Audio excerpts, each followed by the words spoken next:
Hey everyone, I sincerely appreciate your support. If you enjoy my audiobooks, I would be truly grateful if you could subscribe to the channel. And if you'd like to support even further, you're welcome to become a Patreon member, where you can access audiobooks of novels as long as they are freely available on the internet. Your kindness and support mean so much. Thank you. As soon as Vanessa saw Ghislaine, she began to wail again. I'm sorry, Haung. I destroyed the building, used up a bunch of runestones, and caused huge damage to the estate, Agung. It's okay. It happens. Besides, no one got hurt, so it's really fine. Ha ha ha. Ghislaine still laughed cheerfully. Now that there was a sixth circle mage on the estate, what did a building matter? To recruit a sixth circle mage, even building hundreds of structures like that wouldn't be enough. Mages of that caliber couldn't be lured in with just money. It confirmed once more that his judgment was right. He hadn't been wrong in thinking she was the greatest talent in the history of the Crimson Flame Tower. No, it's not okay. The estate is poor and there's no money, so everyone is living a hard life. I should save every penny to help the estate from now on. I'll only eat one meal a day. Ooh-ha-ooing. The more Vanessa spoke, the more Ghislaine's smile faded. No, we're not that poor anymore. I'll work hard and do laundry for the rest of my life to repay it, I swear. Ooh-ha-ooing. No, if you did the laundry, that would be even more of a loss. It was a logical point, but to her it sounded like, if you do the laundry, you'll just ruin the clothes. Of course, right? Someone like me should just die. Please kill me. Agooing. Ghislaine sighed. Vanessa was great, but her problem was this terribly low self-esteem and shyness. She had been ignored and struggled for so long that she became overly sensitive to even the smallest mistakes. If she had a personality like Belinda's, she would have haughtily said, I'm a sixth circle mage, so what's the big deal about a building? Just give me more money. Well, considering the accident this time, if she were still in her old position doing menial tasks, she wouldn't have been able to repay it even if she worked her whole life, so he could understand why she reacted this way. As she continued to sob with tears and snot streaming down her face, repeatedly apologizing, Ghislaine helped her stand up. I'm telling you, it's really fine. More than that, reaching the sixth circle already is incredible. That helps me more. I'll build a new lab for you, so don't worry about money and just focus on your training. That's the most important thing. Got it? Ooh-ha-ooh, my lord. At his gentle praise, Vanessa burst into tears of gratitude and buried her face in Ghislaine's chest. Ghislaine patted her shoulder a few times before gently stepping back and taking a good look at her. Her pale face, streaked with dark smudges, stood out, as if she hadn't seen sunlight in a while. Her clothes were stained in various places, clearly showing that she had been holed up, devoting herself solely to research and training. Ghislaine forced a smile as he patted Vanessa's shoulder, feeling as if he could almost see the musty smell emanating from her. Training is good, but now that you've reached the sixth circle, you should also wash up a bit and take some walks. Why, yes, sir. Only then did Vanessa realize the state she was in, and blushing, she quickly backed away. Ghislaine turned to Lowell and spoke. Rebuild the lab to be sturdier and more spacious. Also, make sure to set up dummies in a large open area for her to use magic on. Understood. The ground here is well prepared, so we can build it here again. But then, Ghislaine draped his arm over Lowell's shoulder and whispered, build it far away, very far away. Make sure it's even farther from the Lord's castle, in a place where there are no people around and it's safe. You understand, right? Yes. Only after receiving Lowell's firm agreement did Ghislaine turn to address the others. Keep the fact that Vanessa is a sixth circle mage a secret for now. There's nothing to gain by letting rumors spread. Everyone nodded absent-mindedly, still in shock. Even with talent, who would have expected she would reach the level of a sixth circle mage so soon? The close aides were surprised but had no choice but to agree with Ghislaine's decision. The residents of the estate were far enough away that they hadn't heard the conversation, so keeping the secret wouldn't be difficult. This has to be kept a secret. A sixth circle mage, something only the great lords have, now exists here. It's a powerful card, unknown to others. Sixth circle mages were extremely rare. Many spent their entire lives devoted to magic and couldn't even reach the fifth circle, let alone the sixth.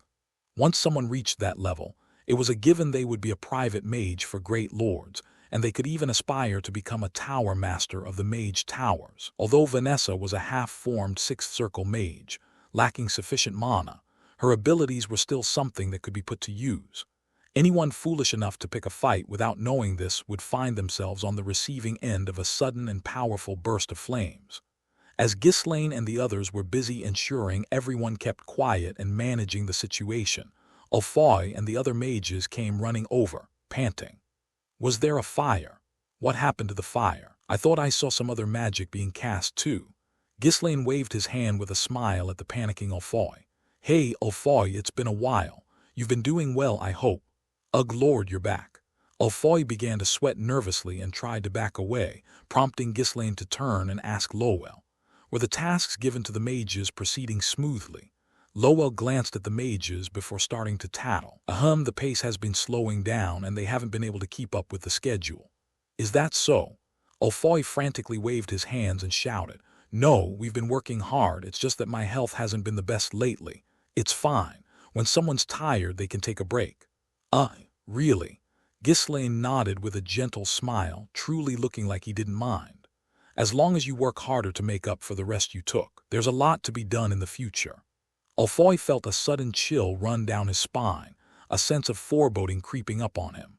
That lord wasn't someone who just let things slide like this, right? Moreover, the mention of there being a lot to do was highly suspicious. Could it be that there were even more tasks besides the construction projects they were already handling? Ghislaine looked at the anxious mages and grinned. Prepare yourselves. ***** Before heading back to the Lord's castle, Ghislaine made his way to the mercenaries' garrison. Young Lord, you're back. Randolph, who had been training the mercenaries, greeted Ghislaine with a bright expression. Standing next to him was Fergus, who wore a welcoming smile. Ha, young master, did you have a good trip? Ghislaine responded in surprise. Wait, I told you to rest comfortably at the Fenris estate. Why did you come all the way out here to the garrison? I've been helping the Knight Commander.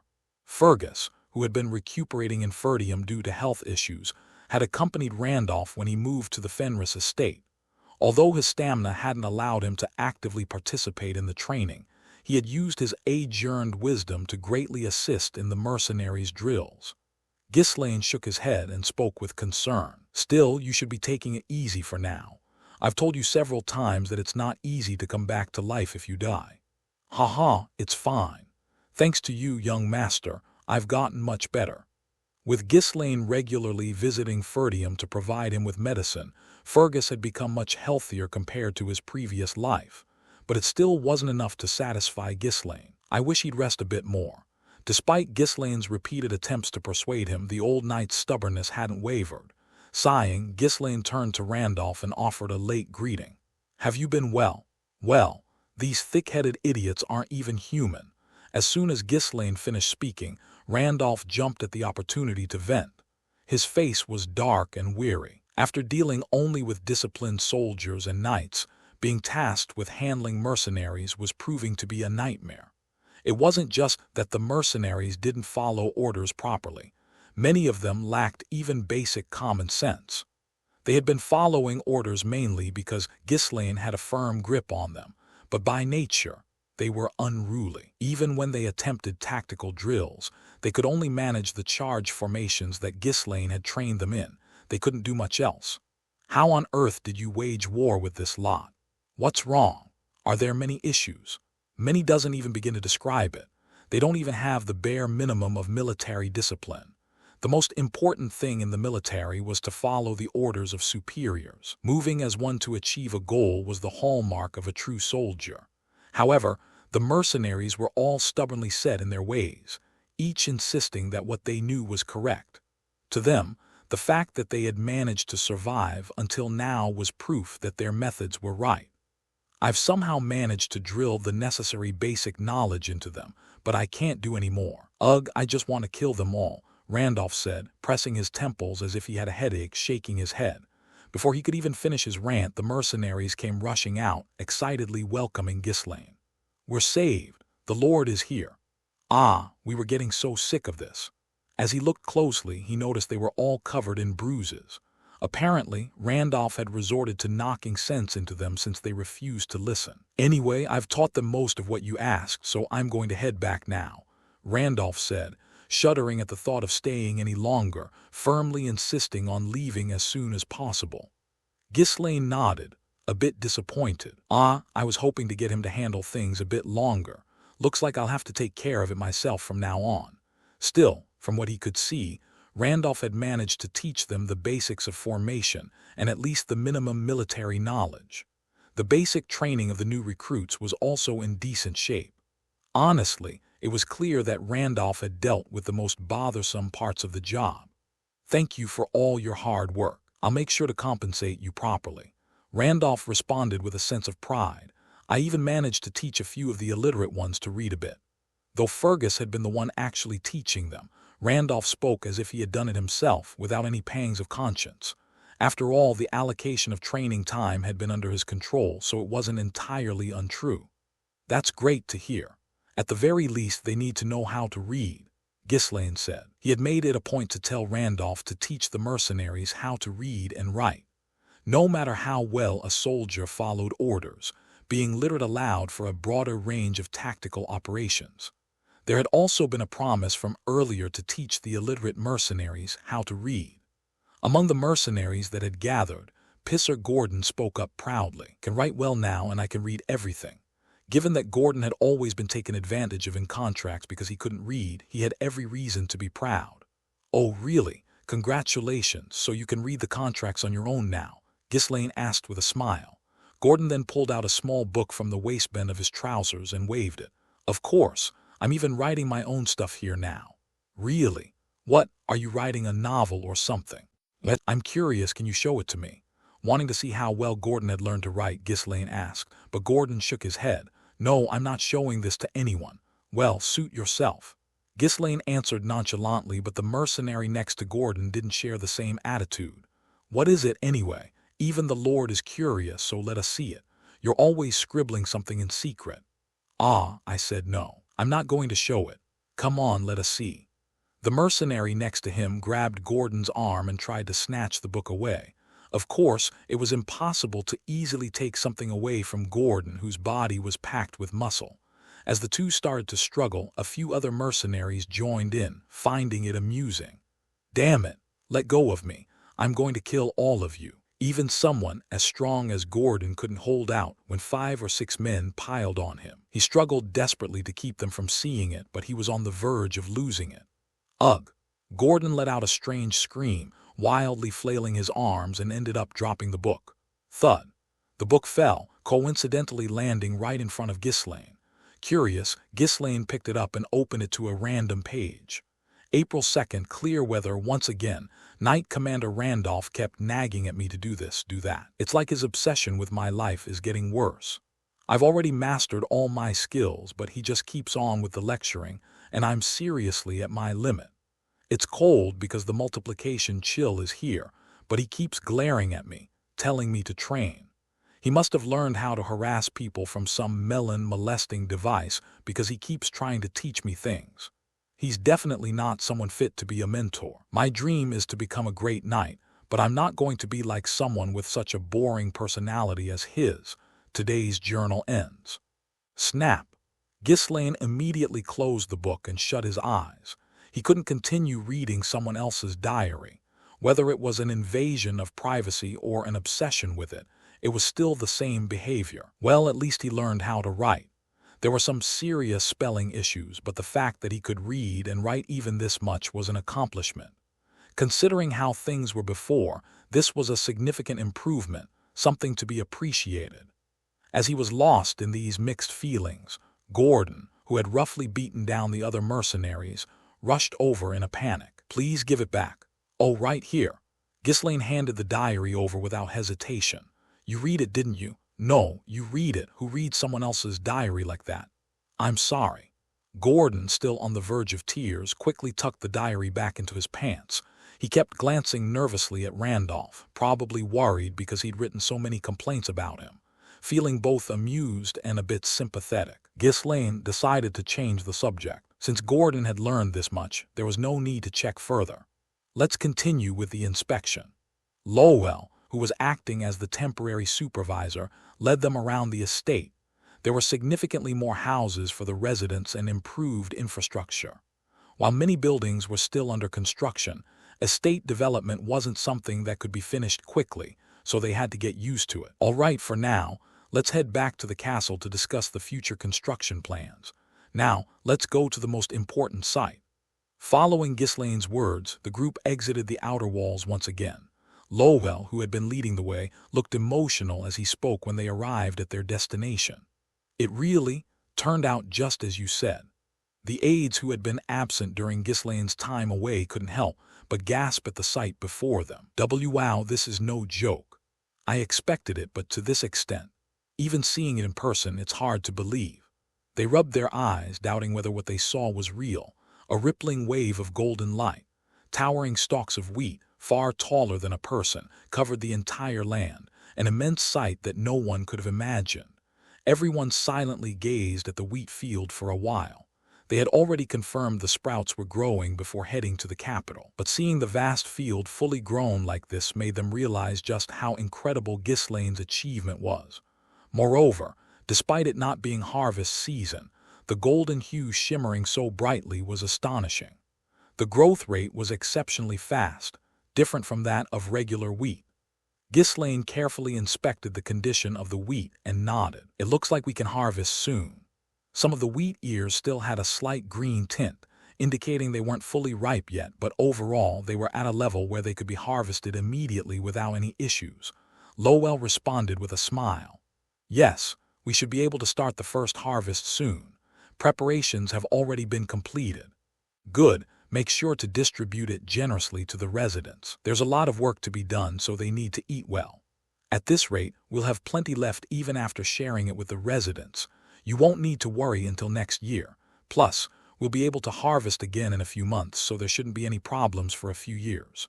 Hearing Lowell's confident words, Ghislaine let out a small laugh. Don't think about storing it up.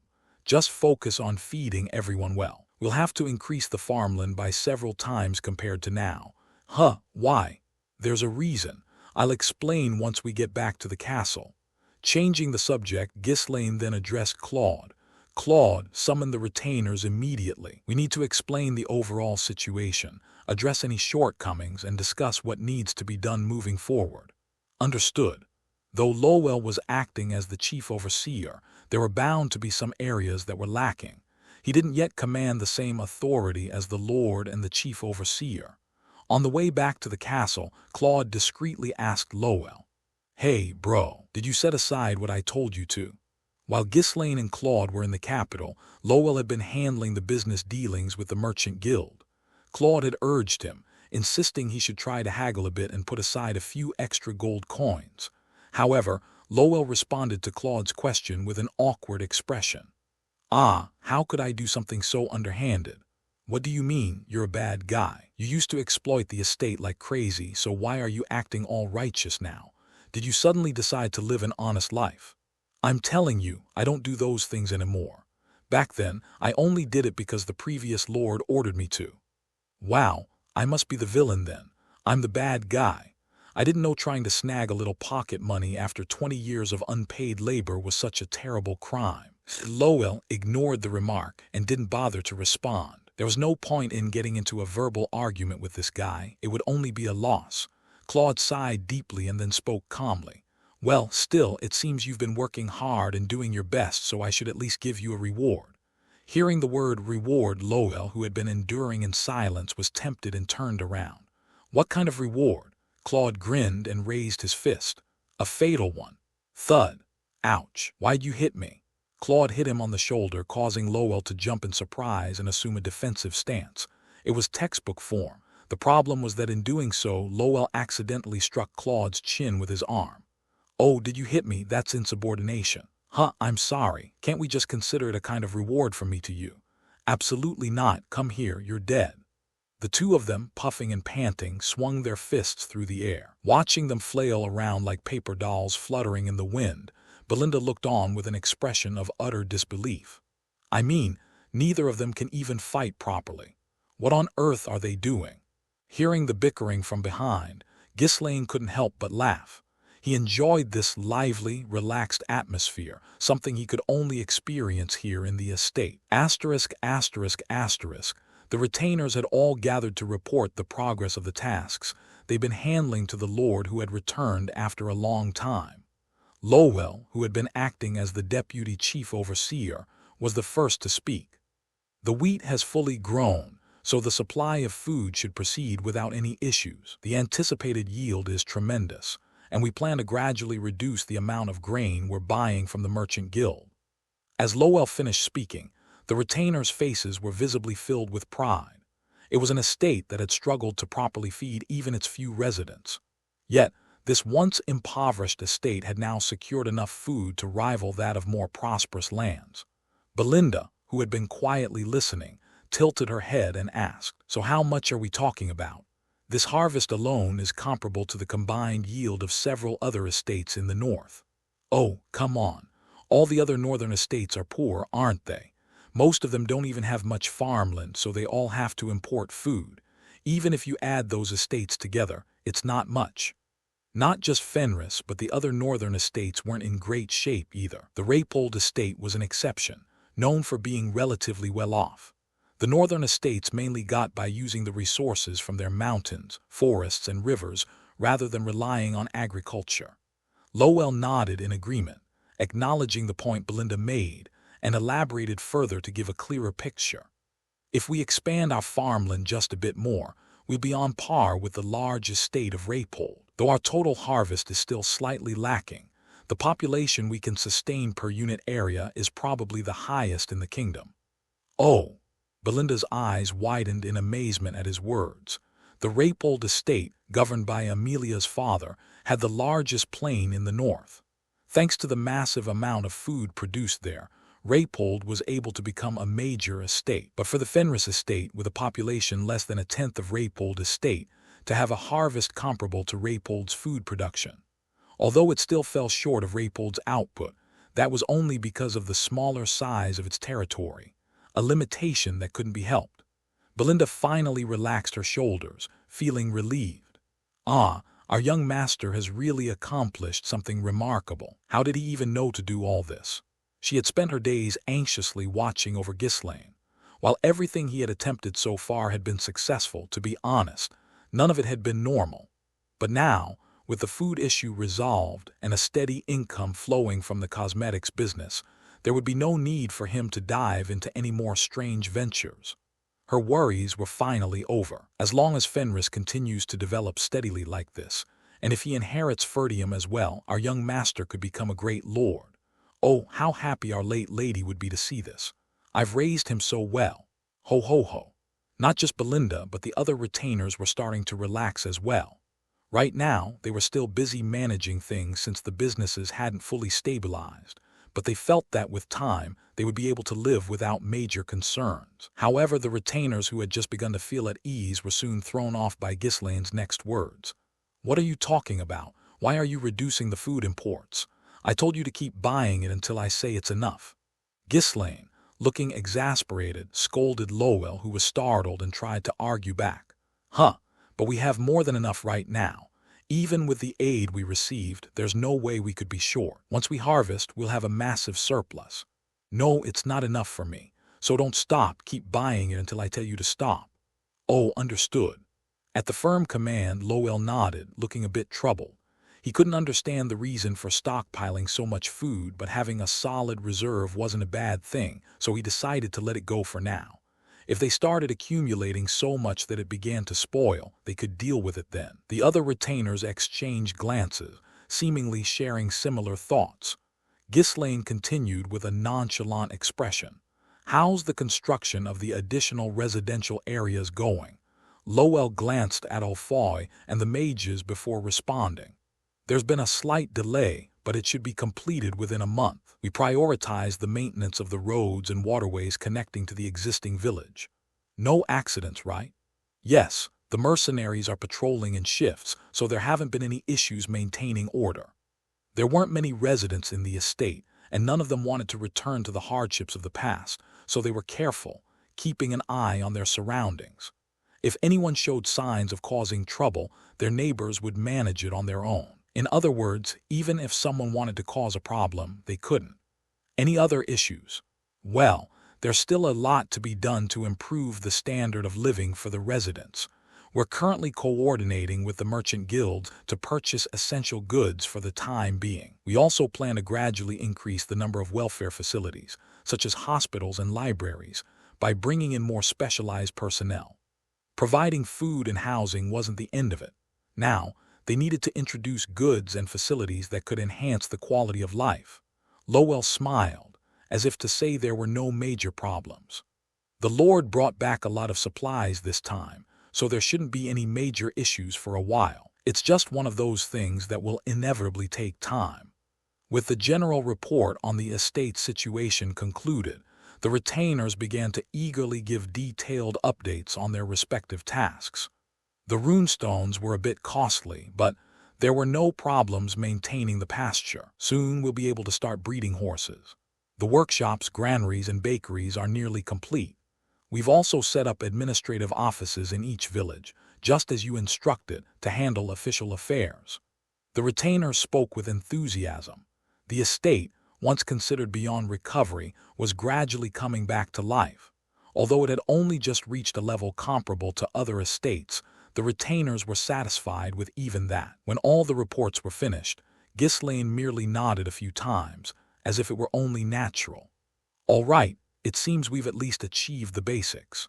For others, the changes so far felt like a miracle, but Ghislaine wasn't satisfied at all. Though they made it sound impressive, in reality, they had only managed to improve the city where the Lord's castle was and a few nearby villages. As for infrastructure, they had only established the bare minimum needed for people to live.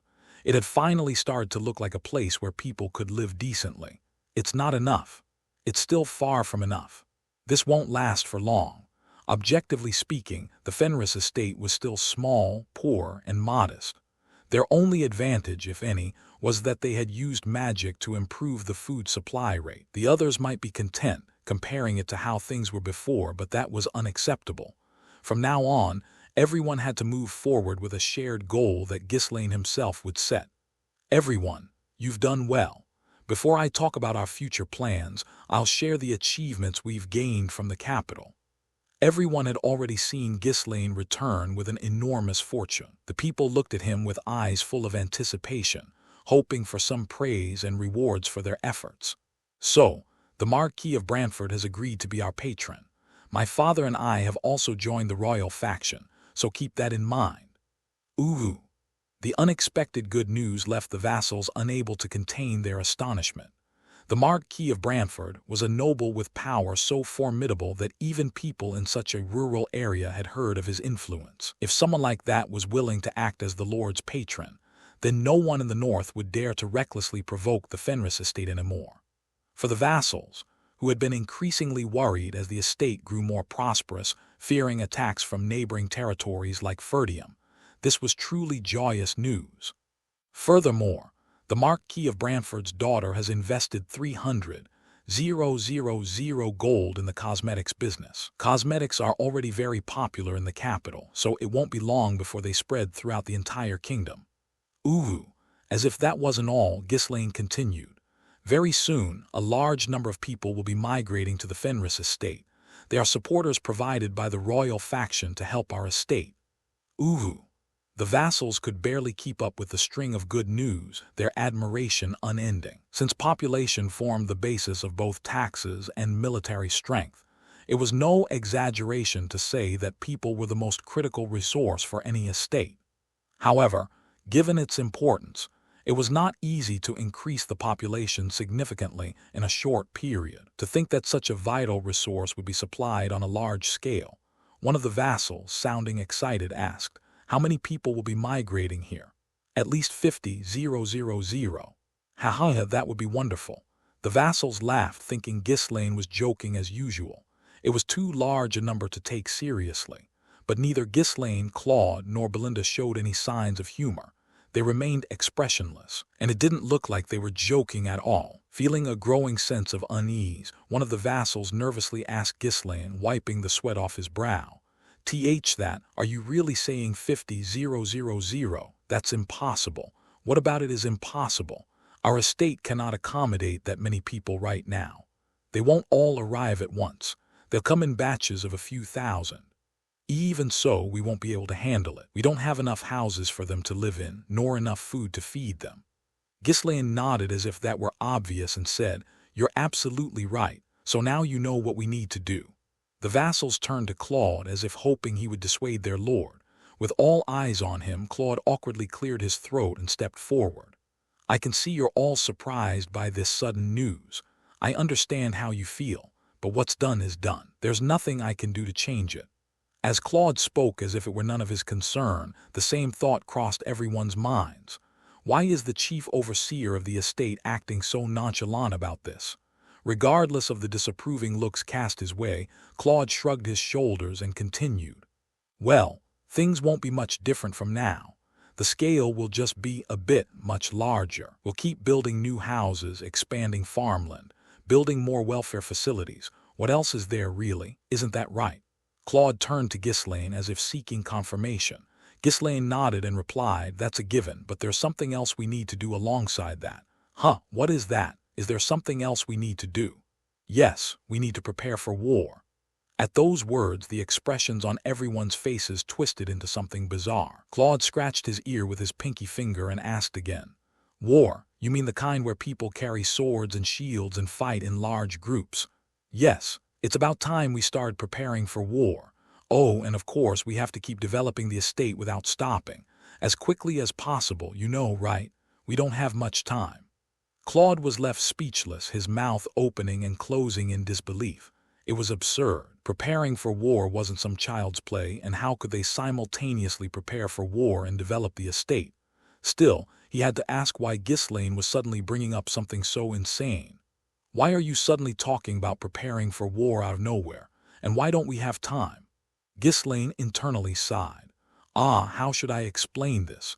If he said he knew the future, they'd definitely think he was crazy. So he had no choice but to bring up topics one by one to draw their interest. He started with the nearest and most definite threat. "As everyone knows, Count Desmond is targeting us." At those words, the retainers' faces darkened. Even those present here were roughly aware of the circumstances surrounding the war that took place in Ferdium.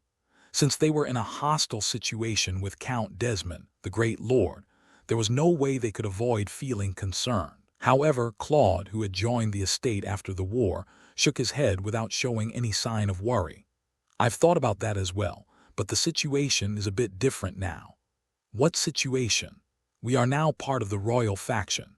It would be risky enough for him to make a move even if they were at full strength. So why would he pick a fight with us when his forces are cut in half? That would be absolutely absurd." The more passionately Claude spoke, the brighter the retainers' expressions became. A sense of hope was rapidly spreading that they could trust in the royal faction and build their strength while Count Desmond was recovering his forces. But Ghislaine simply smirked and shook his head. "If Count Desmond decides to ignore the royal faction and gathers the remaining forces to attack us right now, can we stop him?" Claude responded with a troubled expression. "We probably cannot stop him. They had only won before thanks to the traps Ghislaine had set. The same tactic wouldn't work twice, and if they fought again, they would surely lose. The difference in power was like a child fighting an adult." "That's right, we can't stop him. But what will you do if he acts crazy and attacks us?" Claude answered confidently.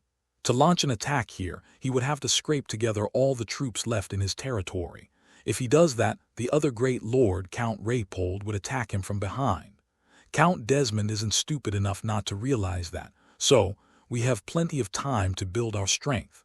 Claude's assessment was logical. If Count Desmond recklessly starts a war, the greedy Count Raypold would never sit by idly. But that was just how things appeared on the surface.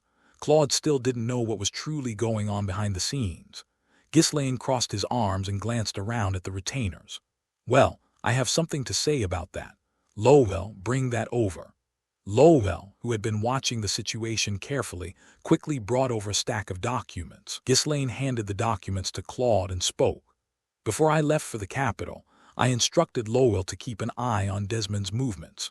Take a look." Claude swiftly examined the documents. The intelligence-gathering capabilities of the Fenris territory weren't yet advanced enough to provide detailed information. The documents Lowell brought were mostly gathered from rumors shared by merchants passing through Desmond's lands and from the common folk, but even this was enough to get a sense of Desmond's movements. His actions were blatantly obvious. Large-scale conscription and training, purchasing herbs in bulk, bows and arrows, recruiting free knights. The flow of funds on Desmond's side had several irregularities, but there was one particularly noteworthy detail. There was information that Desmond had been purchasing large quantities of iron ore from the Cabaldi County, which lay between Fenris and Desmond. Iron ore this much. The iron ore from Cabaldi County was known for its high quality. Because of that, it was treated as a strategic resource and wasn't easy to obtain, even if one had the money. Yet such a precious resource was flowing heavily into Desmond's side. Why would he need so much? Claude's mind grew tangled. The most essential resources for war preparation were food and weapons, and iron ore was a critical resource for manufacturing and maintaining weapons. The amount he was acquiring was far too excessive for merely replenishing depleted forces. Other measures were just as excessive. Pouring so much money and manpower into this would make it difficult to properly manage his territory. Is he seriously planning to go to war? There was no doubt that he was preparing for war. Though the exact target was unclear, they couldn't afford to be complacent. Since they already had a grudge against Desmond, the chances were high that this place would be his target. Seeing Claude's increasingly stern expression, Ghislaine asked, "Well, the situation's a bit uncomfortable, isn't it?" Claude nodded without hesitation. Even though they had joined the royal faction, it would be difficult for reinforcements to arrive as soon as the war broke out, and they couldn't solely rely on the royal faction's support. If Desmond went crazy and launched a sudden attack and then sought for negotiations afterward, the royal faction wouldn't be able to respond swiftly. That's true. It really does seem like war could break out. At those words, the faces of the others darkened. This damned estate never goes a day without trouble. Ugh, it'd be a relief if it just went under. If it collapsed, we wouldn't have to deal with this mess. Seeing the people around him in such a gloomy state, Ghislaine clicked his tongue inwardly. At this rate, they'd be defeated even before the war began. Yet, even amidst the grim atmosphere, only Claude remained resolute, offering his opinion. The immigrants will be arriving soon, so we need to stabilize the estate as much as possible before then. If we try to prepare for war and develop the estate simultaneously with limited funds and manpower, progress on development will inevitably slow down. Although he was currently tied to Fenris, because of the favor he owed Ghislaine and the slave contract, Claude was originally someone who pursued academic studies at the academy. Whether he became a scholar or a politician, missing out on the opportunity to build a name and achievements wasn't something an academy graduate would do. To Claude, the Fenris estate was not only a place he would live for the rest of his life, but also a means to realize his own ambitions. If I can turn this barren estate into a great domain, I could leave my name in history. Because of this, Claude earnestly sought ways that would benefit the Fenris estate. What if we stationed some of the Marquis of Brantford's soldiers here? The numbers don't matter. What's important is showing that this territory is under the Marquis of Brantford's protection. If we do that, Count Desmond won't easily attack us. The retainers nodded in admiration at the cleverness of Claude's idea. Having the Marquis of Brantford's soldiers stationed here would greatly help deter the possibility of war. Attacking a place where his troops were stationed would be no different from directly attacking the Marquis of Brantford. Claude continued. Stationing another lord's troops on our estate might seem humiliating, but the Marquis of Brantford is an exception. Since he is the Lord's patron, it's a justifiable move that won't tarnish our honor. The others nodded repeatedly. After hearing it, there seemed to be no better solution. It would ensure their safety without significant loss, allowing them to focus entirely on developing the estate. Even Belinda and Kaor, who usually opposed ideas just for the sake of it, seemed to agree this time, remaining silent. Ghislaine glanced around at everyone and gave a bitter smile. If other lords were in my situation, they'd probably follow Claude's suggestion too. It was the most sensible, least burdensome, and safest option. The problem, however, was that behind Desmond stood the most powerful house in the kingdom, the Delphine Duchy. I can't keep this hidden forever. Up until now, he had kept it under wraps to avoid stirring up unnecessary anxiety, but that was no longer possible. From now on, they needed to unite and charge forward toward a greater goal. Even if they didn't believe it, he at least had to instill a sense of crisis and a hint of doubt. After organizing his thoughts, Ghislaine spoke with a serious expression. Count Desmond is not alone. Oh yes, I heard he's married. There's a lot of talk about how beautiful the Countess is. It really goes to show that having power makes a difference. That's not what I meant. Behind Desmond is the Duke of Delphine. What Desmond wants is essentially what the Delphine Duchy wants. Claude, who had been babbling nonsense, and the retainers who were listening beside him turned pale. The Duke of Delphine, a name so terrifyingly powerful that even speaking it aloud was frightening. The most ruthless power in the kingdom. If what Ghislaine said was true, then the estate was as good as finished. The retainers shouted in shock. That can't be. Why would a great lord from the north bow down to a southern duchy? Do you have any evidence to support that claim? While Ghislaine pondered how to convince them, Claude mumbled absent-mindedly as if he had just realized something. Oh, but the lord might be right. If Count Desmond is acting like a neutral noble, but is actually a pawn moving freely on behalf of the Duke, Ghislaine's face lit up and he quickly agreed.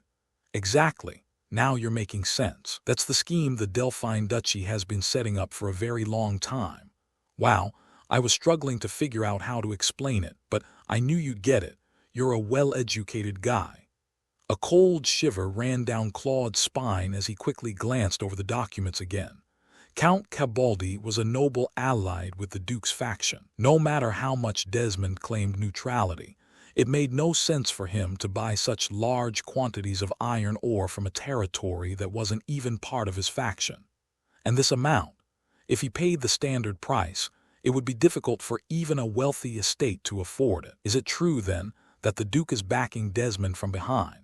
If the Duke of Delphine was truly supporting Count Desmond, then even stationing the Marquis of Brantford's troops wouldn't make much of a difference. If the Duke intervened later, offering a convenient justification and compensation to mediate, the royal faction would have no choice but to accept it. This estate wasn't yet valuable enough for the royal faction to risk a war against the duchy to protect it. It's hard to believe, but if it's true, then for now we'll have to protect ourselves. It wasn't certain. It was difficult to believe, but they couldn't rule out the possibility of such a threat either. The retainers' faces grew even darker at Claude's words. To lift the gloomy atmosphere, Ghislaine deliberately spoke with a lively tone. All right, what matters right now isn't the Duke's involvement. The problem is that we'll soon have to fight Desmond. You all understand that we can't avoid this war, right? So now, let's think about how to stop him. No one said a word. How could the Fenris estate, with barely any soldiers, let alone knights, possibly stop Desmond? Claude spoke on behalf of everyone. When do you expect this to happen, my lord? It'll take at least 6 months for Count Desmond to make a move. After all, he did get hit hard by me in Ferdium. It'll take some time for him to regroup his forces. Losing troops was one issue, but with the mess in Ferdium, he would undoubtedly have to focus more on Amelia's rebellion. And as far as Ghislaine knew, something very troublesome would happen in a few months, so it would be difficult for Desmond to act right away, even after 6 months. But there was no need to ease everyone's tension by sharing all of that. Upon hearing the 6-month time frame, Claude nervously glanced at Ghislaine and spoke hesitantly. We won't be able to win a war with just 6 months of preparation. We might not even finish training new recruits. So, if Count Desmond ignores the royal faction and starts a war, let's run away. What? Before Ghislaine could respond, Belinda, who had been silent, spoke up. I agree that running away would be a good idea if a war breaks out, but there's no need to do that right now. Everyone turned to her in surprise. Hadn't both the Lord and the Chief Overseer said that a war was likely, so why was there no need to flee? As all eyes focused on her, Belinda raised her chin proudly and spoke. If we just take off Count Desmond's or Count Almond's head, then there's no problem, right? I'm good at that. I'll finish it quickly and come back. Knowing what was on her mind, Ghislaine felt a twinge of sadness. If the target were an ordinary noble, she could certainly succeed in an assassination without much trouble. Her skills were top-notch. But Count Desmond, as a great lord, was different. Just finding him inside a well-guarded lord's castle would be no easy task. Even if she managed to locate and kill him, escaping the castle afterward would be even harder. Not even someone as skilled as Belinda could expect to survive. Sometimes assassination is the most effective and quickest method, but it's too dangerous. We can't do it. Oh, please, it might be difficult alone, sure. But if Kaor and the mercenaries go with me, we can pull it off. Kaor, who had been yawning and listening as if the topics of estate development or war preparations were someone else's problem, suddenly looked startled, as if wondering what on earth he was hearing. What? Me? Why me? You should take a few mercenaries and cause a commotion in front of the Lord's castle. While everyone's attention is on you, I'll slip in and neatly take off the Count's head. Are you insane? That's just asking us to go there and die. If your lives can prevent a war, that would be a noble sacrifice. Besides, you love fighting. I don't want to die a pointless death like that. A fight's a fight. What does it matter? Ah, why don't you go instead? While the two bickered, this time it was Gillian who stepped forward with a determined expression. My lord, if we can't avoid war, please entrust the mercenaries to me for a while. I will try to delay the onset of war as much as possible. Meanwhile, strengthen our forces and seek help from the royal faction. And how do you plan to do that? I'll raid the merchant guilds supplying the war materials. Initially, it will disrupt their supply, causing delays in their preparations. And if they divert forces to catch me, it will slow them down even more. Please leave this to me. At those words, Ghislaine smiled faintly. It was a tactic he had often used in his past life. For someone who was an ex-mercenary to use a similar approach was quite impressive. That's not a bad plan, but if you do that, Gillian, you'll end up being branded as a bandit. I don't want such infamy to be attached to someone who serves me. Ghislaine shrugged and continued. I understand the concern you both have for the estate, but I'll just take it as your good intentions. Though their reasons differed, both Belinda and Gillian were willing to risk their lives for the estate. That much was commendable. Unlike the two, Kaor seemed to have no particular thoughts on the matter, so Ghislaine asked him, Kaor, do you have any other ideas? If they come charging in, shouldn't we just go out and fight? I'll be at the forefront, but you'll have to pay me more. Oh, you reliable bastard. Ghislaine let out a hollow laugh and shook his head at Kaor's bold and simple stance. Seeing that none of the four seemed inclined to avoid a fight, Claude asked again, do you really have no intention of fleeing? No. Sigh, that's just my luck. Then I think it would be best to mobilize all our resources and start preparing the fortifications right now. Fortifications? You mean a defensive siege? Yes. The greatest advantage of our estate is the massive amount of food we produce. If we fortify the castle to a stronghold level and hold out, we can endure until the royal faction's reinforcements arrive. Gillian frowned and asked, but even if we build the fortifications, we'll still need some troops to fight.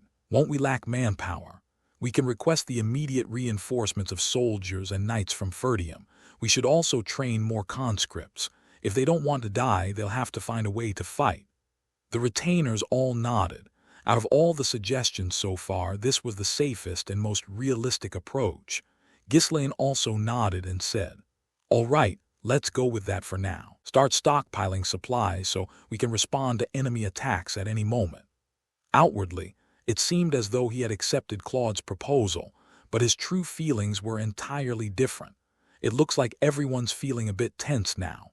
I need to keep things running at this level for the time being. Claude's plan was indeed the most realistic and reliable course of action for the current situation. But it wasn't enough to confront the Duke's forces. To outmaneuver the enemy, he needed a method that would go beyond their imagination, something they could never anticipate. No matter the method, failure would mean death in the end. Therefore, the only way to survive was to increase the chances of success, even if just a little. This time, I'll make the first move. Ghislaine had no intention of just waiting for the enemy. Soon, an opportunity would present itself. He intended to use that chance to strike a heavy blow to Count Desmond and inflict substantial damage. Ghislaine hid his true feelings and flashed a bright smile as he looked around at everyone. Anyone else have a different opinion? No, right? Yes, sir. Good. Then you all know what you need to do. Especially the mages, you're going to have to keep working non-stop. Other facilities are important. but expanding the fields and extending the waterways and reservoirs is the top priority. There was a mountain of tasks that needed to be done. First, they had to establish residential areas for the incoming settlers and add various facilities and workshops. At the same time, they needed to keep producing weapons and supplies essential for war without a break. The most critical concern was securing the food reserves. For now, they were still buying from merchants, but there was no guarantee that the supply wouldn't suddenly be cut off. With the plan to take in more settlers, the population was set to grow rapidly. So to prepare for the long term, they needed to expand the farmland on a massive scale and produce food at an intense rate.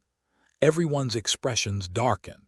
There are so many things we need. When are we supposed to get it all done? And on top of that, we have to prepare for war at the same time. Is this even an estate? But if we want to stay alive, we have to do it. This is driving me crazy. If their opponent were just another noble, it might be different, but it was Count Desmond, who had already taken a beating from Ghislaine once before. If they lose to him, the estate would be left in ruins, and the vassals of Fenris and Ferdium would all lose their heads. They truly didn't want to do this, but if they wanted to live, they had no other choice. Among the vassals, all of whom wore grim expressions, the one with the worst look on his face was Ulfoy. Where do I even start? There's just too much to do. He had been slacking off a bit while the Lord was away. The work had piled up. The seeds they would be using could be harvested soon, so there was no need to set up a new mana condensation array. However, they had to produce runestones to be used for the land in large quantities, matching the pace of the expanded farmland. All the mages would have to carve magical arrays non-stop just to meet the necessary amount. But that wasn't the only task awaiting the mages. They would be dragged into other construction projects too. So this is what they meant by being prepared. I should have finished more work in advance. I'm dead. Seeing the murderous amount of work, Ulfoy and the mages felt despair. They wanted to run away, but they didn't even have the courage to do that. Ghislaine saw the expressions on the mages' faces and smirked before addressing Vanessa. Vanessa. Why, yes. For now, focus more on assisting Ulfoy with the tasks rather than on your research. There's a lot to do, but you'll manage, right? Of course. Leave it to me. Unlike the other mages, Vanessa clenched her fist and responded with bold enthusiasm. Vanessa, who always wanted to be of help to Ghislaine, would never refuse such tasks. Moreover, having reached the level of a sixth circle mage, if Vanessa focused on the work, the pace would increase significantly. Good, very reliable. Since the topic was already on the table, Ghislaine decided to check on the tasks he had assigned to others. First, he asked Lowell, "How's the progress on gathering the people that I asked you to find? When you gave the order, I immediately sent someone, so it should take about a month to bring in everyone we can." "All right. Once they arrive, report to me immediately. Also, make sure to train more spies and keep gathering information from the surroundings." "Understood." After emphasizing the importance of intelligence, Ghislaine turned to Jillian. "If we want to keep using mercenaries in the future, individual combat skills are important. For the time being, focus on improving everyone's skills during training." "Yes, sir." Jillian nodded without resistance. Of course, this docile attitude was only for Ghislaine. When it came to training, he would work the mercenaries to the bone. Ghislaine then looked over at Kaor and asked, "If Jillian is handling the mercenary training, you don't have much to do, Kaor. Is there anything in particular you'd like to take on?" Kaor lifted his head and replied confidently, "Absolutely nothing." With such a bold response, Ghislaine was momentarily at a loss for words. Clicking his tongue briefly, he spoke to Kaor. "Mercenaries will take turns training in halves. For now, Kaor, concentrate your attention on maintaining security with those who aren't participating in the drills. We're still short on soldiers for the estate." "Yeah, well, sure, I'll do that." Kaor answered with a rather reluctant expression. The reason for his reluctance was simple. He just didn't want to do anything other than fight. So Ghislaine had to forcefully assign tasks to Kaor. Otherwise, he would probably be off somewhere, drinking and idling, and Ghislaine couldn't allow that. And as for Belinda, "I'll make sure everyone can focus on their tasks and training without any distractions, right? I'll see to it that they don't feel any inconvenience." "Huh, that's just like you, Belinda. How do you always understand my thoughts so well?" "If I don't, who else would know, young master? Ho ho ho." At her playful remark, Ghislaine couldn't help but chuckle. Someone needed to constantly look after everyone's needs, making sure they had enough to eat, clothes to wear, and treating and managing the injured. Belinda was well accustomed to such tasks, so she would undoubtedly handle them well. Ghislaine looked around at everyone and emphasized once more. Don't forget, if we don't prepare properly, we'll all be dead. We have to be ready to fight at any moment. Yes, sir. Everyone in the hall bowed their heads, accepting the Lord's command. Ghislaine stood up and said, "All right, that's it for today. Depending on how things progress, there might be some changes. If necessary, I'll issue separate instructions, but for now, Claude will oversee everything." As soon as Ghislaine finished speaking, Claude motioned to the vassals. "All right, let's get to work. You all know what you need to do, right? Come up with detailed plans as quickly as possible."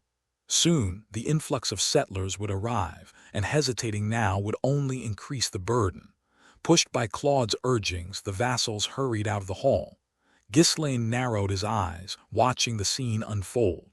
He had warned them clearly that a war was coming, and they needed to be prepared. If they still failed to grasp this and neglected their preparations, they'd have no one to blame but themselves if Count Desmond came and slaughtered everyone here. Asterisk, asterisk, asterisk. With everyone buried in work, the estate became much busier than before. Although there was no one in Fenris estate who wasn't busy, the busiest of all was undoubtedly Claude. As the chief in charge of estate development, he had to oversee all the work, leaving him with barely any time to sleep. While traveling in a carriage with Wendy to meet with the Merchant Guild, Claude lowered his head and muttered, I'm going to die. I just want to run away. Wouldn't it be better to die at the hands of Count Desmond than to be worked to death like this? This isn't right. Won't you die with me?" Wendy didn't respond to Claude's nonsense. Honestly, she wanted to smack him, but seeing the state he was in made it hard to follow through. Dark circles had been settled under his eyes for a long time, and in the past few days, he had lost so much weight that he looked like a skeleton, to the point where even a skeleton would probably call him brother. Yet, even in that state, his mouth never seemed to stop moving. "I'm working so I won't die, but I feel like I'm going to die from all this work, and it's not like I can complain to the Lord." Whenever Claude felt overwhelmed by the sheer volume of tasks, he would seek out Ghislaine, trying once again to convince him to run away together. But Ghislaine was also too preoccupied, busy leading laborers to set up more cosmetic production facilities. I still had to send new cosmetics to Rosalind in the capital and prepare to establish a new branch. If our Lord was like the other lords, just playing around, we just worked discreetly while watching the situation. But you see, he's a workaholic in his own way. To be honest, our Lord doesn't look like someone who'd be into working, right? Don't you think so? I don't know. Maybe the Lord is just mistaken, or maybe he just wants to get things done quickly and is exaggerating minor issues. People who don't really know things tend to do that, don't they? What do you think? Doesn't it sound like I'm right? He's just intoxicated with the image of himself as a hard-working Lord. Isn't that so? I don't know.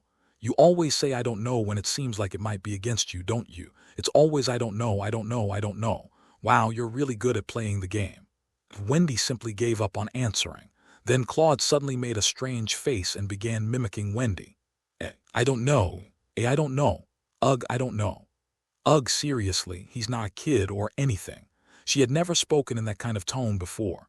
Wendy glared at Claude, who was taunting her childishly, and then just turned her head away. Dealing with that mouth of his would only be a loss on her part, so ignoring him was the best option. Claude, too, was aware that the current situation was very urgent and dangerous, but because the work was so exhausting, he resorted to talking nonsense like this as a way to cope. After all, venting about one's superiors had always been a universal stress reliever throughout history. Clatter, clatter. As the carriage, which had been speeding along cheerfully, started to rattle, his complaints quickly shifted to another target. Ugh, when are we going to replace this junk of a carriage?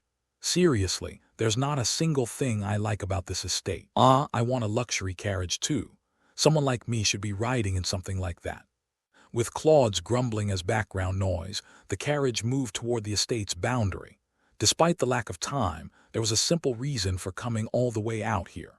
Due to the estate's lockdown policy, merchant guilds could not enter the castle. When Claude arrived at the meeting spot, he immediately began negotiating with the Merchant Guild representatives. All right, you know I'm busy, right? Let's just hurry up and check everything. Normally, during large-scale transactions, it was customary to exchange pleasantries and have some tea before starting. But for Claude, who was always pressed for time, even that kind of leisure was a luxury. The other party, having understood the situation in Fenris Estate through past experiences, did not mind it much. After checking the goods brought by the Merchant Guild, Claude nodded. The quantity is fine and the quality isn't bad either. I look forward to working with you again next time. Haha, of course. With such a large order, how could I possibly be careless? The merchant who brought the goods replied with a hearty laugh. Since the prices had already been negotiated earlier, the transaction proceeded quickly. On the surface, it seemed like there were no issues with the deal, but both of them had different thoughts. The Lord said to be wary of these guys, right? For sneaky types, they sure handle business cleanly. Sai, the lady told me to watch out for these people. If it weren't for the large-scale transaction, but they aren't using fake gold coins, and there don't seem to be any problems. What's the issue? The Merchant Guild handling the transaction this time was none other than the Actium Merchant Guild, led by Amelia. Actium had been making quite a name for itself in the North recently. Based on high-quality products, they were strictly adhering to contracts, quickly building up their credibility and expanding their operations. I still need a lot of materials. For now, I have no choice but to continue dealing with them. I still need a lot of funds. For now, I have no choice but to keep dealing with them. Ironically, both sides harbored hostility toward each other but continued the transactions, pretending not to notice because they needed each other. Ghislaine and Amelia were aware of this situation, but they didn't bother to stop it. Trying to interfere would only hurt their own interests. Despite their mutual dislike, both were very much alike in their willingness to do whatever it took to achieve their goals. It looked like the deal was going to end smoothly, but the merchant spoke up with a hint of hesitation. Chief Overseer, I'm sorry to say this, but it seems like the prices for the goods will be a bit higher in the next transaction. What do you mean, higher prices? Recently, the prices of food and raw materials have been rising a lot. It's been difficult for us to procure goods. Claude narrowed his eyes suspiciously at the merchant. No wonder the Lord warned me about these guys. Are they starting to drop hints about overcharging? With shady people like these, you had to be firm to avoid losses. We've just started a large-scale construction project, and now you're suddenly raising the prices. Are you doing this on purpose? This kind of behavior won't do. It's not that. You know who's backing our Lord, right? It's a bit awkward and embarrassing to say it myself, but I wonder if you've heard of the Marquis of Brantford. The Marquis of Brantford was Ghislaine's patron, but Claude often threw around the Marquis's name as if he were his own supporter. In the Britannia Kingdom, no one used the name of the Marquis of Brantford more than Claude did. As Claude started to bring out his inner troublesome customer, the merchant hurriedly waved his hands in a panic. Oh no, what are you saying? That's not it at all. You know we're barely adding any profit and providing everything at the lowest prices. Honestly, with those prices, it's hard to even cover labor costs. It's just that supplies have been getting scarcer lately. Merchants always said their prices were the lowest and that labor costs were barely covered. Claude was not someone who would fall for that.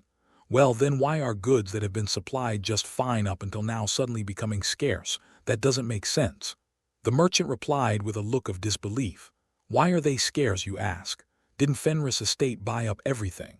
I see, Claude nodded, as if he finally understood. It had been a month since the large-scale construction began. During that time, Fenris Estate had been constantly purchasing needed goods, making deals with every merchant guild operating in the north. The problem was that the northern region had a lower volume of resource distribution compared to other areas. So, gradually, they were experiencing difficulties in acquiring materials. I need to come up with some countermeasures soon. With so much to do and so little time, delays in material procurement would be a serious problem. As Claude was contemplating, an administrator from the estate rushed over to report. Chief Overseer, there's a big problem. What is it? The administrator glanced at the merchant standing in front of Claude and then whispered, The wood reserves are almost depleted. What should we do? At this rate, construction won't be able to proceed from tomorrow. What, already? Of all the materials needed to build the settlements, wood was the most essential. From firewood to various furniture, tools, fences, barricades, and even arrows and spear shafts, wood was required for almost everything, so it was naturally the first to run out. Damn it, what do we do now? Claude's mind was in turmoil. They had been cutting down trees as if there was no tomorrow, and as a result, it wouldn't be an exaggeration to say that most of the forests and mountains within Fenris estate had nearly disappeared. Ideally, they should have controlled the amount of wood cutting, as trees grow slowly, but Fenris estate was not in a position to afford such a luxury.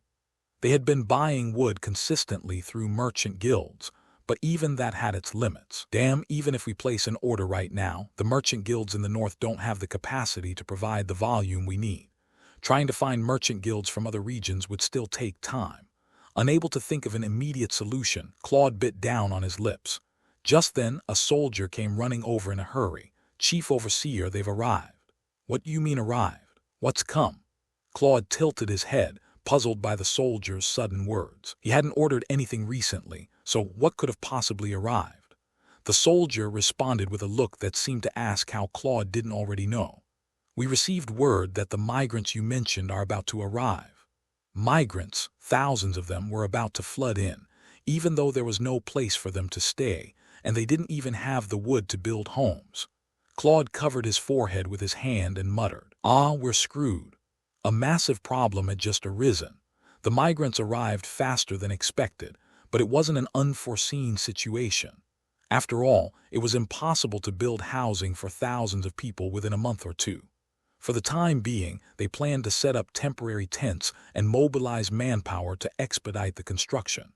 They had to provide a place to live immediately if they wanted to put these people to work right. The problem was that there was a shortage of lumber, making it uncertain when the construction would be finished. No, it was unclear if they could even begin.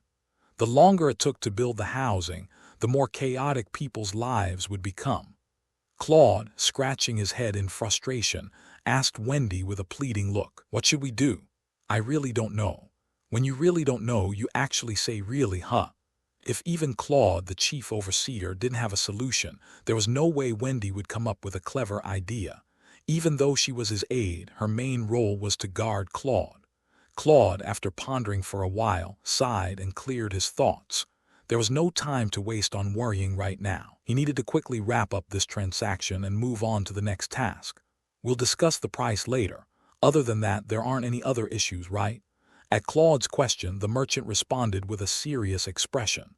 There aren't any major problems yet, but if you continue purchasing in such large quantities, issues will eventually arise. What kind of issues? You're throwing around too much money in Fenris. The northern economy is starting to fluctuate. It's a good thing for people like me who are making money, but there will inevitably be those who are negatively affected.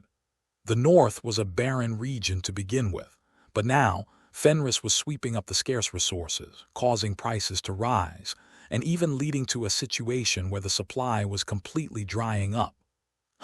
Did I buy too much? But I needed all of it, you know. I'll have to keep buying more. What you're purchasing are mostly raw materials, aren't they? Since Fenris is absorbing all of it, it's bound to create dissatisfaction among those running other businesses, especially the nobles. You understand, don't you? Claude fully understood what the merchant was trying to say.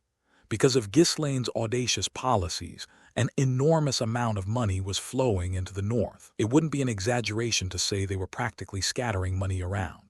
The merchants were grinning from ear to ear, thrilled to have a big client after so long, but not everyone felt the same way. For the peasants in impoverished estates, it didn't matter who was buying or selling what. But for nobles who were deeply involved in economic activities, it was a situation that would certainly rub them the wrong way. Claude nodded a few times. The nobles must really hate our lord. Honestly, I can't stand him. Let's pretend you didn't hear that. People who don't live in the big cities don't really feel the impact of the prices or anything. The real issue is with the other lords and nobles. A bratty young lord, like a clumsy child in a candy store, had shown up and was sweeping through the northern markets, causing havoc as he bought up all the goods. Normally, the nobles would have banded together to trip him up or inflict some losses on him. But it turned out that this bratty lord had the backing of the Marquis of Brantford. So, the nobles couldn't interfere and were left with no choice but to watch from the sidelines. How envious and frustrated they must be. They were probably itching to snatch everything out of Ghislaine's hands, desperately stomping their feet. Claude, having grasped the situation, nodded and attempted to finalize the deal with the merchant. "I'll keep that in mind. No other issues, right? Then, let's shave off just 1 gold. Pardon, just 1 gold. Give me a discount." The merchant couldn't hide his bewilderment. They had already negotiated the price during their previous meeting. On top of that, hadn't Claude already paid the full amount? Isn't bargaining usually done before you hand over the money? The merchant couldn't make sense of it, but this was Claude's final act of conscience. If he kept back some of the funds, it would be considered embezzling from the estate's budget. But if he paid first and then got a little back, he could pass it off as a rebate.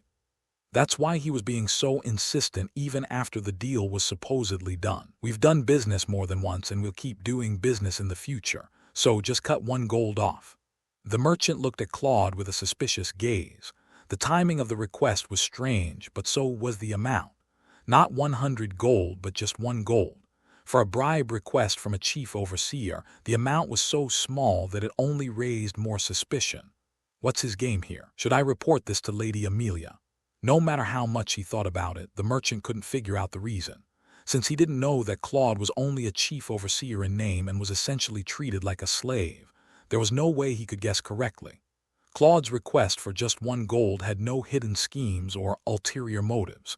It was purely an act of simple desire.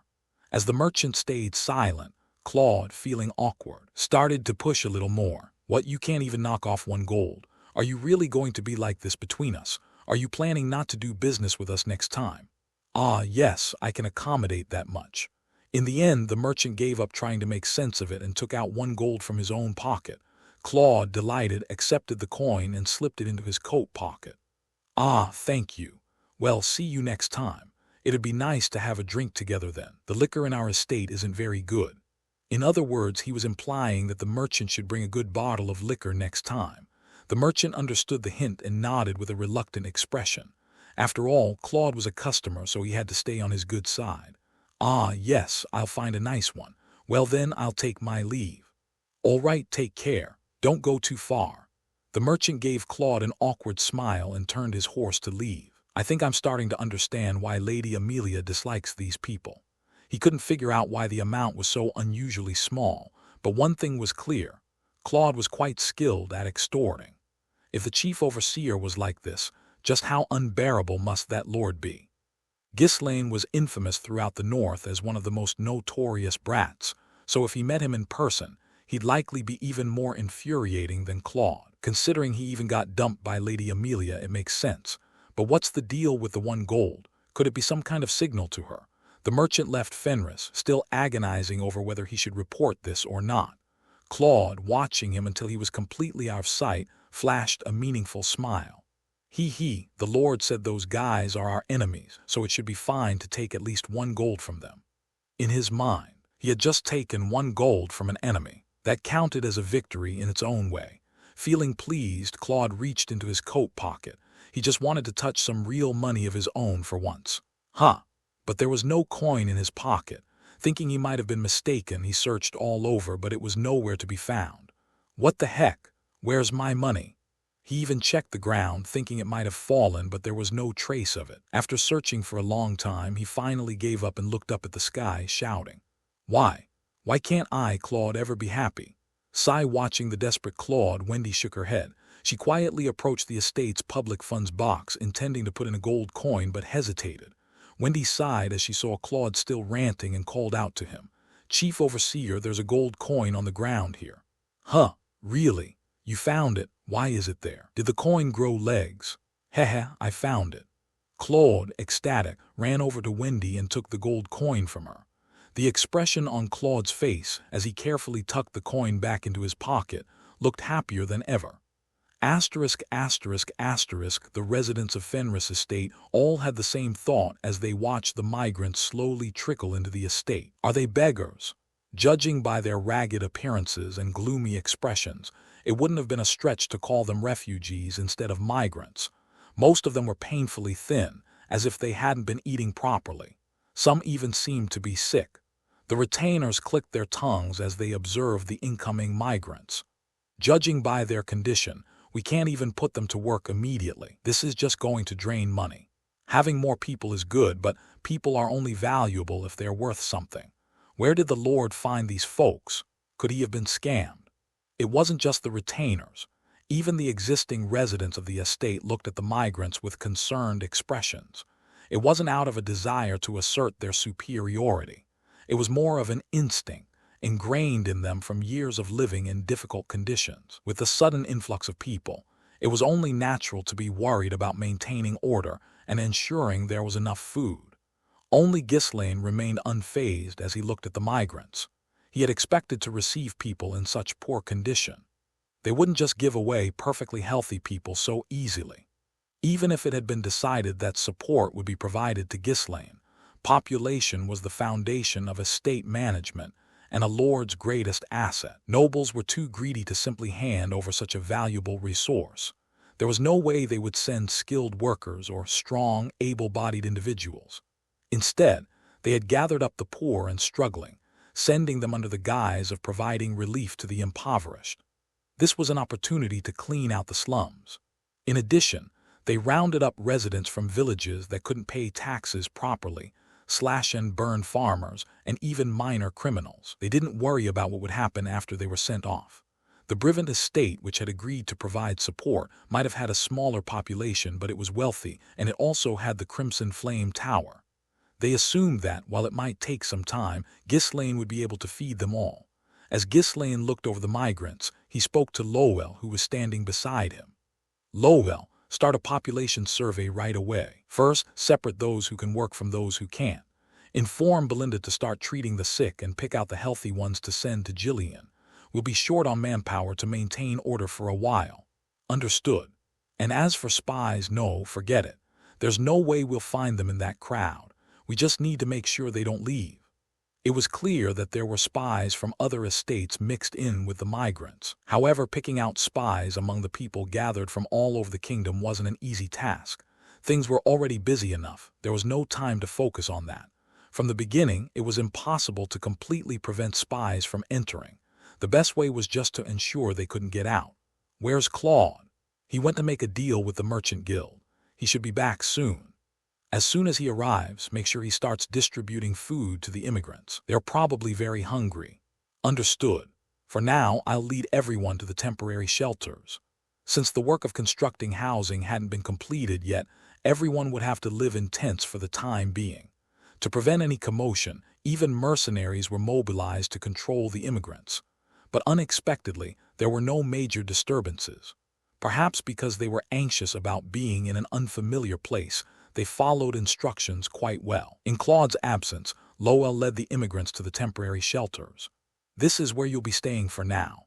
Even if it's not to your liking, please be patient. We'll try to prepare proper housing as soon as possible. Food will be distributed daily, so there's no need to worry. The immigrants looked at the many tents standing before them. Lowell's face turned slightly red. These people had been forcibly relocated at Ghislaine's request. Naturally, they must have had some expectations about their new living conditions. But now, the fact that they were being told by Fenris to stay in tents because proper housing wasn't ready yet, it was an embarrassing situation. However, contrary to Lowell's expectations, the immigrants' reactions weren't bad. Wow, the tents are clean. They're better than where we used to live. All we need is a roof to keep the rain out right. What's more important is that we don't starve. They said they'd give us food every day. We won't go hungry anymore, but can we really trust that? Hearing the murmurs of the people, Lowell nodded. Looks like they really gathered a bunch of beggars. Lately, things had been improving and he'd almost forgotten. But not long ago, even Fenris was a place where survival was a struggle, with people dying in droves. Recalling those times, he suddenly understood how these people felt. For now, just giving them food would be enough to make them happy. Clicking his tongue inwardly, Lowell continued to sort the people and assign them to tents. Meanwhile, as Ghislaine was returning to his office, Claude hurriedly approached him. "Lord, we have a problem." Ghislaine frowned. His mind was already cluttered with too many things to handle, and now it seemed there was another issue. What now? Why is there always a problem with you? This time, it's a real problem. What is it? We've run out of lumber. At this rate, not only will the construction of the housing be delayed, but all our plans will face setbacks. Ghislaine's expression turned serious at those words. They had anticipated a shortage of materials from the outset, so they had been sourcing lumber through the merchant guilds. Yet, the problem had surfaced faster than expected. Ah, this God-forsaken estate. No matter how much money we pour into it, the problems never seem to lessen. With construction happening across the entire estate, materials are being consumed too quickly. There are limits to what we can secure locally and buy from the guilds. Money is one issue, but time is the bigger concern. He didn't care about spending more money. If push came to shove, he could always use the pretext of cosmetics to extract more funds from Rosalind. But in the current situation, any delays would mean risking people's lives. After a moment of contemplation, Ghislaine suddenly brightened as if he'd thought of something and let out a small ah. I know a way to get a large amount of lumber immediately, and it won't cost us a dime. What? Where? How can we get that much lumber, and why wouldn't it cost anything? Just go to Ferdium. Ferdium, are you thinking of sourcing it from the forest of beasts? Even cutting down the outskirts will cause monsters and wild beasts to appear. Seeing Claude's alarmed expression, Ghislaine clicked his tongue. Of course not. When do you think we'll have time to subjugate the forest of beasts? That's something for later. Then how? Wait, don't tell me. Ghislaine grinned slyly. If we're short, we'll just have to strip their forests and mountains. Ferdium and our estate share a common destiny, don't they? The chief overseer of Ferdium, Homeland, was enjoying an elegant tea time after quite a while. Such peace. Ferdium was experiencing its most peaceful period in history. Zwalter and Randolph had departed for the northern fortress.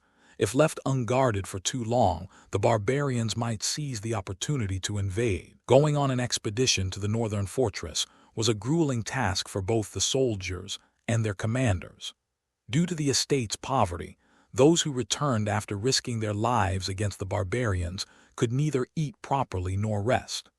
The faces of those who returned empty-handed to the fortress without proper supplies were always dark and sullen. But this expedition was different from before, with ample supplies ranging from food to equipment. Even those heading to the fortress had bright expressions. It's truly fortunate to receive such support every year like this. Not long after barely catching their breath with the runestone they received from Ghislaine, they received support from the royal family as well. Although Ferdium only received half of the allocated funds, it was still a godsend for an estate that constantly struggled with poverty. Albert, the treasurer, was so engrossed in the joy of managing the finances that he barely left his office. To think the young lord could accomplish all this. Perhaps I've been too harsh on him. Homeland reminisced about when Ghislaine was young, feeling a wave of nostalgia. Ghislaine was the son of his sworn brother, with whom he had vowed to be lifelong comrades, and the heir to the estate. He was more of a nephew to him than any blood-related nephew could be. Thus, from a young age, Homeland had showered Ghislaine with love and care. However, as Ghislaine went around causing trouble like a rogue, unbecoming of the estate's heir, the affection he once felt had entirely disappeared. The child he once cherished became someone he detested and despised. Well, he was always an extraordinary child. We just didn't understand him. If we had known he was so capable and dedicated to the estate, who would have hated him? Maybe he's a bit ambitious, but that's just because he's still young. The hatred that had filled Homeland's heart began to melt away, like snow under the warm spring sun. He still wasn't entirely fond of everything Ghislaine did. His actions were often too dangerous and precarious. But judging by the results, things had turned out well. Even though it was only after acquiring the runestone and royal support that they had finally reached a level comparable to other estates, Ferdium's situation was gradually improving. Yes, any shortcomings can be corrected with proper guidance and leadership. Isn't that the role of an elder? He's still young, and his spirit is bound to be fiery. Homeland smiled kindly and nodded to himself. Old memories began to surface. He recalled the days when he had been dedicated to educating Ghislaine, striving to mold him into a great successor and lord. From now on, he could start guiding him in that way again. If only he could straighten out that unruly personality, Ghislaine would make an excellent lord. After all, he's the one who will inherit Ferdium estate. Let's get along well again, Ghislaine. As his animosity gradually faded, his heart felt more at peace. Why did I live so long without realizing this peaceful feeling? Holding on to hatred only hurts my own heart. Having come to this realization, Homer stood up, filled with renewed affection and hope for Ghislaine. It was about time for him to head out for an inspection of the estate. Today, I'll start with the eastern village. Upon his command, the knights and soldiers quickly prepared. Acting as the Lord's deputy carried a heavy responsibility. Since the Lord was away, he had to pay even closer attention to managing the estate. But was there really anything to worry about in Ferdium these days? He couldn't help but feel at ease. Even while riding, Homer couldn't hold back a broad smile. Ha ha ha, it's truly peaceful. The clear sky without a cloud, the dazzling sunlight, the chirping birds, and the forest where all the trees have disappeared. Wait, what is that? Why is it like that? Where have all the trees gone? There had been a small forest on the road leading to the eastern village, but now, as he looked, all the trees had been cut down, leaving only stumps behind. Homer's voice trembled as he spoke. What happened here? Why is the forest like this? I'm not just seeing things, am I? We must hurry and check this out. As they got closer, it became clear that this wasn't some illusion. The forest had truly been devastated beyond recognition. The forester, where is the forester? What happened here? What on earth happened? When Homer shouted at the top of his lungs, the person in charge of managing the forest quickly appeared. See, Chief Overseer, you're here. What happened here? Who would dare cut down the trees like this? Speak up immediately. In any estate, recklessly damaging a forest was considered a serious crime. This was especially true in the northern regions, where harsh terrain meant people heavily relied on the resources of the forests and mountains. This made the management of such areas even more sensitive. Otherwise, it would deliver a heavy blow to the already strained finances of the estate. Even in Ferdium, special personnel were assigned to manage and protect the forests, preventing anyone from entering without permission. But who would dare commit such a brazen act? The forester, prostrating himself on the ground, immediately revealed the culprit. The young lord came and took it all. What? The young lord? Why would that rascal cut down trees here instead of using the ones from his own estate? He said his estate was running short on timber, so he wanted to borrow some. Ugh, ugh. Homer suddenly felt his blood pressure spike, clutching the back of his neck as he staggered. That bastard is definitely not right in the head. Even if this was his father's estate, taking timber from another estate just because he was short on wood, he needed to be caught and punished immediately. Where is that lunatic? Where is he? The forester timidly got up and pointed in a direction. Over there, running away as fast as he can. Sure enough, in the distance, there was a large group pulling countless carts loaded with timber. Despite their retreat, they were brazenly flying the banner of Fenris. Everyone, catch him, catch that rascal immediately. With that, Homer collapsed, nose bleeding as he fainted. His body couldn't handle the sudden spike in blood pressure. As he lost consciousness, Homer thought, forget about getting along again. He hated him so much he could die. Thus, one of Ferdium's forests was entirely stripped bare by Ghislaine. Wow, what is all that? The villagers were stunned at the sight of the long line of carts coming in. They had already heard that construction had been delayed due to a shortage of timber. No matter how wealthy the lord was, they thought this time it might be a struggle, yet once again, he had managed to pull off a remarkable solution. Claude, who had rushed over after hearing that timber was coming in, was also left speechless at the sight. The quantity is enormous. It looks like they practically cleared out a small forest. There's no way Ferdium, which isn't in great shape financially, would willingly give away this much timber. He had boldly declared he was going to take what he needed, and it seemed he had indeed taken it by force. Wow, he really has no regard for the consequences. If I keep hanging around this guy, I won't live long enough to retire. No matter how urgent or important the situation, to go this far and do something so out of the ordinary. Surely, Ferdium would come demanding explanations later. For a moment, Claude worried about the future, but then he realized something and his expression brightened. No, wait. Thanks to us, they're getting support from the royal family, so this much should be fine, right? Let's help each other out, Chief Overseer Homer. Claude decided to just take it easy. There was no point in fretting over something that had already happened. Meanwhile, rumors were spreading among the villagers. They say the Lord raided his father's estate and took the wood. Apparently, Count Ferdium is on an expedition to the north, so he doesn't know yet. Tusk, this is going to cause a big problem later on. Who knows, there might even be a war between father and son. I had heard that the Lord was notorious for being an unfilial son around here, but I never imagined he'd go as far as to plunder his father's estate. Everyone was anxious, just hoping nothing serious would happen. Claude comforted the worried townspeople and urged them to resume their work. All right, let's restart the halted work. Call the laborers back.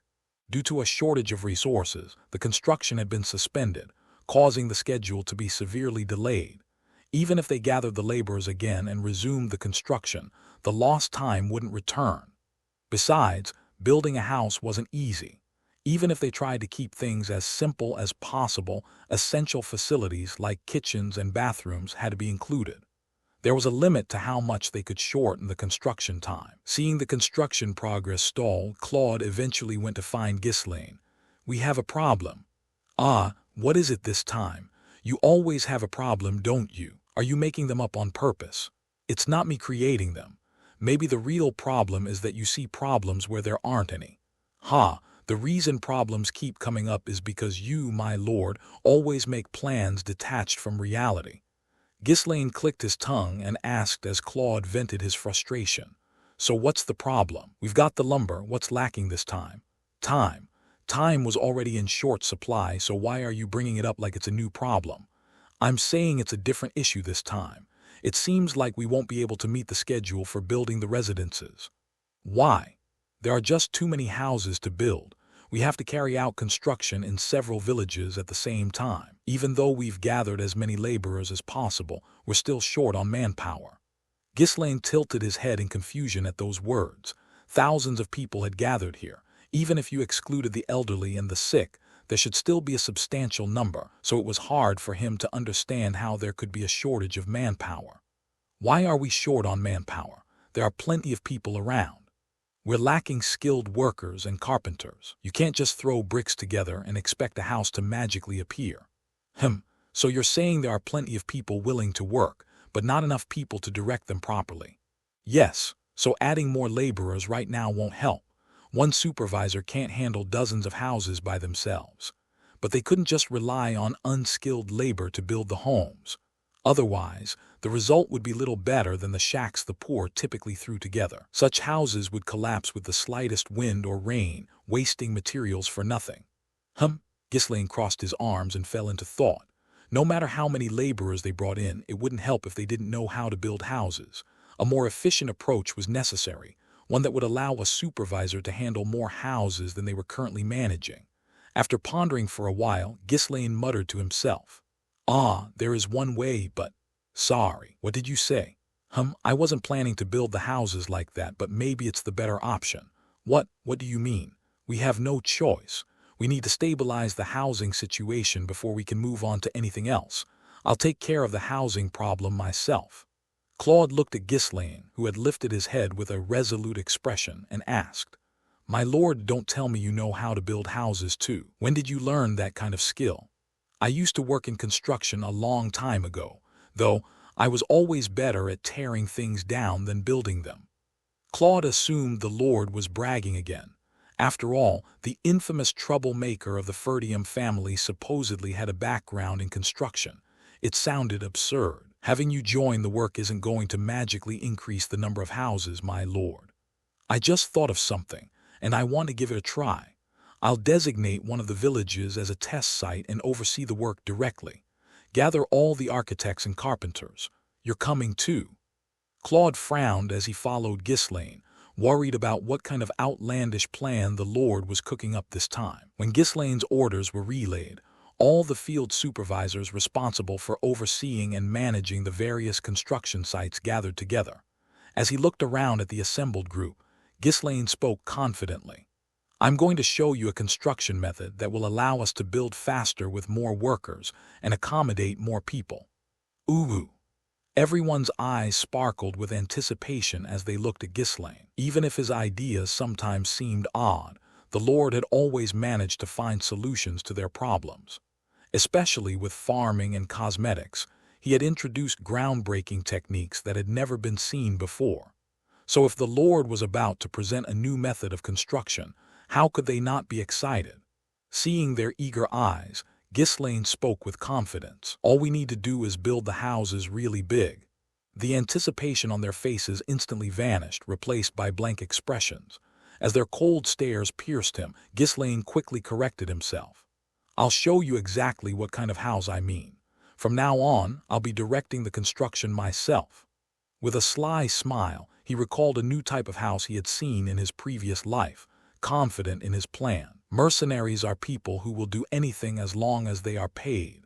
In his past life, Ghislaine took on many jobs other than fighting. Of course, he handled distribution of work and fortress construction, and during wartime when labor was scarce, he even took on building makeshift barracks. If I hadn't earned the title of King of Mercenaries, I would have been called the King of Construction. At first, he didn't know anything and just used his strength. But after receiving similar assignments repeatedly, he picked up basic knowledge of construction and civil engineering.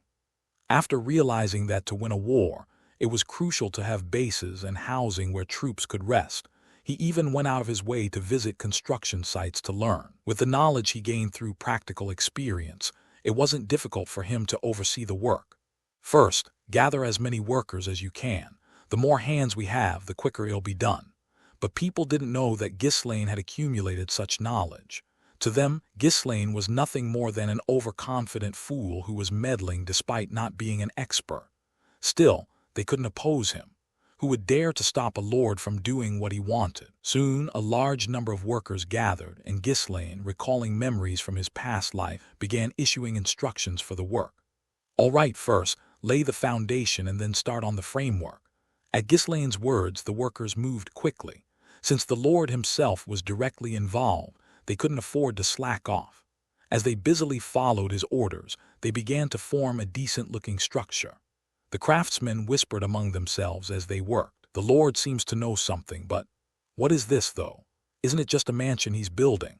Judging by how he's dividing up the sections, it looks like he's just making a lot of big rooms to shove people into.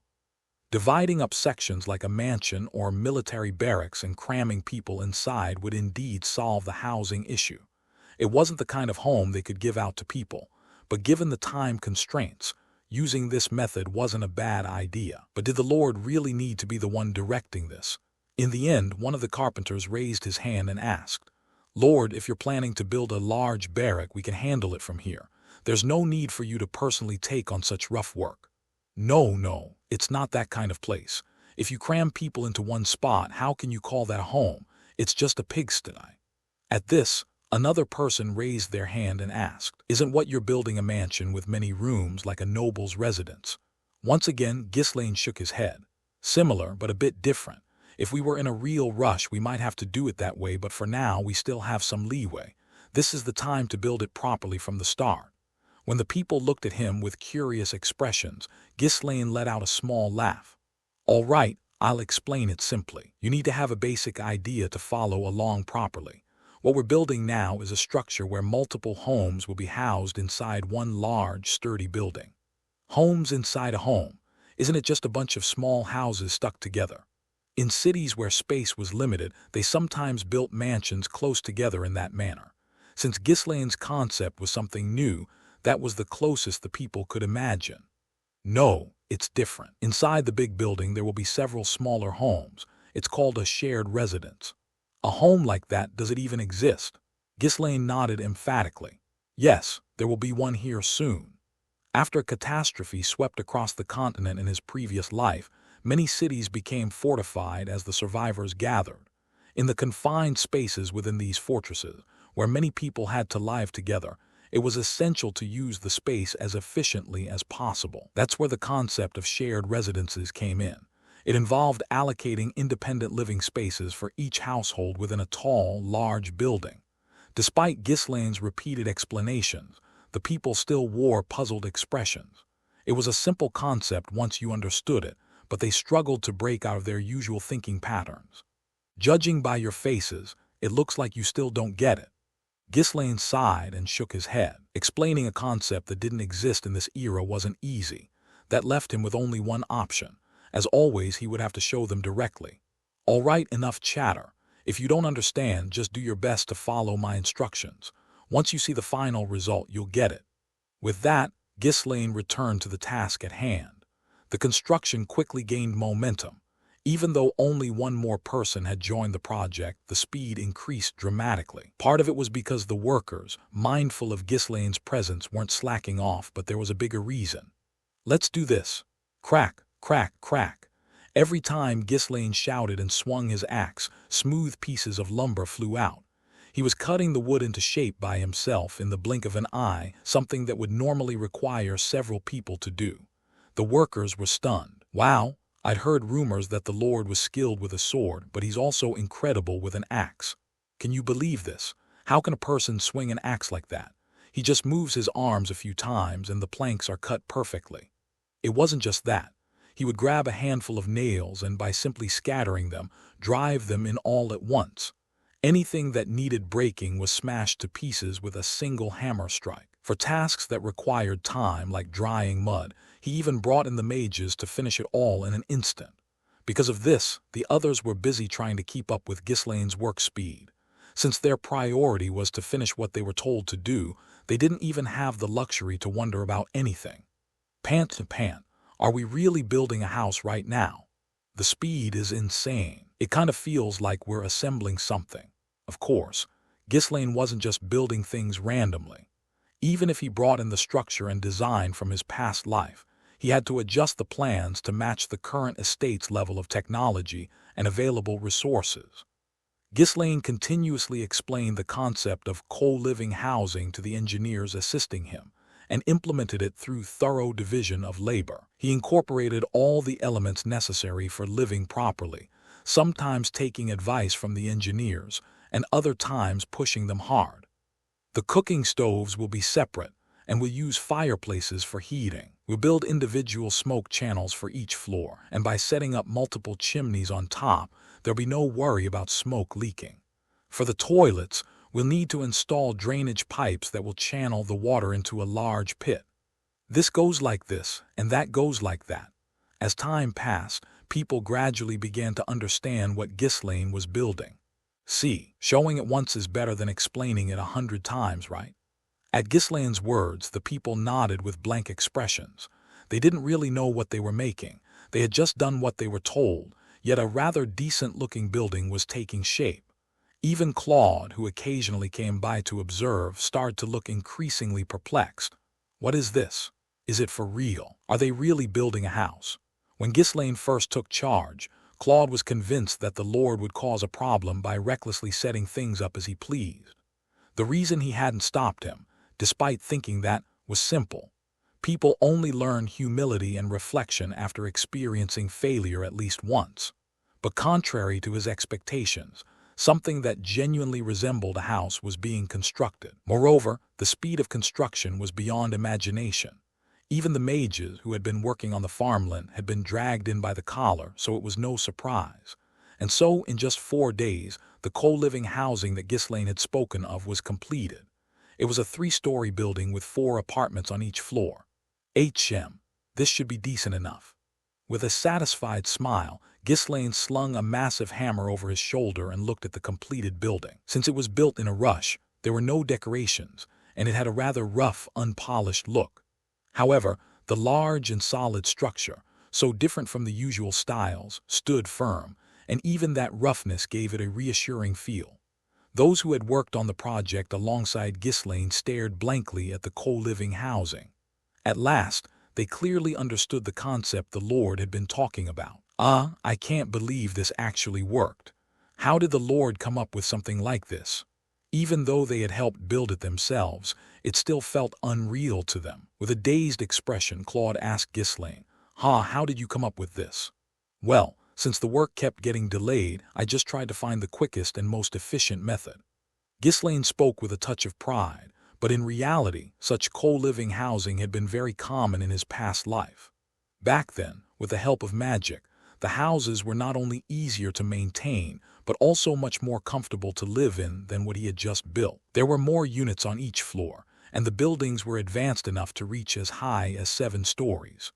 Of course, Nobles and the upper class still lived in mansions, while only commoners resided in co-living housing. Ghislaine glanced around at the engineers and said, "If we build like this, we can finish the residential construction much faster, don't you think?" The logic was simple. If there was a limit to how many buildings one person could oversee, then increasing the number of people who could live within each building would solve the problem. And it wasn't wrong. In the time it would take to build 2 or 3 small houses, they could construct this one building. Yes, this method would drastically shorten the time needed.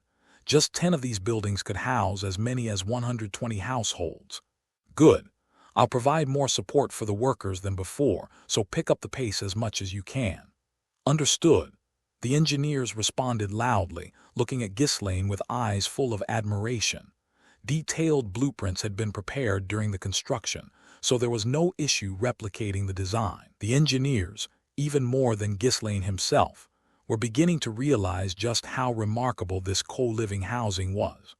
The more they analyzed it, the more they concluded that this was the most suitable construction method and a revolutionary housing style for the current situation. Who would have thought that simply twisting the conventional concept of a house a bit would result in something like this? Watching the engineers excitedly gathering in groups and chattering among themselves, Claude decided not to think too deeply about it anymore. Yeah, I was wrong. I shouldn't have thought of him as a regular person. As Claude wore a slightly sour expression, Ghislaine spoke to him in a chiding tone. "What are you doing? Are you still not paying attention? The work speed is going to pick up, so bring in a large number of laborers." "Ah, understood. I'll immediately put out a notice to recruit more workers." At Claude's response, Ghislaine raised an eyebrow as if he'd heard something absurd. "How long do you think that'll take? Let's push forward faster. We don't have much time right now, do we?" "Sorry, what exactly are you suggesting?" "I'm talking about the migrants. We've been feeding and housing them well for the past few days, right?" "Yes, there are still a few sick ones left, but most of them should have recovered their strength by now." At that, Ghislaine grinned slyly and said, "From now on, it's not recruitment, it's conscription. Bring in everyone who can move. The free meals end here." Asterisk, asterisk, asterisk, the migrants who had been living comfortably up until then felt that the inevitable had finally arrived once the conscription orders were issued. To those who firmly believed that a lord who gave something for free simply didn't exist in this era, it was an expected announcement. Some even felt relieved to hear about the conscription. As a result, no one resisted. They all simply responded to the call, like sheep being led to slaughter, without any enthusiasm. Every migrant capable of moving was forcibly assigned to the construction of residential areas and the clearing of farmland. Those who had been working mechanically saw their attitudes change once they started moving into the co-living housing. It was true. They're really giving us houses, not just tents. I thought it was a lie. When they said co-living housing, I thought we'd all be living in a barrack together, but this is incredible. Owning a home, was it really this easy? Most of the migrants had been people who were more or less forced out of the slums. The places they used to call home were dilapidated ruins, tattered tents that barely kept out the rain, or makeshift structures haphazardly built with wooden planks. Born into poverty and lacking any skills, they had lived believing it was natural to endure hardship and humiliation. But it was different here. Working hard brought them substantial rewards. Though it was called a co-living housing, it was much larger and cleaner than a shabby hut, and each family had a clearly designated living space. For those who had lived as paupers, it was an immense gift. At first, I really hated coming here, but if I hadn't, I would have missed out big time. The Lord here is incredibly generous. Coming here was the best decision ever. Even loyalty is starting to come naturally. How can you say you made a good decision when you were driven out? Still, it was a stroke of luck to get kicked out. For those who had lived without being treated like humans, Fenris Estate was a land where they could seize a once-in-a-lifetime opportunity. Not wanting to return to their previous lives, the migrants threw their all into cooperating with the construction efforts. Thanks to this, the progress of the work accelerated to an unprecedented speed. Ghislaine, watching them work joyfully even through the arduous tasks, wore a satisfied smile. They're all moving together as one for the sake of the estate. With this kind of morale and passion, there's nothing we can't achieve. Claude could only agree with those words. That's a relief. With this level of enthusiasm, the other projects will finish faster too. That's good news. We need to keep moving busier than ever, especially with the war preparations ahead. At the mention of war, Claude's expression darkened. People were moving so diligently because they had no idea that a war might break out. If they found out now that they'd have to fight against the great lord Count Desmond, they would drop everything and flee, leaving their homes behind. However, once people had a house and their lives were stable, their reactions were bound to change. At that point, they'll want to protect their own property. Other estates wouldn't treat them as well as our lord does. They'd have no choice but to fight to protect Fenris' estate, surely. That wasn't the plan all along, right? Ghislaine hadn't started this with such intentions. He had simply proceeded because it was necessary for the estate's development. But those actions, combined, had led to unexpectedly positive results. Claude, half impressed and half skeptical, scrutinized Ghislaine and spoke with a hint of concern. For now, we've managed to solve the lumber issue, but in a few months we'll face the same problem again. It's not just lumber, other materials are also gradually running out. Still, we've secured enough for the immediate projects, right? We can always gather more. What else is in short supply besides wood? Of course, it's iron. It's used in so many places. Right now, since preparing for war is urgent, most of it is being used to make weapons. But the amount set aside for the residents' daily goods and building materials is already running low. Getting iron ore is going to be difficult, I assume. Yes, even if we have the money, iron ore is hard to obtain. Most of the supply circulating in the north is controlled by Count Cabaldi. Ghislaine nodded several times before muttering to himself. All right, it's time to move on to the next phase. What preparations? We're already busy to death trying to prepare everything else, and now there's more to prepare. When Claude asked in a startled tone, Ghislaine responded nonchalantly. If we don't have it, we need to get it, especially iron, since it's a vital resource for war. Well, you managed to get the wood from Ferdium, but how do you plan to get iron ore? Ferdium doesn't have iron mines either. Don't worry, I've got a plan. I'll tell you about it soon. A plan, you say? Right, of course you do. Claude couldn't hide the exasperated look on his face as he nodded. Ghislaine always had a plan, no matter what. The problem was that those plans were so bizarre and downright unreasonable that they didn't make any sense to anyone else. Please, I hope this time it's not another plan that involves risking his life. I wish our lord could be a bit more sensible. Claude silently prayed fervently to the goddess. Asterisk, asterisk, asterisk, while the estate was bustling, the subordinates Ghislaine had been searching for from his past life began to arrive one by one. Mercenaries, soldiers, butchers, executioners, hunters. Their professions and skills were diverse. Those who had been forced into rough jobs due to their circumstances readily accepted Claude's offer of employment. It would have been strange not to accept when the lord was guaranteeing good pay and stable work. As Claude scanned the list of newcomers, he asked Ghislaine casually, "Not all of the information you gave me was accurate, but a lot of it was spot on. How did you find out their locations and personal details? None of them even knew who the lord was." Claude was genuinely curious. How could a young noble who had spent his whole life cooped up in the countryside know butchers from another kingdom? Yet, no matter how many times Claude asked, Ghislaine never gave him a clear answer. "Well, I just happened to find out somehow." Even if he honestly said he knew them from his past life, they wouldn't believe him anyway, so Ghislaine always brushed it off vaguely. Naturally, Claude's suspicions only deepened. What made it even stranger was how delighted Ghislaine seemed every time one of them arrived. It was as if he was meeting an old friend he hadn't seen in ages.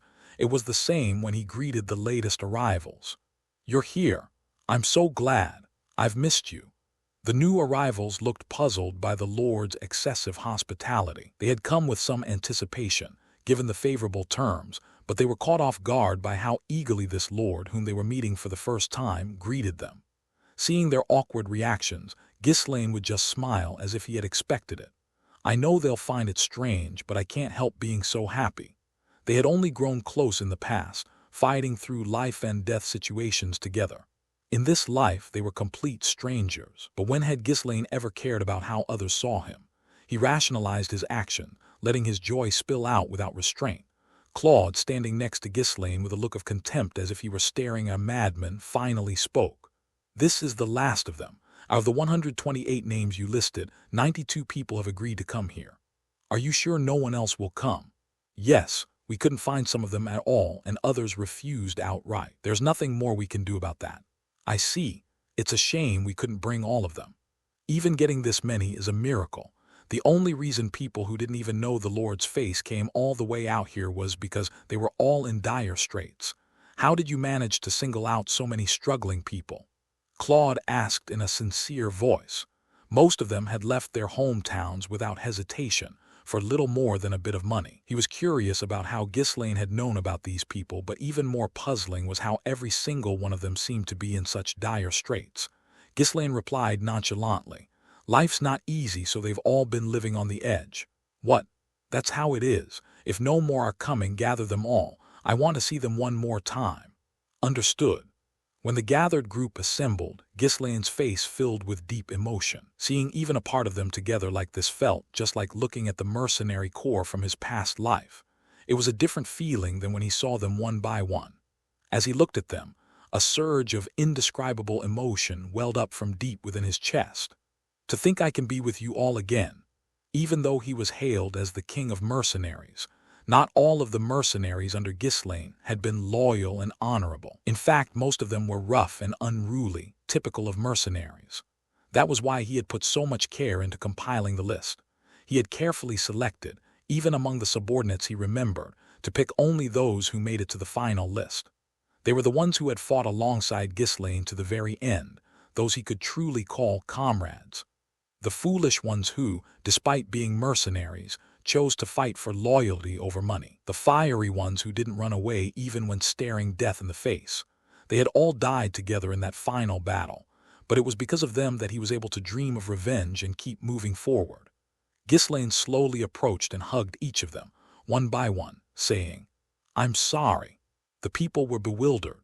From the moment they had arrived, this lord had been acting strangely, and now he was gathering everyone just to say things that made no sense. Is this estate really okay? Even as the people grew anxious, Ghislaine didn't stop. He hugged each person tightly, repeatedly offering his apologies. He felt just as much regret as he did gratitude toward them, not because they had lost their lives helping him. Death was something any mercenary had to be prepared for. What mattered was how they died. We failed. There was only one thing he regretted, that he had let his desire for revenge cloud his judgment, leading him to rush the war. The continent's most formidable mercenary corps, once feared far and wide, had been annihilated because of Ghislaine's impatience. I'm sorry. Their valor and pride had become a mockery to their enemies, and his mercenary corps left no trace of honor, no name worth remembering. All that remained was the brand of failure and the ridicule that followed. Of course, those events hadn't happened yet, not in this life. But as the one who had led them, Ghislaine felt the need to apologize to his fallen comrades from that time, those who had disappeared so fleetingly. This was his final apology to them, as the King of Mercenaries. And it was also a vow not to repeat the same mistakes. There won't be a second defeat. Yes, there would be no more failures like that. These people would grow stronger, faster than they had in the past life, and they would make their name known far and wide. Ghislaine would ensure it. Looking at the bewildered expressions on their faces, Ghislaine let out a small chuckle. For a moment, he had been swept up by the emotions of the past, but that was as far as he would allow himself to indulge. After quickly collecting himself, he began to explain to the people what they would be doing and the benefits they would receive. You've probably heard the details already. As promised, you'll be guaranteed high wages, and we'll provide housing for you. Having lived difficult lives, they desired stable jobs more than anything else. Unlike the other newcomers, these people were all being employed as part of Fenris's standing army. Since they had been promised far better treatment than at other estates, their faces were filled with anticipation. After giving a rough overview, Ghislaine introduced the people who would be in charge of them. You've already met the chief overseer, Claude, so you know him, and this here is Jillian. He'll be your instructor in charge of training. Jillian nodded slightly at Ghislaine's introduction, then stepped forward and scanned the group. They all reek of blood. Suppressing his nervousness, He inwardly clicked his tongue. The people standing before him had a fundamentally different air from the usual mercenaries. They carried a scent closer to that of wild, hungry beasts, rougher even than the notorious mad dogs who were known for their ferocity. This is going to be exhausting. To keep these kinds of people in line and make them follow would mean countless bouts of violence and power struggles for a while. Ghislaine continued introducing more of his subordinates. This is Belinda, the head butler of the castle. She'll be responsible for your daily lives and needs, so if there's anything bothering you, don't hesitate to talk to her. Pleased to meet you. You all look quite impressive. Unlike Jillian, Belinda smiled brightly even in the face of their fierce energy.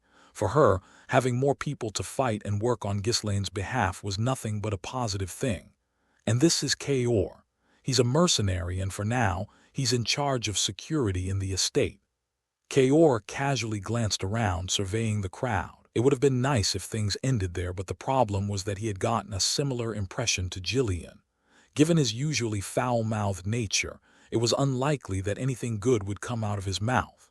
I'm the mad dog around here, so don't cause trouble and keep your heads down. If you've got a problem, come at me anytime. I'll be more than happy to crush you, Kaor said provocatively, making the atmosphere instantly tense. Jillian shook his head in disapproval, while Belinda covered her face with one hand, as if embarrassed. The people gathered there were all rough types who had seen their fair share of hardship. They didn't immediately push back, given the presence of the Lord, but they didn't bother hiding their displeasure, letting out a fierce, intimidating aura. As the air around them bristled with tension, Kaor let out a scoffing laugh. Unbelievable. You want to fight right now? Fine, we need to settle the hierarchy anyway. Come on, you bastards. Who's going first? Kaor stepped forward, radiating his own killing intent. In the world of mercenaries, rank was decided solely by strength. Since they recognized Kaor as a mercenary, there was no reason for the others to hold back. A few large, rough-looking men stepped forward and asked Ghislaine directly. It's a bit embarrassing to start fighting as soon as we get here, but can we give it a try? If you allow it, we'll settle the order among ourselves. And if we win, will you let us switch places with that guy? Their bold reactions made Kaor grin wickedly. He'd been itching for a fight, and this was exactly what he'd hoped for. In situations like this, it was important to establish dominance.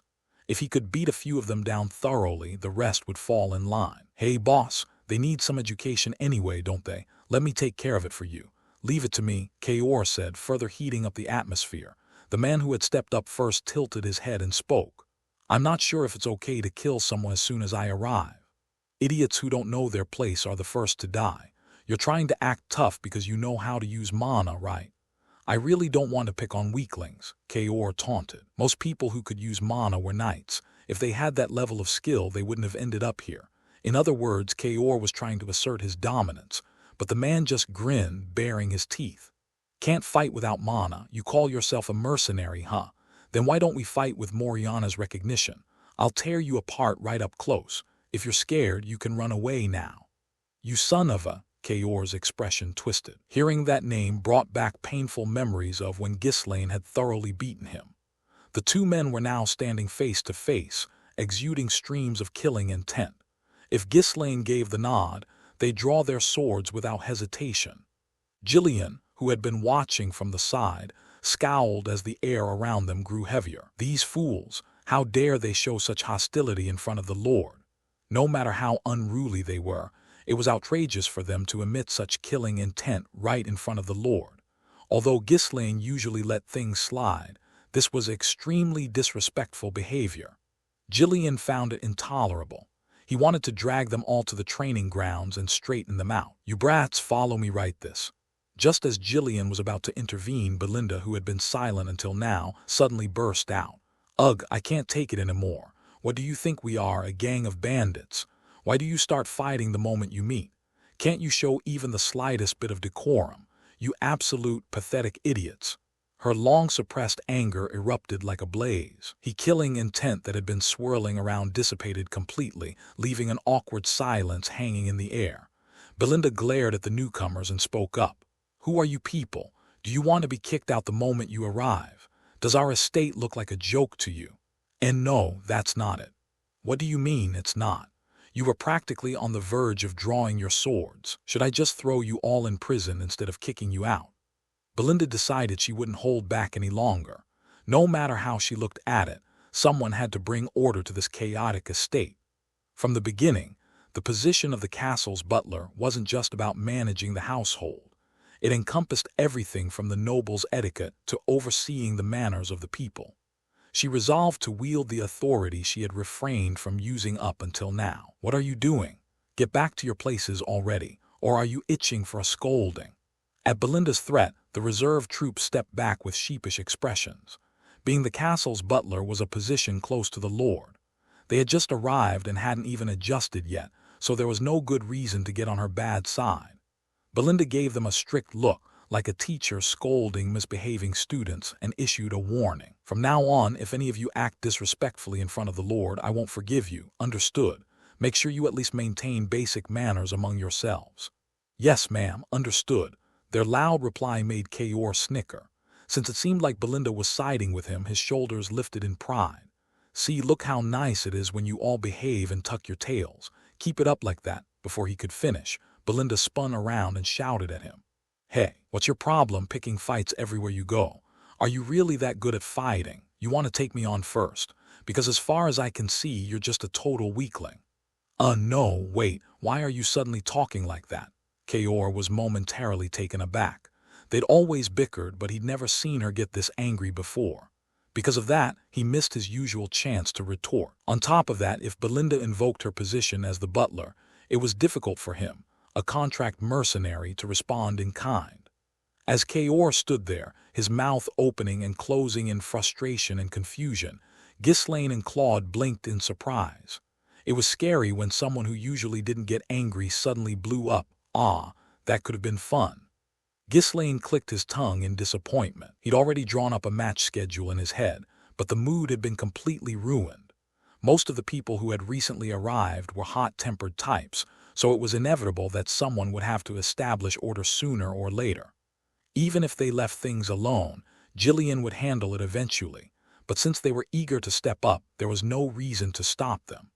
Belinda looked at Ghislaine, who was smacking his lips, and asked, "Why does the Lord look like that? He seems a bit disappointed." "No, not at all. I'm not disappointed. I just thought, why bother stopping them? I mean, when it comes to establishing hierarchy, Jillian will take care of hierarchy during training. Do you think I don't know that?" Right. Jillian will handle everything." Belinda narrowed her eyes and gave Ghislaine a sidelong glance. "Don't tell me you were already planning to set up a ring, draw up match schedules, and place bets with the chief overseer while watching. You weren't, right?" "Of course not. As I always say, I'm a non-violent pacifist. I just wish we could live a normal life for once. I'm busy, so I'll head off. And everyone be careful. I'll be watching." Belinda sighed, shook her head a few times, and then left the area. As soon as she left, an awkward silence enveloped the surroundings once more. Ahem, ahem, hum. Everyone exchanged nervous coughs, each trying to gauge the other's reactions. Even Jillian, who had been outmaneuvered by Belinda, crossed his arms and pretended not to care. Claude quietly whispered into Ghislaine's ear, "Quite disappointing. I was planning to bet on about 5 years this time." It was a missed opportunity to extend the slave contract period. "Are you sure you didn't mean to say it's fortunate the period didn't get shortened? Anyway, I don't think I've ever seen the butler that angry before. Was she always that scary?" "Oh, she's always been scary when she's mad. And that wasn't the end of it. If she gets even angrier, she draws her sword. After that, it's poison. Phew, I guess I better be careful. Just don't cross the line and you'll be fine." Claude nodded but then tilted his head, realizing something odd. "You say just don't cross the line, but how do you know the next step involves a sword and poison, Lord?" "Good question. How would I know that?" Ghislaine's expression softened, as if he was recalling an old memory, then abruptly sharpened again. "Anyway, it's about time we start the next task." What do you mean, next task? We're already drowning in work. If we add more, we're all going to drop dead." Claude protested, almost panicking. If they took on any more, it would really be the end of them, but Ghislaine responded with a gentle smile. "Don't worry, this time you'll barely have to do anything." "Really? You're not giving me more work, right?" "Ugh, you're such a skeptic." I said don't worry. Have I ever pushed you to overwork? No, right? Wow, look at how shameless he is. Claude's disbelief was blatantly written across his face as he stared at Ghislaine. If this wasn't overworking, then what was? He could almost picture Ghislaine admitting, yeah, it was too much. My bad, only after Claude had dropped dead from exhaustion. Claude thought about pushing the matter further but decided against it. It wouldn't irritate Ghislaine and risk getting saddled with even more tasks. Fine, let's just say that's true, but what's the next task? Preparing to secure iron ore. We're short on that, aren't we? How do you plan to get it? I've got a plan. I'll fill you in, so just prepare for the meeting. Seeing Ghislaine's confident reply only made Claude more uneasy. Asterisk, asterisk, asterisk, when things are rushed, problems are bound to arise. In a place like the Fenris estate, where there was hardly anything, securing resources was a significant issue. Especially with iron ore, it was notoriously difficult to obtain in large quantities even if you had the money, making it an even bigger problem. But Ghislaine wasn't worried. He had a plan in mind for resolving the iron ore issue, one that he'd been considering for a very long time. As soon as all his retainers gathered, Ghislaine got straight to the point. We're going to attack the Cabaldi County. It had been a while since Ghislaine had said something this insane, and everyone just blinked in silence. They'd been told this was a meeting to discuss the shortage of resources, but now he was spouting something completely unexpected. Naturally, they were baffled. Count Cabaldi was a key member of the ducal faction, and his territory was the largest producer of iron ore in the north. The Count was also diligently supplying iron ore to Desmond. Claude tilted his head from side to side, scratched his ear, and asked again. Wait, isn't this meeting supposed to be about how to secure iron ore? It is. That's why we're going to attack Cabaldi County. The Lord was spouting nonsense again. Claude took a deep breath to calm his rising irritation. They were already in the middle of developing the estate and simultaneously preparing for an attack from Count Desmond. Just holding the line and defending themselves was a life-or-death struggle, and now Ghislaine was suggesting starting a war. It was absurd. Besides, attacking Cabaldi County wasn't something that could be done lightly. Even if they did, there was no guarantee they'd win. My lord, the conclusion seems a bit abrupt. Could you explain your reasoning? Realizing that no one understood what he was getting at, Ghislaine began to elaborate. After all, they all needed to work together toward the same goal, and adding a few more words to clarify wouldn't hurt. The Cabaldi estate is currently supplying all its iron ore to Desmond. They're barely selling any to us. That's right. You're not saying you're attacking there just because it irks you to be on Desmond's side, are you? Who would start a war just because something irks them? Ghislaine looked at Claude with a pitying gaze. I'm speaking at your level here. Claude felt wronged, but he couldn't bring himself to say anything. What do you think will happen if we take that place? Desmond's side will lose their iron ore supply and will end up with an abundance of it. It's a brilliant strategy that slows down the enemy's growth while letting us grow quickly. So, in the end, you're saying we're attacking just to steal the iron ore we lack? Well, broadly speaking, yes. Are you a bandit or something? Claude clutched his dizzy head, staggering before finally managing to stand upright. No iron ore, so we attack a place with plenty of iron ore. Simple yet impressive logic.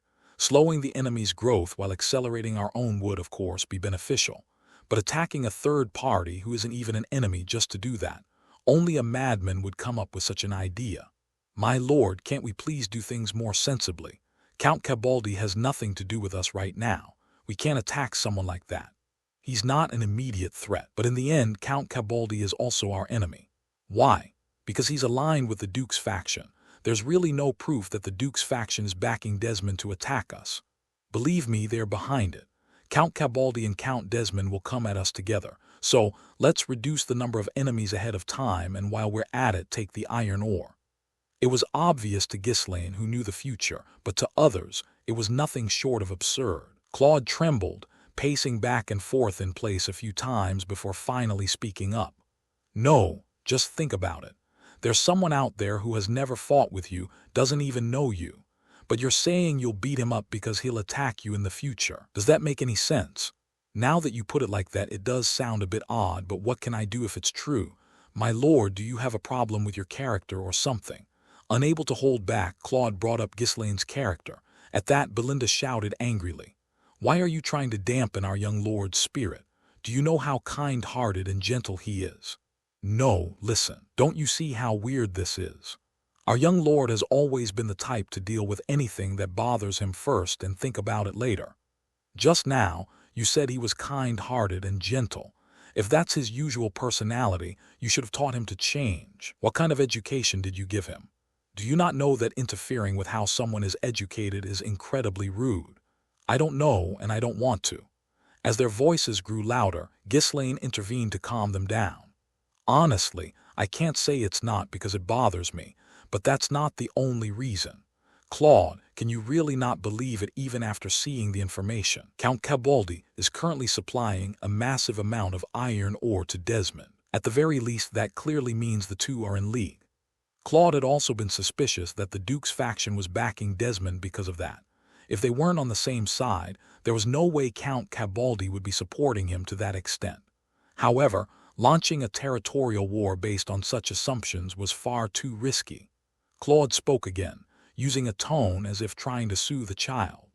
My lord, I understand what you're trying to say, but Count Cabaldi is someone from the Duke's faction. So what?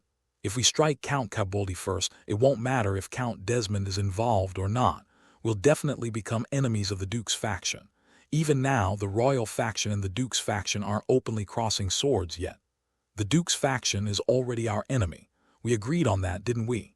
But we haven't made it obvious yet. I'm saying we shouldn't give them an excuse to attack us openly. What are you going to do if the Duke's faction decides to step in directly?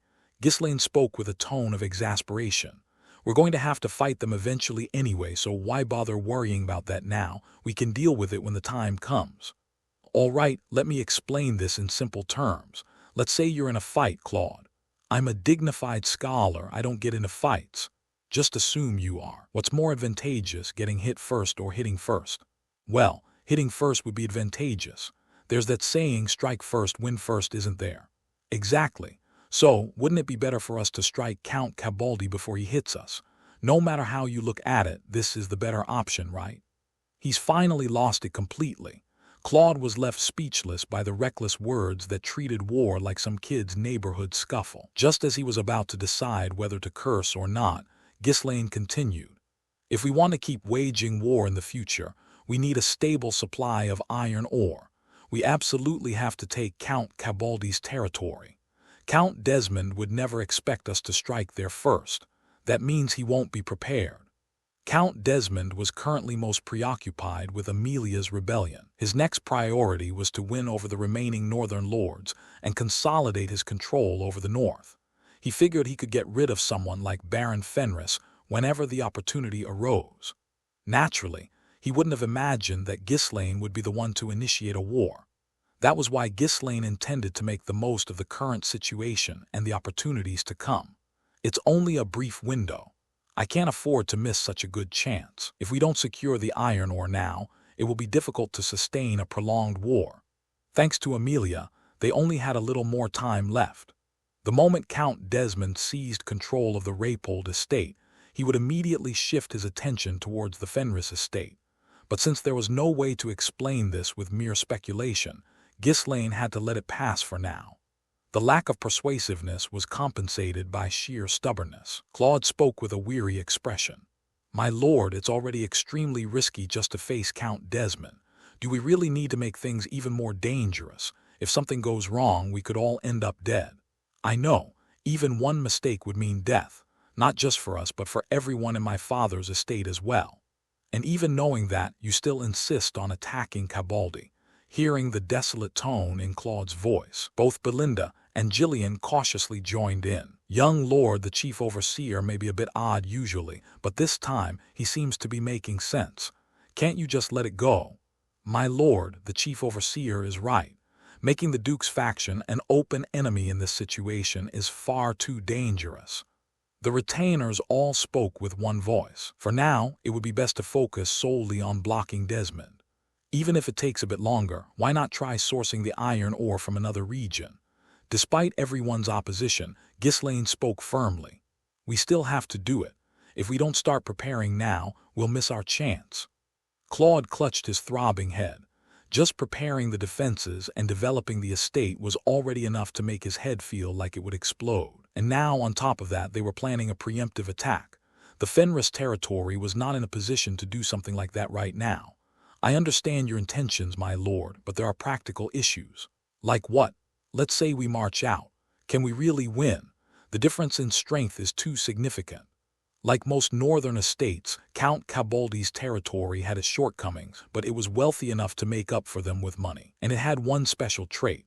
Setting everything else aside, Count Cabaldi's soldiers are probably the best equipped in the north. It was only natural for regions rich in iron ore to develop advanced smelting techniques. Thanks to that, Count Cabaldi's estate was known for equipping even its soldiers with high-quality gear. How could they hope to defeat such a force with their current power? When Claude posed this question, Ghislaine responded with an incredulous look. "You don't trust me." The others averted their eyes slightly, avoiding a direct answer. "Look at this, would you? People these days have no faith, none at all." Seeing the lukewarm reaction around him, Ghislaine clicked his tongue and continued. "In all the wars I commanded, I have not once been defeated." It was an exceedingly arrogant statement. No renowned commander would dare to say such a thing. But Ghislaine showed not a hint of shame. Since earning the title of the King of Mercenaries, he really hadn't lost a single war. He may have lost his life in the last war, but that didn't count now that he'd returned to the past. Belinda chuckled, covering her mouth with her hand at Ghislaine's confident words. "Oh my, how adorable, my young lord. He's only fought one war. Well, he did win, so technically he's not wrong." The others seemed to have similar thoughts. One battle, one victory, 0 defeats, so it wasn't a lie. As irritating as it was, Ghislaine's official war record was still 100%. Sensing what everyone was thinking, Ghislaine smacked his lips. "Ah, but it's true. I'm undefeated in 100 battles, yet they don't believe me." Claude looked at Ghislaine with a hint of pity before speaking. "I've heard a few times that the Lord is quite capable in combat. But you don't plan to charge in alone, do you? Even if we gathered every capable fighter among the immigrants, there wouldn't be more than 1,000. They might have brought in thousands of people, but if you excluded the elderly and infirm, the actual number who could fight wasn't that high. The 1,000 Claude mentioned was only the maximum estimate. Even if we turned all of them into soldiers without proper training, they'd just be a ragtag bunch. How do you intend to wage a war with troops like that? True, no matter how strong I am, fighting with such a force would be a bit challenging. It's not that I can't win, but there's no need to suffer unnecessary sacrifices." "Yes, that's exactly my point. So let's postpone the war until—" "No, that's not it. I'll find the extra troops myself, and we can train our current forces to be strong enough to match thousands, right?" Claude's heart sank at the absurdity of the suggestion. If that were possible, why would other lords be so desperate to increase their forces? Especially in a situation where time was tight, no matter how hard they trained, there was a limit to how much they could strengthen their troops. Just as he was about to voice his objections, Ghislaine's indifferent voice cut through the air first. "I'll establish the Fenris Knights." The gathered retainers blinked, momentarily doubting whether they had heard correctly. Creating a knight order without a single knight. It was the most absurd idea they had ever heard. What was a knight, after all? A knight was a kind of combat weapon that could change the tide of war. The outcome of battles often hinged on how many knights each faction had and the quality of those knights. It took at least dozens of knights to form a knight order that could bear the name. Thus, a knight order was not only a way to showcase the might of a territory, but also a symbol of military strength. So when Ghislaine, who had been talking about preparing for war, suddenly mentioned a knight order, it was natural for everyone to be left speechless. What, does he think gathering any random people and giving them a name makes a knight order? At the very least, one must be able to handle mana to be acknowledged as a knight. How many people in our territory can do that? The Lord surely knows this, doesn't he?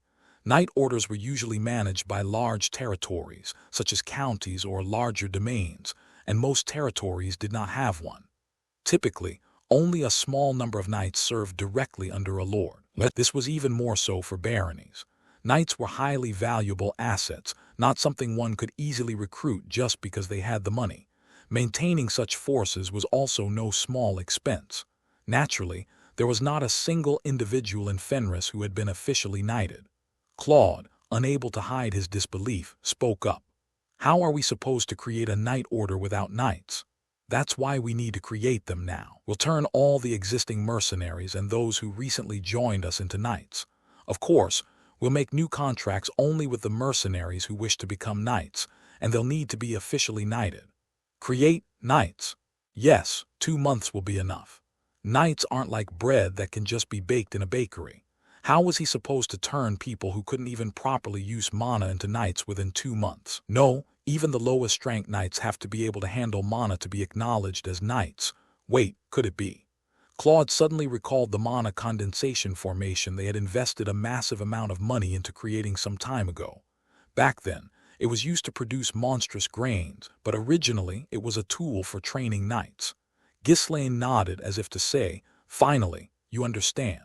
Forcing them to learn mana is possible. Reaching a high level is difficult, but it's easy enough to raise them to the level of the lowest rank knights.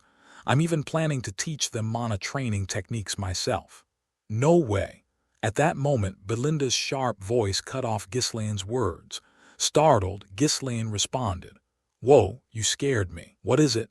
"You're planning to teach the Ferdium family's mana training technique." From what she knew, the only mana training technique Ghislaine had learned was from the Ferdium family. It was common sense in this era that a family's training methods should not be carelessly leaked.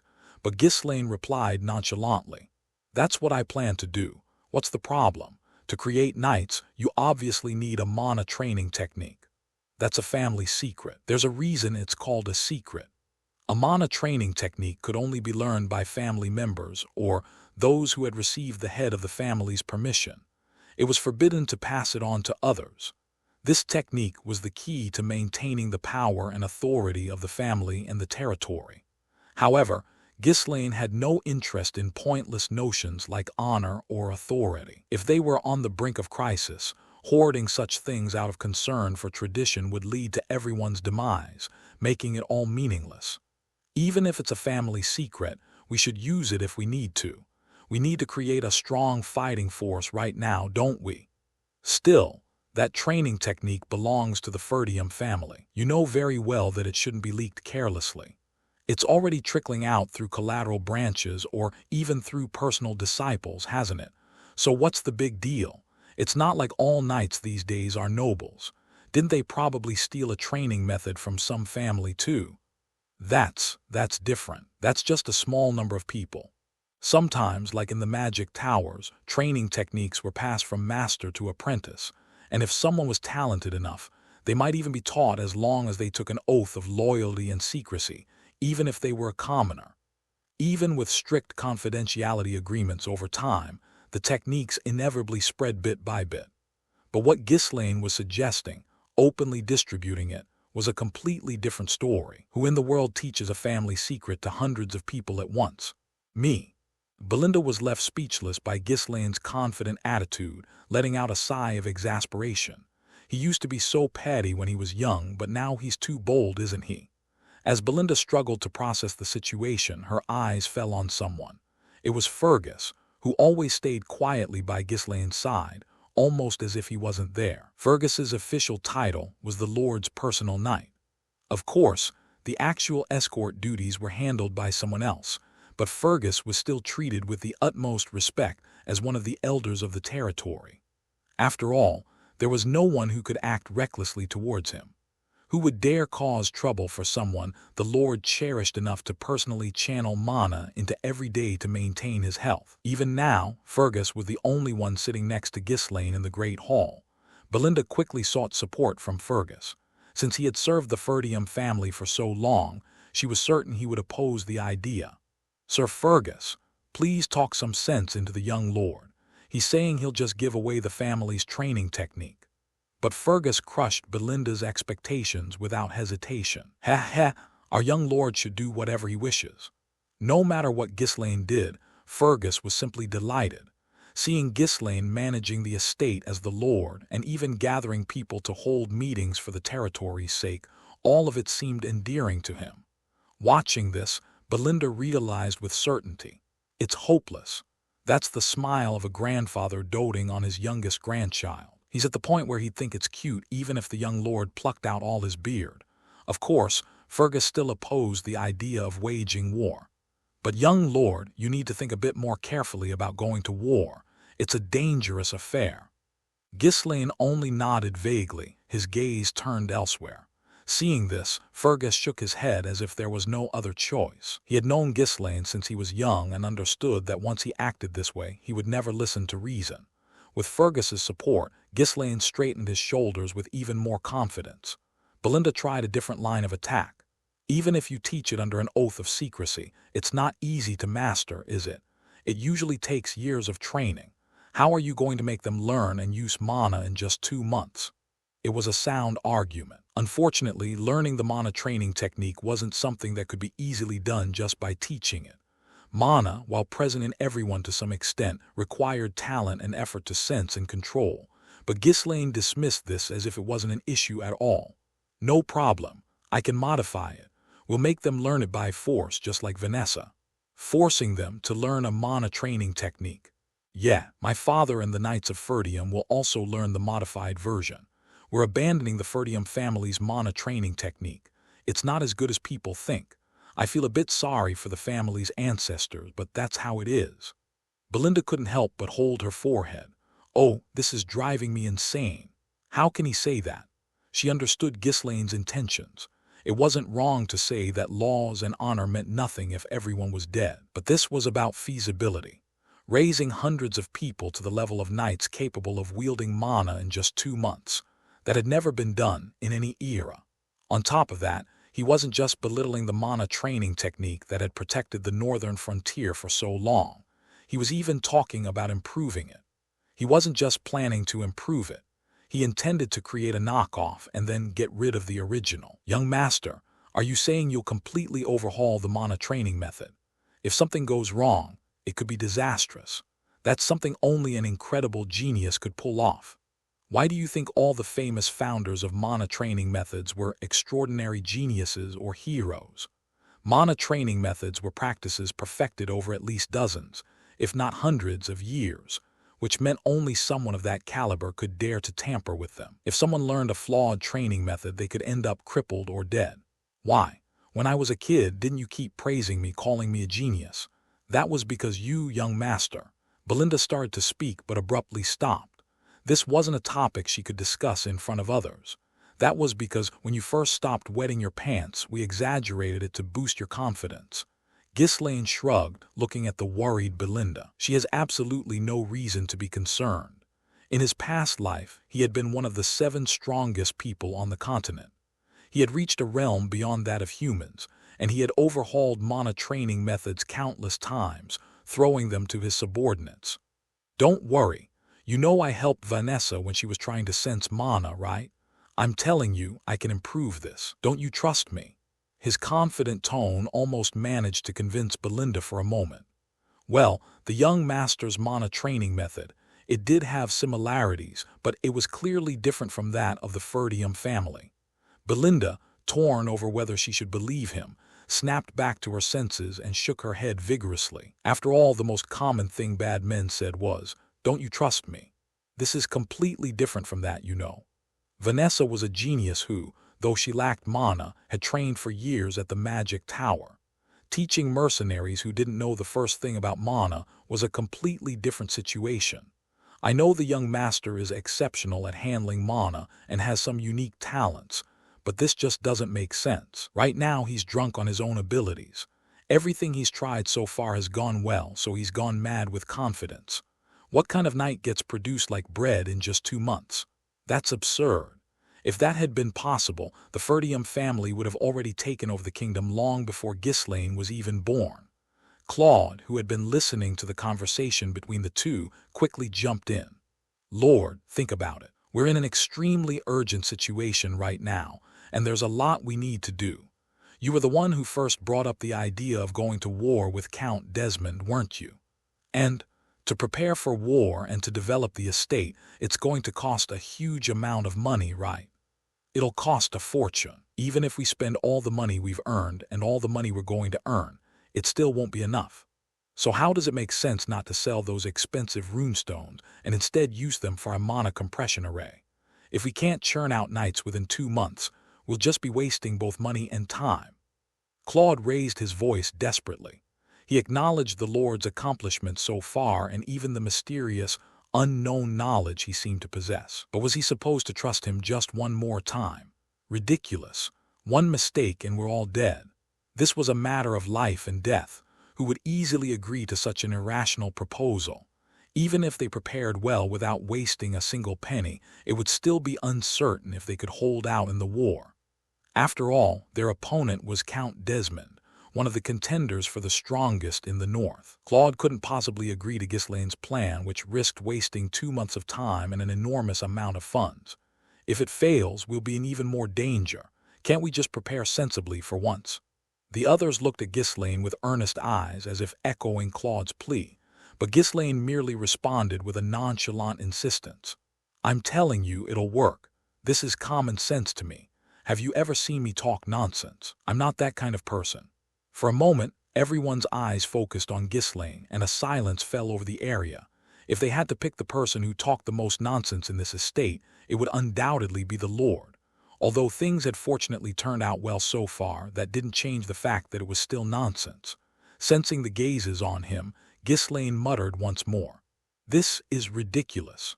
Ghislaine watched in bewilderment as Claude spoke urgently. "When are you planning to strike? Can't we take a bit more time? We should at least assess Count Desmond's movements and adjust our plans." Ghislaine shook his head firmly. "No, our schedule has been delayed already more than I anticipated. We must start preparations immediately. I'll depart as soon as the next harvest is over." The next harvest was only a few months away. It was far too soon. Claude let out a sharp scream. "Why does it have to be then?" "Because I have to fight on my own terms," Ghislaine replied in an uncompromising tone. It wasn't just a matter of seizing the territory quickly for the sake of claiming it. Acquiring iron ore sooner would certainly be beneficial, but even more crucial was finding the optimal timing for victory. Rushing ahead carelessly only increased the likelihood of failure. For Ghislaine, a single failure, no matter how minor, meant potential ruin. "I need to secure an overwhelming victory with minimal losses. The best way to minimize risk and capture the iron mine swiftly is to attack at that time." Only Ghislaine, armed with foreknowledge, could devise such a plan. To continue steering all events according to his intentions, Ghislaine had drawn in the Marquis of Brantford and aligned himself with the royal faction. However, explaining all this now would be pointless, as no one would understand, let alone believe him. Even after seeing the results, people would most likely chalk it up to pure luck, as they had before. As Ghislaine stood firm, Claude, nervously shifting his weight from one foot to the other, spoke pitifully. "My lord, why don't we make a bet this time too?" "What kind of bet?" "A bet on whether we defend the estate my way or embark on this expedition according to your plan." Claude's face was etched with genuine urgency. To protect this estate with his very life, he couldn't afford to continue being swept up in his lord's reckless decisions. That was what any sensible person living in the real world would think. Hearing Claude's tear-laced voice, Ghislaine nodded without hesitation. "All right, go ahead and tell me." Relieved, Claude's spirits lifted as he eagerly began. "To be honest, if you command it, then of course I should obey without question. But it seems the situation is just too risky. Wouldn't it be better if everyone felt more secure?" On that point, Ghislaine couldn't help but agree. Blind obedience to the Lord's orders was meaningless. The foes they would soon face could not be warded off with that kind of mindset. If it meant instilling fervor in his people, he was willing to make bets 100, even 1,000 times over. "All right, so what's your plan?"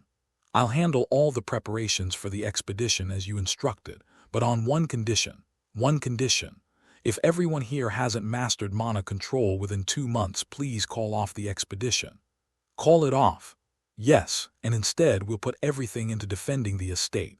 If we're fully prepared, even if Count Desmond truly attacks, I'll find a way to hold them off. I can manage at least that much, can't I?" Ghislaine inwardly clicked his tongue. He knew Claude was capable, but he was equally sure Claude couldn't prepare enough to counter a duchy's power. Even the royal family and the royal faction hadn't completely grasped the Duke's full resources and strategies. How could Claude anticipate and prepare against that?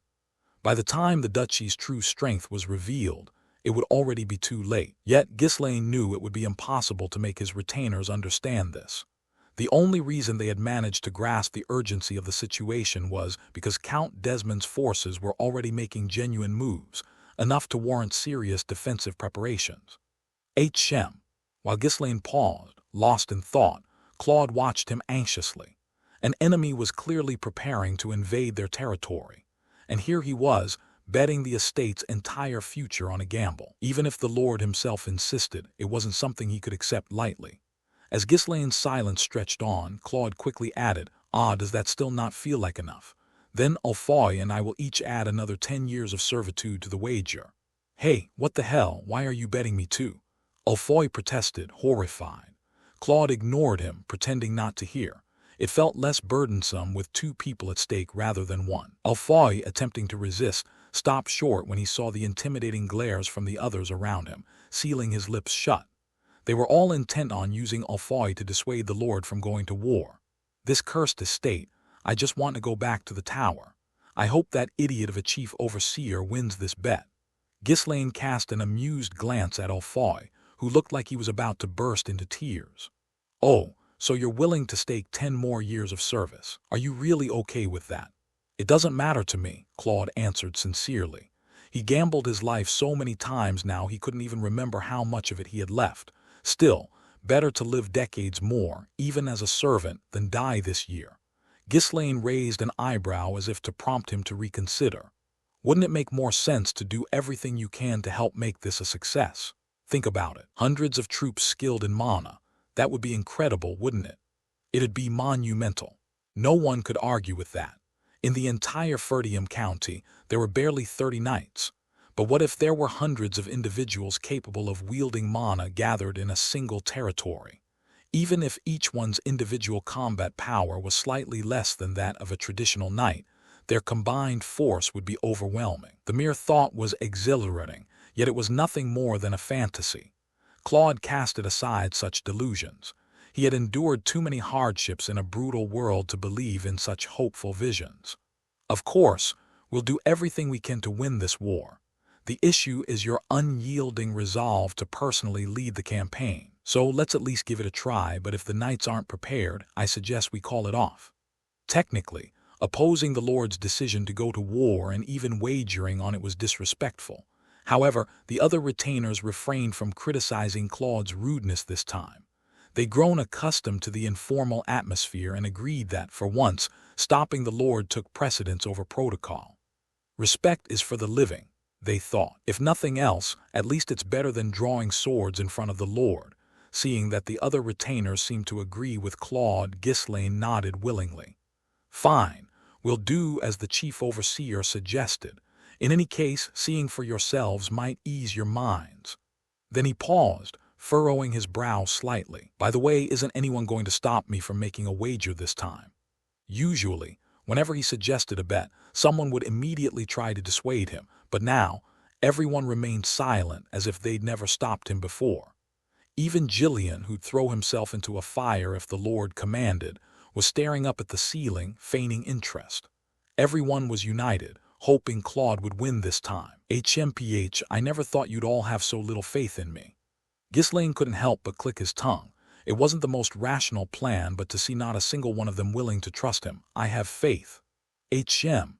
To his surprise, Kaor was the one who stepped forward. Not that Kaor particularly believed in Ghislaine. Still, he supported the campaign. Because, my body's been itching lately, so if we're going to fight, let's get out there and do it already. I'll kill them all.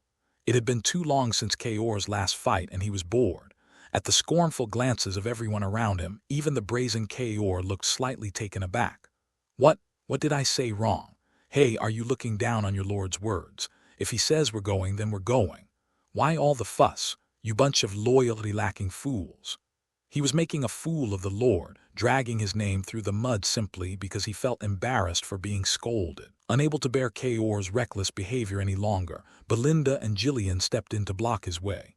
If you're just fighting for fun, let's go take the head of that Count Desmond or Count Almond or whoever he is.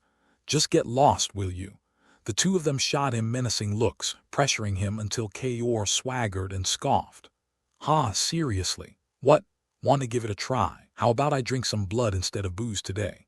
Though his words were harsh, his eyes stayed lowered. If he met their gaze, a real fight might actually break out. Even for Kaor, taking on both of them at once was a bit too much.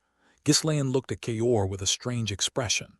There was something in him that resonated with Kaor, but the thought somehow stung his pride. Clicking his tongue, he shook his head.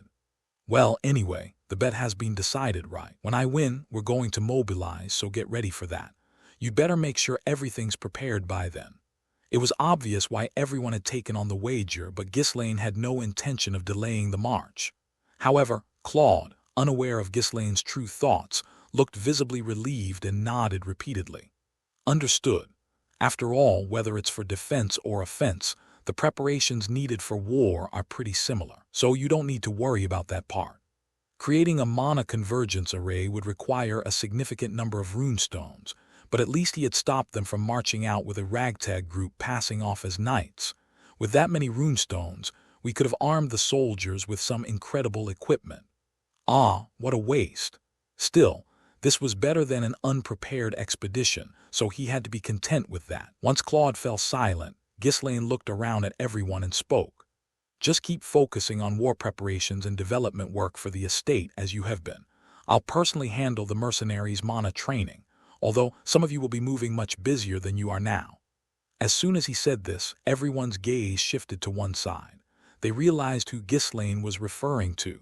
With the focus suddenly on them, Ulfoy and the wizards paled. To train the mercenaries in mana quickly, they would need to create a mana convergence array. And the only ones capable of that were the wizards. The problem was that they already had a mountain of work piling up, from the estate's waterways and reservoir construction to clearing land with runestones. There was barely enough time for sleep. Ulfoy trembled and asked, his voice quivering, "Is that absolutely necessary?" "Of course. But we already have too much work. No, you can handle it." "I can't." Ulfoy clenched his teeth and shouted, "I can't live like this anymore. As the branch manager, I'll be terminating the contract between the tower and the Fenris estate. Don't try to stop me. I'm serious. I'm really leaving." At Ulfoy's defiant declaration, the other wizards joined in. "Yeah, we're leaving too. Let's just end this. We're done. We can't do this anymore." Ghislaine put on a mockingly impressed expression. "Terminate the contract, you say? Are you prepared to handle the consequences? The tower master won't take that lightly if you go back. We'll cross that bridge when we get there. Anyway, I'm breaking it off." Ghislaine nodded, seemingly agreeable.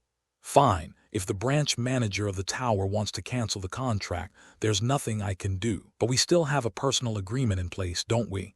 "What?" "If you want to leave the estate, be my guest. A group of slave traders will be arriving soon, so you can go with them."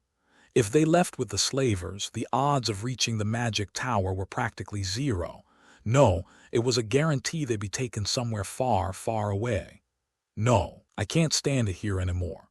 Ulfoy and the wizards slumped to the ground, clutching their heads, utterly disregarding any semblance of dignity befitting a mage. At some point, their lives had completely unraveled. If they kept working, they'd probably die of exhaustion. If they held out, war would claim them. If they ran, they'd be sold as slaves. And if they returned to the magic tower, the tower master would likely kill them. Just then, Vanessa, who'd been watching anxiously, stepped forward. "Lord, how many do you need us to make?" 100 for now. The mercenaries will be training daily in rotation over the next 2 months, so we'll likely need several more sets after that. The wizards let out a small sigh of relief. They were worried that he'd order them to make enough for each person, but 100 was still only about half of what they'd had to make during the last mana convergence array. But Ghislaine's demands didn't end there. "You'll have to make them all within a week. We need to start as soon as possible." The murderous schedule made the wizards turn pale again. Although others felt sorry for them, they didn't dare take their side. If they did, the estate's construction projects and land clearing work might be delayed, given the Lord's firm resolve. However, Vanessa, wearing a confident smile, encouraged the wizards.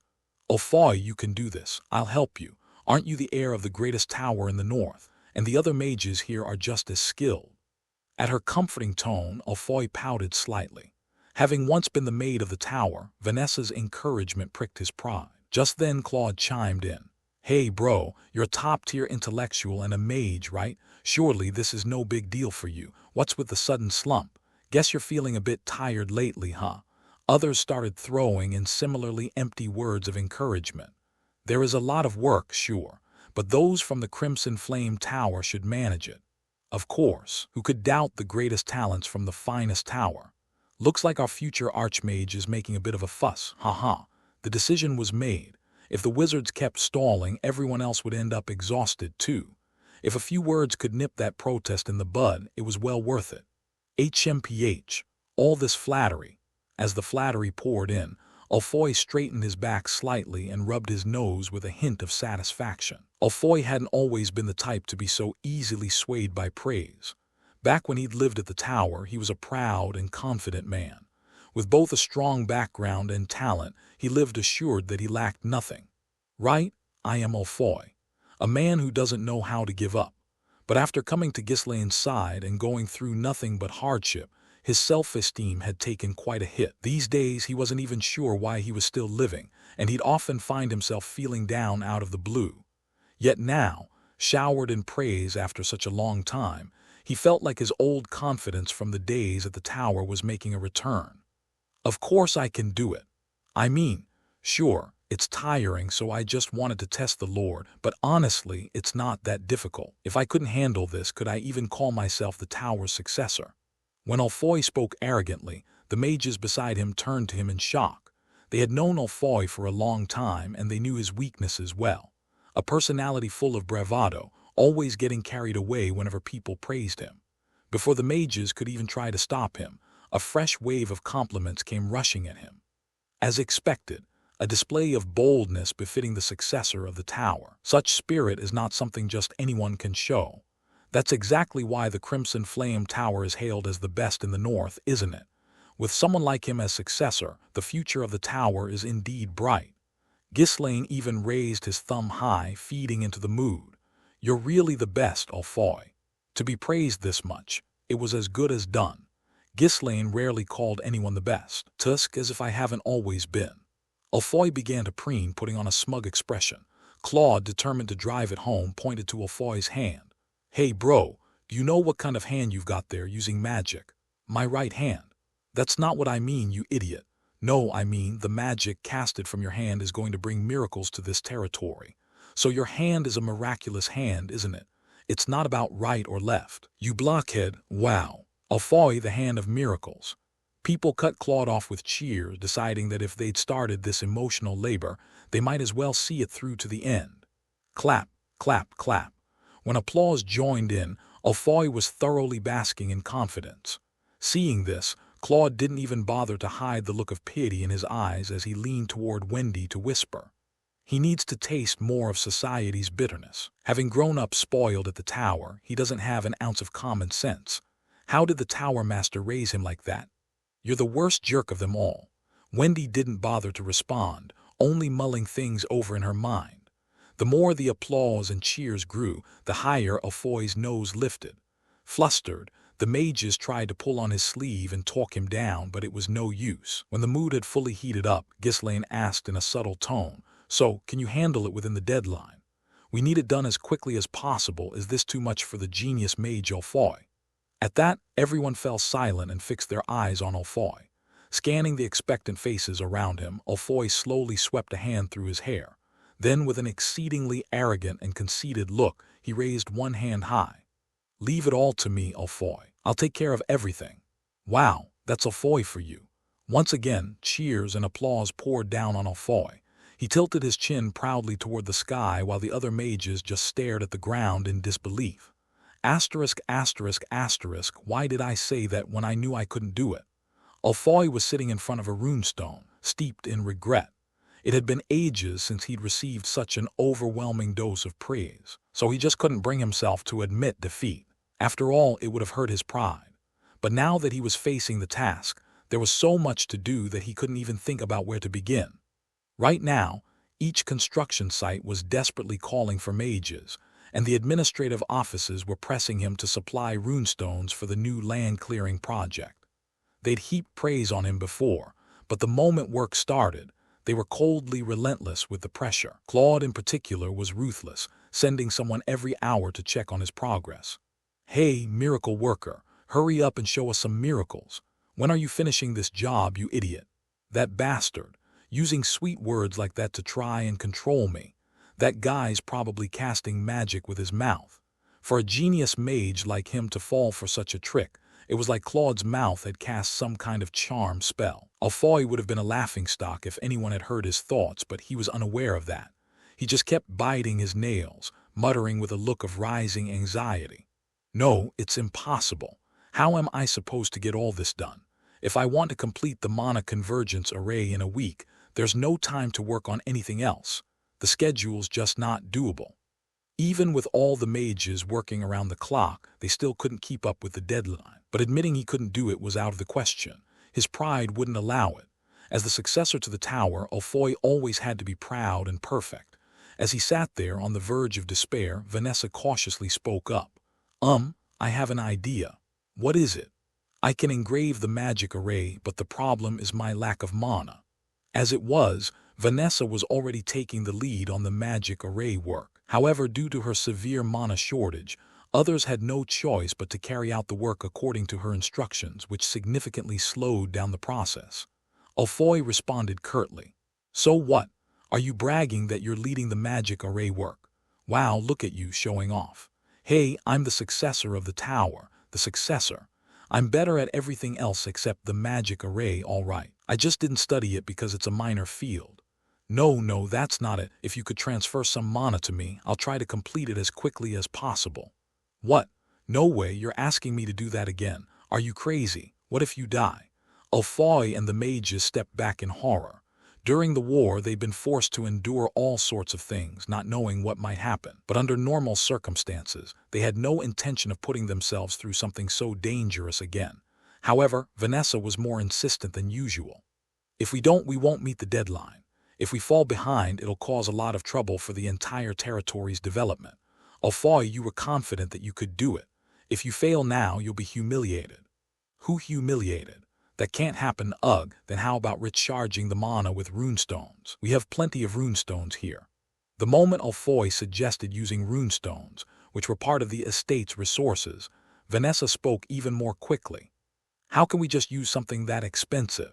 Even if they are runestones, they can't produce as much mana as you mages.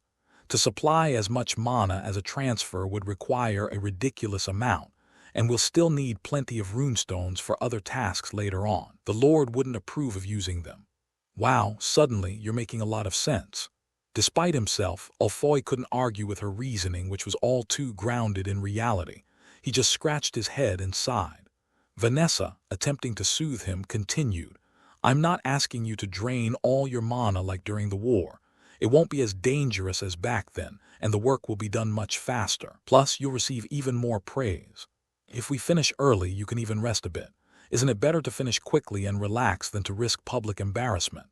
Vanessa's strong persuasion seemed to work as Alfoy and the mages began to waver, and they asked cautiously, if we transfer our mana to you, how quickly can you finish? 2 days. I can get it done in 2 days. That'll even give us at least 2 more days to rest. If we all work together during the remaining time, we can easily complete the runestone work for the cultivated lands too. Really, you're saying you can finish this in 2 days? Yes. After much deliberation, Alfoy decided to put his fear of death aside, all for the sake of his pride and some precious rest. We're going to take it easy, right? Yes. Once she received the mana transfer, Vanessa displayed a remarkable level of concentration. Driven by a fierce determination to contribute to the estate, she ended up creating a small miracle. In just 2 days, she completed 100 mana convergence arrays. If anyone deserved the title of miracle worker, it was Vanessa, not Alfoy. But he was the only one oblivious to that fact. In any case, the accelerated schedule came at a cost. After finishing the last step of the work, Vanessa staggered, surrounded by 26 mages who had already collapsed from exhaustion. Ugh, I can't believe we actually pulled this off. This is insane. I feel like I'm going to die. Didn't she say she'd go easy? She's out of her mind, too. Their bodies were so emaciated they looked skeletal. Though Vanessa had initially promised to go easy, the moment the mana transfer started, she began draining them relentlessly, as if she were siphoning every last drop of mana. It almost seemed like she had poured some personal feelings into it as well. Practically a walking skeleton, Alfoy quivered as he spoke. Since We finished everything. It's okay to rest for 2 days now, right? Just make sure everyone knows I led this successfully. That way I won't be embarrassed. Yes, yes. Vanessa nodded with a pale face. Hearing the answer he wanted, Alfoy and the mages immediately passed out. They all looked absolutely worn out, but faint smiles lingered on their lips. With our mana depleted, there's no way the Lord can make us move for now. In the end, their plan succeeded. By finishing a task that would have taken over a week in just 2 days, they secured at least 2 full days to lie down and recover. Hearing the news that the magic array was complete, Ghislaine rushed over in astonishment. What? You really finished this in just 2 days? But is everyone all right? They didn't die, did they? Glancing around, Ghislaine swallowed nervously. Though it was great they'd finished early, everyone looked terribly unwell. Sensing his concern, Vanessa gave him a reassuring smile. Just a couple of days of rest, and we'll be able to work again without any issues. The next task is engraving runestones for the farmland, which is a simple job. All right, for now you should get some rest too. Oh no, it's all right. Alfoy did most of it, so I'm fine. I just need to double-check a bit, drip. As Vanessa spoke, she stopped mid-sentence to wipe her nose. Seeing the bright red liquid staining her fingers, she quickly added something, clearly alarmed. And this magic array will last even longer than the previous ones. It should hold for at least 2 weeks. This was incredible news. Extending the duration would mean they could conserve that many more runestones. It was proof of her talent as a true genius mage. Ghislaine didn't believe for a second that Alfoy had done it all. He knew too well that Alfoy and the other mages had always been lax when it came to studying magic arrays. However, now wasn't the time to get bogged down by minor details. The blood flowing from Vanessa's nose was increasing. Ghislaine, noticing this, spoke urgently. I'll handle the final checks, so get some rest. Blood's dripping from your nose. I'm all right.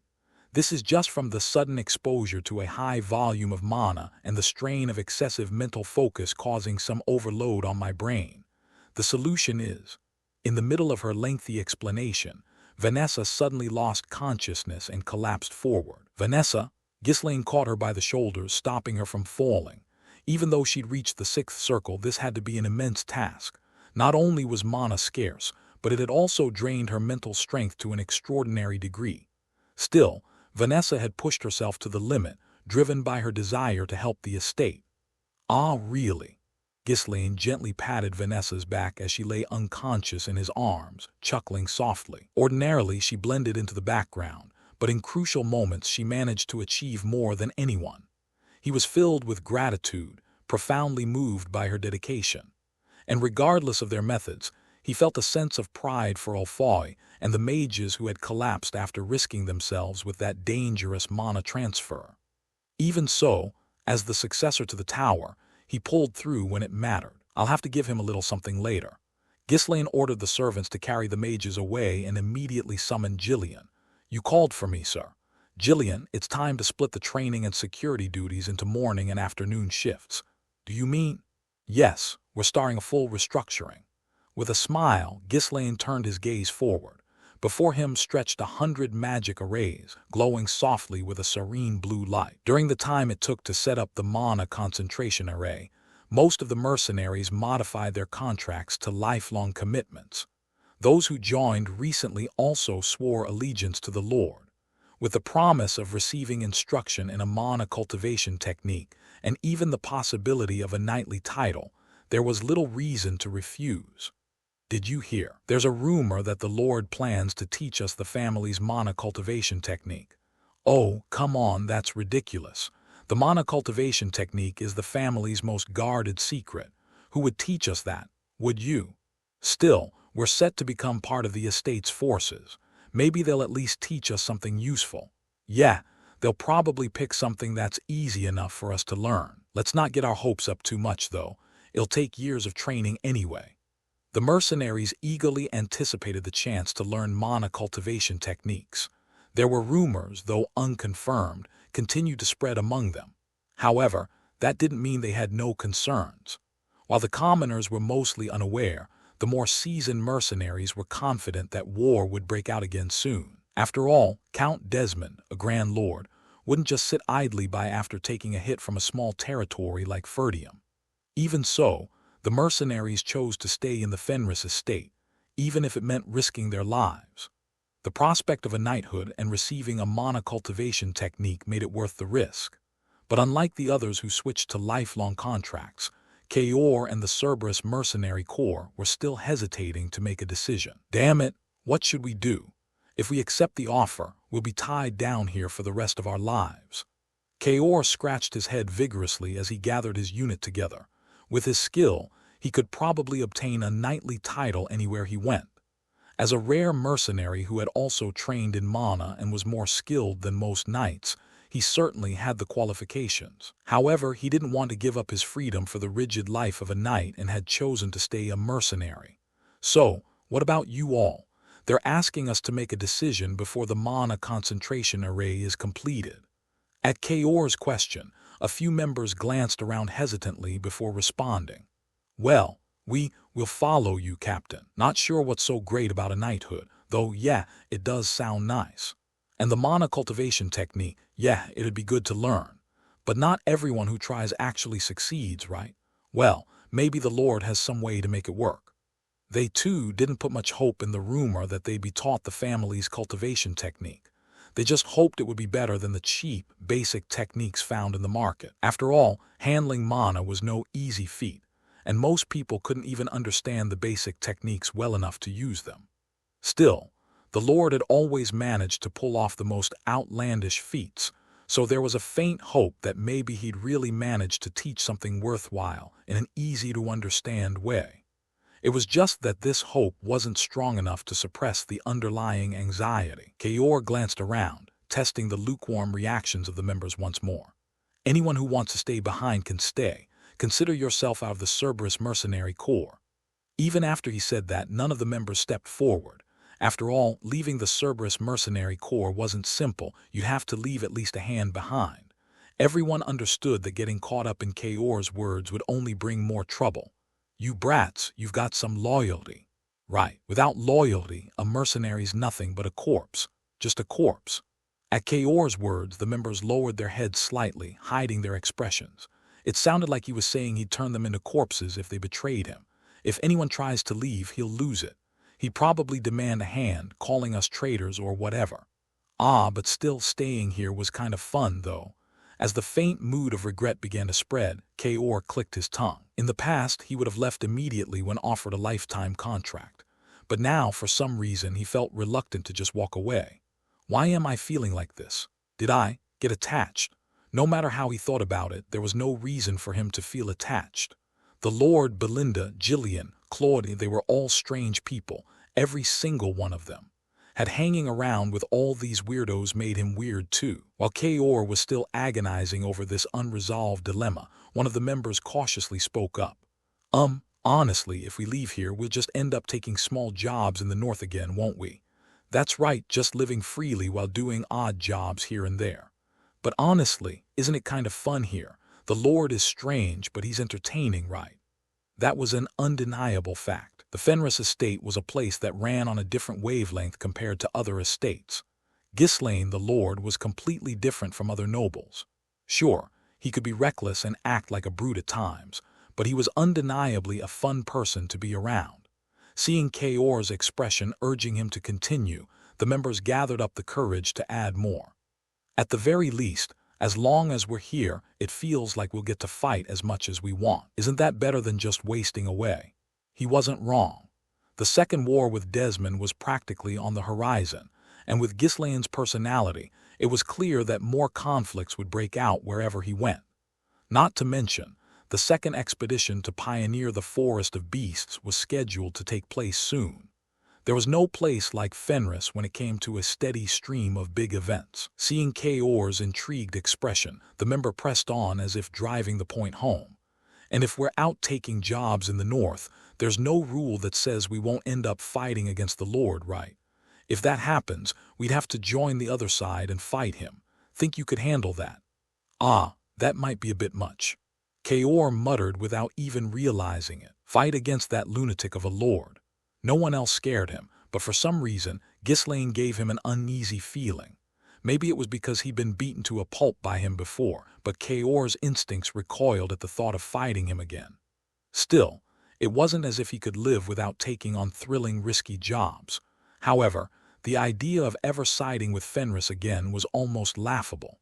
Crossing his arms, Kaor fell deep into thought. When he glanced around at the members, they were all watching him with eyes full of anticipation. These guys just don't know how to be honest. With a slight chuckle, Kaor nodded a few times. In truth, his mind was already made up. He was just pretending to hesitate out of pride. If he left this estate where so many exciting things awaited, he'd regret it for the rest of his life. All right, damn it, let's all become knights. Ooh. The members erupted in cheers at Kaor's declaration. Wandering around aimlessly was fine for a day or two, but they couldn't live like that forever. Staying here was much better than being stuck in some uptight estate. Besides, they'd be taught a monocultivation technique and even granted knighthood. Anyone who'd turn that down would be a fool. The fact that the estate was small and weak wasn't an issue. No other place would offer them these kinds of terms anyway. Kaor spoke arrogantly. I'll be the knight commander, all of you keep that in mind. What about Instructor Jillian? That guy's not going to just sit back and watch. I'll just take it from him by force. If I put my mind to it, I could finish off that old man in no time. So I'm the knight commander, got it. Woo! Kaor, the knight commander of the Fenris Knights. Everyone cheered again. It wasn't that Kaor looked particularly impressive or that they genuinely believed he'd beat Jillian. They just anticipated an entertaining fight to watch. Self-proclaimed Knight Commander Kaor struck a haughty pose, raising his fist high in the air. Asterisk, asterisk, asterisk, I am the Knight Commander. At Ghislaine's words, Kaor blinked, then asked, Not me? No, not you. What kind of lord takes on the role of Knight Commander himself? I do everything myself. No, don't do it yourself, just give it to me. It's easier for me to handle it for now. Later, when our forces grow and we reorganize, we'll decide then, Ghislaine said, clicking his tongue. At that, Kaor took a step back for the moment. So, you'll give it to me when the time comes. We'll see, depending on the situation. There'll be a lot of competition, so who knows if you'll make it. Aren't you not that great at fighting anyway? At Ghislaine's taunting, Kaor grumbled, standing with a slight slouch. I'm good at fighting. Fine, then we'll see when the time comes, after everyone has learned monocultivation and we've assessed their skills. Doesn't matter, I'll still be the best. Sure, I'll look forward to it. Anyway, you made a good decision. Let's keep working well together. With Kaor swearing loyalty to Ghislaine and signing a lifetime contract, the Cerberus Mercenary Corps disappeared into the annals of history. Ghislaine patted Kaor on the shoulder and handed him 2 books. Since you decided to join, I should give you a gift. Take these. What are these? They are the family's monocultivation technique and swordsmanship manual. Of course, I've made some adjustments to suit you. They should be more useful than what you're practicing now. Whoa! Kaor's eyes widened as he looked at Ghislaine. He'd come here demanding the position of Knight Commander, yet Ghislaine was handing him such a generous gift. Up until now, Kaor had been using a cheap monocultivation technique, but through sheer talent, grit, and countless life-or-death battles, he'd managed to push himself to a decent level. He'd taken pride in the fact that, despite his crude method, he surpassed most knights. But that didn't mean he wasn't hungry for a superior monocultivation technique. The more his skill improved, the more clearly he felt the wall in front of him, the limitation of someone who developed his abilities through instinct rather than structured knowledge. That was why he constantly sought out fights in dangerous places. It was the only way he knew to push himself further. To Kaor, the books that Ghislaine handed over were like a lifeline descending into the darkness. I never thought you'd give me these. He'd assumed that Ghislaine would only teach the monocultivation technique to other mercenaries, as he and Jillian were already at a level similar to knights. But he hadn't expected anything like this to be prepared for him. Watching Kaor's astonishment, Ghislaine continued with his own words. I've noticed you've got a lot of bad habits, and your body's balance is completely off. To use mana properly, you need to employ your entire body, but you've failed to do that, which has thrown your balance out of whack. Your swordsmanship is sharp from all the real battles you've been through, but your fundamentals are severely lacking. If you work hard with what I've given you, you'll be able to break through that wall soon enough. Why are you doing all this for me? Kaor was genuinely curious. What Ghislaine had handed him were things that would be hard to obtain even with a fortune. No matter how insignificant the Ferdium Count's family might seem due to external circumstances, that didn't lessen the value of their techniques. Just the Ferdium Count's family's monocultivation method and swordsmanship alone are as good as any out there. After all, Count Ferdium himself is recognized as a high-ranking knight. It wouldn't be an exaggeration to say that the strength allowing Ferdium to defend the north stemmed from this monocultivation technique and swordsmanship. In other words, it wasn't something that should be given away just because they'd fought together a few times, even more so considering that those fights were only because of a mercenary contract. Kaor had simply done what he was paid to do. Seeing Kaor's confusion, Ghislaine chuckled softly and said, "You're bad at fighting. I'm giving it to you so you don't get yourself beat up somewhere." Kaor was about to snap back, but he lowered his head and slowly tucked the books into his arms. Out of pride, he didn't want to show how much he liked the gift, but he could barely contain his joy. He tried not to smile, but a grin kept breaking through. Biting his lip to keep his face in check, Kaor offered his thanks with a bizarre expression. "I'm good at fighting, you know, but anyway, I'll gladly accept these." Yeah, if you don't understand something while you're training on it, come and ask. You'll need to work hard, if you don't want to get left behind by the others, that is. We've got plenty of talented folks here. PFFT, like any of those chumps could keep up with me. I'll crush anyone who tries to get in my way. Kaor, eager to get started, gave a quick nod and turned to leave without much ceremony. Ghislaine didn't mind Kaor's lack of manners. He knew better than anyone what Kaor was feeling at that moment. With his hand on the doorknob, Kaor paused for a moment. For some reason, his nose stung. Ever since losing his family as a child, he'd lived fiercely, struggling to survive. Has anyone ever done something like this for me? No one had. He had grown up in a world where it was kill or be killed. So he'd acted more brutal, more reckless, like a madman. If he didn't, Kaor, a man who lived on the fringes, wouldn't have survived. In some ways, it was just his way of clawing for survival, and in others, maybe it was his resentment toward the world. Kaor clenched his teeth, trying to suppress the strange emotions welling up inside him. It's just, he's teaching me this because he wants me to be useful in battle, because I'll be fighting on the front lines. He tried to downplay Ghislaine's intentions, but deep down, Kaor knew that wasn't the truth. No one would give something so precious to a disposable pawn. A few coins shoved into his hand and then thrown onto the battlefield. That's all that would have been expected. That was the kind of relationship he and Ghislaine had, from the start. Damn it, in the forest of beasts, in wars, and in every conflict, Ghislaine had never treated the mercenaries as mere expendables. He'd always tried to save as many lives as he could, standing at the most dangerous point himself. For all that he might use any means necessary to achieve his goals, Ghislaine wasn't someone who acted in petty ways. Well, damn it, let's see this through to the end together. After hesitating for a moment, Kaor released the doorknob and turned back to face Ghislaine. He stared at Ghislaine's curious expression for a while, then slowly bent his waist into a deep bow. For the first time in his life, he was giving someone a genuine, heartfelt thank you. Ghislaine hadn't only provided Kaor with a secret technique. He also called Jillian separately and handed him several books. If Kaor had seen it, he would have thrown a fit, demanding to know why Jillian received more than he did. "What is this?" Jillian asked. Ghislaine answered nonchalantly. "These are modified monocultivation techniques suited for you, and a book summarizing the weapon skills that I know." "My lord," Jillian couldn't hide the emotion on his face. Ghislaine had already shown interest in the monocultivation techniques that both he and Kaor practiced, often asking them about it. Knowing that Ghislaine's own cultivation technique was superior, neither of them had bothered to hide anything from him. They had even received occasional advice on the subject. Jillian was also aware that Ghislaine often stayed up late, writing something, but he had never guessed that Ghislaine might be compiling a book of secret techniques to give to him all this time. Ghislaine looked at Jillian and asked teasingly, "Doesn't it hurt your pride a bit to be learning monocultivation techniques and weapon skills from someone much younger?" "Not at all. I already know that you're exceptional, my lord."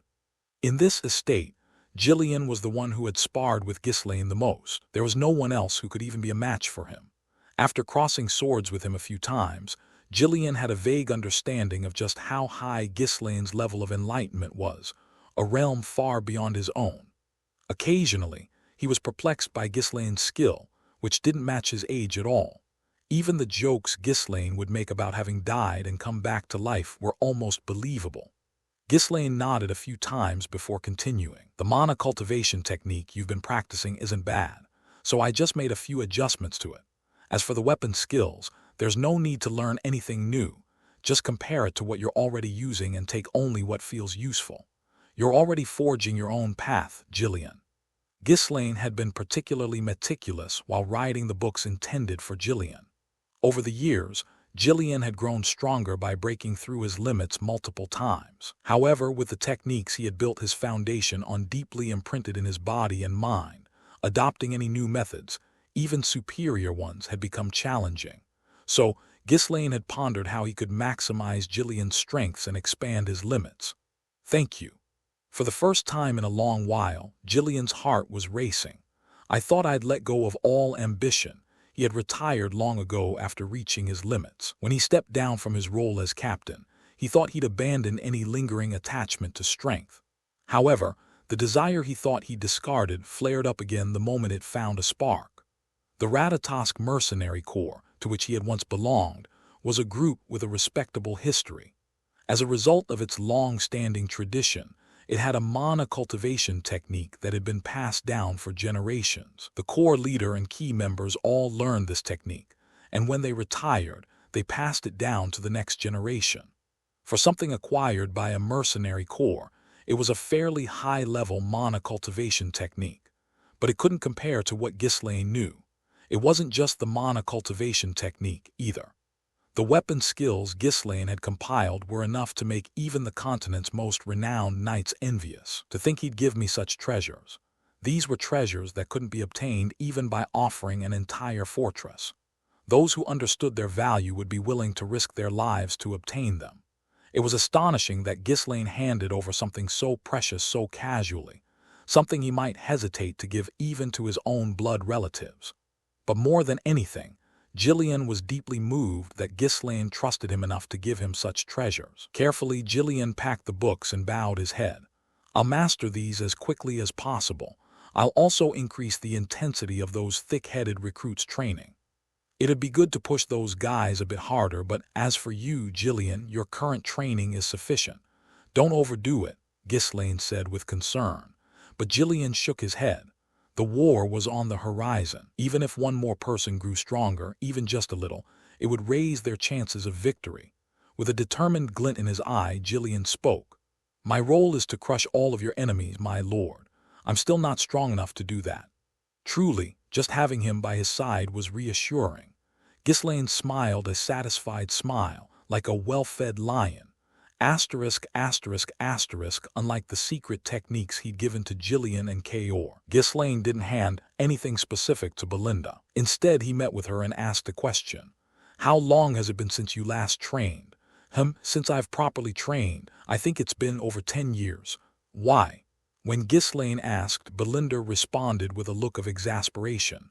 Why do you think so? I was the one who raised you and Miss Alina, wasn't I? By the time you two were a bit older and things started to settle down, you kept getting into trouble everywhere, and I was busy cleaning up your messes. Well, I don't cause as much trouble these days. The number of troubles might have gone down, but the magnitude has intensified. And besides taking care of your mess, I've got my duties as head housekeeper. It's hard to find time to train properly. She was barely able to maintain her current skills, struggling just to prevent herself from regressing. Belinda was, more than anyone else, a person consumed by the practical demands of life here. Her situation was different from Jillian or Kaor, who lived for combat. Child-rearing, education, estate management. Belinda had handled countless responsibilities for the Ferdium family, and now, even in the Fenris estate, she was constantly busy with her duties as the head housekeeper, barely having a moment to catch her breath. Ghislaine nodded, understanding. Yep, training was just a side gig for her. Belinda's mana cultivation technique and skills were impressive, even at a glance. Although he hadn't directly asked her about it, as he had with Jillian and Kaor, he could sense the strength and the flow of mana whenever she happened to fight. It was palpable enough that he could feel it in his bones. Her technique likely surpassed even the training methods of renowned knightly families. If he tried to meddle with it carelessly, it would only create confusion. She probably learned it from her mother's family, right? Though he didn't know much of her mother's family, they were said to be fallen nobles, and that they had such an advanced mana cultivation technique. Belinda had never spoken about her mother's lineage. As a result, Ghislaine also knew little about his mother. Just because he was a regressor didn't mean he automatically knew things he hadn't learned before. Come to think of it, it's really strange. She hasn't trained in over 10 years, yet her skills are still that formidable.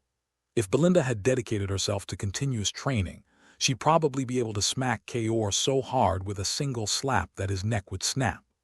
But I can't exactly tell her to stop working and focus on training.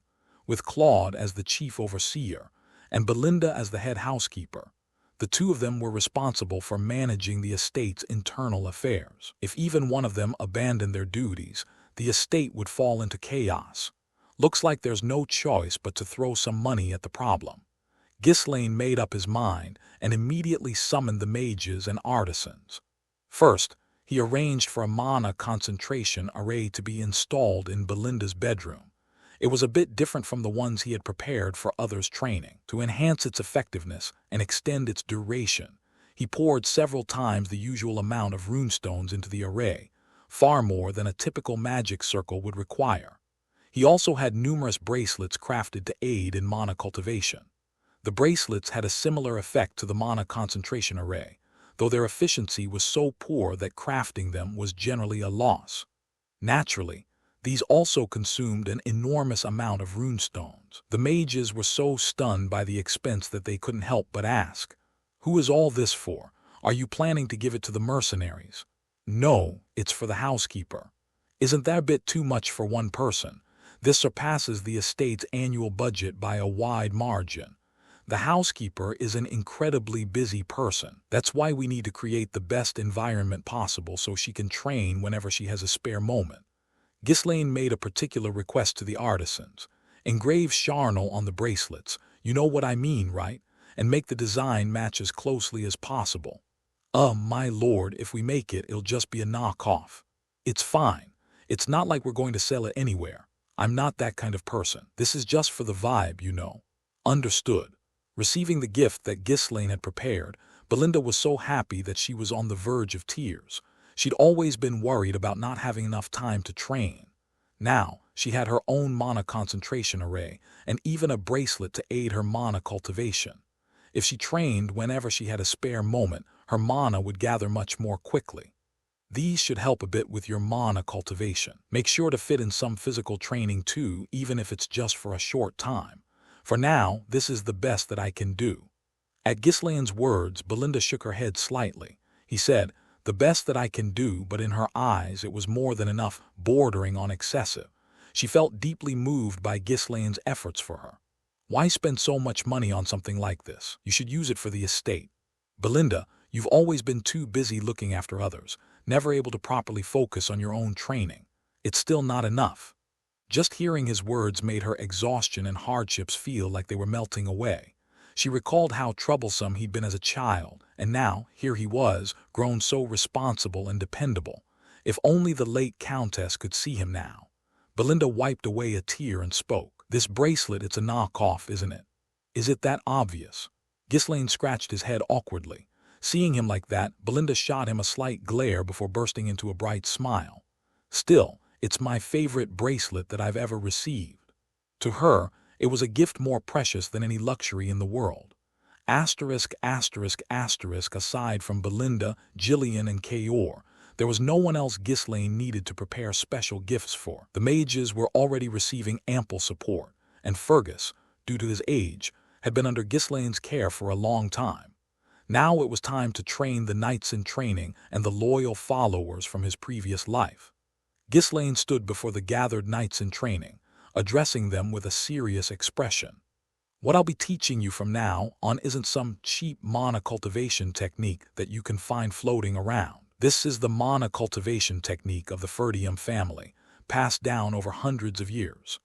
The knights in training all reacted with shock. The rumors were true. He's really going to teach us the family's technique. What Ghislaine was attempting was practically unthinkable. Even those who'd sworn loyalty weren't typically taught the family's monocultivation technique without the head of the family's permission. Breaking that rule, even for blood relatives, was unforgivable by the standards of the time. Although Ghislaine was the rightful heir, he was not yet the head of the family.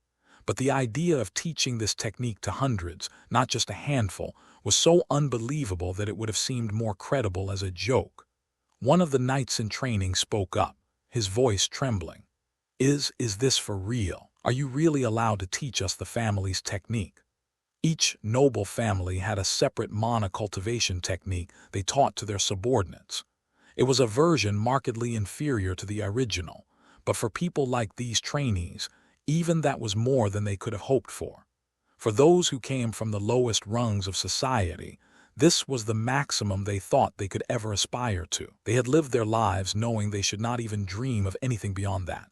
But Ghislaine, as if it was no big deal, responded curtly.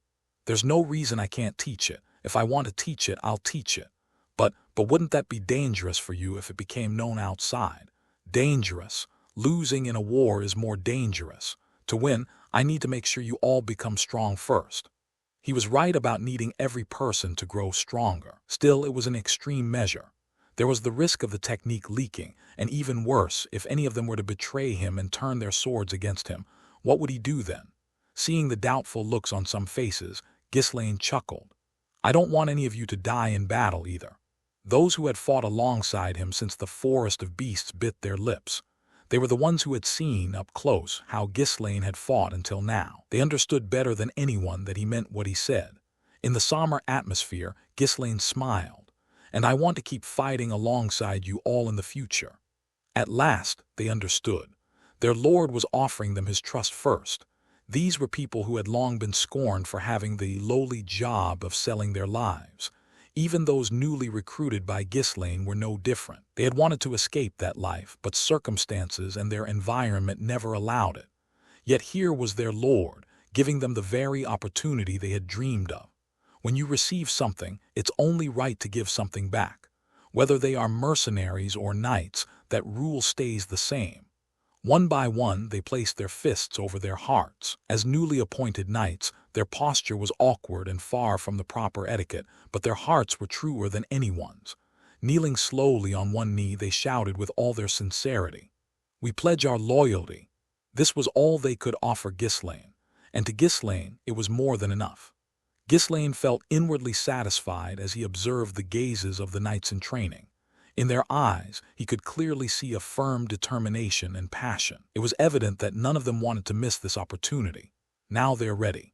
This was exactly what Ghislaine had been waiting for. The training they were about to undertake was extremely dangerous. As if pouring oil onto the already heated atmosphere, Ghislaine spoke up once more. It's commonly said that it takes several years of proper mana cultivation practice before you can use mana. But don't worry.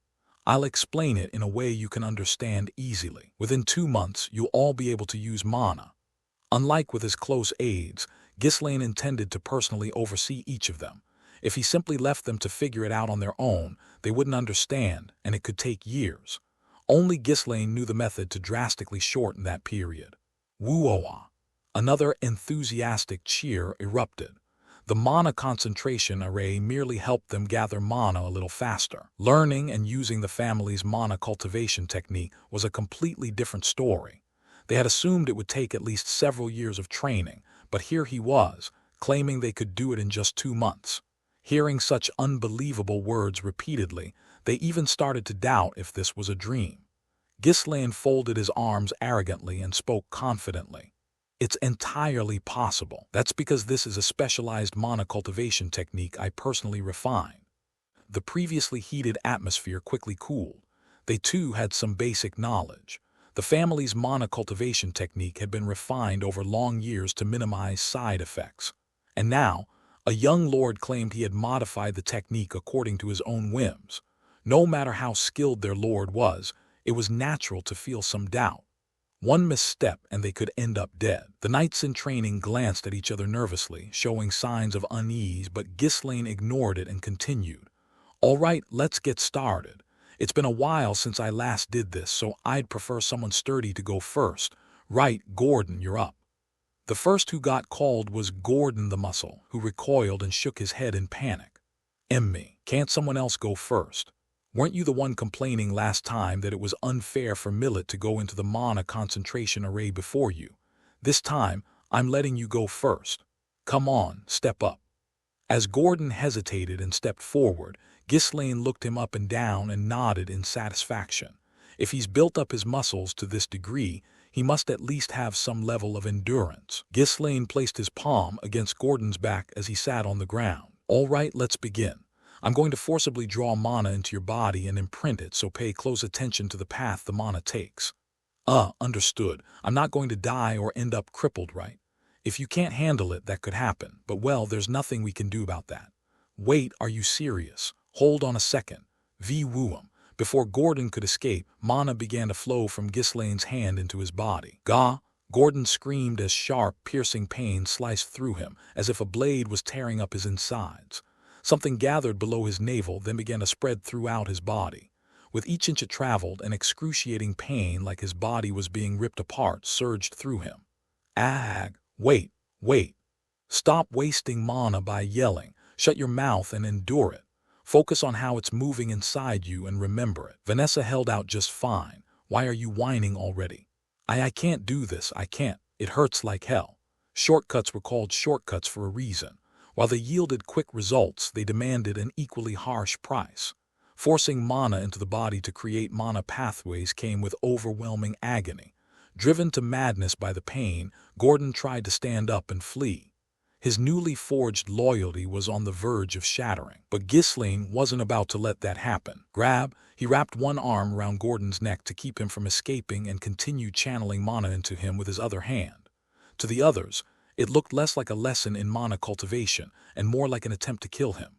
"Gaga, let me go. Ag. Oh, just endure it already. Let me at least finish forming the mana pathway."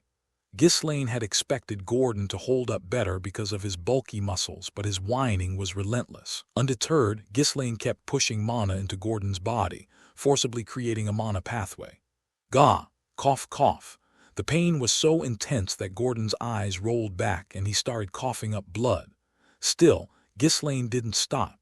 Creating the mana pathway was necessary if Gordon was going to train with the concentration array. In the end, Gordon couldn't hold on and finally passed out. Only after some more time had passed did Ghislaine wipe the sweat from his forehead and release him. Thud. Gordon collapsed, foaming at the mouth and trembling violently. Watching him, Ghislaine smiled brightly. "Phew, maybe it's because it's been a while. That took longer than I expected." Whoever said nothing in life was easy had nailed it. This scene was one of the proof of that. The knights in training who had been waiting their turn all retreated backward in unison as if they had planned it. Watching them, Ghislaine gave a wicked smile. "What's this? Where did all that overflowing passion go? Shouldn't we get the next person ready?" One of the trainees cautiously spoke up. "That looks extremely dangerous. Do we really have to do it that way?" "Oh, then how do you want to do it? Couldn't we just learn it the traditional way? You could give us a book or explain it verbally and we could train on our own. If we don't understand something, we could ask you." He had tried to suggest an alternative, but to Ghislaine it was completely out of the question.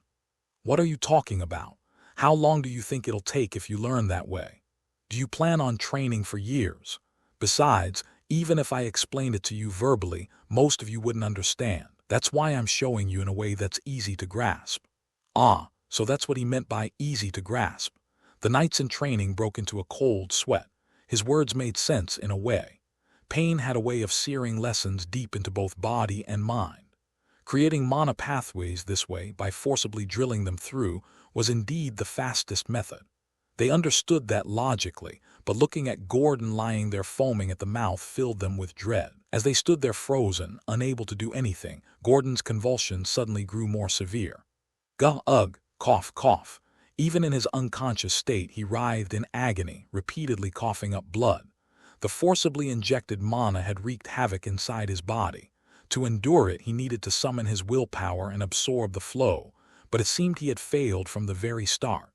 "This one's unusually sensitive. For such a big guy, why is he so weak?" Ghislaine clicked his tongue and gestured to the servants waiting nearby. "Quick, take him to Belinda. Give him the prepared herbs and let him rest. If you're too slow, he might actually die. Wait, has he already died? Yes, sir, he's not dead yet. The servants, as if they had anticipated this outcome, moved with calm precision, their expressions unfazed. Seeing this, the knights in training became certain of one thing. Their lord had expected all of this and had already prepared accordingly. He had promised they wouldn't die in battle, but at this rate they might die from training. Ah, what should I do? I have to do it, but it looks way too painful. They couldn't just run away out of fear. Missing this opportunity would be something they regretted for the rest of their lives. Even if it meant risking death, they had to endure and learn somehow. However, when it came down to risking their lives, their feet wouldn't move so easily. While everyone else hesitated, a man with a stern face stepped forward confidently. I'll go first. And you are? I'm Lucas, the one who just joined. Ghislaine nodded. He pretended not to recognize him, but in truth he knew exactly who Lucas was. Lucas, his subordinate from a previous life, a man with remarkable talent who would one day earn the title of master with just a single spear. He was the type who always liked to cross his arms and brood in solitude, carrying a weighty air about him. Now, he looked back at the others and sneered. You all act so high and mighty, but you're nothing special.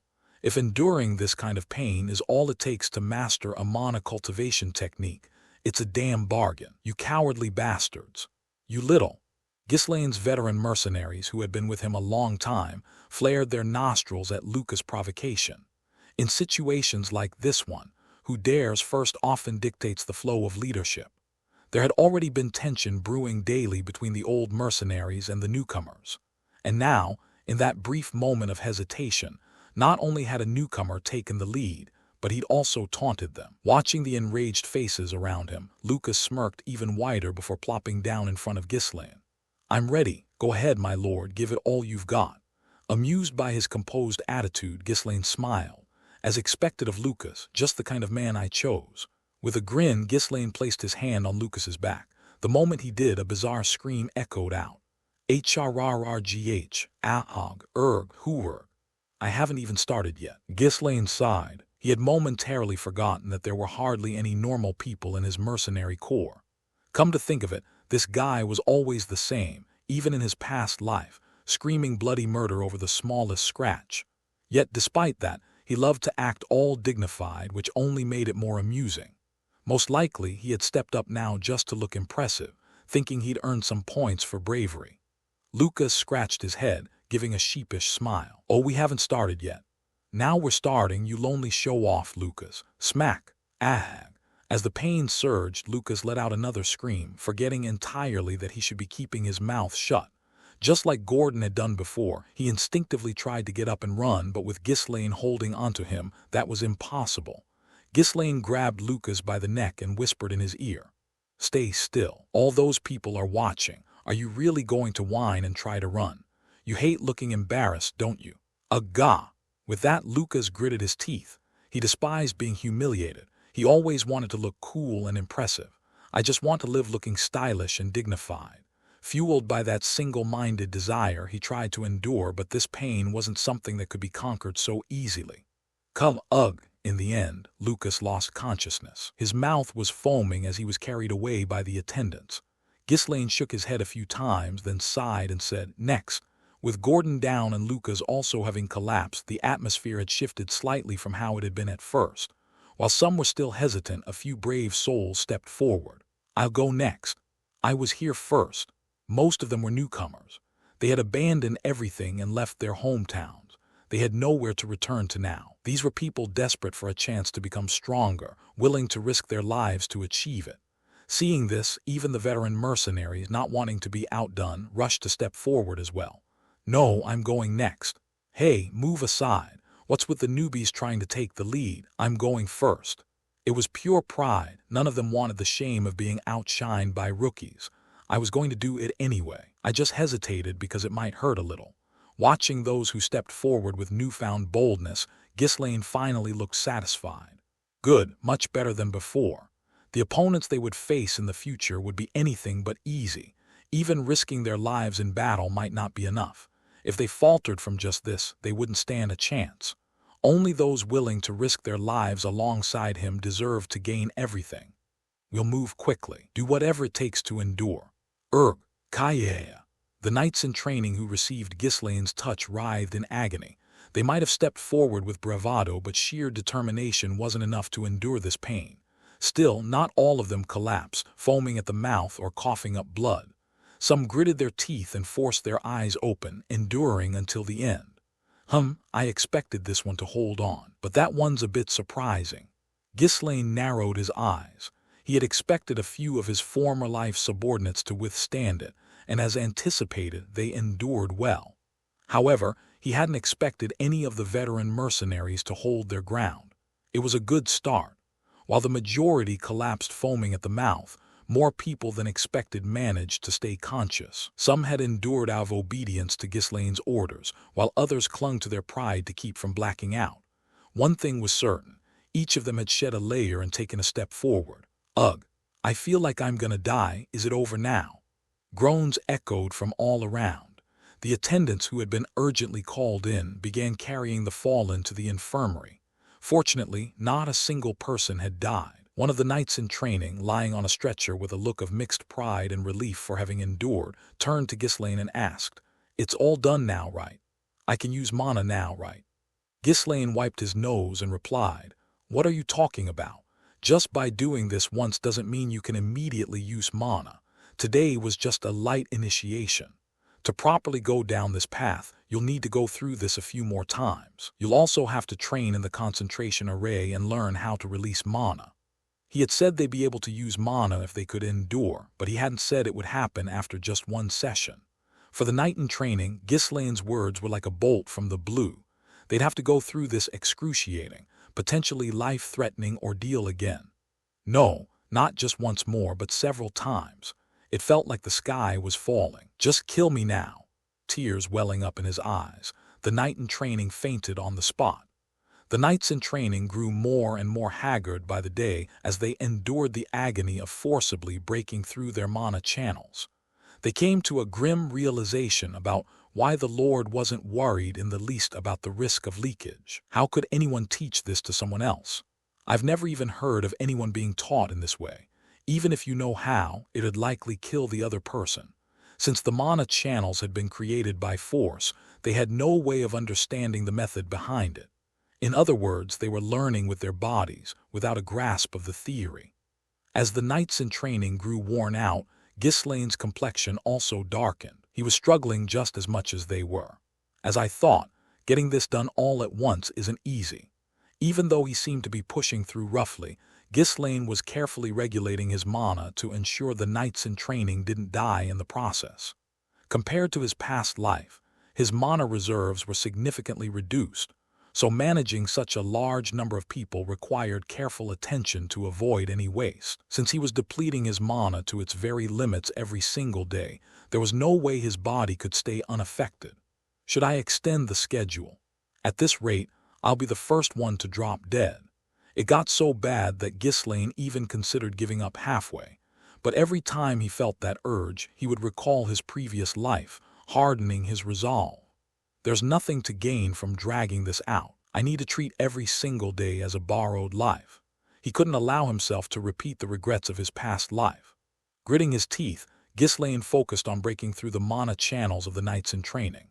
His intense determination was palpable, even without words. The knights in training, sensing the Lord's serious demeanor, clenched their own teeth and endured alongside him. After a week of this, their eyes began to gleam like finely honed blades. Little by little, some of them even started to sense mana. The most basic preparations were finally complete. With a look of relief, Ghislaine informed them that their ordeal was over. "You've done well to endure up to now. The pain that felt like it would kill you is finally over. From here on, I'll teach you how to gather and manipulate mana using the mana concentration array." Woohoo! The knights in training let out cheers. No matter how many times they went through it, they could never get used to the pain that tore through their bodies. They'd held on through sheer willpower, but truthfully, every day had felt like hell. Now that the pain was over, they couldn't help but rejoice. The knights in training began their training in earnest, using the mana concentration array. Wow, we're finally stepping into the mana concentration array. Whoa, I can really feel the mana flowing in. Even though they now possessed mana channels, it was still difficult for complete beginners to absorb mana. However, thanks to the immense power of the mana concentration array, the knights in training could absorb mana just by breathing. Really, my body is actually absorbing mana. All that hardship is over. Now happiness begins. They all sat in the mana concentration array, grinning ear to ear. Even if they tried, they couldn't hold back their smiles. Ah, I've become a knight who can control mana. How could I hold my excitement? The knights in training continued learning from Ghislaine, step by step, about how to control and release mana. Though efficiently controlling their mana wasn't easy yet, they tried to move it little by little, following the mana channels Ghislaine had engraved into their bodies. It was a bit monotonous, but compared to the suffering they had endured until the previous day, this felt like heaven. I knew I could trust the Lord. He must have had everything planned. HMPH, my faith was lacking. As if they'd never cursed their Lord, they all busied themselves silently praising Ghislaine. That's how memory works. No matter how painful the experience was, as long as the reward after the painful struggle is good, it will all turn into a cherished memory. Everyone firmly believed this happiness would continue. After a week, the knights in training finally entered the process of actually using mana. All right, now is when it truly begins. Even if you feel and gather mana, it's meaningless if you don't know how to use it. Gordon, step forward and use your mana as you've learned so far. At Ghislaine's command, Gordon stepped forward confidently. Then, based on what he had learned and practiced so far, he began drawing up mana. Ah, so this is what it feels like. As mana spread through his entire body, Gordon fell into a trance. Though it was only a minuscule amount of mana, he could definitely feel his body hardening as if it were made of steel. He felt like he could break anything and block anything. A whole new world he had never known. This is mana. Right now, I'm invincible. I bet I could even beat that bastard Kaor. Driven by excitement, Gordon drew up every bit of his mana. He wanted to feel this power even more intensely. Whoosh. Whoa. Gordon's exuding such energy. As Gordon's aura grew, the other knights in training couldn't help but fidget, eager to try it out themselves. Then at that moment, having exhausted all his small amount of mana, Gordon coughed up an enormous amount of blood and collapsed. Everyone stood there, eyes wide, too shocked to say anything, but Ghislaine clapped his hands in delight. Excellent. Well done. That's exactly how you're supposed to use it. How does it feel? Do you feel the strength coursing through you? Gordon looked up at Ghislaine with an expression of disbelief. My lord, I'm actually hurting right now. I just coughed up blood. I feel completely drained. Oh, that's normal. Normal. It's a type of side effect. By drawing out more power than the mana you have, it puts a lot of strain on the body. It's a technique that essentially explodes the mana. A side effect. Wait, so does that mean I'll keep coughing up blood and collapsing every time I use mana? Yeah, but don't worry. That only happens when you completely drain your mana. Once you train hard and get stronger, it'll be fine. Oh, so it gets better over time. At Ghislaine's nonchalant reply, Gordon nodded in relief. Yet something still felt off, so he asked again. But what if I don't train hard and don't get stronger? Ghislaine turned his gaze to the distant mountains and replied, almost poetically. The mana accumulated in your body will keep trying to burst out, so if you just sit still, it'll keep draining on its own. If that keeps happening, it'll eventually consume all your life force, leading to death. Death. Yes. Which means you'd better get stronger quickly, strong enough to control it. The stronger you get, the longer you'll be able to use mana. In other words, your lifespan increases along with your strength. What kind of bizarre mana cultivation technique is this? Isn't this the Ferdium family's mana cultivation technique? It's based on the Ferdium technique, but I've modified it. I even reduced the side effects a bit to make it easier for you all to learn. The mana doesn't explode too violently, you see. Oh, I get it. So the weaker ones end up dying as a way to reduce the side effects. Ha ha ha. Gordon laughed, eyes filling with tears. The other knights in training who had been watching also found their eyes watering. Finally, Gordon, unable to hold it in any longer, screamed out. Hey, you never mentioned any of this at the beginning. Isn't this a fraudulent contract? I'm backing out right now. Ghislaine looked at him, wide-eyed. Wow, you used to say you got swindled often, but now that you've learned how to read, you've really changed. Asking to back out of a contract, look at how much you've grown. Alarg, what are you even saying? Just pretend I never learned it and cancel it for me. Oh, even I cannot undo that. Your only option is to train hard and raise your level as fast as possible. If you want to live, you'll all need to get stronger than you are now. Gordon and the other knights in training couldn't manage a reply, silently cursing him in their minds. Why on earth would he create such an insane mana cultivation technique? Then again, he was never a normal person. It's our fault for forgetting that in the first place. Up until now, it had only been the Lord and his close aides who were frantically busy. Now the knights in training had to move just as frenetically. The Fenris Knights became, quite literally, a company where only the strongest would survive. If they wanted to live to a ripe old age, there was no choice but to train furiously and grow stronger. A new era of suffering had begun. Count Desmond Harold sat in his office, deep in thought. He'd been tirelessly working to reorganize the forces lost during the war with Ghislaine, and his exhaustion was evident on his face. Even in the middle of all this busyness, plagued with insomnia, he found himself troubled by something else. It was the content of a letter from the Duke's family that especially irritated him. That bastard took the Marquis of Branford as his patron and joined the royal faction, even receiving support in place of Brivin. The last report he had received about Ghislaine was that he was practically overturning his territory. After that, every spy he had planted was rooted out, and Fenris territory went into lockdown, so he'd been unable to get any news from there for some time. But then, Ghislaine had suddenly appeared in the capital, started selling cosmetics, and swiftly became a celebrity. Even then, Harold had dismissed it, thinking, what could a wastrel like him possibly accomplish? Only for him to suddenly join the royal faction. Clicking his tongue, Harold glared at the letter and asked the adjutant beside him. The Duke's family says we should treat Ghislaine on par with Rapolde's knight commander, Jurgen. What do you make of this information? I find it hard to believe, but the Duke's family wouldn't say such a thing without some basis. I just can't understand it. Harold grabbed his head with both hands. Jurgen was one of the kingdom's most formidable warriors.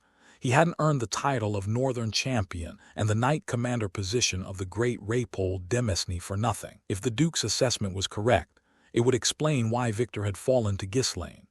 Ghislaine, all because of that damned bastard. The Duke hadn't simply issued a warning about Ghislaine.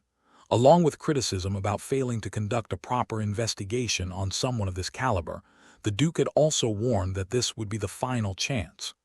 This was the first time Harold had tasted disgrace in his otherwise unbroken streak of success. Because of Ghislaine, everything had turned into a complete mess. As much as he wanted to storm into Fenris territory immediately, more urgent matters were pressing down on Harold. What's the situation on Count Rapolde's side? It's clear they're preparing for war. So, they're targeting us after all. Any idea what pretext they plan to use? It looks like they're going to use the justification of punishing us as Ferdium's ally for the attack on Ferdium. They'll probably argue that we secretly attacked them without following proper procedure, even though we don't have any lawful grounds for it. Crazy bastard. It disgusted me to see them suddenly invoking an alliance with Ferdium after pretending not to know them when the war actually broke out. From the start, Harold never thought he could hide the fact that he had aided Diggold forever. Even though he divided the forces to infiltrate discreetly, a massive army had still been on the move. With a thorough investigation, it was bound to be exposed eventually. He didn't care at that time. Justice belonged to the victor, after all. If Victor had won, the suspicions would have ended as mere suspicions. But they'd lost the war, and Count Rapolde revealed his fangs, as if he'd been waiting for this moment. Harold clicked his tongue in frustration. Of all times, he starts to make his move now. The lieutenant spoke cautiously. We must hurry up Amelia's rebellion before war breaks out. GRR. A groan escaped Harold unconsciously. There was no flaw in the lieutenant's reasoning. Harold had already poured significant funds and sent dozens of knights to support Amelia in initiating the rebellion. If Count Rapolde were to declare war on Desmond before the rebellion began, all of those vast resources would be lost in vain. But Harold couldn't bring himself to make a decisive move. There's no one to face Eugen. If only Victor were here.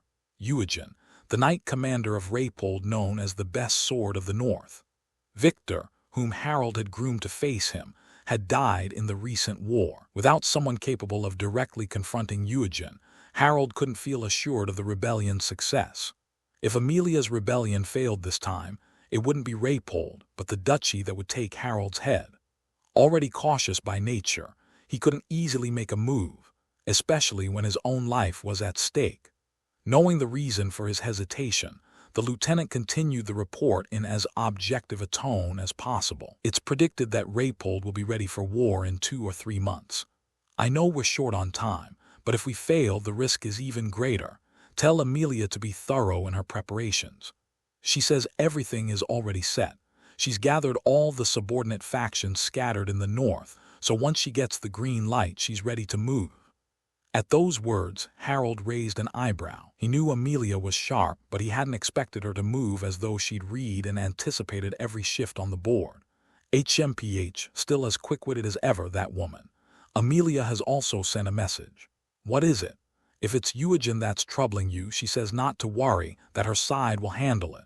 All she wants is for you to set the date quickly. Harold's face twisted in irritation at the lieutenant's words. How could she suggest ignoring the most critical matter? The fact that Amelia dared presume to understand his dilemma also rubbed him the wrong way. TCH, she's gotten too bold. She thinks she can act up just because she's gained a bit of power. Arrogant woman. It seems that things are urgent on Amelia's side as well. If Count Raypold goes to war, he'll be commanding a massive force. Once war broke out, even if Amelia managed to seize an empty fortress, it would be futile. The moment Count Raypold returned with his army, she'd be swept away like fallen leaves. Though Harold understood why Amelia was anxious, he couldn't recklessly gamble on this alone. He didn't care if Amelia lived or died, but if she failed, his own neck would be on the line. Tell her to stay put and wait. I won't tolerate any action without my approval. Understood. And send spies among the next wave of migrants entering the Fenris estate. We can't just leave them unchecked. Tell them to seize any opportunity to interfere with the estate's activities. Yes, sir. The Fenris estate had been so tightly locked down that it wasn't easy for outsiders to get in. Still, it would be impossible for them to weed out every spy hidden among thousands of migrants. As the lieutenant bowed and withdrew, Harold pressed his fingers against his temples, his frown deepening. His headaches had been growing more intense lately. Ghislaine Ferdium. Because of that bastard, every plan had gone up in smoke. He wanted nothing more than to storm in and crush him, but he couldn't do that. He and Amelia were shackled by Raypold, and even if he wanted to rally other lords, the royal faction made it difficult to make a hasty move. In short, that wretch was born under a lucky star. Lucky fool, enjoy your freedom while it lasts. Once Raypold is taken care of, you're next. That man had merely bought himself a short reprieve. No matter how much he struggled, his fate of death wouldn't change. Even though Harold understood this rationally, his insides churned with rage that refused to subside. Just wait. I'll make sure you regret every last one of your arrogant actions. As Harold lowered his gaze, his eyes glinted with a lethal intent, a burning resolve to see Ghislaine dead. You idiot. Amelia ground her teeth the moment she received Harold's letter. Timing was everything. Caution was valuable, but being able to seize the right moment was a skill in itself. Harold was undeniably competent, but his characteristic caution was now holding him back. Now isn't the time for him to be hesitating like this. I told him we'd handle Jurgen. Bernarf, what do you think? Bernarf. Amelia, glaring at the letter, frowned and looked up when no response came. Bernarf was gazing at her face in a daze, his expression entranced. Amelia pressed her fingers to her forehead, closed her eyes, and exhaled deeply. Sigh, this is my fault. It's all my fault. Truthfully, Bernarf hadn't been this much of an airhead from the start. When they first met, he'd actually been rather sharp. But lately, he seemed to live without a single thought. In a way, it was partially Amelia's doing. She handled all the planning, and Bernarf merely followed her orders. Since he'd stopped needing to think, Bernarf spent his time staring at Amelia's face whenever he could. And since he claimed he did it because he liked her, she found it difficult to scold him. Bernarf, Mio. Yes, ma'am. Startled by Amelia's sharp tone and Bastet's yowl, Bernarf snapped back to attention, wiping the drool from his chin. Amelia sighed once more and spoke quickly. Since Harold is acting foolishly, we'll need to make the first move. Doesn't Count Desmond hate it when things deviate from his plans, Even if we succeed, if we act on our own, he won't let it slide. That's why we'll need to get him to approve it. How? I'll send Harold false information. Once my father has gathered all his troops, it'll be too late to act. Harold can probably guess the timing of the mobilization, so if I send him misleading information at the last moment, he'll have no choice but to take the bait. That way he'll be too panicked to keep opposing us. Clever idea. Exactly, and Amelia continued, her gaze turning cold. Once we succeed, we'll need to find a way to bypass Harold and deal with the duchy directly. Bernarf gulped. Harold had never hidden his disdain for Amelia. The animosity between them was palpable. While they were on the same side and backed by the duchy, making open war unlikely, sidelining him politically was no simple task. But Amelia seemed to have some plan in mind. Bernarf thought about asking what her plan was, but quickly decided against it. If I hear it, it'll just give me a headache and pile up more work, won't it? When he remained silent, pretending not to care, Amelia picked up another report and asked, "There are no issues with the dealings on Ghislaine's side, right?" When the Actium Merchant Guild inquired about trading with Ghislaine, Amelia gave her approval without much thought.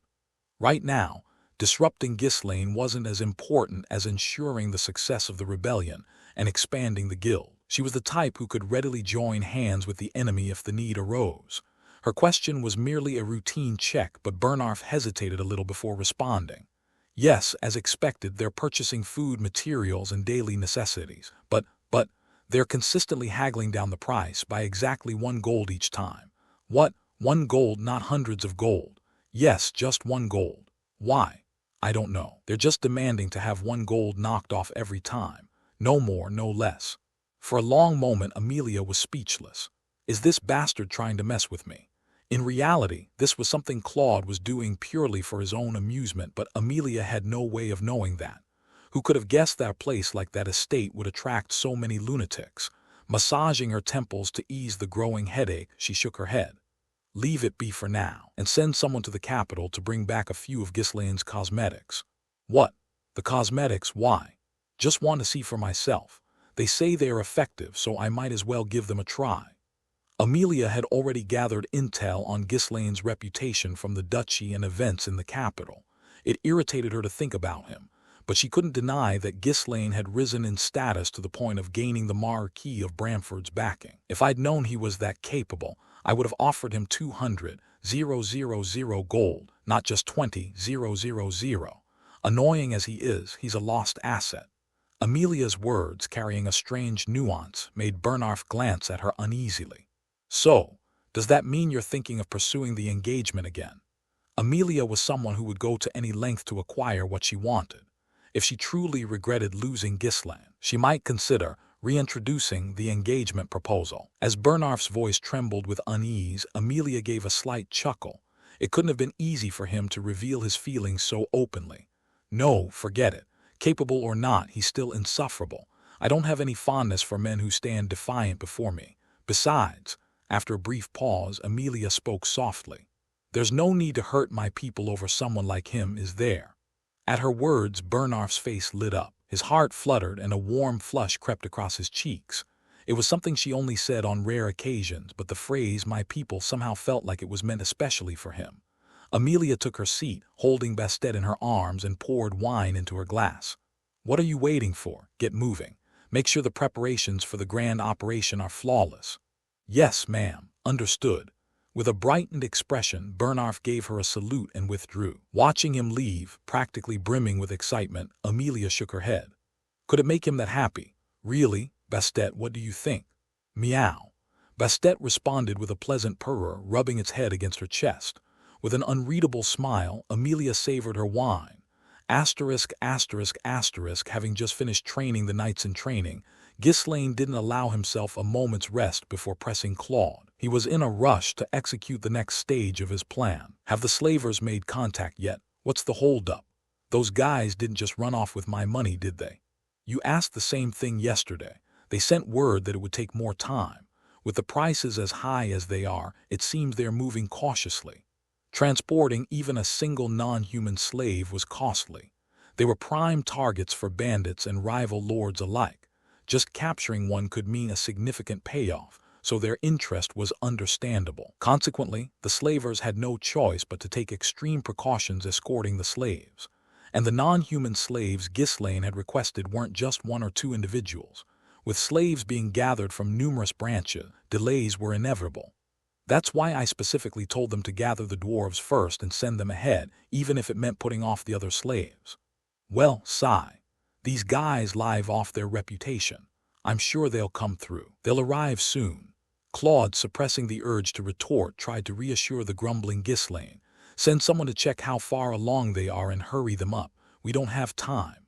All right, got it. After enduring yet another scolding from Ghislaine, Claude withdrew, looking drained. I guess I'll just have to ask him again tomorrow. With a smirk, Ghislaine made his way to the training grounds. Though he was the busiest man around the estate, he still made time for training whenever he could. He was all too aware of his enemy's prowess and couldn't afford to waste a single moment. Thud. Huff, huff. Drenched in sweat and clad in heavy armor, Ghislaine let out heavy breaths as he wielded his sword. This armor had been specially commissioned by him, forged from solid steel hammered to be far thicker than standard armor, and it weighed 100 kilograms on its own. Dr. RRRKK. That wasn't all. Chains were bound around various parts of Ghislaine's body. At the end of each of those chains hang a heavy weight. For an ordinary person, simply bearing such a burden would make it nearly impossible to move, let alone breathe under the crushing weight. Yet he trained in swordsmanship in that very state. Thud.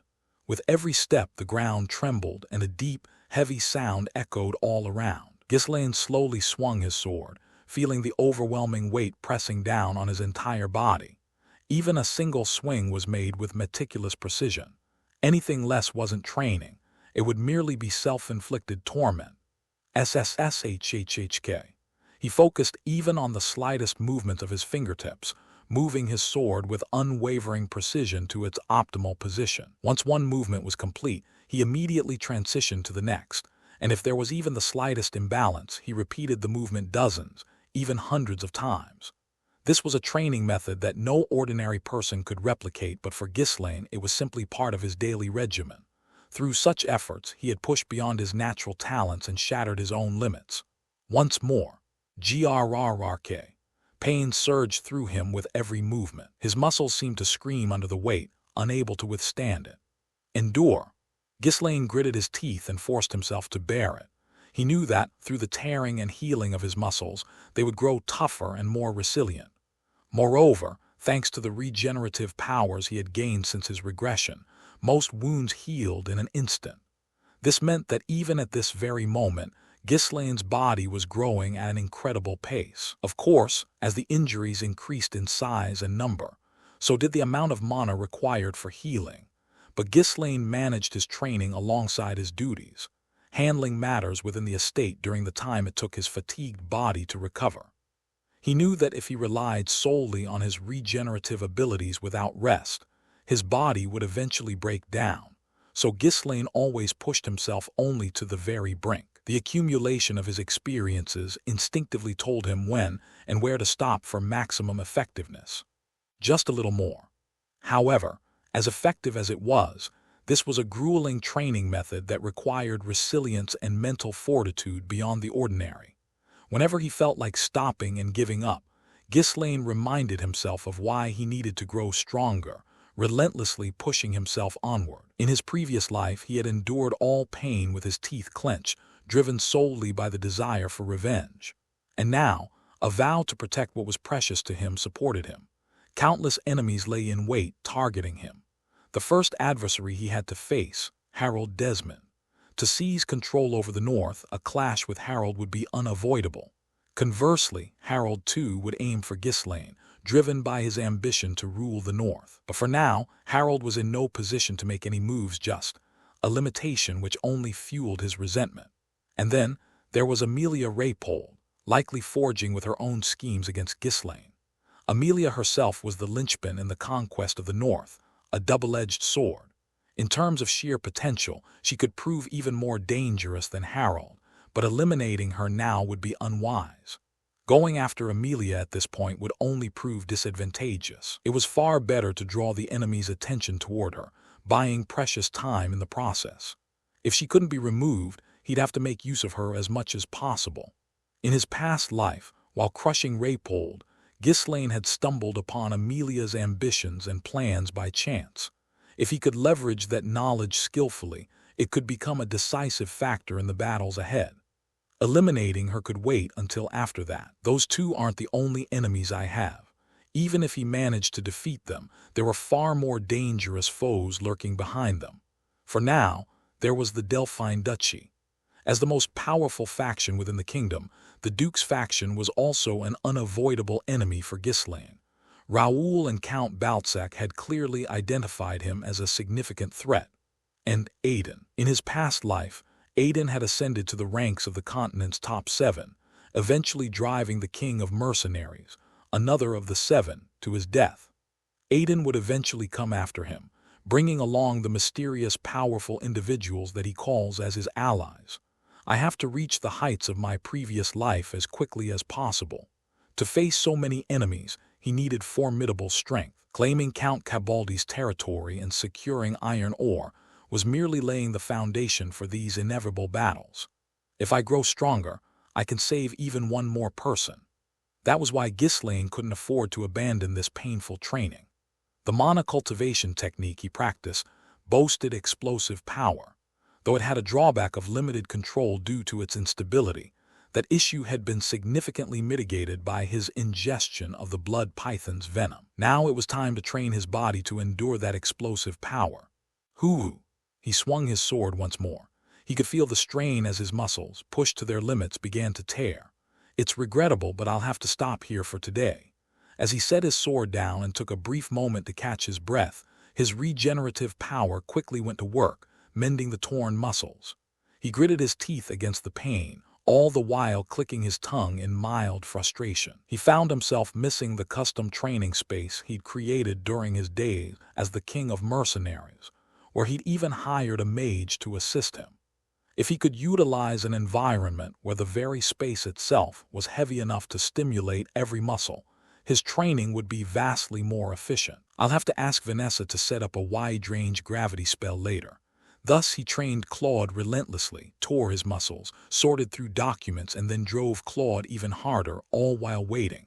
Finally, the long-awaited news arrived. The dwarves have arrived. Upon hearing that the dwarves had arrived, Ghislaine's face lit up, though he couldn't help but grumble. Finally, you're here. Let's see how many you brought with you to justify being this late. Lately, various minor issues had been causing subtle delays in the schedule. He had purposely set a tight timeline from the outset, accounting for such small setbacks. Still, with time being of the essence, he was increasingly irritated by the growing number of obstacles. Ghislaine promptly went to greet the slave traders. It's been a while, my lord. The slave trader, his face showing clear signs of exhaustion, greeted Ghislaine. Considering the high value of the slaves, he hadn't been able to get much sleep throughout the journey, his nerves stretched thin the entire time.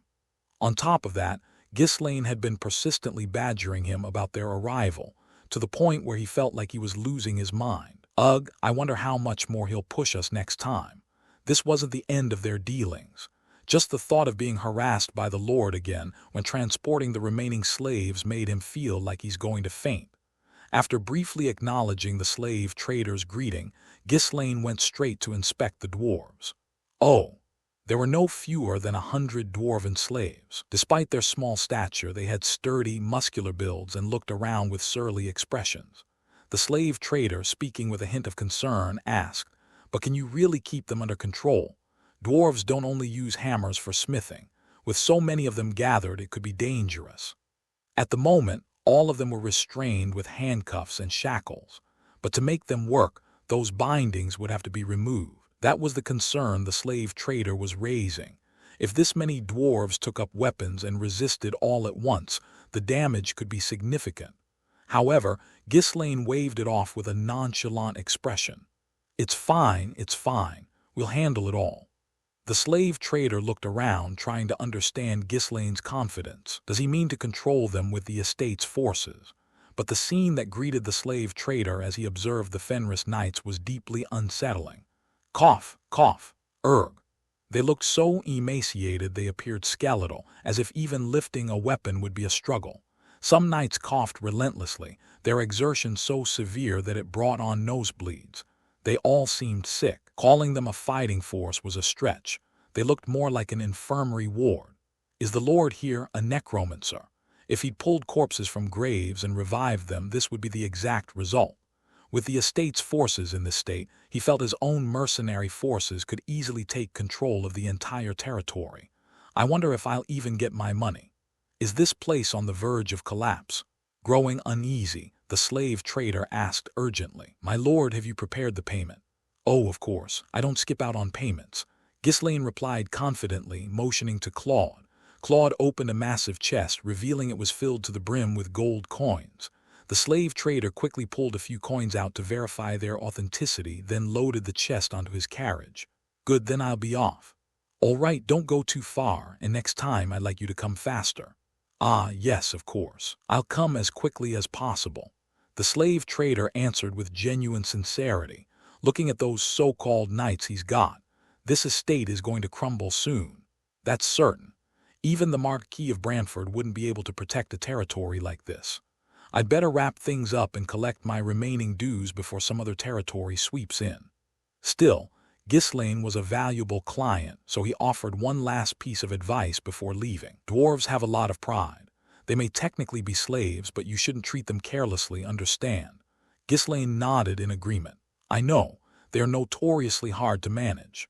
You'll need to pay attention to the quality of their meals and provide a steady supply of liquor. They're such picky creatures, they rarely work if they are not satisfied." While dwarves were legally classified as slaves, even nobles didn't handle them recklessly. Although a few despicable individuals might hold their families hostage and treat them harshly, most preferred to stay in their good graces. This wasn't just because of their high price. When dwarves were unhappy, they didn't produce quality goods. Weapons and crafts made by dwarves fetched exorbitant prices, and any workshop under a dwarf's command saw a significant boost in production speed. Thus, it was actually more profitable to treat them well and receive quality goods. "Well, I'll take my leave then. It should take another 5 or 6 months for the next shipment." "What? Why so long?" "That's already the fastest we can manage. There are many who target elf slaves, you know. Even moving one from the branch requires extreme caution. You understand, don't you?" Do your best to speed it up. I'll be away for a while and I'd like them all here by the time I return." "When do you expect to return?" "Not sure. Things are a bit unpredictable, but you'll know when it's time. You'll hear some remarkable news by then." "Remarkable news? More like news of this place collapsing." The slave trader sneered inwardly as he bowed deeply. After hearing Ghislaine's words, he felt an even stronger urge to return and finalize his business as quickly as possible. That way we can get the balance before the territory collapses. Watching the slave trader hurry back, Ghislaine marveled. "Look at that, the way he's rushing around. Has he figured out we plan to take over the Caboldi estate? Those dealing with big money sure have sharp senses." "I don't think that's the reason." Just like the slave trader, Claude glanced around. Skulls were scattered all around, spitting blood. "My lord, you didn't forget our deal, right? If the knights in training can't use mana, there's no war, remember?" Yeah, I know. Stop complaining and get back to work. You agreed to prepare thoroughly until we get the results." Ghislaine, annoyed, waved a hand toward the dwarves. "Release them quickly. We have a mountain of work to put them to." Once freed from their restraints, the dwarves, though puzzled, began to stretch out lazily. The dwarf at the front, sporting a thick, bushy beard, sneered as he spoke. "Is it because the Lord is young? You sure are fearless. Your forces seem rather pitiful. Are you really letting us all go?" Ghislaine made an effort to hide his delight at the sight of the dwarf who had stepped forward. "It's been a while, you legendary blacksmith. Must be the race's long lifespan, but you look exactly the same as you did in my past life." During his previous life, when he fought against the catastrophe that swept across the continent, this very dwarf had helped him immensely. Recognizing the dwarf's exceptional skills, Ghislaine had strictly instructed the slave traders to make sure this particular one was brought to him. However, there was no benefit in showing any friendliness here. If they thought him insane, he'd be lucky. If they pegged him as an easy mark, handling the dwarves would only become that much harder. Feigning a derisive snort, Ghislaine taunted him. "So, what? Want to try fighting me?" "Well, given our standing, it'd be best to avoid trouble whenever possible. But seeing as we're already at the farthest northern edge, running off into the mountains might not be a bad option. Looking at you, I think I could take you all down on my own." Before Ghislaine could respond, a knight beside him stepped forward. This knight, taking the place of Gillian and Kaor at the training grounds, was tasked with guarding the lord. "You scoundrel! How dare you, a mere slave, speak to our lord with such insolence?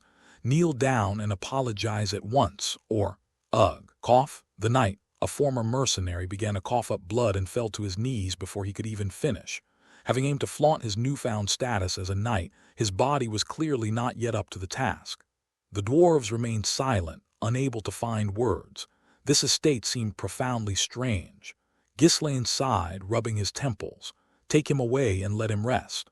As the knight was carried away, Ghislaine continued, speaking as if nothing had happened. "You know there's no point in running, right? The moment word spreads that non-human slaves have escaped, the slave traders will hunt you down relentlessly. Isn't it better to stay here comfortably?" Ghislaine's words weren't wrong. The continent had long become human territory. While rumors circulated about some non-humans gathering in remote regions, the Britannia kingdom was entirely a human domain. Living and hiding from human eyes in Britannia was impossible. And even if they fled to another kingdom, they didn't know where their kin might be hiding, so the result would be the same. The dwarf clicked his tongue openly, looking visibly annoyed. "Seems you've got some brains. Well, escaping would indeed be to our detriment, but working hard is another matter. The quality of our work depends on how we're treated, and judging by the state of this estate, I doubt we'll be treated all that well." Typical of a dwarf, his attitude was brimming with pride. Ghislaine responded to the grumpy remark. "Galbaric, are you the representative here?" How do you know my name?" "Ah, you must have received a list in advance." "Anyway, yes, for now, I'm the representative." Becoming a representative among dwarves was straightforward. You simply had to be the best. Galbaric, who in his past life had even earned the moniker Legendary Blacksmith, was expectedly elected as their representative. It was no surprise to Ghislaine that he held the position. Ghislaine raised a finger and addressed Galbaric. 10 years? What do you mean? Give me your full cooperation for 10 years, and I'll establish an autonomous zone for dwarves within this estate and release you from your status as slaves. You'll be free to live here as residents. Doesn't that give you some motivation? It was an unprecedented offer. Releasing dwarves who'd been purchased for a considerable price was no trivial matter. On top of that, the promise to free them after just 10 years was remarkable. For dwarves who lived much longer than humans, a decade was but a brief span. It was undoubtedly an appealing proposition for dwarves enduring life as slaves. Yet Galbaric merely scoffed at Ghislaine's proposal. "Are you planning some kind of slave liberation movement? Do you think that's even remotely possible? I'm the Lord here, so there's nothing stopping me from making it happen. You think we haven't heard such sweet lies from humans before? We're not falling for that empty talk anymore." However, Ghislaine took the dwarf's sharp retort in stride as if it didn't bother him at all.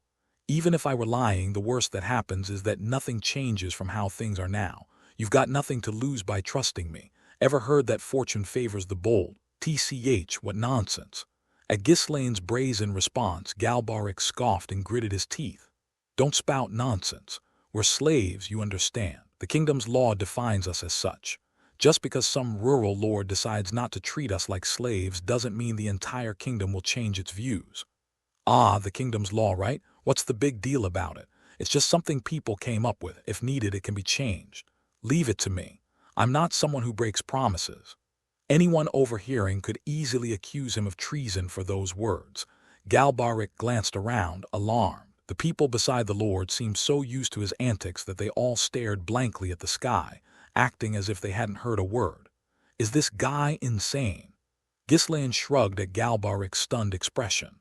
Fighting against the Duke's family would already mean upending the kingdom, so changing a few minor laws along the way wouldn't be an issue. Of course, it's not something you'll feel right now, nor is it something you'll believe. So let me make you an offer that might be more appealing right now. What would that be? Aren't you tired of making the same things day in and day out? Well, I suppose. Nobles forced dwarves to craft only luxury goods that made them look more impressive.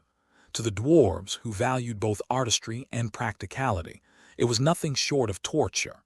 Many dwarves would have rather been confined to workshops mass-producing gear for knights and soldiers. The lack of opportunities to create anything new stifled their creativity and ultimately eroded their desire to work, leaving most of them to live listlessly, merely passing each day. But what choice did they have? That's how the world worked. Ghislaine zeroed in on this point. And most of it's useless junk anyway. Just frivolous luxury goods. It's boring, isn't it?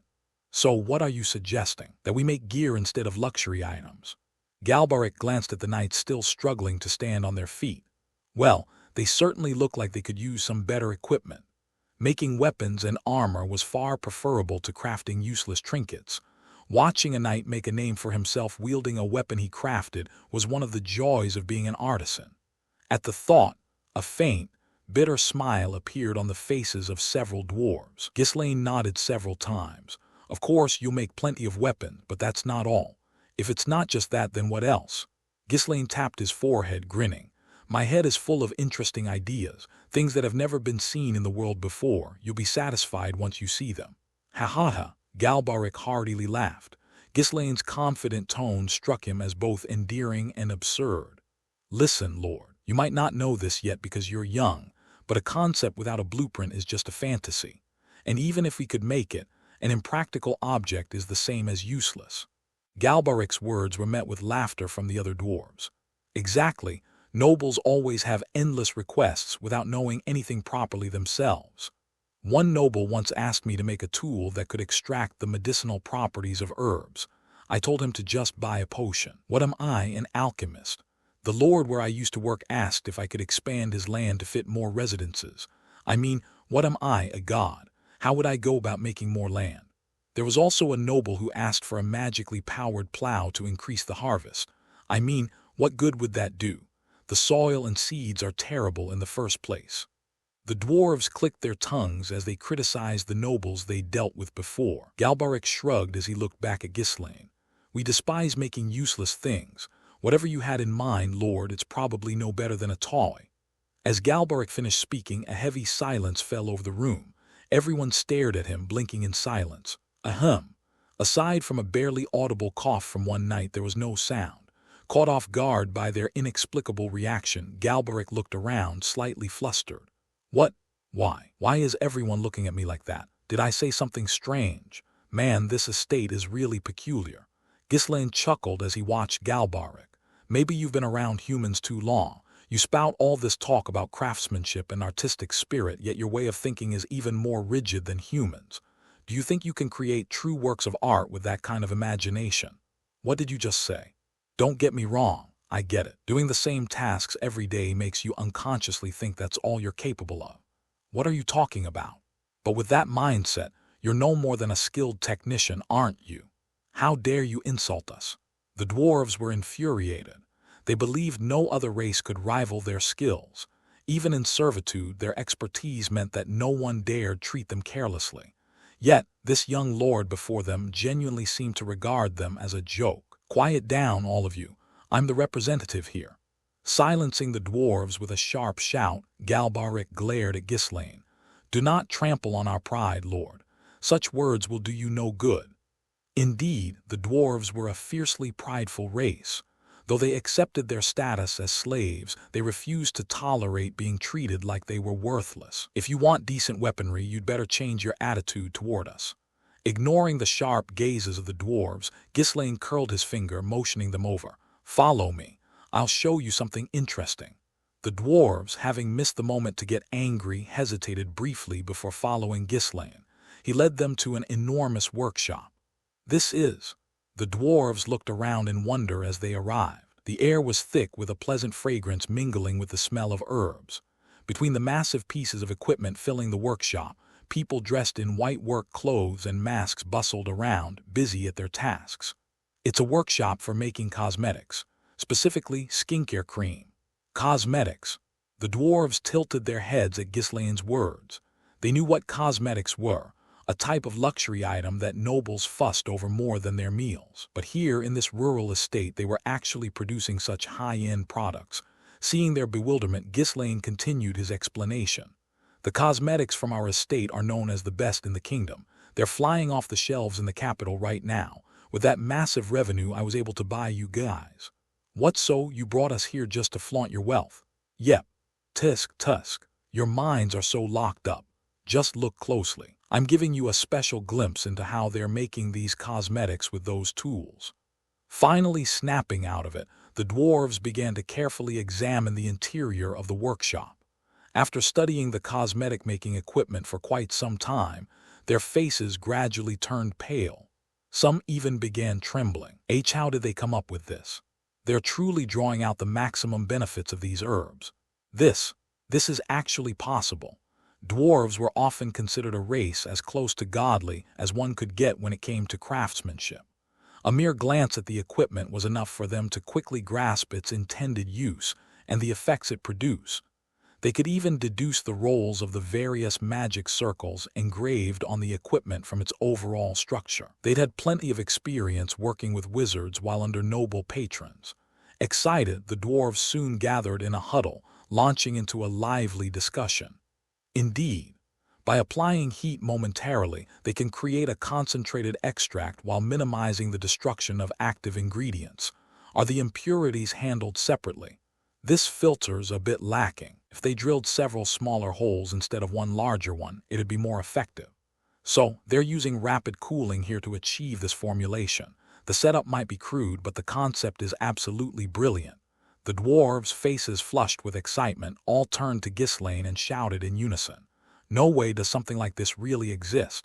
Who did this? Who came up with this idea? Please, you must let us meet the genius who created this. Are they really in this estate?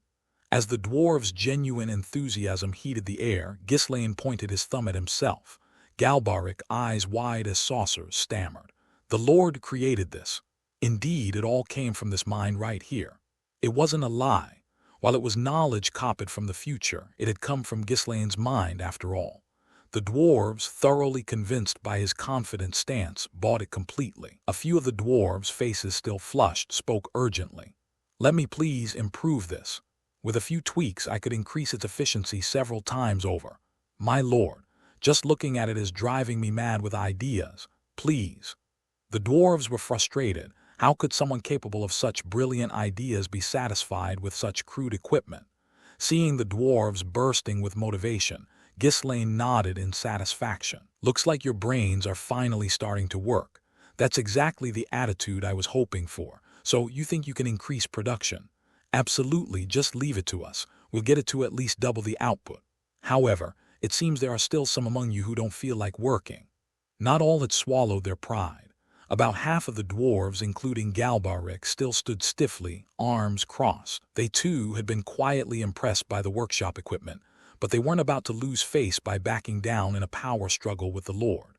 Ghislaine gave them an amused smile, then motioned with his finger again. Come along. I'll show you something else.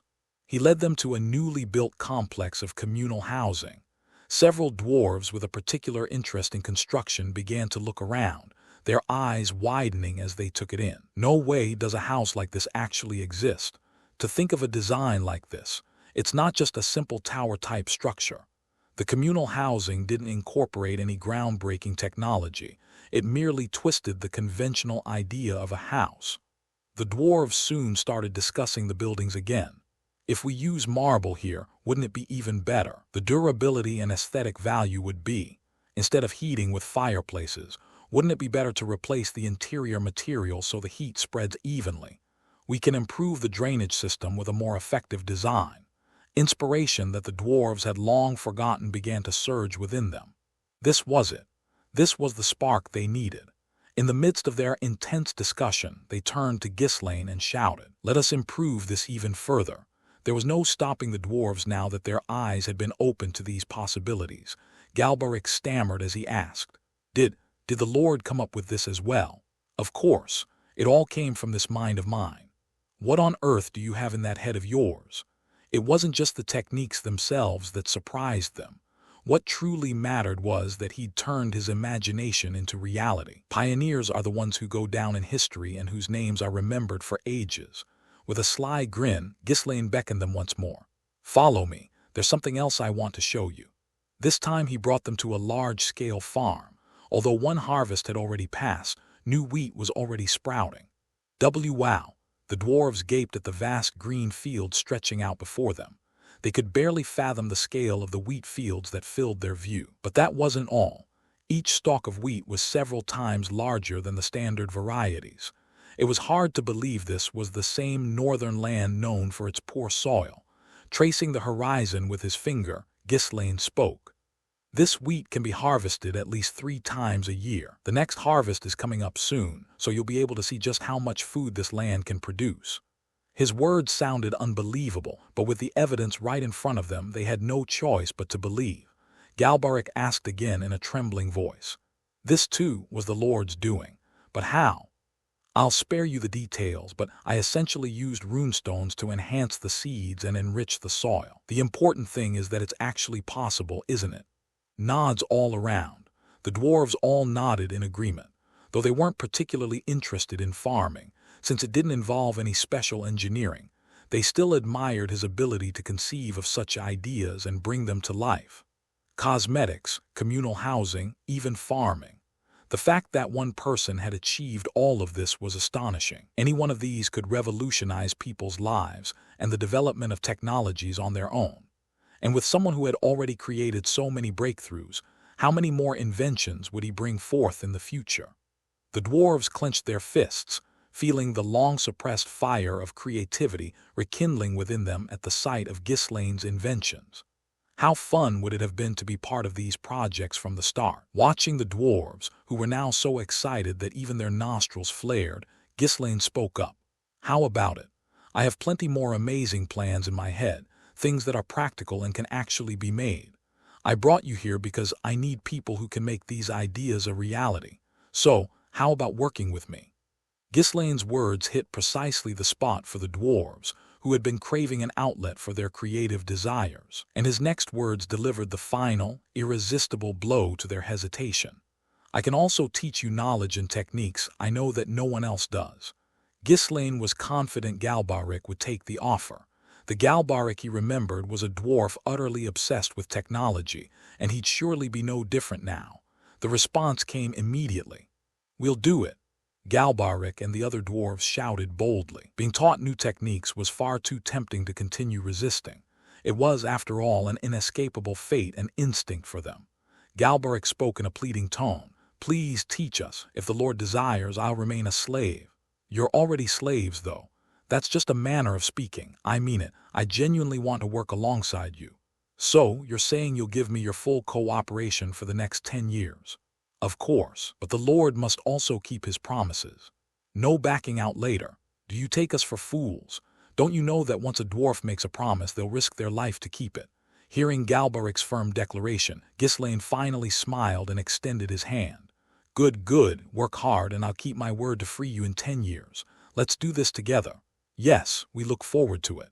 Galbaric clasped Ghislaine's hand in a firm handshake, beaming with excitement. The people of Fenris, observing the scene, looked upon the dwarves with pity. Ghislaine and Galbaric clasped hands, locking eyes with a fiery intensity. Both of them wanted to create something. Both were brimming with enthusiasm. It was a situation that couldn't get any better. Unable to hold back any longer, Galbaric bombarded Ghislaine with questions. So, where do we start? Should I overhaul the cosmetics equipment for you, or should we get to work on those shared housing projects first? Since the harvest season is approaching, what about agricultural tools? Just say the word and we'll get it all done within the time frame you want. Wow, just hearing that is reassuring. Of course, we need to do all of those things, but there's something even more urgent we need to tackle right now. And what would that be? We're going to build something that flies. Pardon, what did you just say? I said we're going to build something that can fly. A brief silence passed before Galbaric, his voice trembling, asked, have you perhaps gotten your hands on the legendary airship schematics from the ancient empire? No, nothing that grand. Isn't that just a myth anyway?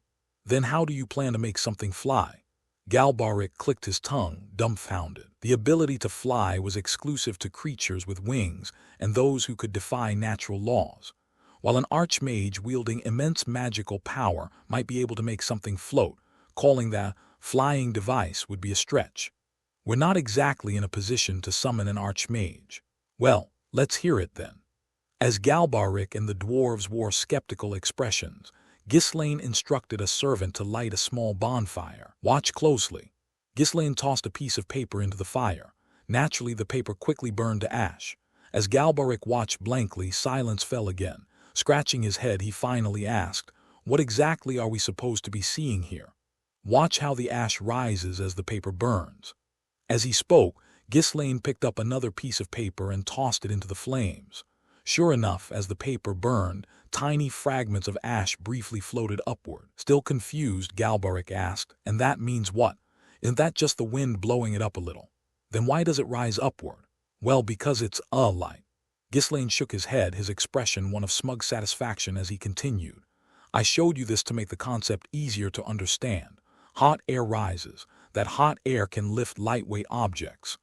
Hearing this unfamiliar and strange explanation, the dwarves tilted their heads in bewilderment. They had often handled fire and had indeed witnessed such phenomena on occasion. However, they had never given it much thought or attached any significance to it. With a doubtful expression, Galbaric asked again, "Why does hot air rise? Are you certain about this?"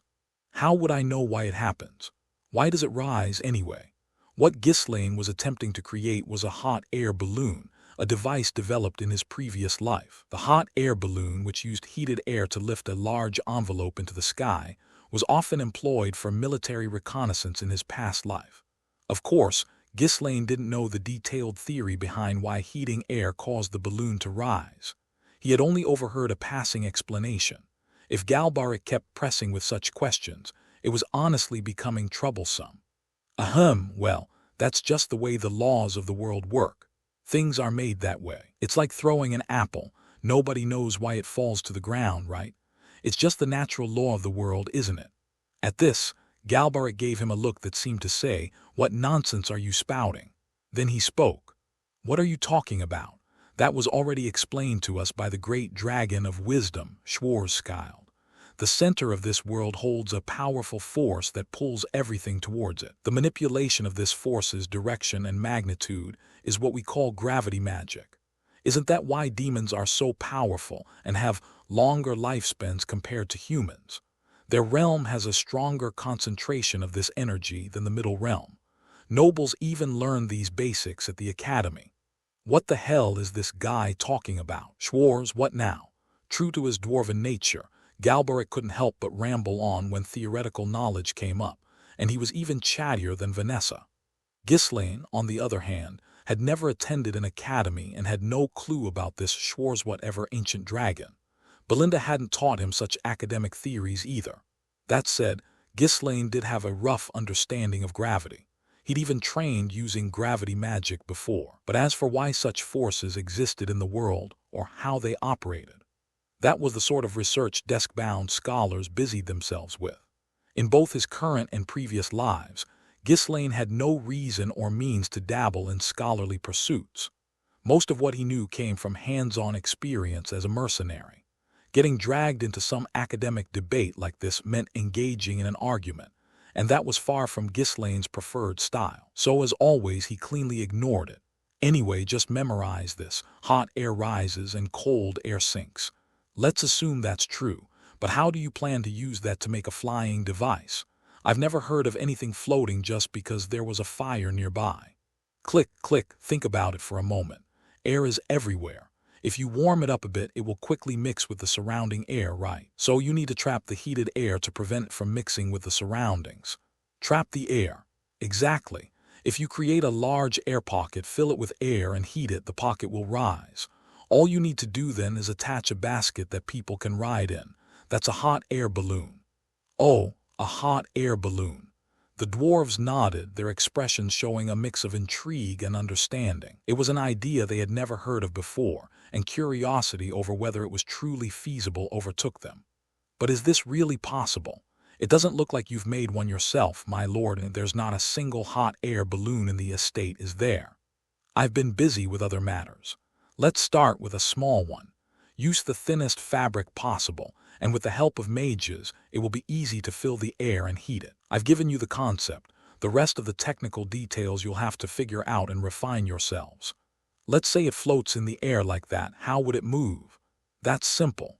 If mages ride it and use light wind spells, you can guide it in the desired direction easily. And if you need to keep it stationary, you can tie it to the ground with a long rope. Think of it simply. All right, we'll give it a shot. The dwarves, though uncertain, had slightly excited expressions on their faces. If the Lord's words proved true, they would go down in history as the first creators of a device that could fly through the skies. Of course, they weren't entirely convinced yet. It was an untested theory after all, and there was no proof of its feasibility. Nevertheless, seeing the dwarves' newfound enthusiasm for this challenge, Ghislaine nodded. Good, we're busy right now, so you'll need to complete it as quickly as possible. Leave it to us. Galbaric, who had shouted confidently, suddenly asked curiously. So, where do you plan to use this thing once it's up in the sky? If it worked, its applications would be endless. Moreover, a new concept could lead to advancements in other technologies. Though Galbaric likely already knew the obvious answers, he wanted to hear the young lord's thoughts. Ghislaine replied nonchalantly. It'd be incredibly effective for reconnaissance during war. If we address the risk of it falling, it could also be used for transporting goods. And if we sell it as a toy for nobles, it could bring in a good amount of money. Oh, I see. As expected, you've thought it through. Is there anything else you need? There was plenty still needed. They'd have to create a new alloy and use it to produce strong equipment. However, it was an impossible plan to complete before attacking the Cabaldi estate. Producing the amount of alloy required would need a massive supply of iron ore from the outset. There's plenty of work to do. Since there are a few urgent tasks, handle them alongside the hot air balloon production. Just say the word. Our hands are faster and more precise than anyone else's. At Galbaric's bold declaration, Ghislaine gave a thumbs up and said, "Ah, as expected of the dwarves, I knew I could count on you. Then let's start by upgrading the cosmetics production facilities. To meet the contract demands, we need to double the current output. Can you start immediately?" The scale of the order was larger than expected, but the dwarves nodded. It might be tough, but for these master craftsmen, it wasn't an impossible task. Understood. We'll begin with the hot air balloon and the cosmetics facility upgrades. We'll finish them as quickly as possible. As Galbaric confidently turned to leave, Ghislaine grabbed him by the shoulder. "Where are you going? I'm not done talking yet." You said you could improve the communal housing, right? Work with the mages stationed at the construction sites to research that as well. You'll have to collaborate with the mages when testing the hot air balloon anyway. Build another village as quickly as possible.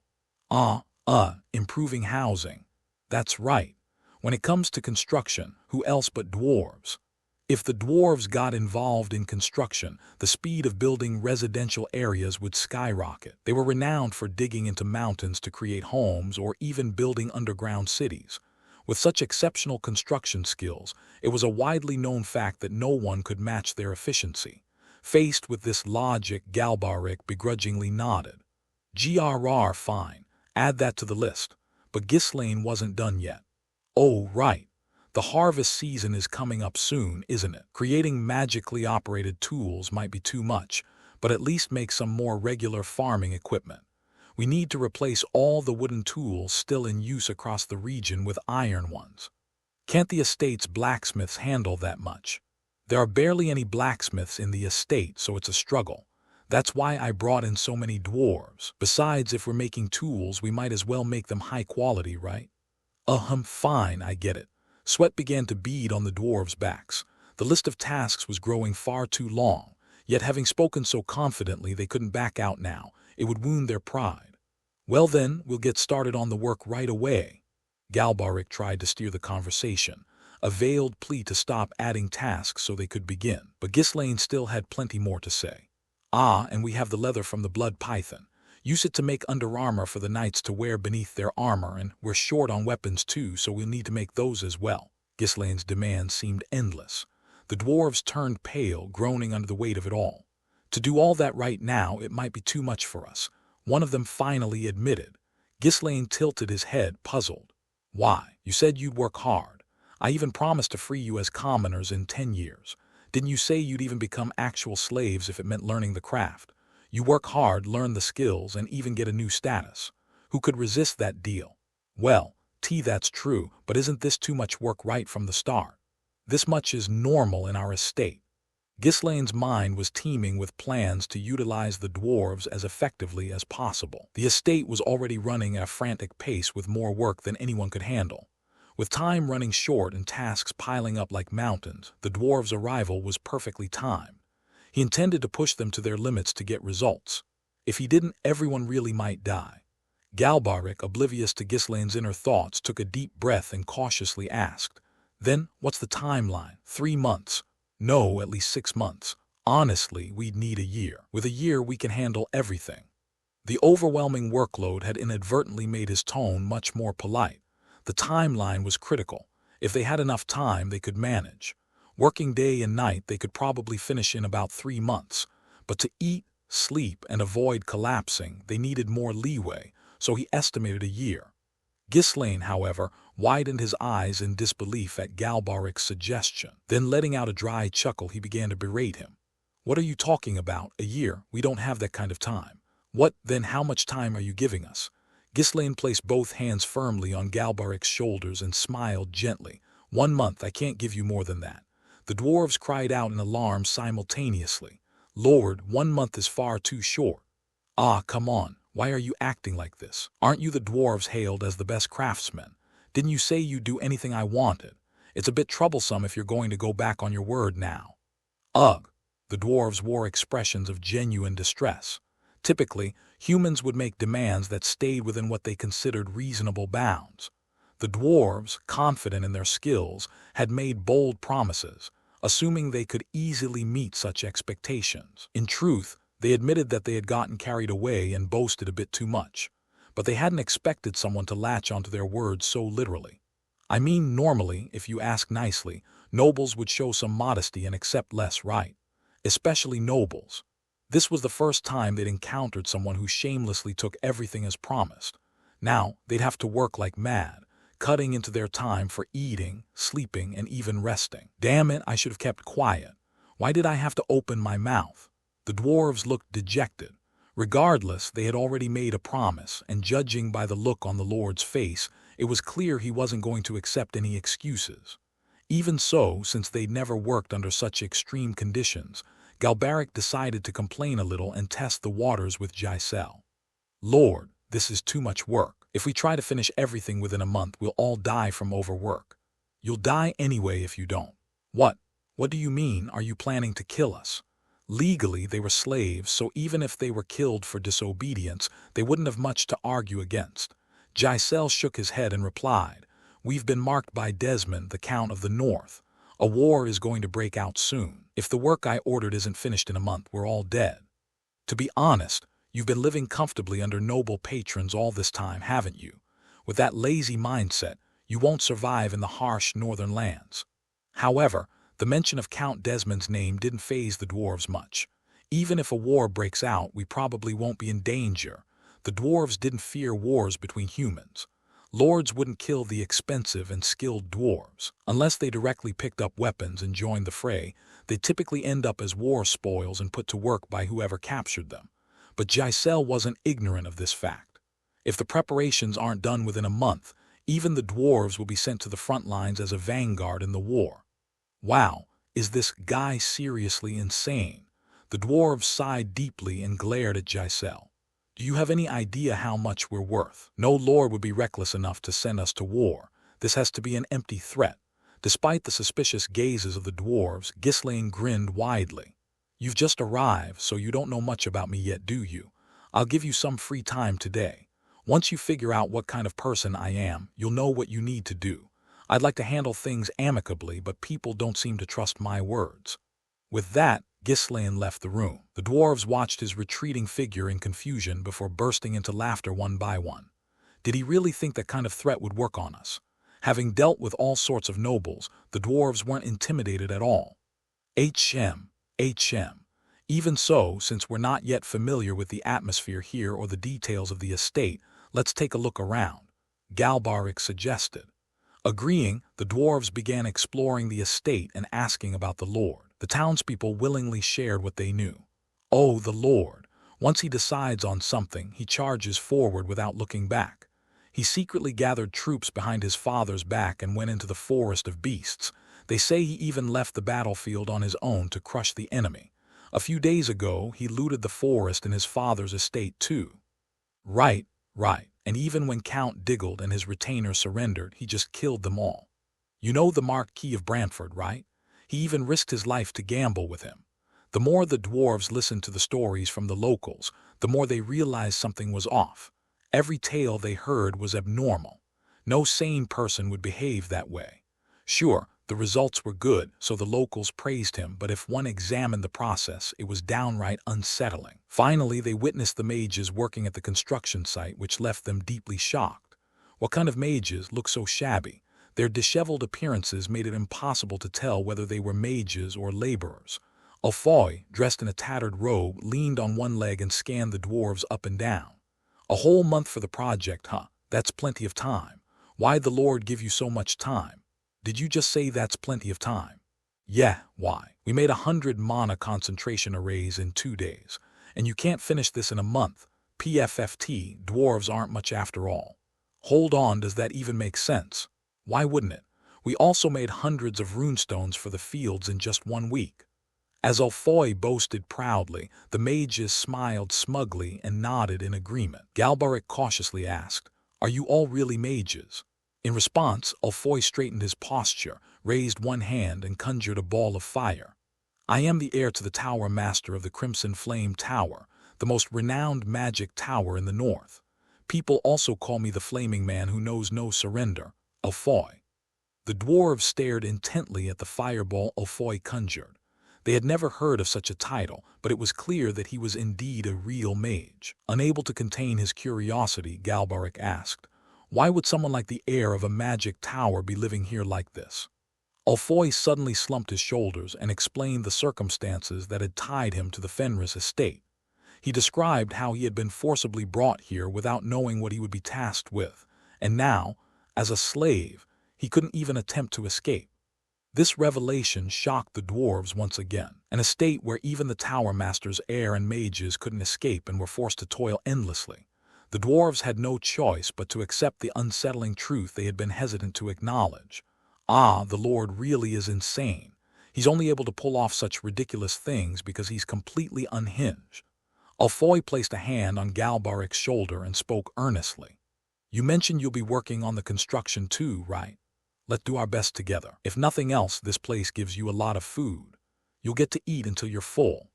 It was a remark that perfectly fit someone who had fully adapted to life on the estate.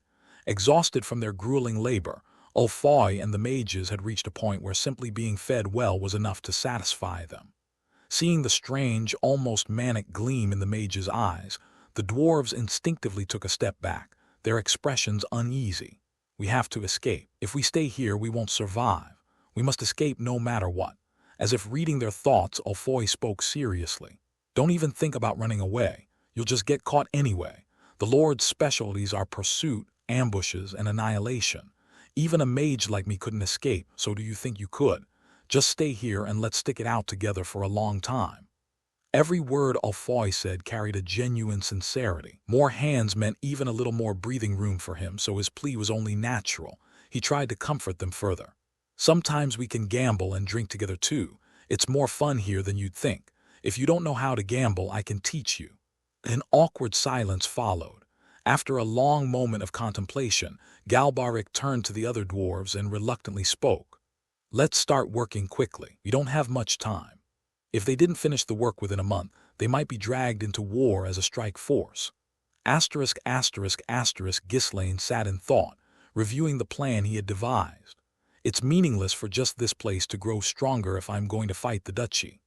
No matter how rapidly Fenris grew, it was impossible to immediately match the overwhelming military strength of the ducal house, which had already amassed immense power. That was precisely why the royal faction had to be drawn into the fray. The Ferdium territory, which currently guarded the north, also needed to grow as strong as possible.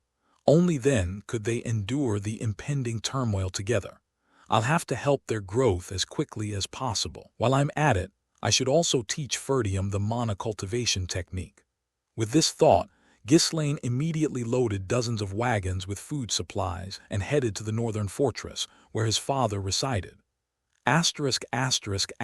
Northern Fortress, Kaipiler, the kingdom of Britannia's northernmost front line, guarded by Zwalter Ferdium, the Margrave of Ferdium. The area surrounding the small spring near the fortress was barren, with the rest of the surroundings nothing but desolate wasteland.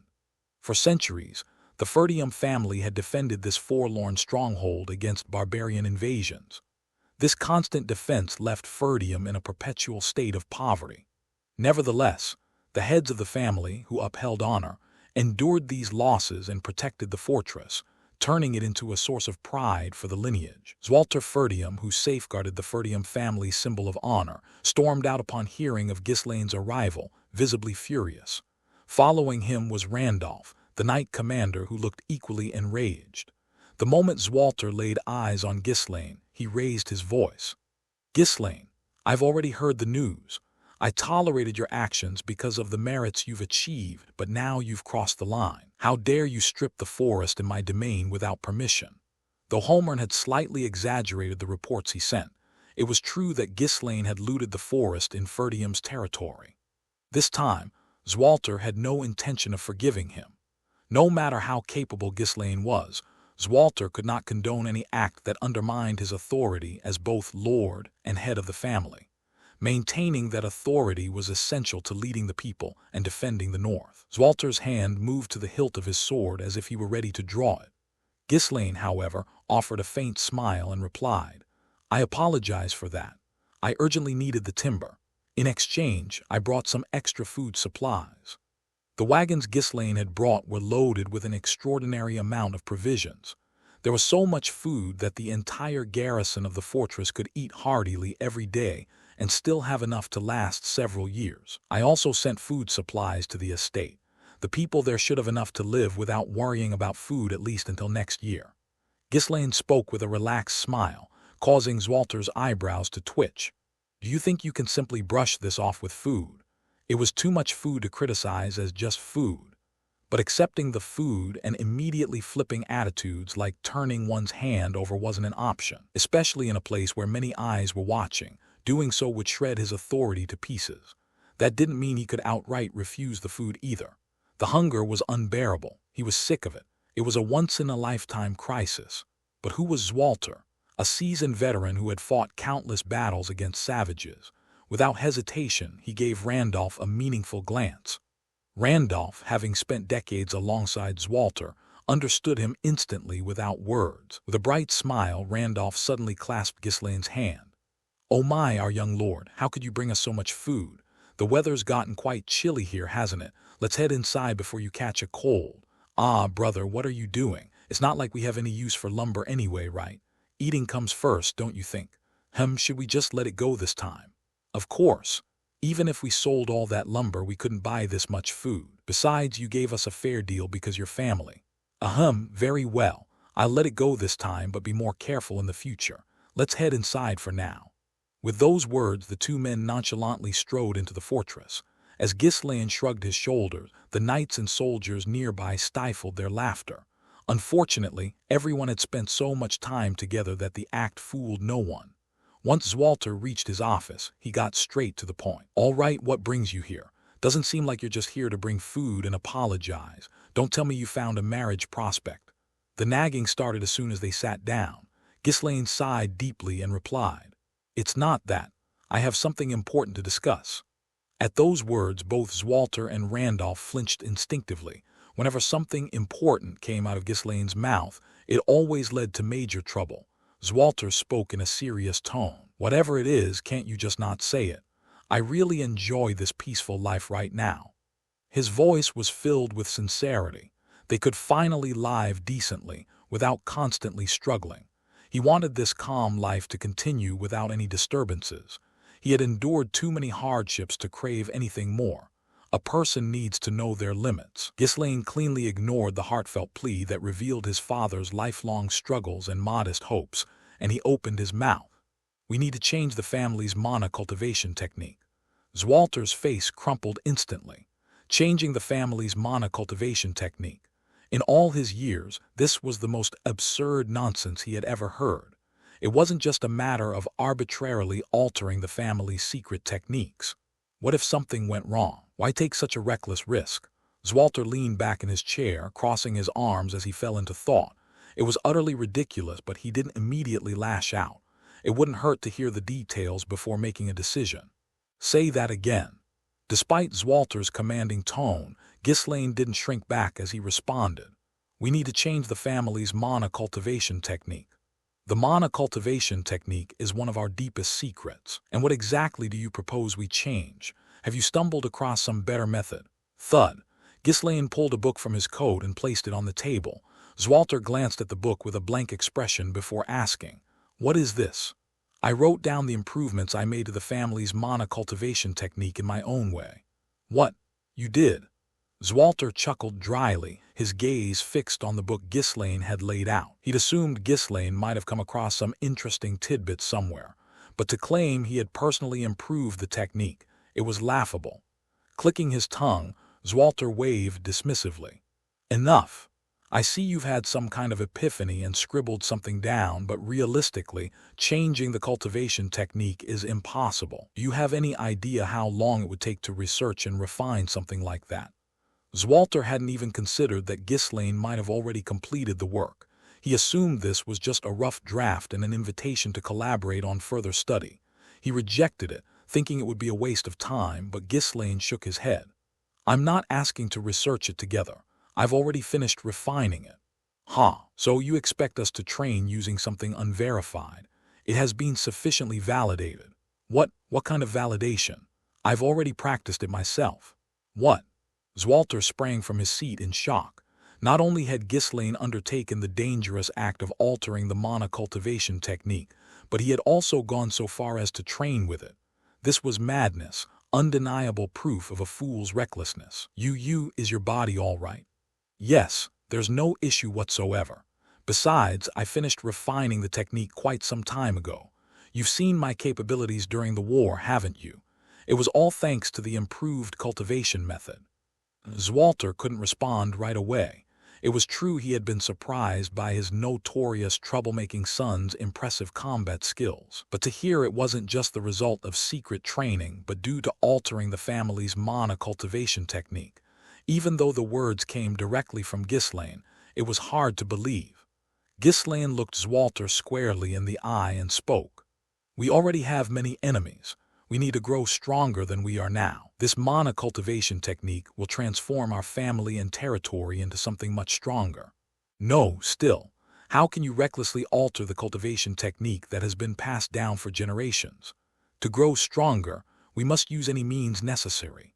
Even if it's a monocultivation technique handed down by our ancestors, if it's flawed, then it's only right to overhaul it.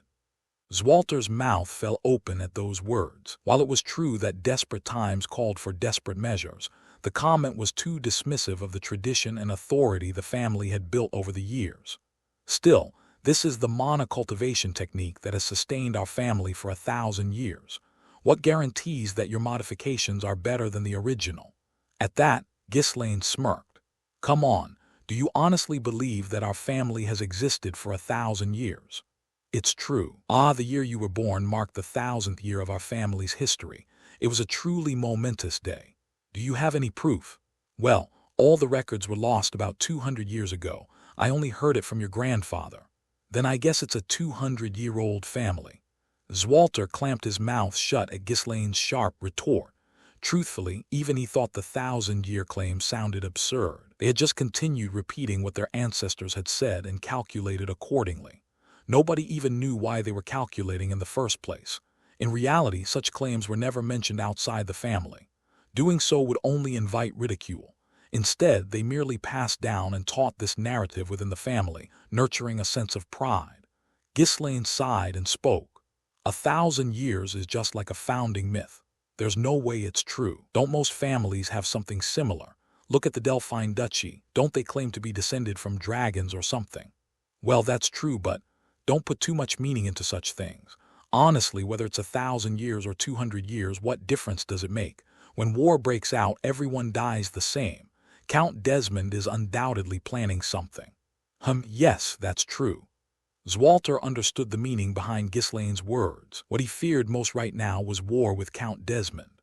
They had only managed to stabilize their situation somewhat, with the Marquis of Brantford turning a blind eye while serving as his son's guardian. Why the other side remained quiet was a mystery, but it wasn't a cause for comfort. If anything, their silence was even more unnerving.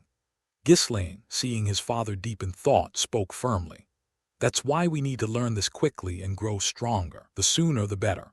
"All right, then." Zwalter paused mid-sentence, tilting his head in confusion.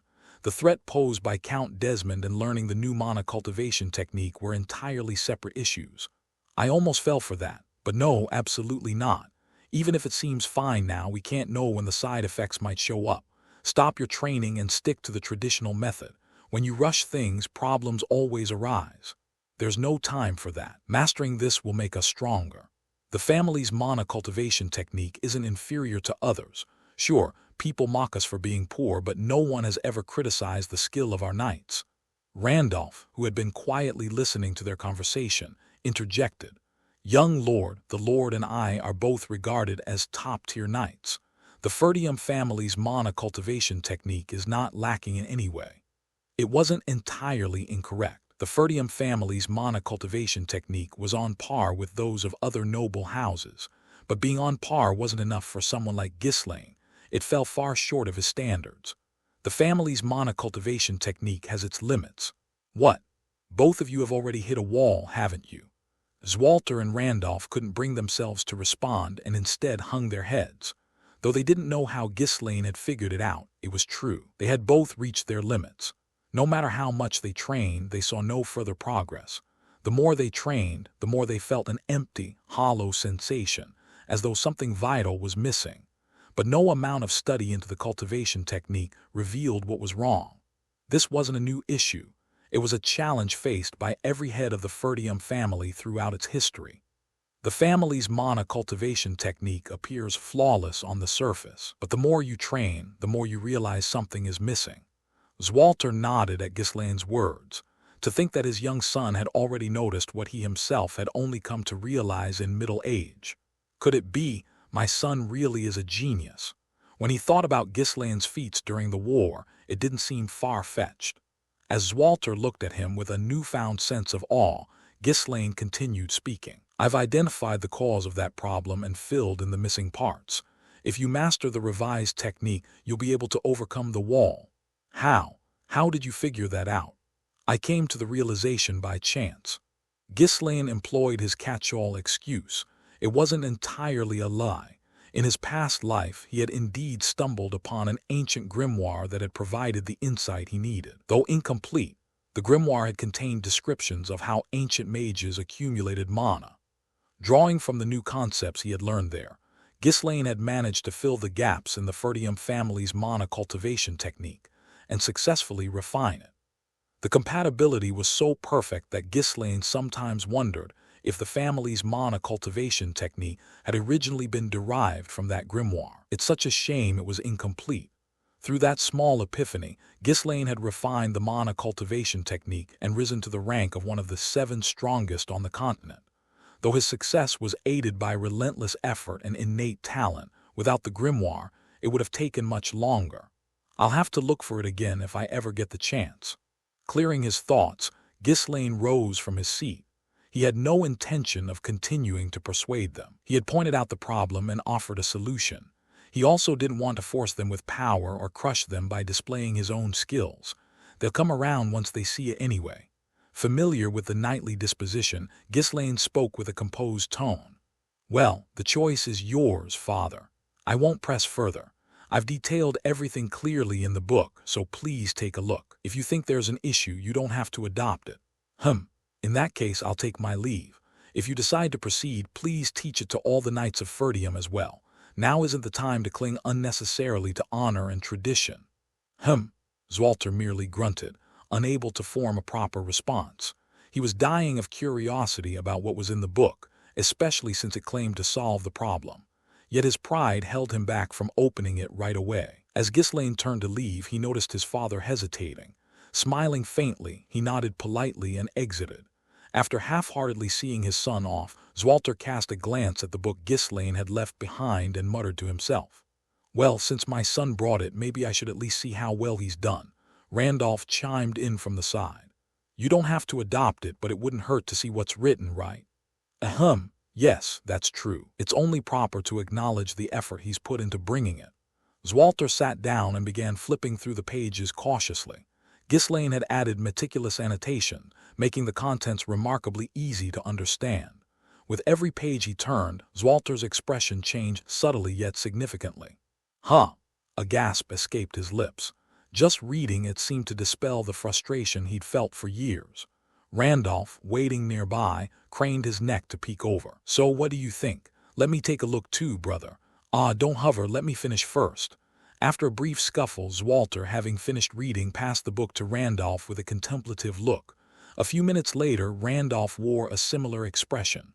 Huh, sigh. Neither man could articulate their thoughts, merely sighing deeply. Though they would need to practice it to fully confirm its efficacy, the cultivation technique Ghislaine had brought appeared flawless in theory. They even felt convinced that mastering this would allow them to break through the barriers that had long obstructed them. Zwalter collected his thoughts and cautiously asked Randolph, "What do you think? Do you think it's safe?" "It's astonishing, truly astonishing. If we master this, we'll undoubtedly grow stronger." Right, but how on earth did Ghislaine come up with something like this? No matter how much he thought about it, he couldn't understand. That troublemaker who used to only cause headaches had suddenly changed, accomplishing amazing feats. Even though he was his son, Zwalter found it hard to believe he was the same person. However, Randolph raised an eyebrow, responding as if it didn't matter. Maybe he achieved some sort of enlightenment, or perhaps he had some stroke of fortune. But that's not the real issue right now. The important thing is how we handle this. But isn't it really dangerous? Momentarily causing mana to explode might be risky, but as long as the body stays healthy, it should be fine. We'll need to monitor it further, but theoretically, there's no problem. Right, theoretically, but it's the no problem part that worries me more. Even as he spoke, Zwalter couldn't shake off the unease in his chest. Anything involving Ghislaine always yielded good results, but the process was invariably painful. As Zwalter hesitated, unable to decide, Randolph prodded him from the side. "Brother, what's there to agonize over? Aren't we the strongest ones in Ferdium? If the two of us think it's fine, then it's fine." But it's something that Brat created, so. No matter how strong the young lord is, could he possibly be stronger than us? We have insight that comes with age. Besides, it seems like the explosive power of this mana cultivation technique is what contributed to its effectiveness during the war.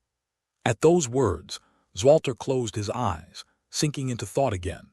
Randolph tried hard to hide his nervousness while awaiting Zwalter's decision. To be honest, his heart was screaming for him to start practicing the improved cultivation technique immediately and break past his limits. After deliberating for a long time, Zwalter finally spoke, as if striking a compromise. "Let's train step by step, gradually increasing the stages. If anything feels off, we'll stop immediately." Hearing that, Randolph clenched his fists and beamed with a bright smile. "Exactly. If something feels wrong, we'll stop." What they didn't know was that Ghislaine had deliberately left out one critical detail. Once you started this mana cultivation technique, you couldn't stop. It was their misfortune that they lacked the experience to realize this. Zwalter nodded a few more times and then stood up. "All right, let's give it a try. Call all the knights together. There's no harm in us all getting stronger quickly." For a moment, an inexplicable chill ran down their spines, but they brushed it off as a fleeting feeling. People consumed by desire often ignore precise intuition and fail to make cold, rational judgments. That was the case with Zwalter and Randolph now. In the face of discovering a new breakthrough that could elevate them to greater heights, neither experience nor instincts proved useful. The two, exhilarated, immediately summoned the knights. Recently, Ghislaine has made a small breakthrough and improved the family's mana cultivation technique. It's said to be more effective than the previous method, so let's all train together using it. At Zwalter's words, the knights murmured, their expressions tinged with unease. It was now common knowledge that the young lord was quite powerful. However, his eccentricity and extreme, unconventional behavior made trusting him an entirely different matter. Mana cultivation was a delicate field where even the slightest disruption in flow could lead to catastrophic consequences. Hearing that such a sensitive area had been improved by the reckless young lord naturally stirred anxiety among the knights. Sensing their apprehension, Randolph confidently stepped forward and spoke. Don't worry. Both the Lord and I have thoroughly reviewed this matter. We will proceed with training safely, so there's no reason to be afraid. Only then did the knight's expressions relax slightly. If both the Lord and the knight commander had evaluated it, it should be trustworthy. Such was the power of credibility. However, one knight remained unconvinced despite the reassurances of the Lord and knight commander. That knight was Skaven, the captain of the Forest of Beasts Guard. What? The young lord improved it. Well, if it's him, it's possible. But they're really going to try it out. Have they all gone mad? Do they lack any capacity for learning? Skaven had come to the northern fortress under Baron Holmern's orders to deliver military supplies and relay the news of Ghislaine's recent feat of devastating an entire forest. Although he had arrived at the fortress some time ago, Randolph had insisted that he stay and help with guard duties while he was there, leaving Skaven stuck in the area. Due to the chronic shortage of knights in the estate, such impromptu assignments, regardless of one's position, were often imposed. At the time, he had reluctantly accepted it without complaint, but he hadn't expected to encounter Ghislaine's insidious behavior in the meantime. Well, since the young lord modified it, it's probably better than before, but I'm sure there's bound to be some side effects. Among the Ferdium knights, Skaven had dealt with Ghislaine the most. Having experienced the grueling aftermath of such encounters firsthand, he was convinced that the monocultivation technique Ghislaine had devised wouldn't be ordinary. It's not too late to learn it after everyone else masters it and any potential issues are resolved. I'll sit this one out. Skaven, having made up his mind, raised his hand decisively and spoke up. Lord, I think I should head back now.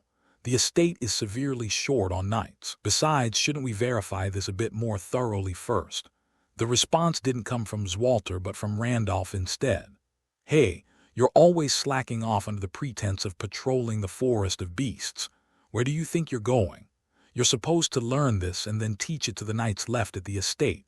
Also, I've already tested it, so what more is there to verify? Just do as you're told, you little punk. Skaven immediately slumped his shoulders, his face crestfallen. Randolph might not have caused catastrophes on the scale of Ghislaine, but his foul temper and refusal to compromise were every bit as infamous. This was a man so brash and reckless that, if a mountain blocked his way, he'd hand the knights shovels and order them to level it. With someone like that saying those words, there was no escaping it. Skaven, looking as though he were on the verge of tears, reluctantly joined the other knights in learning Ghislaine's monocultivation technique. Each knight had previously trained in a different monocultivation method. Some had learned the Ferdium family's technique, while others had inherited methods passed down through their own families or from their mentors. However, Ghislaine had gone so far as to include instructions in the manual on how to adapt existing techniques to the improved monocultivation method seamlessly. Following those steps, while the speed of adaptation varied by individual, everyone gradually became accustomed to the new method. Wow, this isn't half bad. I can't believe it transitioned so smoothly without conflicting with the old cultivation method. How is this even possible? The rate of mana absorption and release has drastically improved. This is on a whole different level. The effectiveness was so immediately apparent that it left no room for doubt. Those convinced there were no issues began to intensify their training little by little. The process was so engaging that it was hard to stop. In particular, the vastly increased destructive power was addictive, making them immerse themselves further in their practice. How could anyone resist when you can visibly feel yourself getting stronger? I have to surpass that guy, no matter what. Strength was the ultimate virtue of a knight. Once competition took hold, the pace of progress only accelerated. Everyone became so frenzied with their practice of the new monocultivation technique that no one could stop them. Zwalter and Randolph watched the scene with pleased smiles. Haha, how long has it been since everyone was so deeply absorbed in training? Ghislaine has accomplished something remarkable. To think it would be this effective, what an impressive feat. Kehehe, big brother, I've been itching to clash with those barbarians. Why aren't they coming these days? The two were already senior-level knights, so their progress was a bit slower. Still, they could feel themselves gradually breaking through their limits, and that alone was satisfying. The difference between hitting a complete dead end and seeing a path forward was like the difference between heaven and earth. Thus, As everyone immersed themselves in near-manic training, a month flew by. That's when problems started to arise among some of the knights, particularly those with the weakest abilities. Ugh, cough. The more they used mana, the more knights began collapsing, coughing up blood. Although they recovered after a brief rest if they stopped their training altogether, the accumulated mana was forcibly expelled from their bodies. This, too, caused them to cough up blood. Ordinarily, such a phenomenon wouldn't occur simply from consuming mana. The overwhelming power, almost like an internal explosion, was too much for their bodies to handle. Even when they tried to prevent mana from being consumed, they couldn't properly control it. Eventually, the situation became critical for all the knights. What is going on here? With all the knights collapsing, chaos erupted in the northern fortress. As Walter paced nervously, Randolph stammered as he spoke. His complexion was as pale and stricken as Walter's. "Big brother, I think that bastard Ghislaine tricked us." "Tricked us? What do you mean, tricked us?" Randolph shared his suspicions with the bewildered Walter.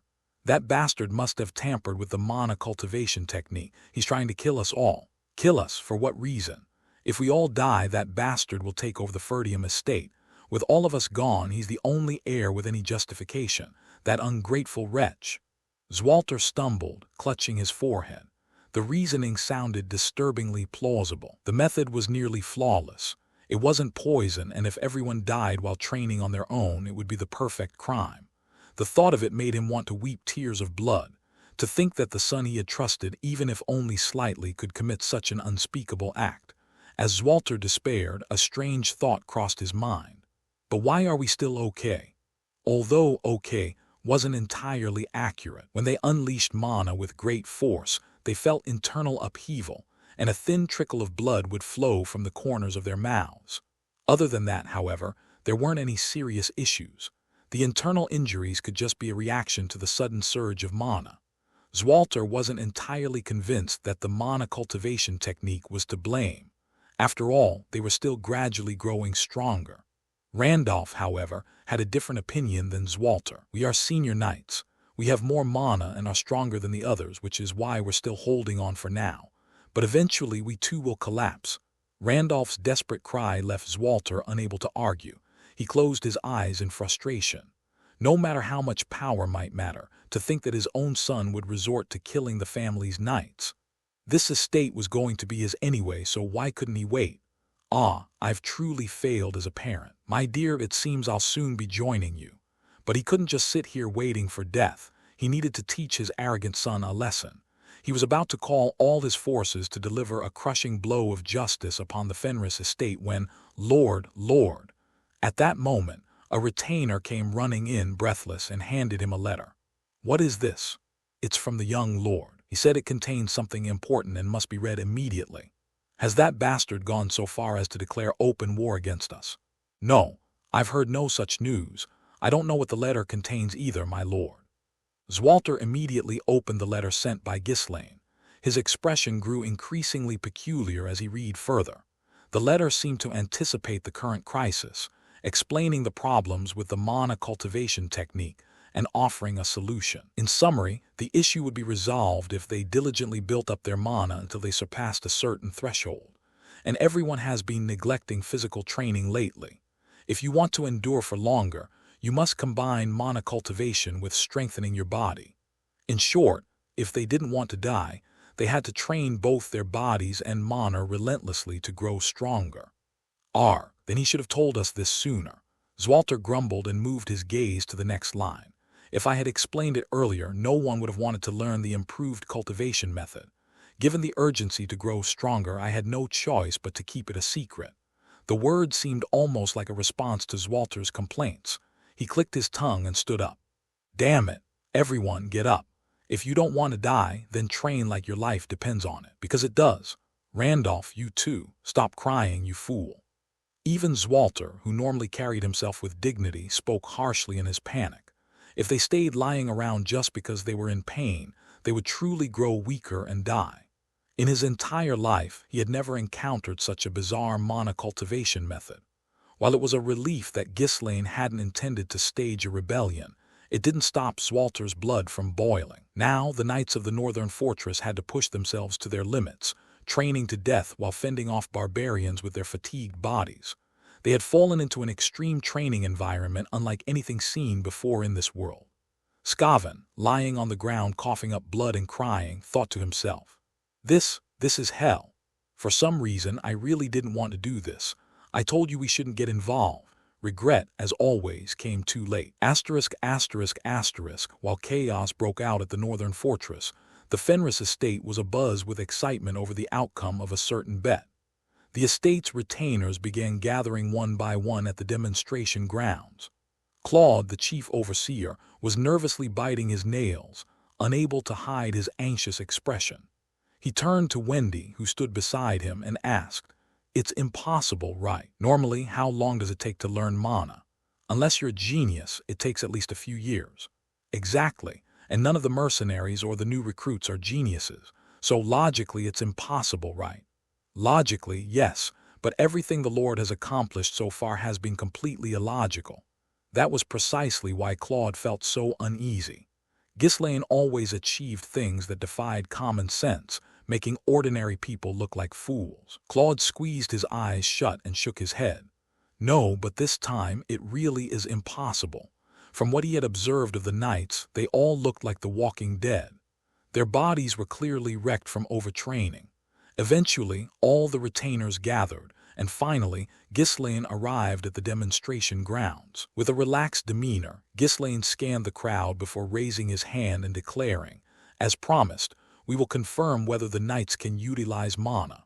From this moment forward, I will no longer entertain objections to their deployment.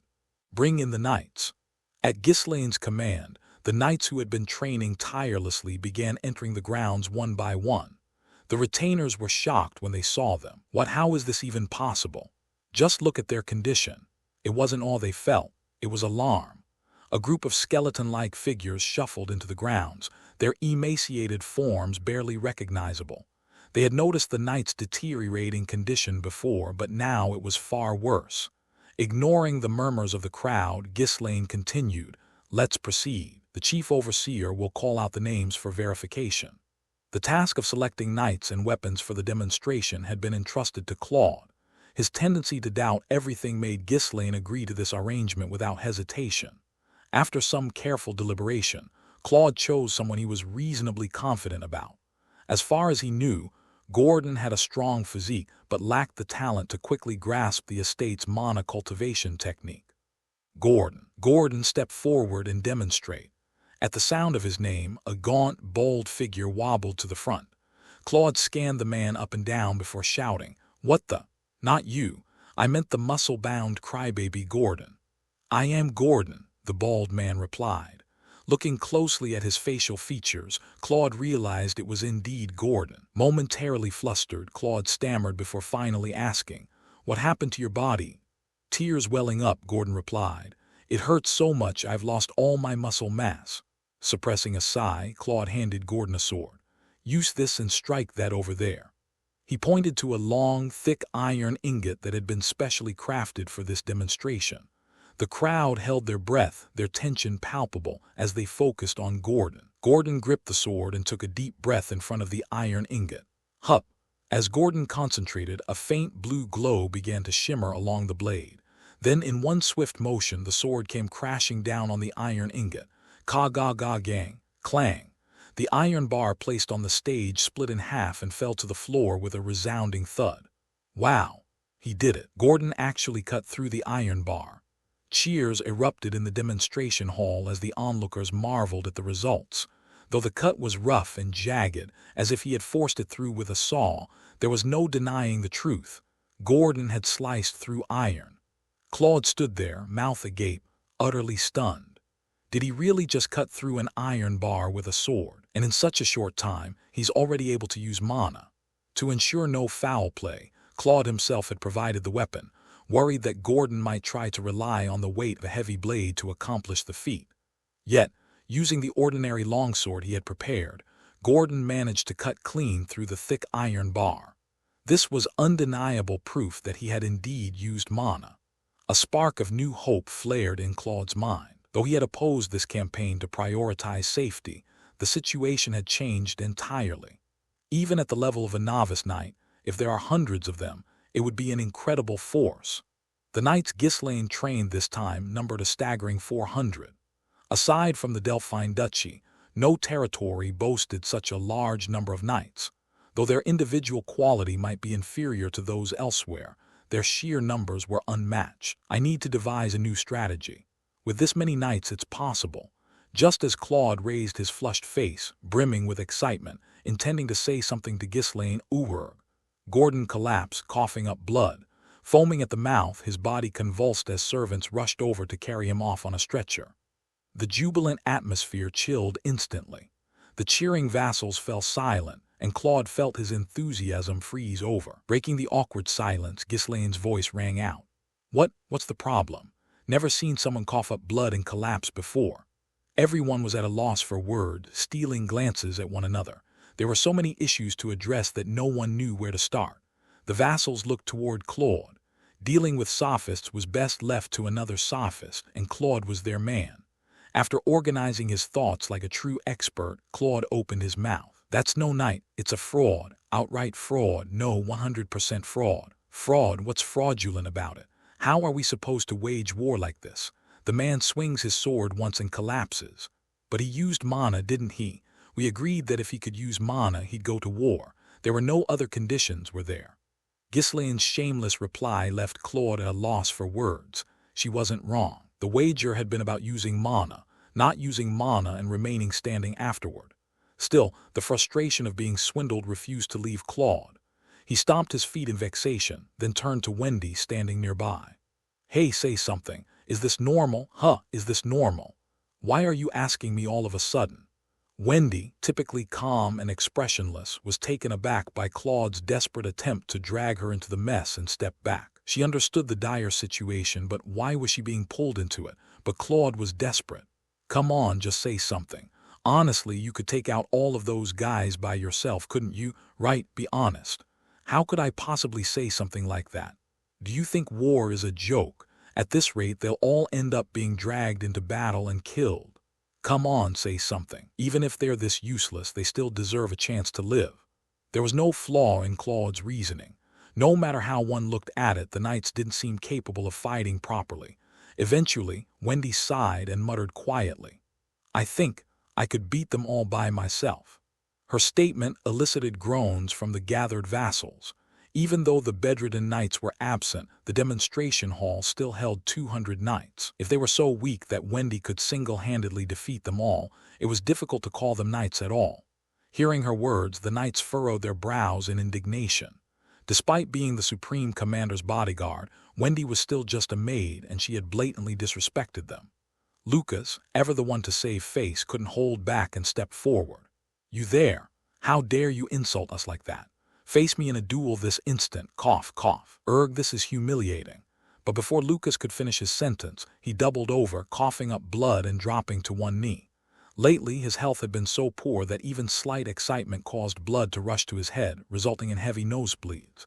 The knights standing nearby rushed to his side, offering words of advice. Don't get worked up, your blood pressure is spiking. Breathe deeply. Hey, just let it go, you can't beat her.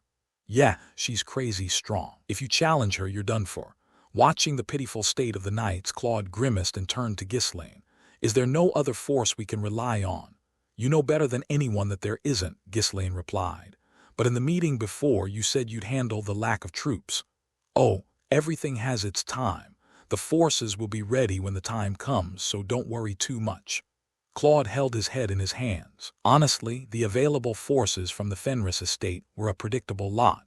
They would have to either seek reinforcements from the Marquis of Brantford or borrow troops from Ferdium. But it was clear that the Marquis of Brantford wouldn't lend his troops if the proposal was to strike the Duke's faction first. The troops Ferdium could spare, given their obligation to defend the northern regions, were also limited. No matter how one thought about it, the promise to secure additional forces sounded like a lie meant to appease opposition. Clearly, the plan was to go to war with those half-trained ragtag knights. With people like them, you want to fight a war. Are those supposed to be knights? What can those knights even accomplish? Yet Ghislaine didn't seem even the slightest bit concerned. It's fine. They've been overexerting themselves to quickly master the family's mana cultivation technique. They'll recover their stamina if they take some time off to rest. Unlike the knights stationed at the northern fortress, these knights had been draining mana the moment they accumulated it, leaving them no time to rest. Having never used mana before, they still needed to familiarize themselves with the sensation of wielding it. Their bodies were merely strained from the overwork. With sufficient rest, they would recover in no time. Of course, resting too long would cause problems, but since they all sought to extend their lifespan, they would naturally push themselves diligently. Although Claude and the retainers continued to oppose Ghislaine's infinite cycle training method due to their lack of understanding of its detailed mechanics, Ghislaine remained adamant. Enough. As promised, the knights have begun using mana, so the expedition plans are confirmed. I won't entertain any more objections. Any rebuttals you have are wrong, so just focus on preparing for departure. As a side note, the result of the wager meant an additional 10 years of servitude for both Claude and Alfoy. After several bouts of arguments, Claude, having resigned himself to both convincing Ghislaine and accepting his fate, asked cautiously, "Are you planning to depart immediately?" "No. I still need to confirm whether the items I commissioned from the dwarves are properly completed and the knights need more tactical training. Besides, the timing isn't quite right yet." "What timing?" "The right time to fight. There's such a thing. It'll come soon if we wait just a bit longer." "Understood." Claude found himself slightly hopeful upon seeing Ghislaine hesitate about the expedition after deciding on it so confidently. He had been so urgent, acting as though they would invade Count Cabaldi's domain as soon as tomorrow. Now that the moment to fight had come, perhaps he was getting cold feet.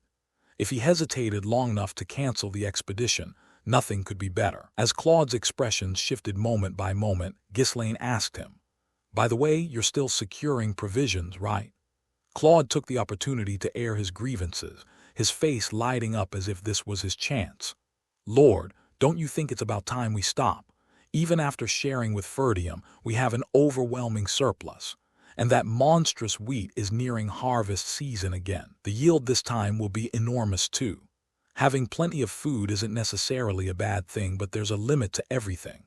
The stockpiles had grown so large they were becoming difficult to store properly. Yet Ghislaine shook his head firmly. "No, sweep up everything to the point where the people in the north are practically starving. Pay extra if you have to, buy as much as possible." "Got it." "Why are you doing this? With what we've already accumulated, the Fenris and Ferdium territories could eat for over 10 years.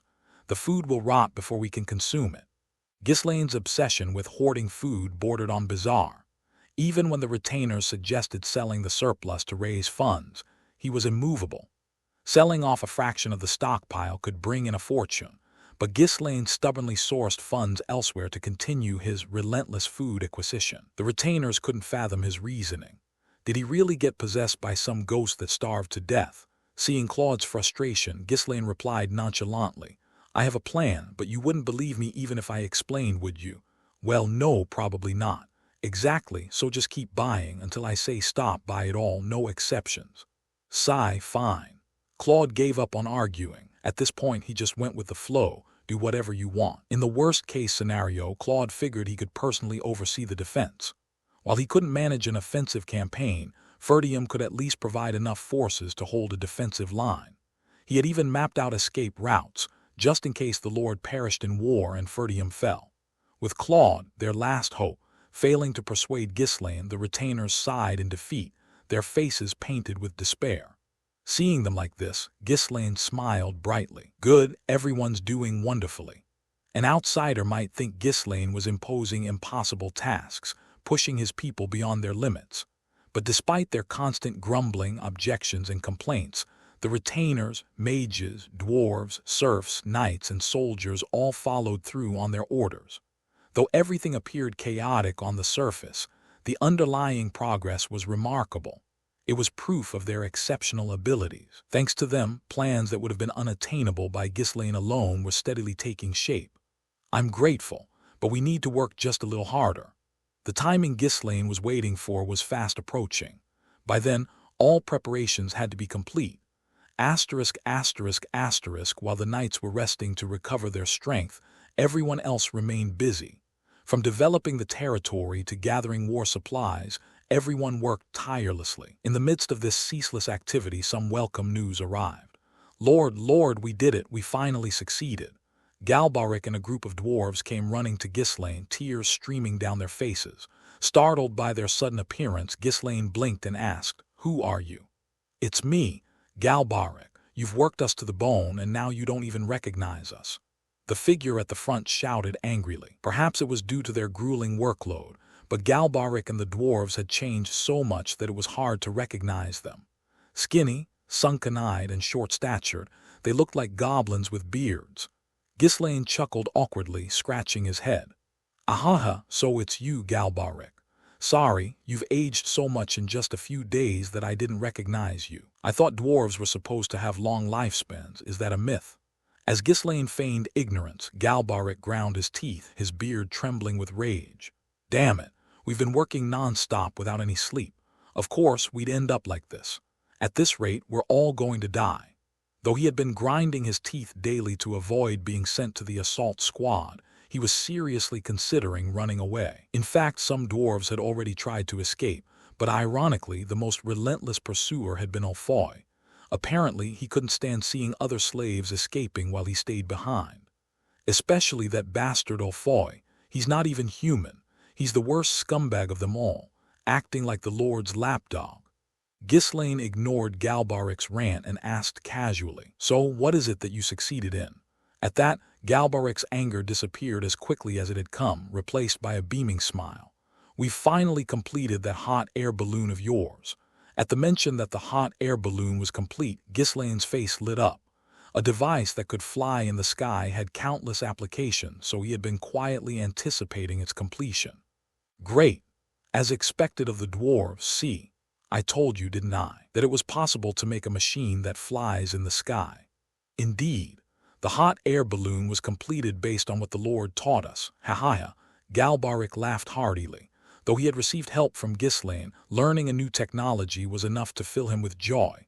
In his excitement, he poured out compliments toward Ghislaine. Giving a few words of praise didn't cost a thing, after all.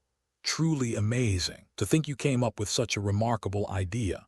"Right, it's impressive. Be more excited. We're the first on the continent to make a device that flies in the sky." Yeah, we're the first." Having seen countless hot air balloons in his previous life, Ghislaine gave only dry responses to the exuberant Galbaric. In his mind, achieving success in this development was a given, and there wasn't much about it that he found impressive. But for Galbaric and the dwarves, it was an entirely different story. The development of the hot air balloon was truly a monumental achievement. At last, humanity has escaped dependence on magic to soar into the sky by our own power.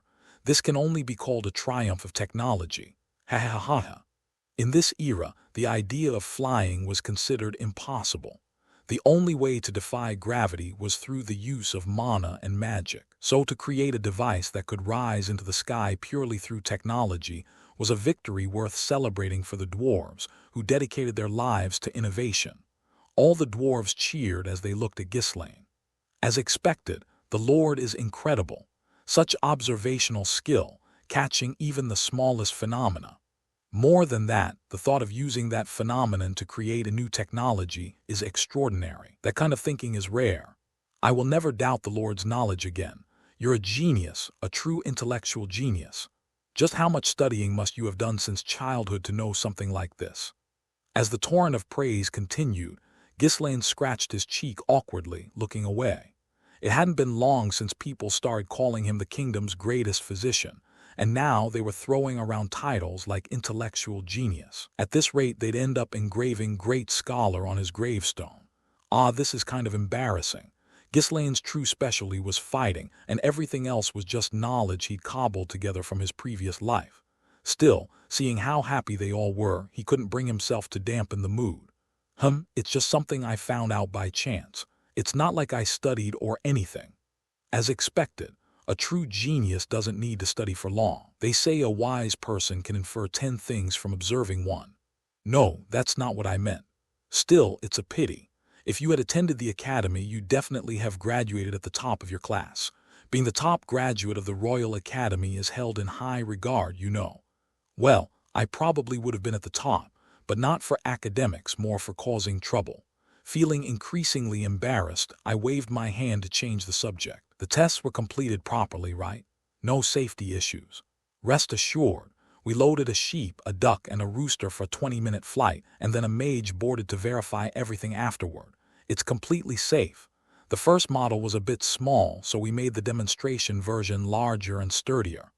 I didn't understand why they used a sheep, a duck, and a rooster, but if even a mage had tested it, there probably weren't any safety concerns. Good, then let's start the demonstration right away. Tell everyone to gather. Once the order was given, the retainers of the estate quickly assembled. Gathered in a spacious clearing, everyone stared at the device sitting in the center with eyes filled with anticipation. Rumors of the dwarves creating something amazing had already spread throughout the entire estate. With something floating in the sky, it was impossible to keep it a secret. Particularly excited was Claude, who was practically spitting as he enthusiastically questioned me. Lord, is it true that this was made for reconnaissance? The dwarves said so. It's true, right?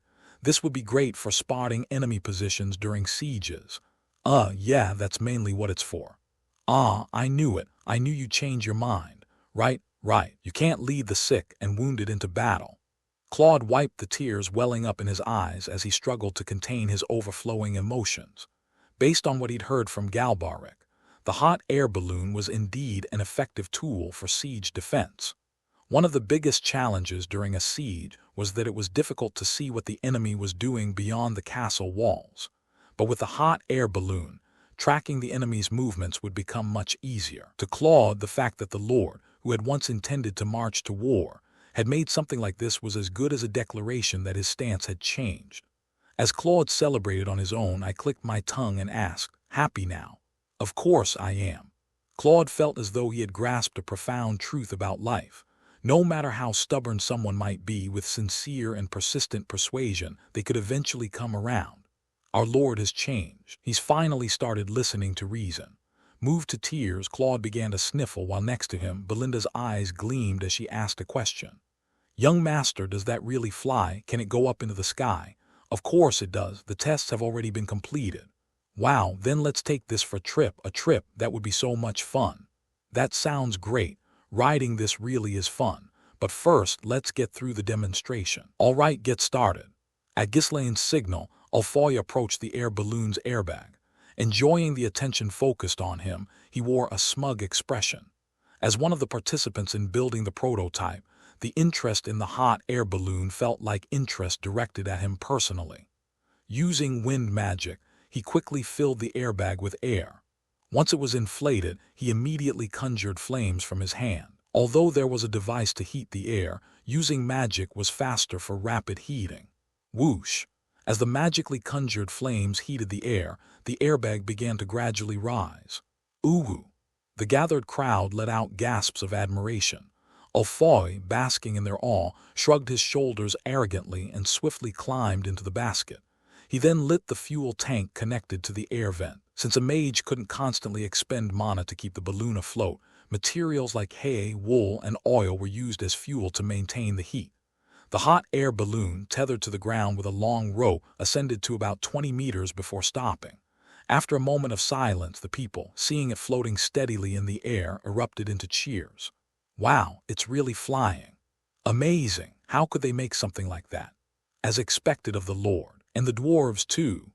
Amid the cheers, the dwarves stood proudly with their arms crossed, coughing modestly to hide their satisfaction, while Ghislaine allowed himself a contented smile.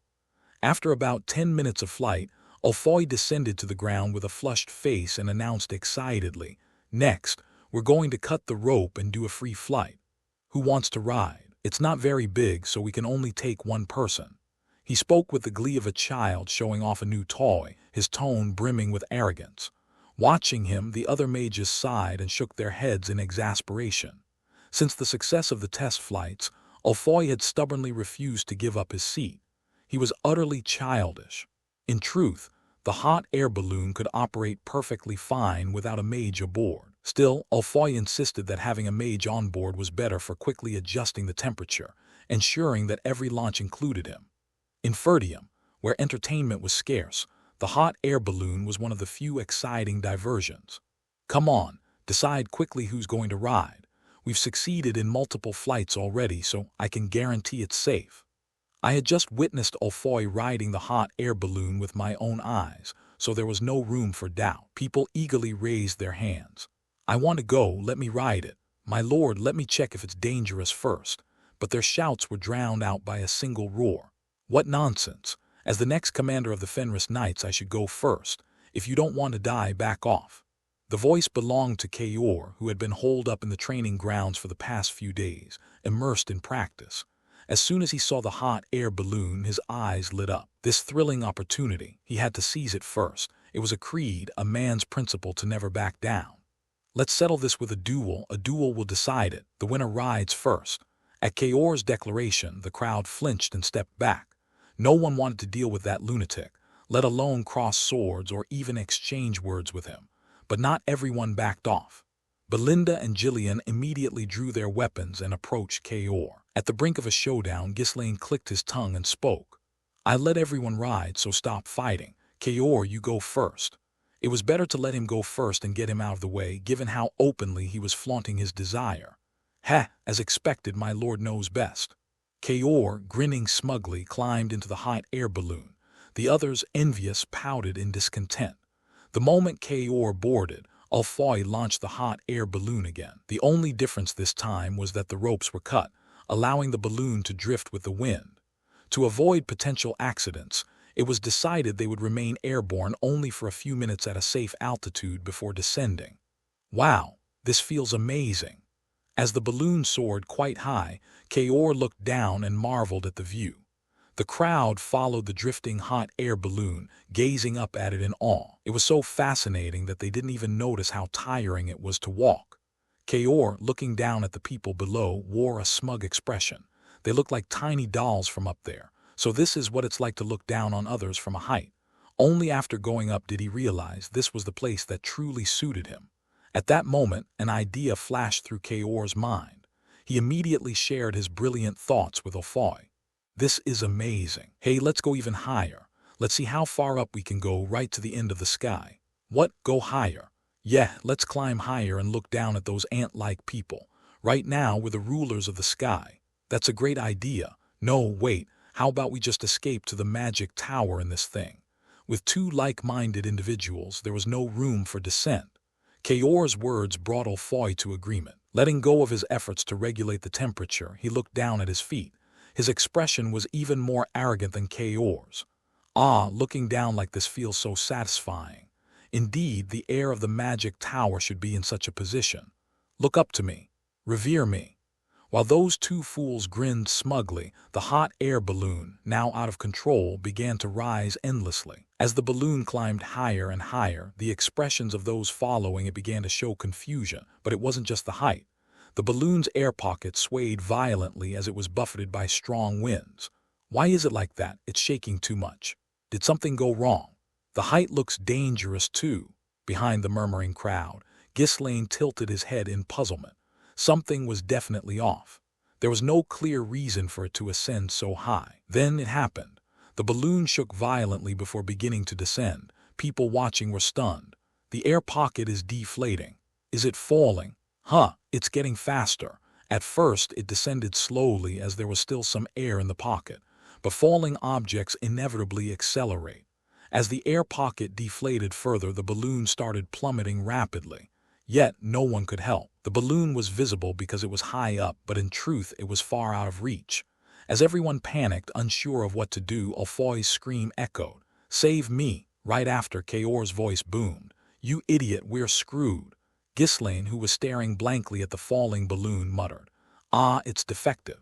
It was unfortunate, but there was nothing that could be done. After all, inventions aren't perfected without failures. Even as Ghislaine clicked his tongue, the balloon continued to fall rapidly. Wah! Ulfoy clung tightly to the balloon's basket, screaming at the top of his lungs. He'd come to this wretched estate, suffered like a slave, and now he was about to die. Anger and frustration coursed through him, making his grip tighten instinctively. I should have stayed in the magic tower. I was happy back then. But that thought didn't last long. As the speed of the fall increased, the fear of death clouded his mind entirely. At that moment, Kaor's thunderous scream rang out. Hey, get a grip. If we fall like this, we'll really die. We'll all die. Well, I don't know. I'm scared. Alfoy shut his eyes tightly and trembled, screaming over and over. Having spent his life researching in the Magic Tower, then working on construction projects in Fenris Estate, he had no experience in handling crises. He was utterly helpless. In contrast, Kaor, who had survived countless life and death situations, had at least a bit more composure. Forcing himself to stay focused, Kaor shouted, "You're a wizard, aren't you? Can't you do some flying magic? Just float for a moment before we hit the ground. That'll save us. Think, damn it." Huh, what?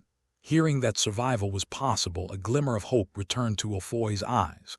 There was a way, third circle levitation magic. Levitation. While gravity magic required seventh circle skills that were beyond him, a third circle spell was something Alfoy could manage.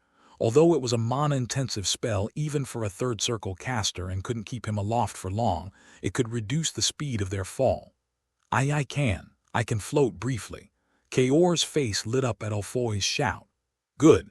Listen carefully. We're going to jump off this thing soon." At Kaor's sudden declaration of what sounded like a suicide mission, Alfoy stared at him as if he were insane. "Jump from here." What was this, some twisted way of saying, "Since you're going to die anyway, let's get it over with quickly"? Alfoy asked with a trembling voice. "What? Why? Why are we jumping?" As it was, the falling speed was already so fast that it was hard to even keep his eyes open. Currently, he was gripping the basket with both hands, fearing he might be flung out at any moment, voluntarily jumping out of it. That was madness. No part of him wanted to do something so terrifying. But Kaor spoke quickly, as if there wasn't even time to explain. "You can't properly judge how far the ground is while riding this thing. Even if you time the spell perfectly, if it tangles with the air pocket, something could go wrong. It's safer to cast it outside." There was logic to his reasoning. If they got tangled with the contraption during the fall, it could end up being even more dangerous. "All right, fine, but do I have to jump out alone? Are you crazy? I'll hold on to you and jump, so just do as I say." As soon as Kaor finished speaking, he grabbed Alfoy's waist and leapt out of the basket. Jumping from such a height with no safety gear, only their bare bodies, was an absolutely terrifying experience.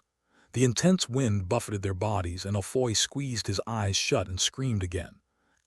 Save me. Shut up, just shut up already. I'll gauge the distance and signal you. The moment I do, cast the spell, got it. Stop flailing around. Hey, stop grabbing at me." All right." Kaor opened his eyes wide and focused his mind. There was no room for error. Falling from such an enormous height, where the acceleration only increased, even a swordmaster wouldn't be able to survive unscathed. It wasn't necessary to hold out until they were on the verge of hitting the ground. As long as they reached a height he could endure, that would suffice. Thanks to his recent training, his abilities had improved slightly.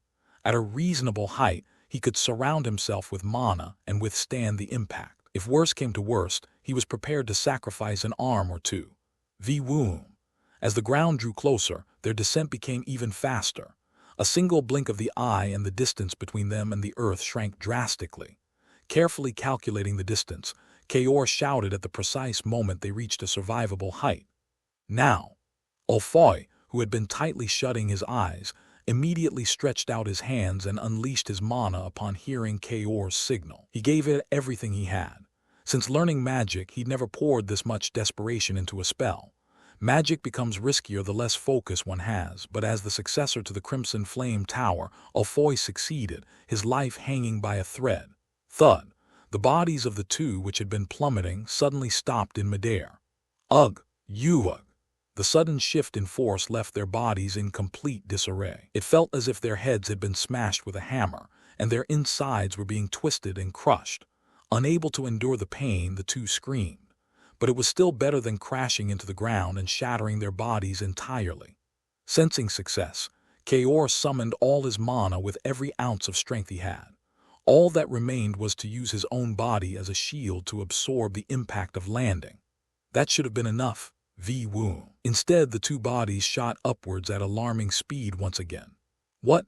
Hey, stop, you crazy idiot." Alfoy, overwhelmed by the shock and terror, had almost entirely lost his composure. He'd had his eyes closed the entire time and had no idea how far they were from the ground. In his desperation to survive, he put too much into his spell. "Stop it, you moron!" Kaor's shout brought Afoy back to his senses, but by then they were already rising to an incredible height. I'm sorry, I couldn't control it. I used too much power. Forget it. Focus. We nearly succeeded, so we'll just try again. I'll give you the signal, Aga. I'm sorry, I'm out of mana now. What? I used up too much mana earlier when casting, and now I've pushed myself too far. I can't do it anymore. Afoy hung his head in shame, tears streaming down his face. His tone suggested he'd already given up on living. Kaor was furious. It was understandable. This fool had squandered their one and only chance. "You idiot. All you had to do was rise just enough to slow our speed and then stop." "I'm sorry, I was too scared, but at least I won't die alone. We'll go together, it won't be lonely." "Shut up, I'm not dying here." Kaor clenched his teeth and tightened his grip on Afoy. "I've fought my way through hell to make it this far." He just mastered the mana cultivation technique for ascension and swordsmanship. Dying here would be far too unjust, but they were too high up now. If they hit the ground from this height, their bodies would be obliterated. He had to choose. Let them both die or gamble on saving at least one of them. Damn it. Kaor briefly considered using Afoy as a cushion to break his fall, but dismissed the idea just as quickly. It wasn't out of guilt. Afoy was simply too weak to serve as an effective buffer. Even if he tried, Afoy wouldn't survive the impact, and they'd both die anyway. "Stupid bastard. Can't even use magic properly. You're even dumber than Vanessa." Cursing Afoy inwardly to his heart's content, Kaor shifted his position. He could strengthen his body with mana. His skills had improved since before, so if he absorbed the impact by falling first, Afoy might just survive by some stroke of luck. "There's no need for both of us to die. I was going to go down with you, but if you have a chance to live, then live. You might be an idiot, but you're probably more useful than me." Having resolved himself, he lifted his head and saw people running toward them in the distance. But what good would it do for them to come? They wouldn't have any way to handle this situation either. Seeing Ghislaine, Belinda, and Jillian leading the group, Kaor silently bid them farewell. "Chief Butler, sorry for picking fights with you every day. Live well. I don't have money, but there's some leftover liquor in my room. Consider it a parting gift. Old man, I wanted to have a proper duel with you, but I guess we won't get to it. Still, you know I'd win, right? Lord, it was fun hanging out with you. I even managed to improve my skills, but now I'm going to die without putting them to use. It's a shame, but I don't have any regrets. It was fun in its own way."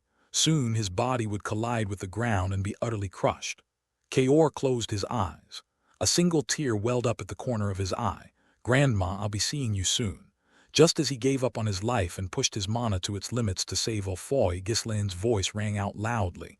"Kaor, relax, suppress your mana." "Why? What for? You want me to just die?" Though puzzled, Kaor instinctively obeyed Ghislaine's command. The countless beatings he had taken during training had etched this response into his body.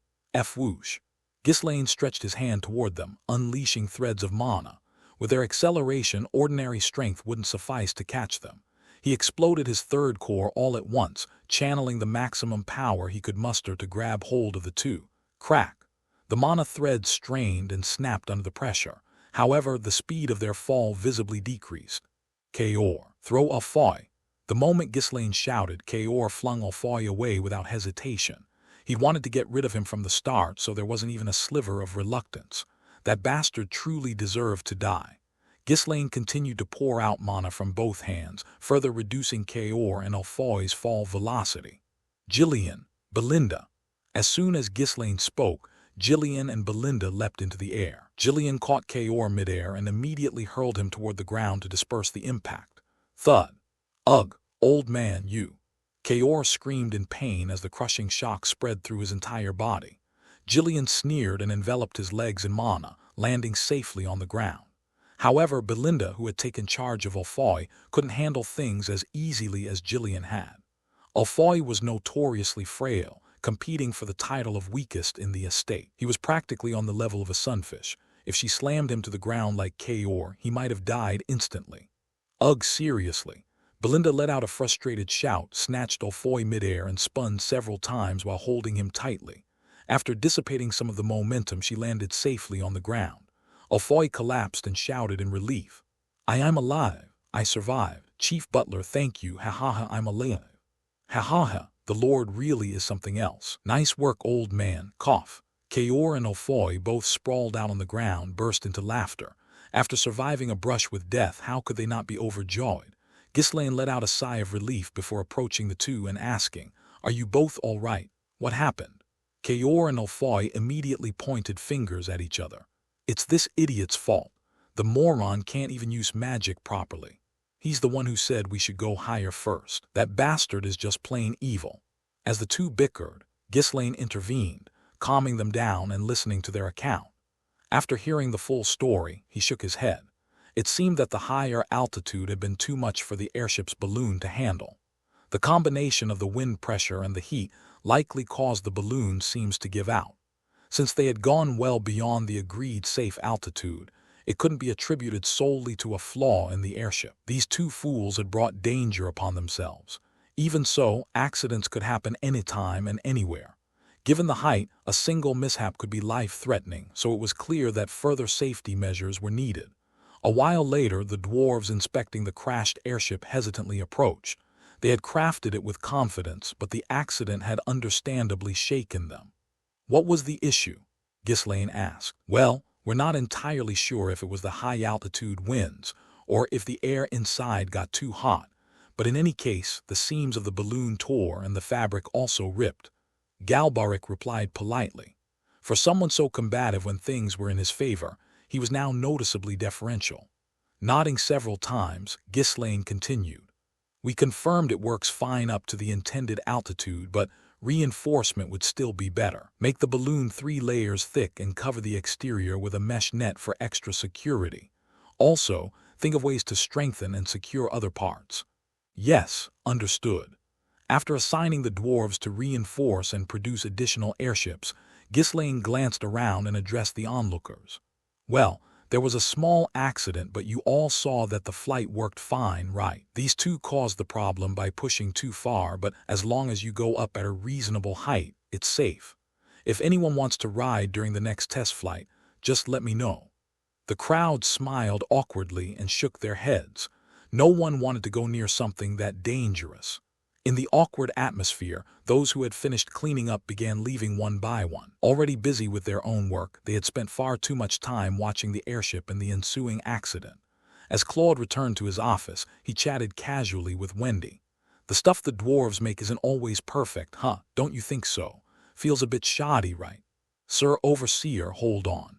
Maybe all that reputation about dwarves is just hype. Like you guys are short, but at least you're good with your hands, you know. A way to sugarcoat their whole species. Hey, don't push me. Let's walk slower. My legs hurt." Wendy shoved Claude away and hurriedly left, but the dwarves had already heard every bit of his sarcastic remarks. "Ugh, that stings." Galbaric bit his lip repeatedly. The first creation he made after arriving at the estate had failed. True, Kaor and Ulfoy had recklessly pushed the airship to dangerous heights, but it was undeniable that the safety tests should have foreseen such risks. For a dwarven artisan, this was an unforgivable, bone-deep mistake. "Let's get moving. We're going to work through the night if we have to and make this perfect." At Galbaric's words, the dwarves nodded firmly. This wasn't just about finishing the job anymore. It was about preserving the pride of the dwarves. Ghislaine hadn't scolded the dwarves too harshly because he understood this very nature of theirs. On the way back to the workshop, Galbaric grumbled as he kicked at the ground. "Ugh, look at all this dust. We need to sprinkle some water around here. Does it not rain in this place? It's all dirt and dust everywhere." The weather had felt unusually dry recently. It hadn't rained in quite a while, yet nobody seemed to care as if it wasn't an issue. When he asked around, people only replied that things had become slightly worse but not significantly different from before. But why does it keep getting hotter? As someone accustomed to fire and heat, Galbaric was more sensitive to weather changes than most. The north was supposed to be cool, but instead it felt hot and dry, practically desert-like. He knew the land was harsh, but it seemed much worse now than when he first arrived. "Tisk, tusk. I don't know how people have been living here. But I have to live here now too, don't I? I hate it." Coming from the warm and pleasant south, Galbaric had been struggling to adapt to the northern climate. "Ugh, the weather sucks, the work sucks. This place is just a dump. And that overseer guy, the more I think about him, the more annoying he gets." Galbaric's complaints continued all the way until they reached the workshop. The truth was, it wasn't the weather that bothered him so much. It was the sting of failure with the airship. With nowhere else to vent, he used the weather as a convenient excuse to blow off steam. While the dwarves grumbled and got back to work on the airship, Ghislaine found the resting knights and spoke to them. "You all rested well, didn't you? Starting now, we'll begin new training. There's not much time left." The knights were taken aback. How long had it been since they last rested, and now he was already talking about more training? Frankly, they didn't want to do it at all. Some of the bolder ones raised their hands and shouted, "We're fine. We've got plenty of time." Ghislaine grinned and shook his head. "No, I'm not fine. We don't have time. Everyone gather up. If I knew it'd be like this, I wouldn't have become a knight." The knights, on the verge of tears, reluctantly got up and shuffled over to assemble. As we moved toward the training grounds, the knights grumbled under their breath. "Why is the Lord always so busy? We could afford to take things a bit slower, couldn't we? Ugh, I feel like my body still hasn't fully recovered. Oh, it hurts so much." Some of the knights exaggerated their discomfort, but Ghislaine ignored their complaints and led the way to the training grounds. He didn't need to intervene, as Gillian was already glaring fiercely at the knights from behind, effectively pushing them forward. When they arrived, the knights were puzzled. Dozens of platforms, each about the height of a person, had been set up, but what sort of training were they meant for? Standing atop one of the central platforms, Ghislaine addressed the group, seeming to anticipate their questions. "From now on, we'll be practicing fall techniques." The knights looked even more confused. They all knew at least a few fall techniques. They might not have mastered mana cultivation techniques, but as former mercenaries who spent their lives fighting, such basics were a given. The knights chuckled and spoke up. "We already know how to fall. Come on, give us a bit more credit. We've got the fundamentals covered, you know." But Ghislaine shook his head and continued. "From now on, you must master the techniques I teach you. No excuses, just follow along." Without wasting another moment, Ghislaine leaped off the platform and demonstrated the technique. Landing on one arm and shoulder, he immediately rolled to disperse the impact, a variation of a lateral breakfall. The knights burst into laughter at the sight. "Seriously, we're knights now, capable of using mana, and that's what you want us to do? That's embarrassing." "Right. It looks so basic. Besides, when would we even use that? A knight rolling around in the dirt like that, it's not right. Can't you teach us something cooler? There are more impressive fall techniques out there, aren't there?" The knights, full of bravado since learning how to wield mana, voiced their collective disdain.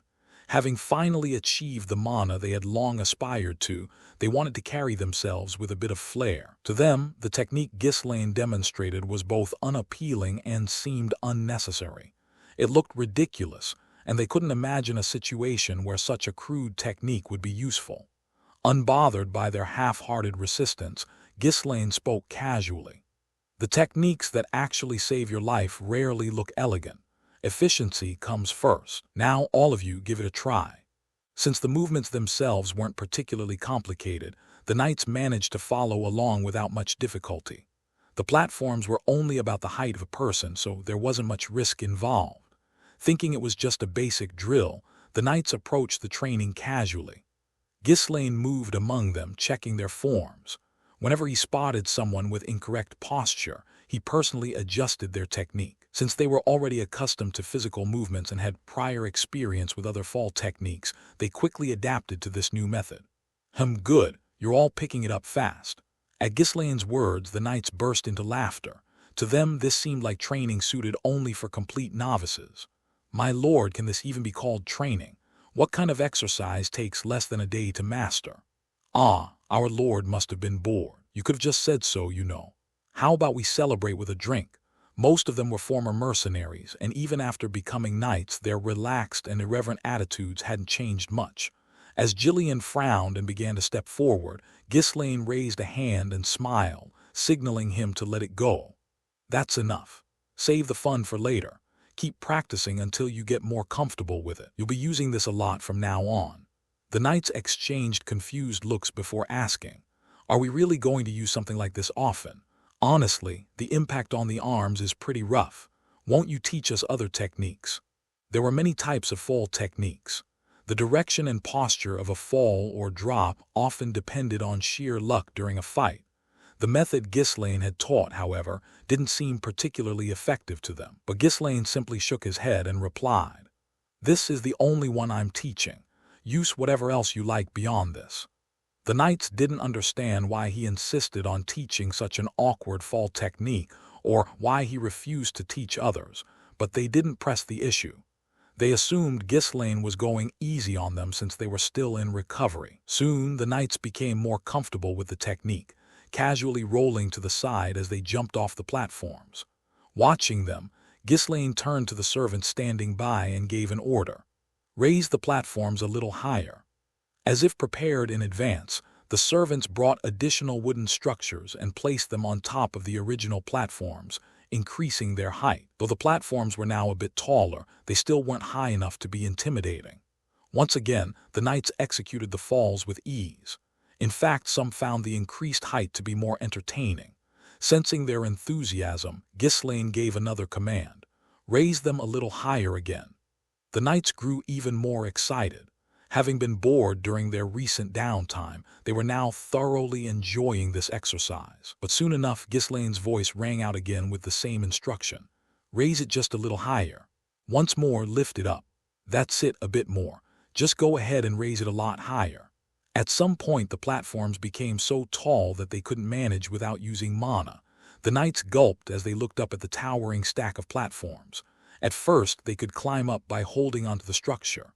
Then they needed short ladders. Now they required long ladders just to reach the top. For an ordinary person without mana, falling from such a height would shatter their limbs on impact. Their minds swirled with questions. Why were they expected to jump from such a high place?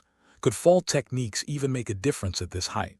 As they all stood frozen, Ghislaine spoke up, urging them on. "What are you waiting for? Keep training. Why are you just standing there watching?" One knight cautiously raised a hand and asked, My lord, this height seems beyond what fall techniques can handle." "What do you mean? You all have mana now. This is still within safe limits." "But if protecting ourselves with mana is the goal, doesn't that make the fall techniques kind of pointless?"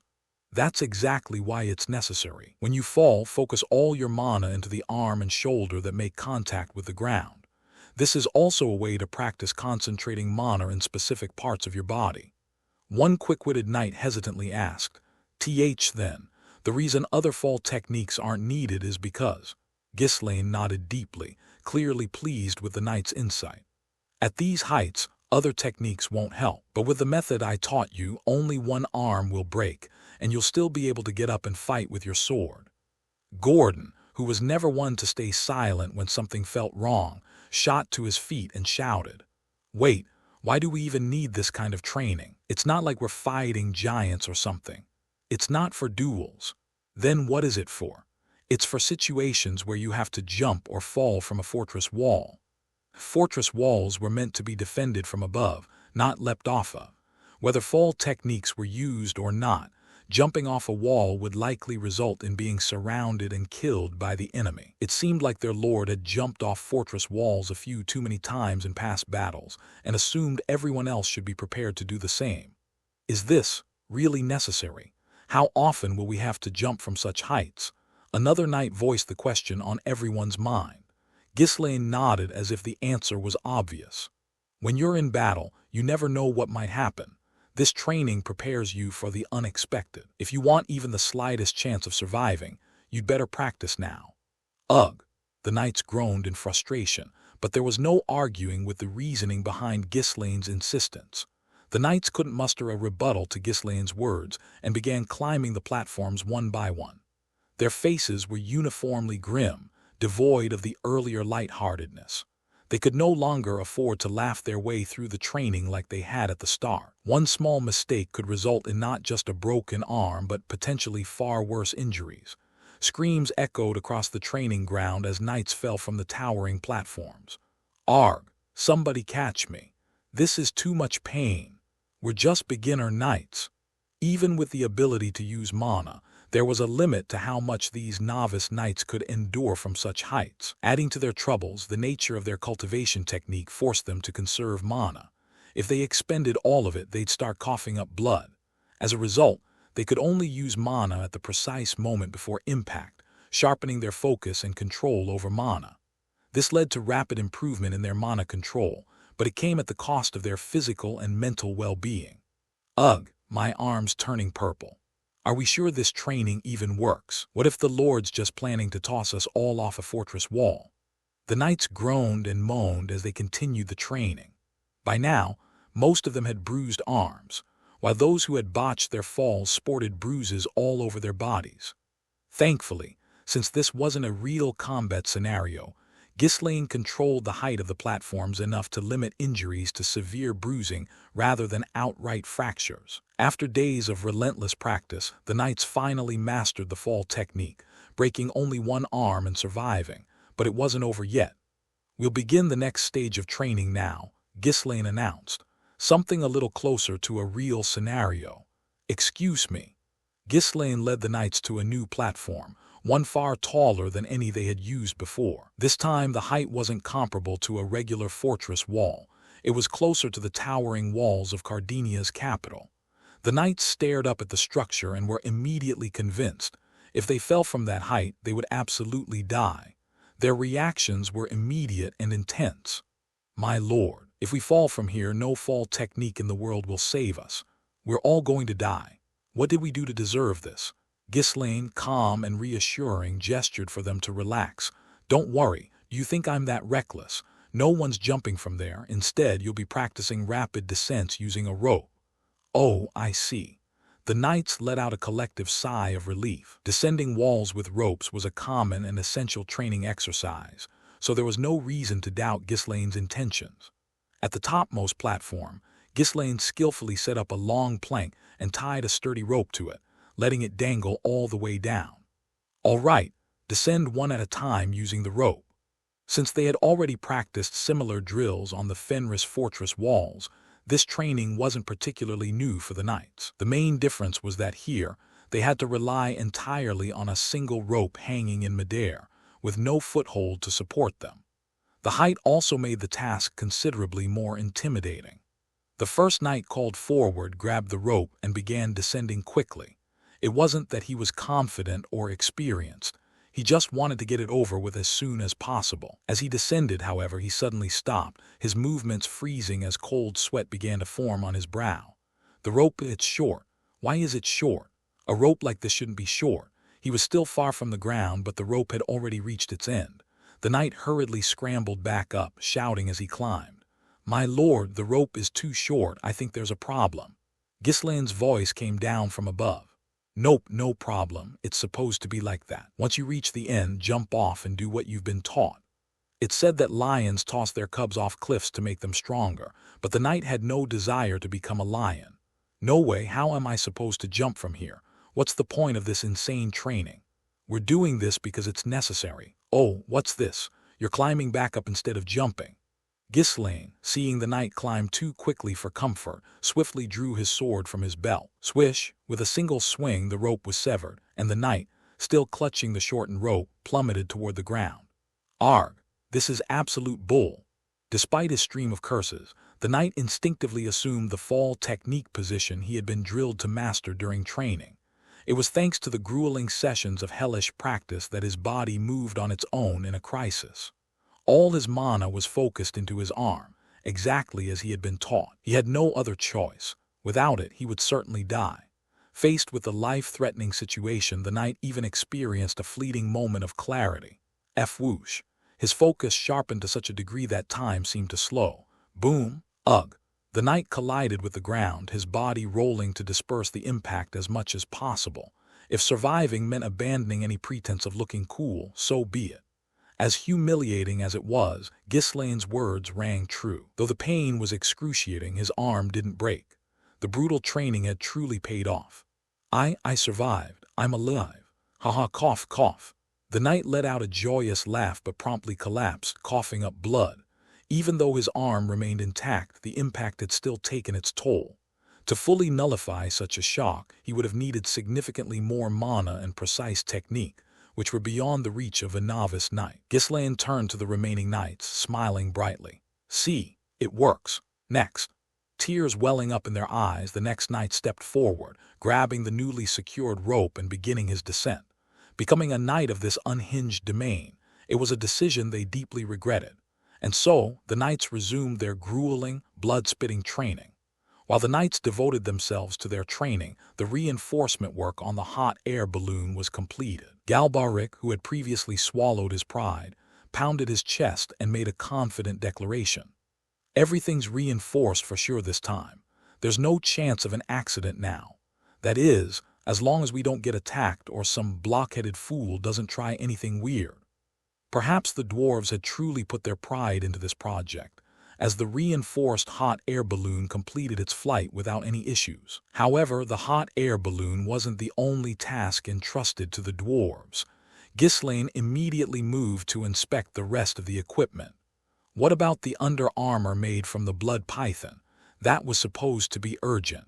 That's all finished. Cutting it was so difficult that even the mages had a hell of a time helping us. Working alongside the mages, the dwarves crafted clothing from the blood python's hide to protect critical areas like the neck, chest, arms, and legs. Due to limited materials, they focused on covering vital points rather than creating full-body protection. When worn beneath armor, this would ensure most soldiers wouldn't die from typical attacks. The blood python's leather was incredibly tough to cut unless one used mana. As expected of the dwarves, the knight's armor is done as well, right? We've filled the missing quantity. Honestly, that was the easiest part. Galbaric's sincerity came through in his tone. Making armor had indeed been the simplest task. It was what they had done most often, and in this case, they only had to repair existing armor or produce additional pieces to make up for shortages. Ghislaine nodded in satisfaction. The basic equipment to supply the knights was complete. However, this didn't mean the preparations were finished. Now that we know how to reinforce the hot air balloons, we'll need to produce more. We don't know when the enemy will strike, so we have to move as quickly as possible. The dwarves had arrived late, and a lack of materials had delayed the start of their work, putting them behind Ghislaine's original schedule. On top of that, reinforcing the hot air balloons had taken additional time. Ultimately, no schedule is ever perfect when it relies on human effort. Ghislaine had accounted for potential delays by setting a tight time frame, but he was still unhappy with the current situation, and Galbaric wasn't pleased about the schedule either. What? We've built a contraption that will go down in history, and we can't even take a break. At this rate, we're all going to drop dead from exhaustion. If this keeps up, we'll go on strike. Workers' right to rest. Guarantee it now. No, I've told you multiple times we're out of time, but if you meet this deadline, I'll give you a vacation. Vacation? Are you serious? The mention of vacation made Galbaric's eyes light up. Exhausted from barely getting any sleep due to the relentless workload, the idea of a vacation made his heart race. For someone like him, who wasn't just treated like a slave in status but was working like an actual one, the offer of a vacation was an irresistible temptation. How much time are you offering? A week. Taking a week off in our estate isn't a common thing. Galbaric immediately launched into negotiations. Make it a month. Since it was true the dwarves were currently handling the bulk of the work, including all the critical tasks, Ghislaine nodded readily. Fine, I'll give you 2 weeks. 3 weeks then. A week it is. Why is it going back down? Normally, even if 3 weeks wasn't granted, it was expected to land somewhere longer than 2 weeks, right? Caught off guard by this unfamiliar style of negotiation, Galbaric was flustered as Ghislaine casually replied, "How about 3 days instead, or none at all, which is even better? I'll take the week." Galbaric's tone became polite once more. Getting even a week was fortunate, all things considered, though he could hardly hold back tears. I should have just taken the 2 weeks when I had the chance. Still, a week off would at least allow him to catch his breath, provided the workload didn't increase further. Before any extra work could be foisted on him as a condition for the vacation, Galbaric quickly fled the scene. He had learned how to handle Ghislaine well. Once Galbaric left, Ghislaine reviewed the progress they had made so far. Since returning to the estate, he had moved tirelessly, preparing a great deal. Migrants had flowed in, expanding residential areas, workshops, and farmland. Other facilities were also rapidly increasing in number. With the arrival of the dwarves, the production of various equipment and tools had surged. Night training was proceeding smoothly as well. None of this would have been possible if Ghislaine hadn't used his future knowledge to amass wealth, or if people hadn't worked themselves to exhaustion. Thanks to everyone's collective efforts, the estate's development had outpaced that of an average estate by several times. But was it enough? Ghislaine shook his head. It's not enough. If this were any other estate, he might have enjoyed the rapid development with pride and satisfaction. But for Ghislaine, who had powerful enemies to face, such feelings were a luxury he couldn't afford. Even now, his wealth was depleting rapidly, while tax revenue was nearly non-existent. Fenris Estate's primary product was cosmetics, and most of what was produced in its workshops were war supplies. Far from selling food, they were actually purchasing it. The number of novice knights had increased dramatically, but that also meant the estate's entire military strength boiled down to just one knight corps. The Fenris estate, with its limited military force, was incomparable to the great lords commanding tens or even hundreds of thousands of troops. That's why Ghislaine couldn't afford to rest. There mustn't be any mistakes. I need to minimize the damage. The estate's extreme focus on development meant that a single misstep could lead to its collapse. As Claude had pointed out, this precarious state was far from how a normal estate should operate. This made winning the upcoming war critically important. A flawless victory or a catastrophic defeat. There could be no middle ground. With inadequate military strength, the only way to win would be to execute a dangerous operation so unpredictable that the enemy couldn't anticipate it. The preparations are nearly complete. The time to fight will come soon. Organizing his thoughts, Ghislaine stepped outside and looked up at the sky. It's getting warmer. For now, no one else seemed to have noticed. After all, the northern region was known for its capricious weather. But Ghislaine, who had experienced the future, understood exactly what this shift in weather signified. Feeling the approach of the critical moment, Ghislaine summoned his retainers and issued new orders. All ongoing construction is to stop for the time being. Everyone looked around in confusion. Not long ago, he had been pressing them about the lack of time, and now he was suddenly halting construction. Their bafflement was understandable. Instead of feeling relieved at the prospect of doing less work, most were gripped with anxiety, wondering what kind of unpredictable plan Ghislaine might spring on them next. Claude asked cautiously, his tone nervous. Stopping construction all of a sudden. If we're to accept the next wave of migrants, we need to speed up the work on the residences.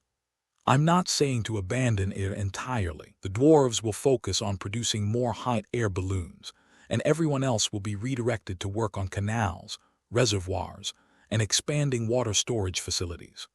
Claude and the other retainers tilted their heads in confusion. Canals and reservoirs were indeed vital for agriculture, and Ghislaine had emphasized their importance several times in the past. It was one of the first tasks completed when developing new farmland. Currently, the estate's irrigation systems and reservoirs were well maintained and capable of handling the current production levels without any issues. Claude, who was well versed in the estate's operations, raised the question again. We've already accounted for potential disasters and ensured we have ample reserves, not only here but in communal tanks across every village as well. At this, Ghislaine shook his head. Although he knew what would happen in the future, he had never directly experienced the conditions of this place during his previous life. All he had to rely on were records. Events he hadn't personally lived through needed to be prepared for on a much larger scale than any predictions based on records alone. Having extra is never a bad thing, right? Since we've already laid the groundwork, expanding won't be difficult. Think of it as drawing on all the nearby rivers and proceed with the work. While you're at it, I'll also provide funds and workers to the Ferdium Count's family. Tell them to build a few more. At those words, Claude nodded several times and withdrew. Managing water was one of the Lord's key duties, especially in harsh regions like the north where its importance was magnified. Doing more than necessary wasn't a bad idea. Ghislaine then asked Claude, "How's the food situation? Are we still buying it?" At this, Claude openly displayed a thoroughly exasperated expression. The topic of food came up at every meeting. At this point, even hearing the word food made him feel nauseous. The warehouses are about to burst, so we're constantly expanding them. There's so much surplus food that even the stray dogs and cats around the villages are getting fat. If we finish this harvest, you'll go down in history as the king of food in the north.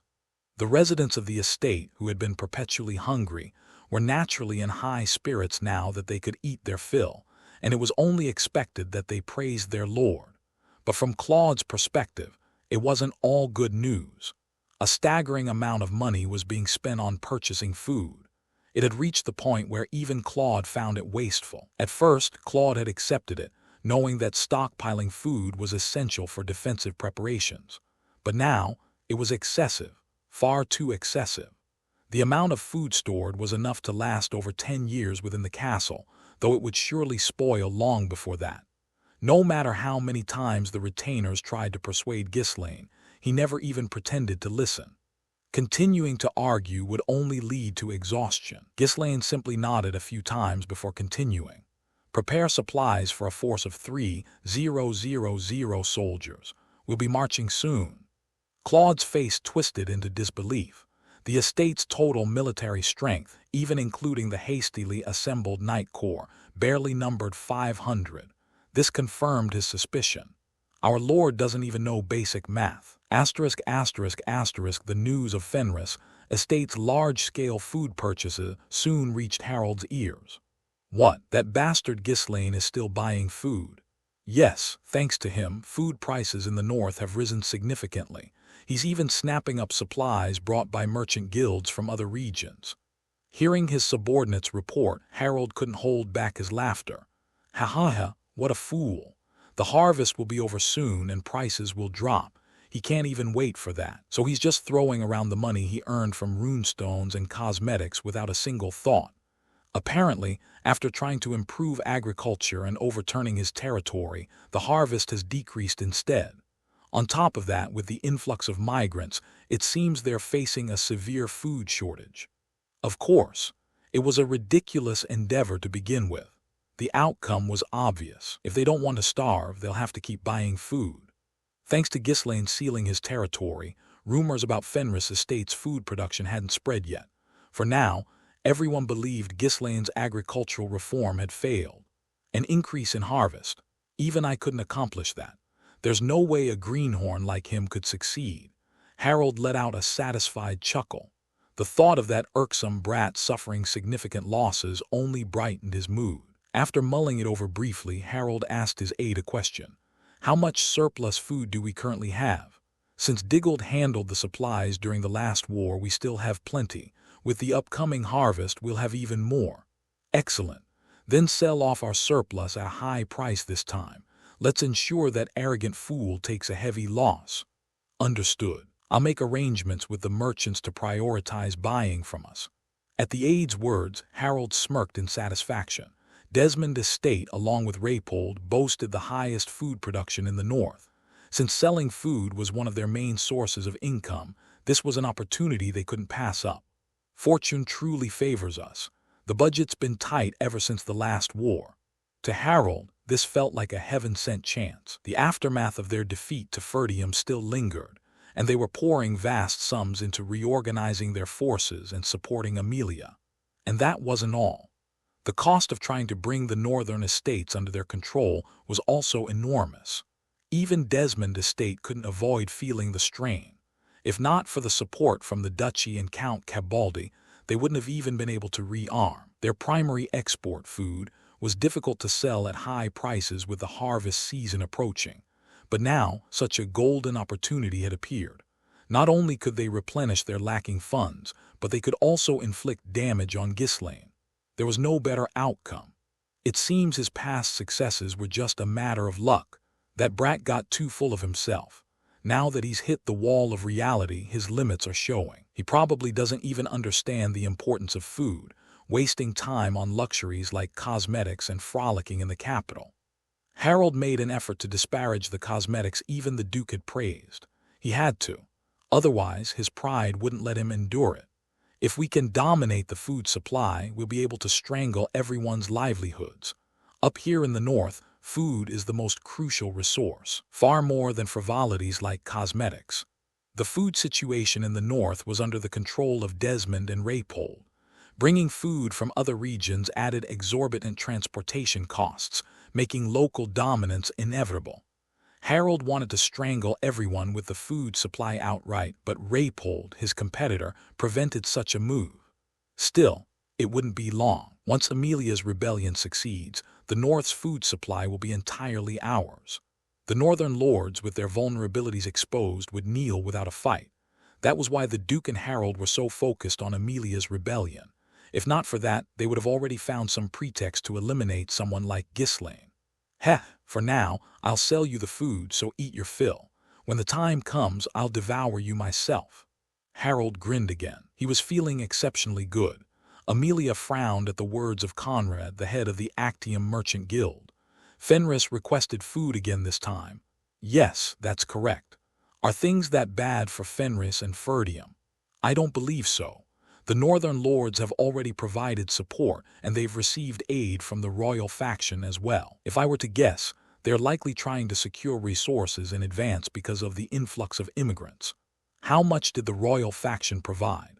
It was a sudden decision, so I don't have the exact amount. However, since the Marquis of Brantford is involved, it should be enough to last through this year. Conrad reported to Amelia whenever there was anything noteworthy regarding their dealings with Fenris. This was no exception. When they first sold food, she didn't think much of it. But the more she observed the situation, the more peculiar it seemed. Despite receiving considerable support from the royal faction, Fenris continued to buy food at an alarming rate. The amount they were purchasing even caused northern food prices to rise, leaving Conrad no choice but to report it. Amelia lowered her gaze, deep in thought. What's their plan this time? The harvest season was approaching. No matter how barren the northern lands were, food prices were bound to drop right after the harvest. Yet Ghislaine, who already had sufficient food reserves, couldn't even wait for that short period. Instead, they kept buying at prices high enough to inflate the market. This made Amelia suspicious. What about the actions of other merchant guilds? They're eagerly selling their food. They know prices will drop soon, so they're trying to make a profit while they can. When merchants from other regions sold food, the North was always a stop on their route. Even after deducting transportation costs, food sold here fetched a much higher price than in other areas. And now, with prices higher than usual compared to previous years, it was only natural that merchants wouldn't want to miss this opportunity. After a brief silence, Amelia asked something else. What's the weather like these days? How's the farming outlook for this year? It's been a bit drier than last year, but not enough to raise significant concerns. We've seen weather like this often before. The North frequently suffered from poor harvests, but Raypold and Desmond territories rarely experienced such hardships. Even during lean years, they might not have had surplus food to sell to other estates, but the people of the territories never went hungry. That was why Conrad could confidently say, "It's not enough to worry about." However, even after hearing his response, Amelia deliberated for a long time before finally raising her head and speaking decisively. "Stop selling food, not just to Fenris but to everyone. For now, stockpile everything separately. Make sure no one finds out. Also, purchase whatever food is available from other merchant guilds, as much as we can afford." Conrad was slightly taken aback by the sudden order and responded cautiously. "When the harvest begins, prices will drop quickly. Selling now is the only way to maximize profits. While it's fine to stockpile our goods, buying food from other guilds would result in significant losses. Just do as I say, no more arguments. May I ask why you've made this decision? Since when did you start questioning my orders while carrying them out?" "I apologize. I'll begin immediately." Seeing Conrad's stiff expression, Amelia clicked her tongue. She valued him as one of her trusted subordinates, so she figured offering an explanation wouldn't hurt. "There's something I need to verify." "What exactly do you mean? Whether that guy's success so far has been due to sheer luck or genuine skill, I'll accept the losses, so proceed as instructed." "Understood." Conrad gave up on persuading her. He knew well that once Amelia made a decision, she almost never reversed it. Even her most trusted subordinates had, on occasion, been executed if they crossed the line by challenging her authority or questioning her decisions. Though he had no choice but to comply, Conrad inwardly clicked his tongue at the thought of the significant losses they would incur. After Conrad reluctantly withdrew with a heavy heart, Amelia remained seated, deep in thought. Ghislaine, let's see what scheme you're up to this time. Asterisk, asterisk, asterisk. The order to prepare supplies for 3,000 men sent Claude into fits of laughter. My lord, including the knights, we have a total of 500 troops. 3,000 Hahoa. Wendy, it seems the steward forgot to teach you proper arithmetic. Oh, Claude only stopped laughing after receiving a sharp blow from Belinda. Rubbing his sore temple, he asked again, this time more seriously. Is it really for 3,000 men? Yes, but we don't even have that many troops. I've already told you, I'll take care of it. And where exactly are you going to get them? Vertium doesn't even have that kind of manpower, and even if it did, they couldn't spare any due to the northern border. Oh, don't worry. There are plenty of places willing to lend us troops. Soon enough, we'll have offers pouring in. Here we go again. No lord would willingly lend out troops unless they had a special relationship or received an appropriate compensation. Even the royal faction, which had given up their own people, hadn't sent any troops. Yet here was their lord, confidently claiming they could secure forces. Claude simply couldn't understand it. Too tired to argue any further, Claude asked for clarification. But weren't we preparing for a defensive stand? Did I misunderstand something? I never said that. You did, when we were talking about the airship. Claude raised his voice to argue, but suddenly stopped mid-sentence. It occurred to me that the Lord had never actually said such a thing. I had simply gotten ahead of myself and believed it on my own. Yes, it seems I was mistaken. So when will you be bringing the reinforcements? Soon. Almost everything is in place. Just wait a little longer. Claude let out a sigh. It seemed the time that the Lord had been speaking of since returning to the estate was finally approaching. Whatever this timing was, which he had been so confident about, Claude was determined to see it with his own eyes. And if it turned out to be nothing of significance, he was fully prepared to mock him with all his might. Still, if he really can bring in a force of 3,000, even if it was somewhat exaggerated, the estate currently had about 400 people who could roughly fulfill the role of knights. If an additional 3,000 troops were added to that, their odds of success would increase significantly. Of course, if Count Cabaldi gets spooked by the numbers and decides to hole up in a siege, then it won't be so easy. Claude shook his head, as though to dispel the complex thoughts swirling in his mind. Nothing was certain at this point. Understood. I'll proceed with preparing for the expedition under the assumption of 3,000 troops. We have plenty of food, so there shouldn't be any major issues. Good. The time is almost here, so make sure everyone stays on top of their tasks. The retainers bowed their heads, their faces showing unease.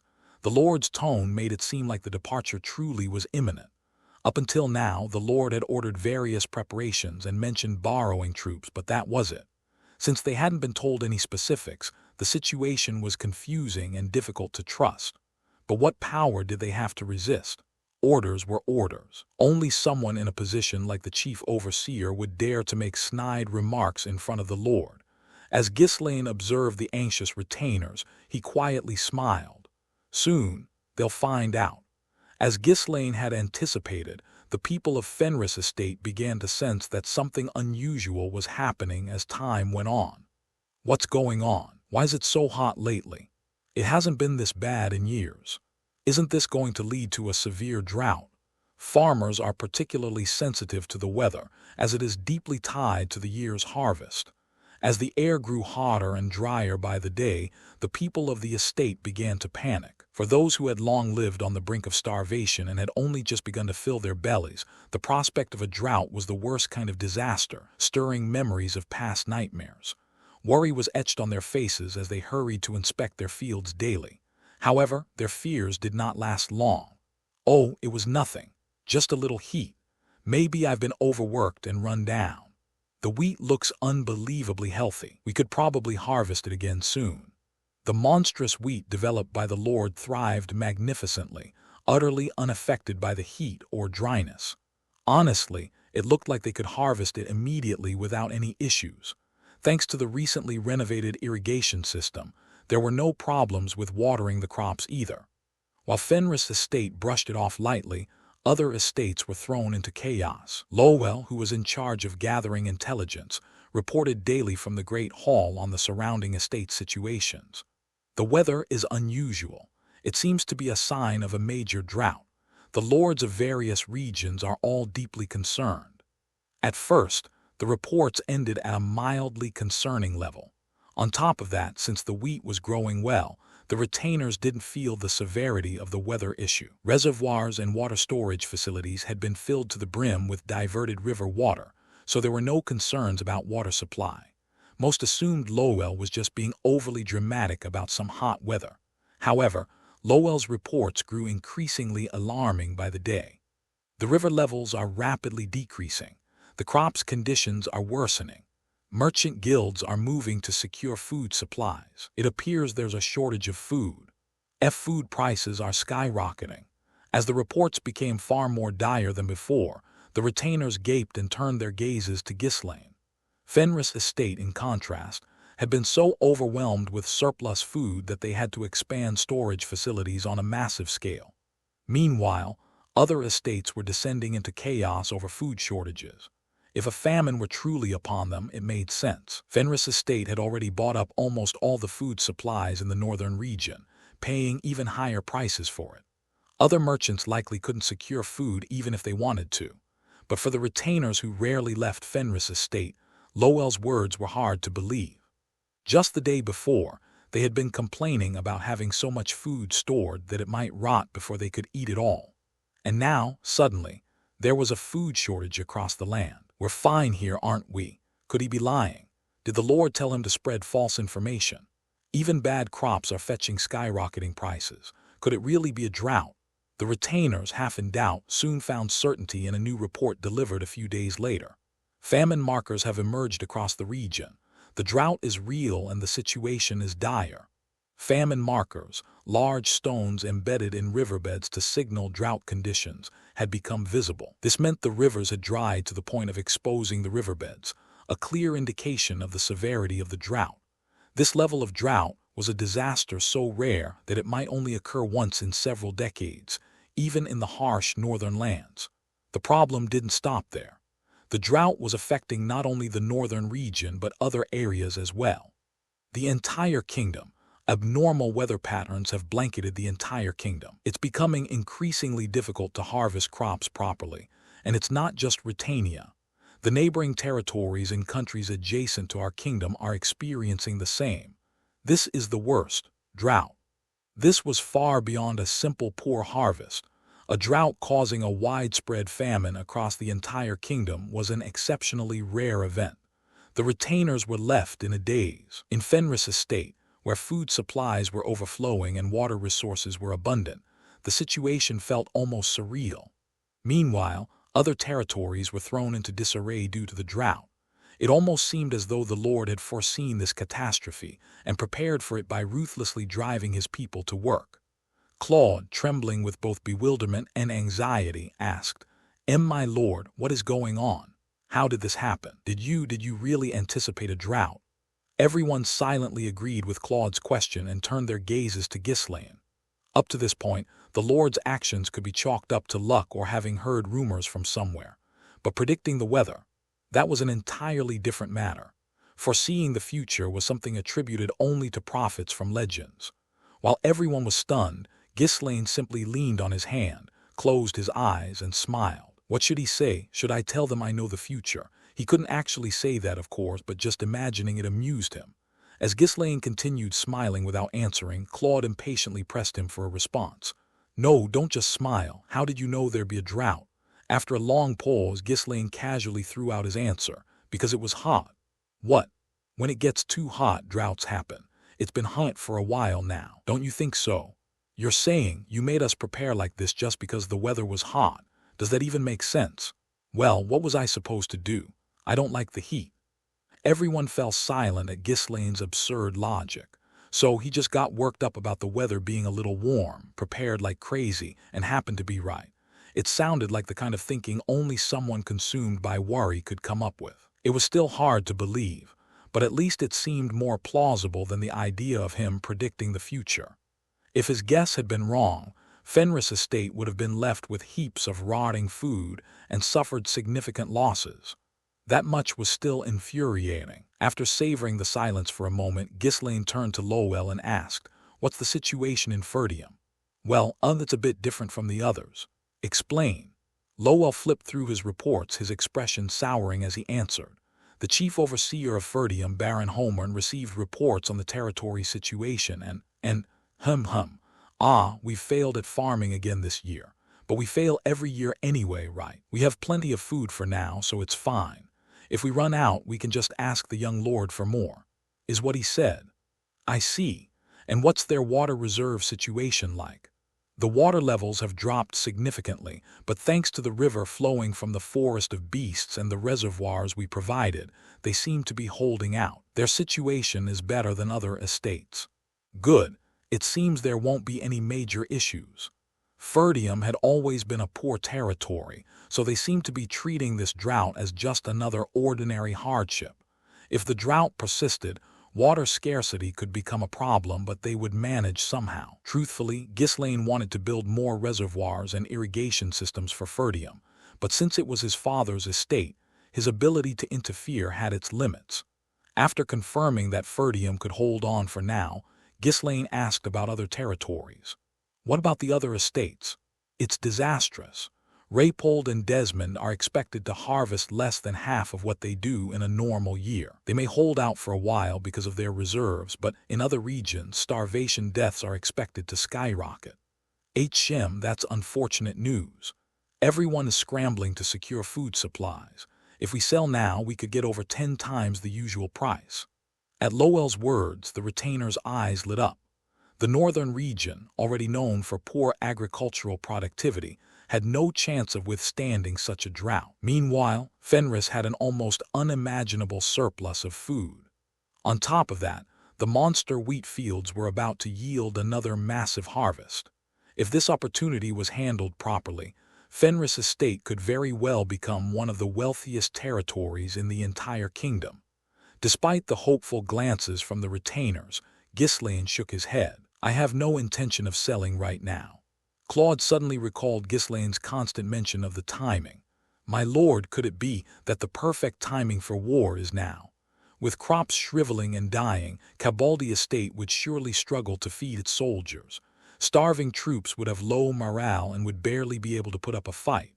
Ghislaine smirked and replied, That's right, the time has finally come.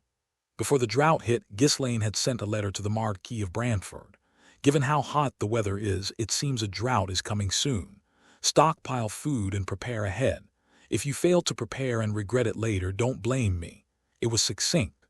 Devoid of long-winded pleasantries, the letter got straight to the point, closer to a memo than a formal correspondence. Naturally, the Marquis of Brantford's reaction to the letter was just as straightforward. Is this lunatic losing it more and more as time goes on?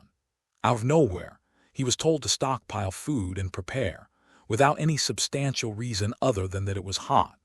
How many people in the world would believe such a statement at face value? It would be a miracle if anyone gullible enough to trust this didn't fall prey to swindlers. What scheme is this lunatic up to this time? The Marquis of Brantford shook the letter in his hand and asked his butler, Did he send similar letters to other nobles? As far as we've been able to confirm, he sent one to Count Aylesbury as well. What was their response? Count Aylesbury ignored it, but the Countess is using her personal funds to stockpile food. Does she trust Baron Fenris that much? The Marquis of Brantford sank deeper into thought. Mariel was no ordinary noblewoman. For her to take direct action signaled something that couldn't be dismissed lightly. Even so, complying with Ghislaine's suggestion required careful consideration. If food was stockpiled unnecessarily and nothing happened, not only would there be losses, but the ridicule would be severe. If anyone else had sent the letter, he would have ignored it outright and shredded it on the spot. But because it was Ghislaine, the irritatingly well-informed oddball, dismissing it outright felt unwise. Prepare a meeting. I need to hear others' opinions on this. The butler was slightly surprised at the remark. The Marquis of Brantford rarely held meetings over such issues. It was a testament to his confidence in his own judgment, which was often proven right. But whenever Baron Fenris was involved, he found himself grappling with frustrating dilemmas. Like it or not, an exceptional individual was still exceptional. Not long after, the advisors gathered in the meeting room were briefed on the situation. Most of their reactions were lukewarm at best. There are no signs of a drought. With harvest season just around the corner, surely nothing major will happen in the meantime. Exactly. The weather's just a bit warm. There's no need to worry about a drought. Baron Fenris is probably just jumping at shadows and making a fuss. Negative responses erupted from various corners, tipping the Marquis of Brantford's thoughts decisively. Preparing for drought would require stockpiling a massive amount of food. Purchasing food now, which would soon drop in price, meant risking significant losses if Ghislaine turned out to be wrong. Still, ignoring it completely feels unsettling. While the Marquis of Brantford was still deliberating without reaching a conclusion, Rosalind, who had been quietly listening, spoke up. "I think it would be better to buy the food." "And why is that?" "Baron Fenris is an odd person, but he's not someone who would play such a cruel prank just to embarrass us. There must be a reason behind his words. The odds are high that it's nonsense. Predicting the weather accurately is impossible. But this is the man who cured my illness and created remarkable products. That's likely why Countess Aylesbury also trusts him and is stockpiling food. I'm not a fan of acting based on mere intuition without concrete evidence. I won't argue with that. However, isn't the reason Father feels uneasy about ignoring him the same? That man is as unpredictable as the weather he claims to foresee." She wasn't wrong. Ghislaine wasn't someone you could describe as normal by any stretch. After closing his eyes and pondering for a moment, the Marquis of Brantford finally spoke again. "If we buy food at the current price, we risk incurring significant losses.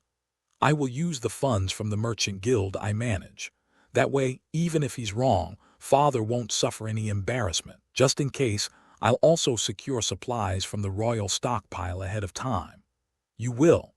"Yes, using the investment funds I recently received." Rosalind flashed a confident smile. She had already recovered the 300,000 gold she had entrusted to Ghislaine.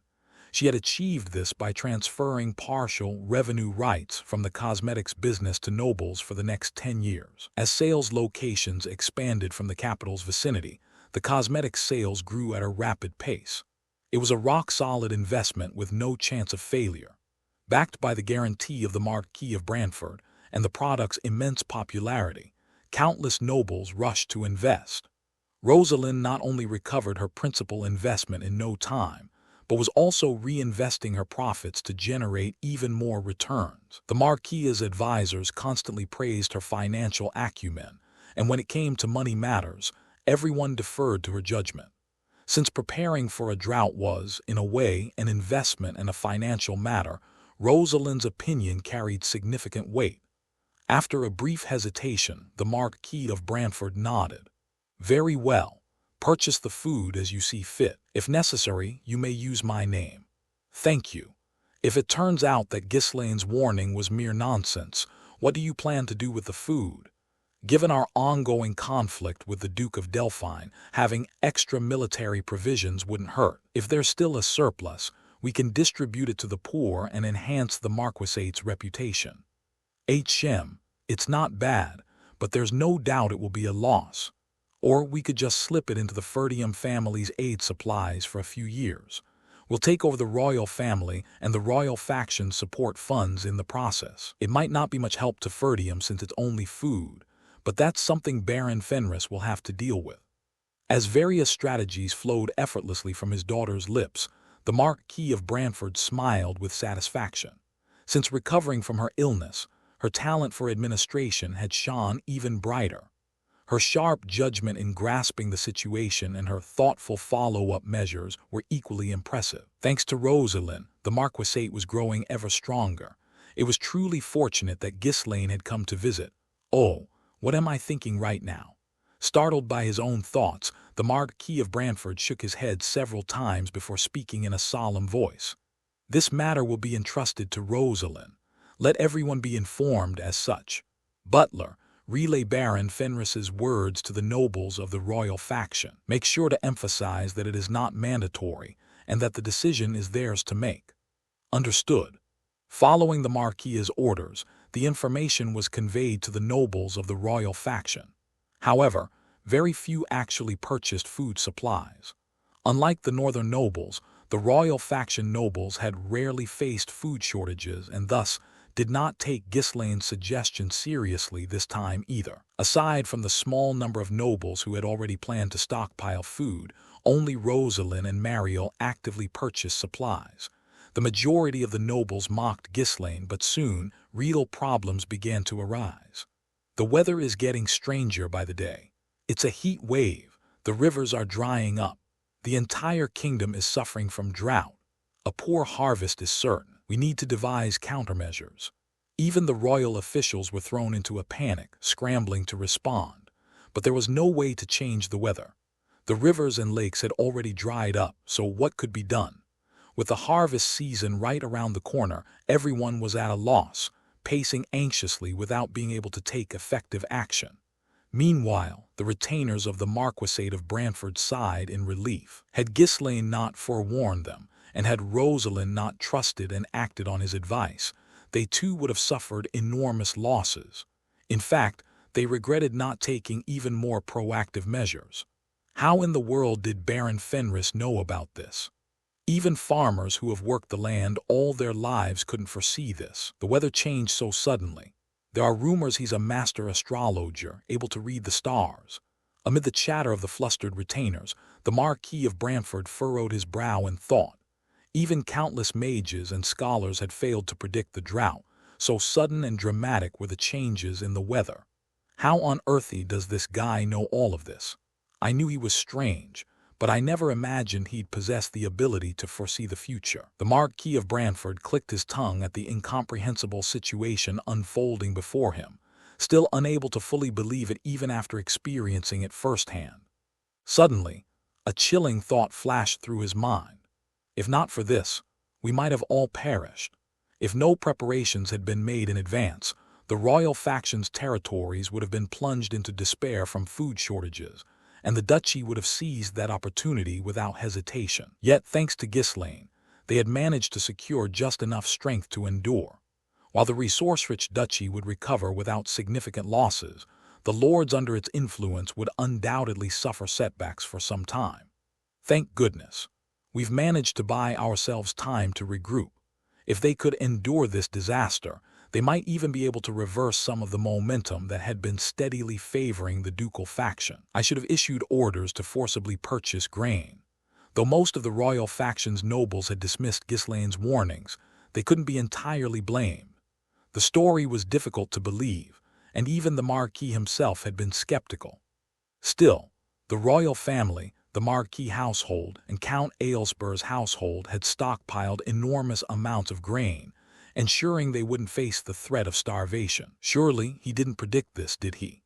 The regret of not fully capitalizing on the golden opportunity Ghislaine had provided weighed heavily on his mind. Had all the royal faction's nobles prepared adequately, they might have been able to match the ducal faction's power.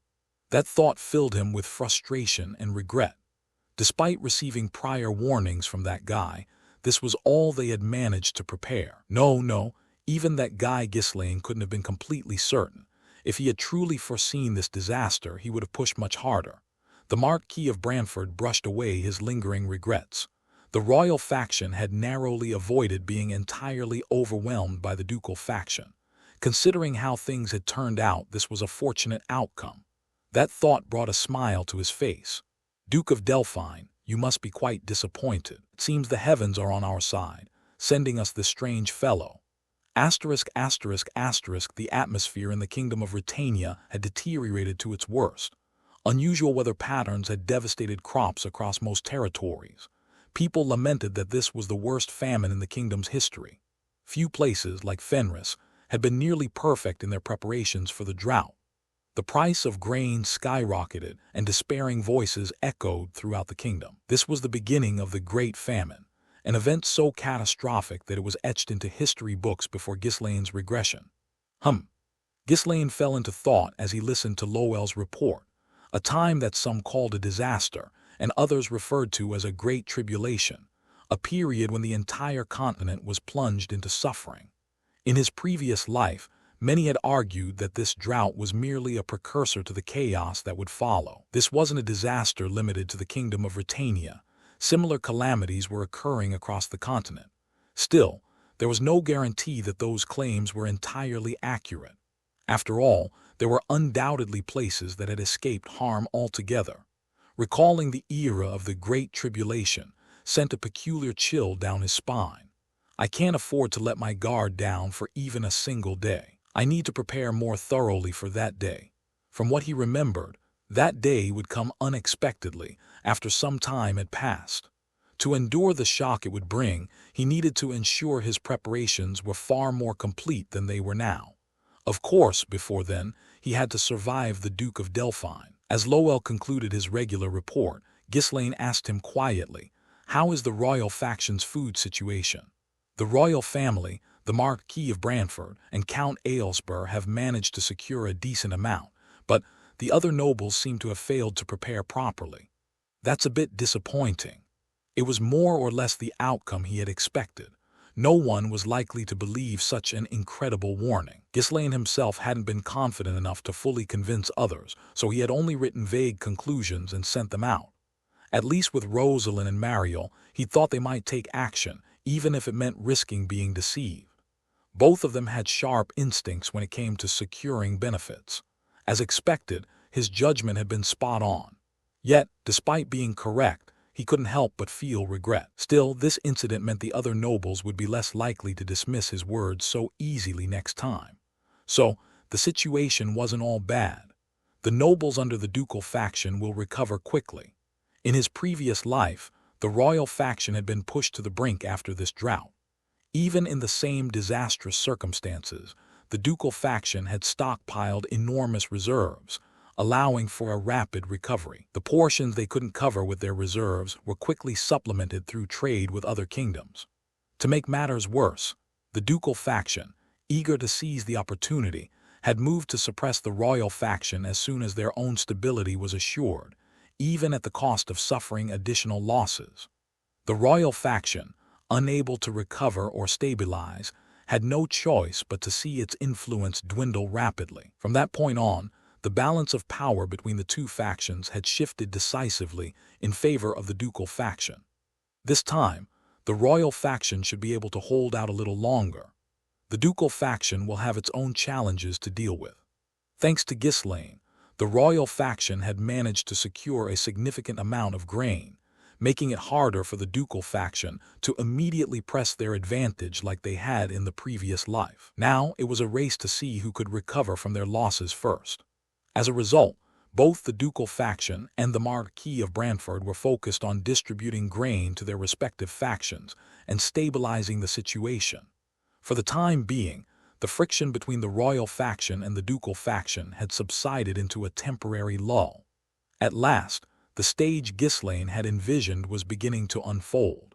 I can't let this opportunity slip by. I need to act at a moment no one expects. He had no intention of sitting idly by and waiting for his enemies to finish their preparations. After Lowell had left, Ghislaine, now alone, found himself smiling. Taking control of the iron mines by exploiting the enemy's disarray was the correct move. It was also a necessary step toward his long-term goals. But it wasn't solely about grand objectives. Count Cabaldi. In his previous life, the ducal faction had ordered Count Desmond to destroy Ferdium. To conserve his own forces, Count Desmond had used other lords to achieve his goal. One of those lords had been Count Cabaldi. Count Cabaldi had supported Desmond by sending reinforcements and ensuring that Ferdium couldn't secure any iron ore, an enemy from the past and a certain foe for the future. The more Ghislaine recalled, the darker and more twisted his smile became. Finally, it's time to kill you. Yes, it was time to take them down one by one. The entire Britannia kingdom was suffering from a drought, but the northern region was in an even more dire state than the rest. This was because Raypold and Desmond, who sat upon the region's largest granary zones, had completely banned the export of food. In a region already barren and impoverished, the impact was far more devastating. To make matters worse, the central nobles were too preoccupied with managing their own affairs to offer any meaningful assistance. As starvation swept across the land, with casualties piling up, the lords of various territories racked their brains for solutions. Amid this chaos, one rumor spread rapidly. Apparently, there's a lot of food in the Fenris estate. I heard they've been stockpiling so much food because of the migrants that prices have gone up. If they've got that much, they must have a surplus. We have to get our hands on it somehow. Every eye in the north turned toward the Fenris estate. The Lord of Fenris was a young upstart, and the territory's military was seen as pitiful. It was enough to make mouths water at the prospect. If they could seize the Fenris estate, they could survive this harsh period without a hitch. However, despite their greed, the lords couldn't declare war on the Fenris estate. Damn it, that brat has the Marquis of Brantford backing him. The bastard got lucky, gaining the favor of such a powerful figure just because of some cosmetics. Why on earth did the royal faction accept someone like him? It was because the Marquis of Brantford and the royal faction stood firmly behind Ghislaine. Attacking Fenris meant declaring war on them as well. None of the northern lords were bold enough to shoulder that risk. Knowing that waging war would lead to their ruin, the lords decided to propose deals instead. For once, these lords, who typically acted as though strength was synonymous with justice, took an uncharacteristically peaceful approach. Thus, emissaries from various lords and numerous organizations were dispatched to Fenris. Naturally, they assumed they would be able to secure food with ease. He has to treat us with respect for the sake of his father. Once the drought ends, he'll need our support again. Exactly. The North has always been bound by strong ties of loyalty. Honestly, Ferdium has survived until now thanks to us. With any sense of gratitude, he ought to be bowing before us. Ha! The lords boasted, acting as though their past support for Ferdium had been acts of great benevolence. In truth, their support was no more than the bare minimum required to keep the people barely alive, and even then, it had always been riddled with selfish motives. During the previous war, they had outright ignored Ferdium's pleas for help, yet such facts had long been erased from their memories. However, their arrogant assumptions were shattered the moment they arrived in Fenris. Claude greeted the emissaries and immediately sought their understanding. Unfortunately, there are far too many guests and we have no accommodations available. No accommodations, you say? Yes. However, we have prepared some very large, splendid, and awe-inspiring tents for you. Would you be willing to stay there instead? Claude's words did little to mask the emissaries' fury. How dare you treat emissaries like this? I am someone with full authority from my lord. This is behavior that violates both custom and propriety. What an outrageous insult. Are you disregarding my entire domain? Despite their vehement protests, Claude merely scratched his ear with an annoyed expression. What else could he do? There truly wasn't any space left for them to stay. The small castle was already bursting at the seams from the influx of emissaries, leaving no accommodations to spare. Initially, Claude had considered offering even the servants humble quarters. However, Ghislaine had opposed the idea. I won't let those outsiders with their dubious intentions make things difficult for our people. If there's no space, put up tents for them outside. Since that was the Lord's directive, there wasn't much Claude could do about it. Still, the constant barrage of complaints was beginning to wear on his nerves.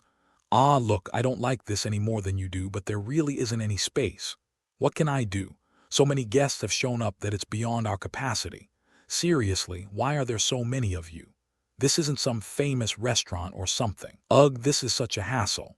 With the chief overseer adopting such a take-it-or-leave-it attitude, the emissaries had no choice but to comply. Fine, let's go with that for now. Those who arrived late ended up staying in tents outside. These tents, though large, were completely bare inside. Rather than inspiring awe, they elicited daily complaints and curses. The discomfort of sleeping on makeshift bedding left them sore, and Ghislaine didn't even bother to meet them right away, leaving them waiting. Faced with such unimaginable treatment, they were seething with indignation. That brat, just because he's hoarded a bit of food, he thinks he's on top of the world. He's a disgrace who doesn't even know the proper decorum of a noble. Let's see how much more insolent he can get.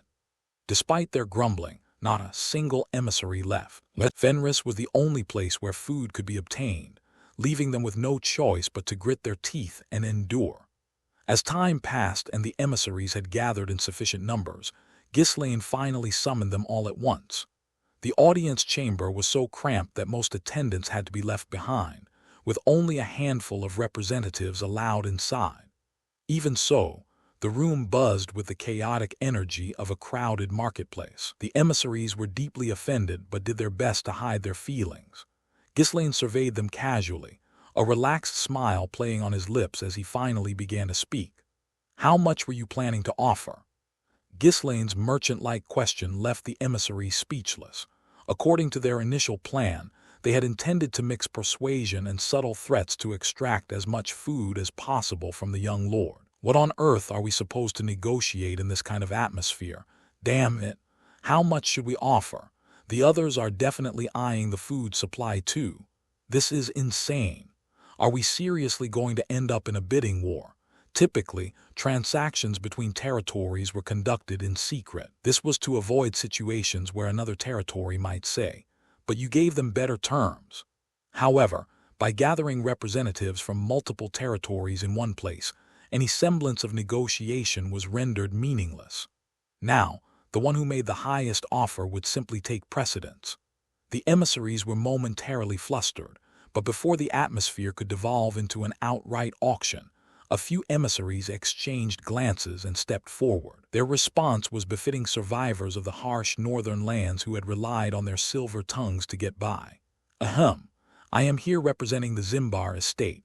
We formally request the Fenris estate's support with food supplies. A request? Yes. We have long provided substantial support to Ferdium over the years. Surely, Baron, you cannot deny that this has contributed to your growth. Now that our circumstances have become difficult, we hope you will recall the goodwill we have shown. The emissary launched into a lengthy speech detailing how much they had done for Ferdium in the past.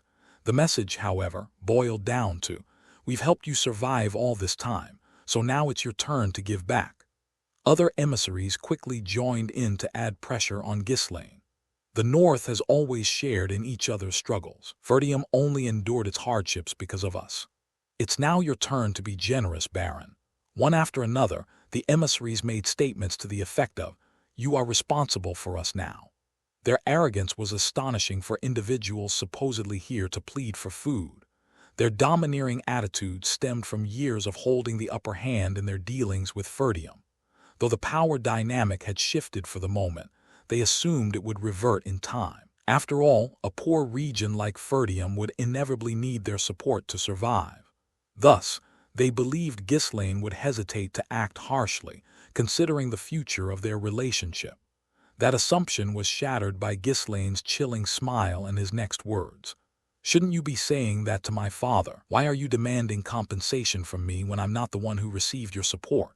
The envoys were momentarily flustered by Ghislaine's words, but quickly regained their composure and pushed back forcefully. "Isn't the Baron the heir to that territory? In the future, you'll inevitably need our support." "Exactly. The drought is temporary, but what will you do after? Don't pretend to ignore the bond of alliance we've shared for so long. Aren't we allies with a proud history? Are you saying you don't need our support? If support truly gets cut off, it won't just be you, Baron. Even Count Ferdium will face difficulties." The envoys regained confidence, convinced by their own argument. Right, even if this brat is trying to gain the upper hand with food supplies now, it's only temporary. What about after the drought? Does he seriously think he can hold off the North on his own without our support? With such meager production and forces? Impossible. If it were possible, Ferdium wouldn't have struggled so much all this time. As the envoys radiated smugness, Ghislaine fixed his icy gaze on them and spoke coldly. "Those who talk so much about alliances and loyalty ignored us during the war." The envoys fell silent at his words. Honestly, they didn't care who controlled Ferdium. No one would be foolish enough to waste troops and resources interfering in such a war. That's how politics worked. The brat was too young to understand and still held a grudge over past events. Just as the envoys were about to retort, Ghislaine casually dropped a bombshell. 20,000 gold. What? 20,000 gold? Are you talking about the price for food? No. Regardless of food supplies, all the supporting territories of Ferdium will pay me 20,000 gold annually as a defense fee. If they fail to pay or fall behind, I'll open paths for barbarians to enter their lands. The Count of Ferdium would never allow such a thing, but the other lords didn't know him well enough to be certain. Naturally, Ghislaine's declaration sent them into a panic. What nonsense is this? The demand for 20,000 gold defense fee was absurd, but threatening to pave the way for barbarians. He was completely insane. Why would Ferdium need us to pay defense fees to him? Isn't that supposed to come from Ferdium itself? Who does he think he is? The envoys immediately protested, their expressions a mix of shock and humiliation. Unacceptable. We're already providing substantial support. Count Ferdium is a margrave tasked with defending the frontier. That is his duty. It's a mandate enshrined in kingdom law. That's why he receives so many benefits, isn't it? Despite the envoy's vehement objection, Ghislaine didn't bat an eye. Benefits? Like what? You all ignored us when we were in danger. That's because back then circumstances were. Even a mere mercenary gets paid for their work. From now on, we'll demand fair compensation for our sacrifices, so don't bother arguing. I've grown tired of you lording over our estate with your pathetic support. What insolent nonsense. Enough. If you keep running your mouths, I'll stop all food negotiations and have you thrown out. Frankly, I don't have the patience for this. Oh, look at me being so kind, though, indulging your endless chatter. You wretch. Faced with the threat of being expelled, the envoys reluctantly shut their mouths. Securing food supplies was their top priority for now. But inside, rage boiled over. A few exchanged sharp glances, grinding their teeth. Just wait. Once this drought is over, you won't get away with this. This brat thinks he can do as he pleases because he's backed by the royal faction. Defense fee. Like we'd ever pay such a thing. If we band together, we can slowly crush him. It'll be easy. Their arrogant thoughts stemmed from their ignorance of just how quickly Fenris was developing. They believed it was merely a stroke of luck that a previously insignificant and militarily weak territory had stockpiled food thanks to the influx of settlers. Meanwhile, the other envoys, seeing their peers get humiliated, chose to stay silent. If even those claiming ties to Ferdium were treated this way, what would happen to those without any connections? It wasn't worth the risk to intervene. As the hall fell into an uneasy silence, Ghislaine scanned the room with a smirk. Well then, shall we begin the negotiations? The moment his words landed, one of the envoys, who had been carefully observing the mood, shot up his hand. I'll offer 10 silver per sack of wheat. Before the famine, a sack of wheat averaged 3 silver, dropping to as low as 1 silver during the harvest season. Offering 10 silver was several times higher than usual.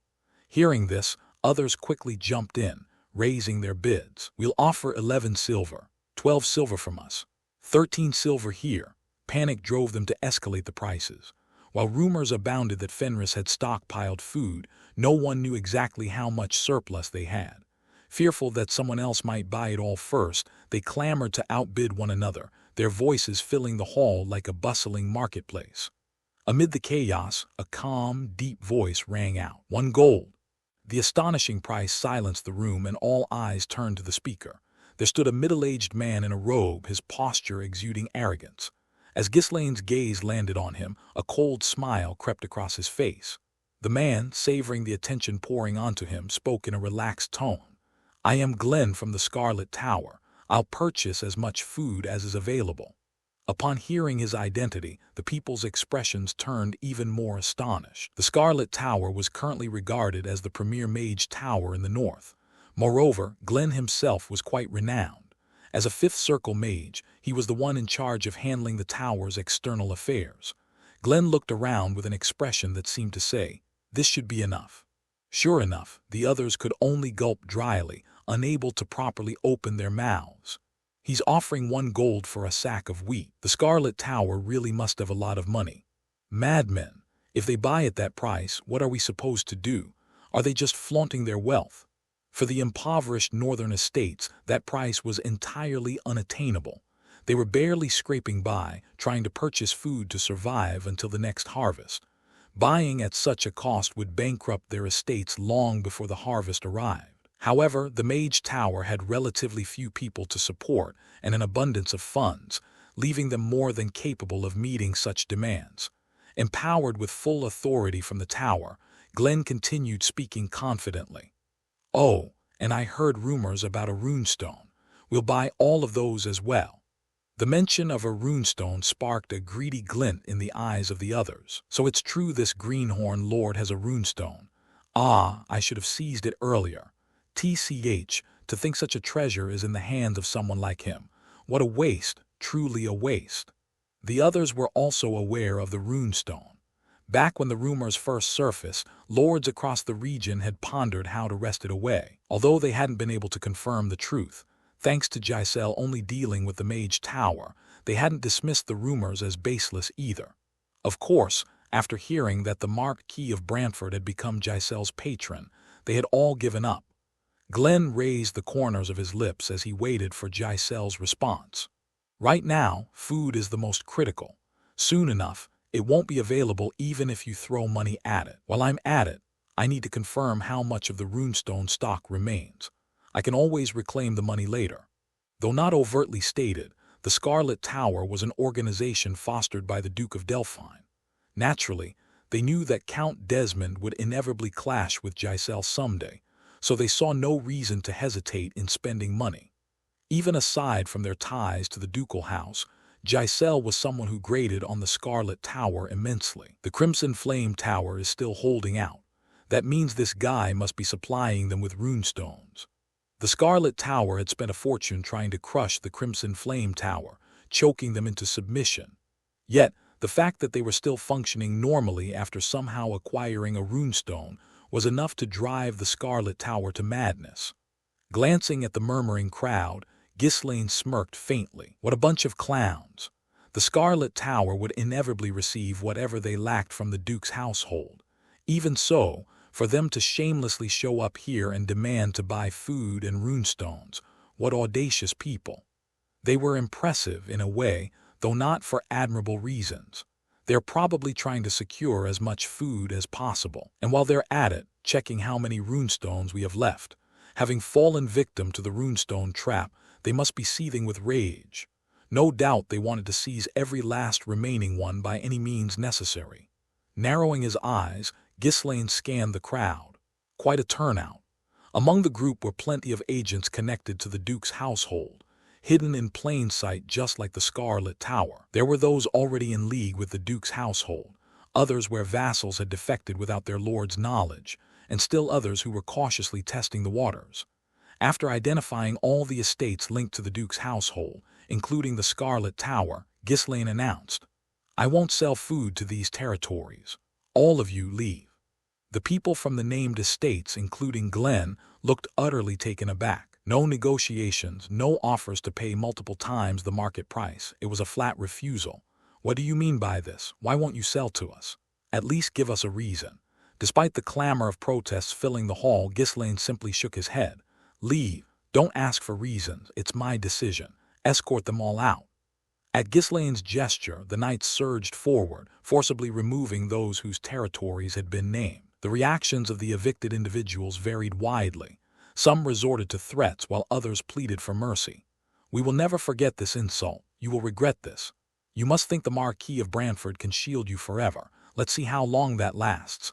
Please, I beg of you, our people are starving. Show mercy for the sake of the poor and destitute." Hearing the phrase "for the sake of the poor" made Ghislaine snort involuntarily. The northern lords, infamous for their harshness, ruled lands as barren as their hearts. Even if food was sold to them, it would never reach their people. It was obvious they'd focus solely on maintaining their armies, fearing uprisings from their starving populace. To them, their subjects were no different from slaves. Ferdium, despite its poverty, had endured because Zwalter refused to exploit his people. Knowing this all too well, Ghislaine was immune to such appeals. The summoned emissaries were all dragged away, but Glenn resisted, brushing off the knight's hands and standing his ground as he spoke in an anger-laden voice. "Baron, are you disregarding the Scarlet Tower right now? Do you truly not know who I am?" A menacing aura began to radiate from Glenn's entire body. He was an elder of the foremost magic tower in the north. Even most nobles showed him respect and deferred to him. Yet this mere upstart of a baron dared to behave so arrogantly. It was utterly intolerable. However, Ghislaine's response was even more shocking. "And who are you?" What did you just say? You don't know who I am. Perhaps in other regions, but here in the north. How could anyone not know who he was? Even if they had never seen him personally, it was inconceivable that they hadn't heard the name of the tower's envoy. This blatant disregard meant that both he and the tower were being insulted. Glenn, whose towering pride was now fractured, glared at Ghislaine and spoke, barely controlling his emotions at this unprecedented humiliation. "Baron, look at me carefully and tell me again. Do you really not know who I am?" Ghislaine nonchalantly looked him over, tilting his head from side to side before responding. "I honestly don't know, Claude, do you? Is he someone famous?" "Oh, for crying out loud, why are you asking me that?" Claude wore an awkward expression. Of course, he knew exactly who Glenn was. Understanding the profiles of noble figures was a basic skill for those managing an estate. Even a reckless lord wouldn't be oblivious to such things. That Ghislaine was pretending not to know was clearly a deliberate provocation. What are his motives? What's he trying to achieve? Sighing, Claude decided to play along with Ghislaine's act for now.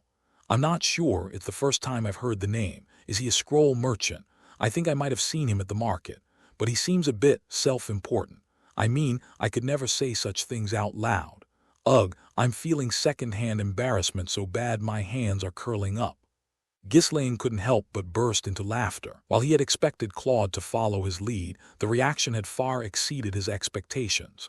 Indeed, when it came to sarcastic banter, this guy was unmatched on the continent. Thunk. The thin thread of reason Glenn had been clinging to finally snapped. As an elder of the Scarlet Tower, he could not endure this humiliation any longer. "You insolent fools! Do you even know who I am?" Goom! Terrifying mana erupted from Glenn's entire body, a manifestation of the power of a fifth circle mage. Overwhelmed by fury, Glenn decided to assert his dominance through sheer force. Who in this insignificant barony could possibly stop him? Erg! The emissaries nearby recoiled in fear at the overwhelming aura emanating from Glenn, retreating hastily. Boom! With a grim expression reminiscent of a malevolent spirit, Glenn took a step forward. At that moment, Shing, Belinda, Jillian, and Kaor suddenly appeared, pressing their swords against Glenn's neck. Simultaneously, knights blocked the main hall's doors and surrounded the area, drawing their blades. Claude, quick on his feet, scurried to hide behind Wendy. "Huh!" Glenn's chest, which had been boiling over with fury, instantly turned cold. Had he been too agitated? He hadn't even sensed the approach of the three. If this were a battlefield, his head would already be rolling on the ground. Fenris has individuals of this caliber. He had heard this estate was militarily weak and lacked proper knights. When had they acquired such formidable talents? The three who held their blades to Glenn's neck turned to Ghislaine and spoke. "Young master, shall we kill him? Lord, just give the order." "Hey, did everyone see that? I was the fastest, right? Come on, admit it. I'm seriously amazing, aren't I?" Glenn's body froze, his lips quivering as he bit down in frustration. The killing intent was palpable. He was certain that even the slightest move, one step, or even the flick of a finger, would cost him his life. Why you crazy bastards dare? Never in his life had anyone dared treat an elder of the Scarlet Tower this way. As Glenn trembled with fury, his emotions boiling over, Ghislaine's hearty laughter echoed through the hall. "Planning to do more? Be my guest. Plenty of witnesses around." Those words snapped Glenn out of his rage. He'd been so humiliated that he lost himself. If he had made a move, things would have escalated into a massive issue. Not yet. He reminded himself of his role. He was one of the hidden blades of the ducal family. A secret weapon, meant to strike a decisive blow against the royalist faction at the critical moment. Now was not the time to draw the royalists' attention. Acting recklessly here out of personal anger could result in his head rolling at the Duke's command. Phew! Taking a deep breath to calm himself, Glenn glared at Ghislaine. "Our tower will not let this go unchallenged. Be prepared, Baron. I look forward to it. You will come to regret this." With those words, Glenn turned on his heel and left. In any case, Count Desmond was already planning to attack this estate. Glenn resolved to lend a hand when the time came, ensuring he would personally kill Ghislaine. Mages never forget a grudge. This arrogant brat would soon learn the terrifying might of the Scarlet Tower. More than half of the people had been driven out, and when Glenn also left the room, the remaining individuals began to exchange uneasy glances. What's going on? Why did he drive those people out? Why were we allowed to stay? To oppose the greatest magic tower in the north? What a reckless fool! Since they couldn't figure out the criteria for being expelled, they were left in utter confusion. There was only one thing they could be certain of. Negotiating with this madman, who clearly didn't care about diplomatic relations, was utterly impossible. As he watched their unease, Ghislaine spoke softly. The atmosphere got a little tense earlier, but in truth, I have a soft heart. Thinking about how so many people in the north are starving makes me feel so distressed I can't even sleep. I'm a pacifist after all. Those listening couldn't help but think, is he truly insane? Then why did he kick those people out earlier? I'd heard rumors he wasn't in his right mind, but to see it for myself, an awkward silence hung in the air for a moment before Ghislaine broke it again. So, I won't take any money. Everyone was stunned by his words. Right now, food was worth its weight in gold. No, even offering gold wasn't enough to secure it. But he said he wouldn't take money. One of the people, carefully observing the situation, cautiously asked, "T then, are you proposing to exchange the food for other resources from our estates?" Given that the Fenris territory was infamous for its lack of resources, this seemed like a plausible explanation. But Ghislaine shook his head again in response. "No, I won't take resources either." The remaining attendees' faces brightened at his reply. If he wouldn't take money or resources, then all they could offer were goodwill and flattery. What a commendable young man. He must have been trying to act tough earlier, but he's really just a softy. Ah, he's so young. His actions are endearing. The envoys began to hide their true intentions behind carefully managed expressions. All we need is the food. We can ignore any demands for defense funds. This drought will end eventually. Once it does, we can deal with his arrogance. Right now, he's lucky to have a stockpile of food. Does he think this streak will last? The world isn't so kind. Suppressing their laughter, some of the envoys' cheeks twitched. It was then that Ghislaine casually dropped a bombshell. "Instead of money, I'll take soldiers. Each estate must send a number of troops proportional to its size." The faces of the envoys turned deathly pale in an instant. Everyone's good mood quickly plummeted. The open declaration of taking their soldiers wasn't something anyone could feel good about. This guy is really crossing the line now. Who in the world demands soldiers in exchange for food?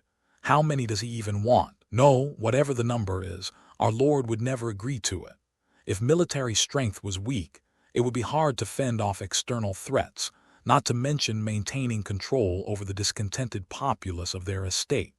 In many ways, military power was the foundation of sustaining an estate, but it was difficult to outright refuse here.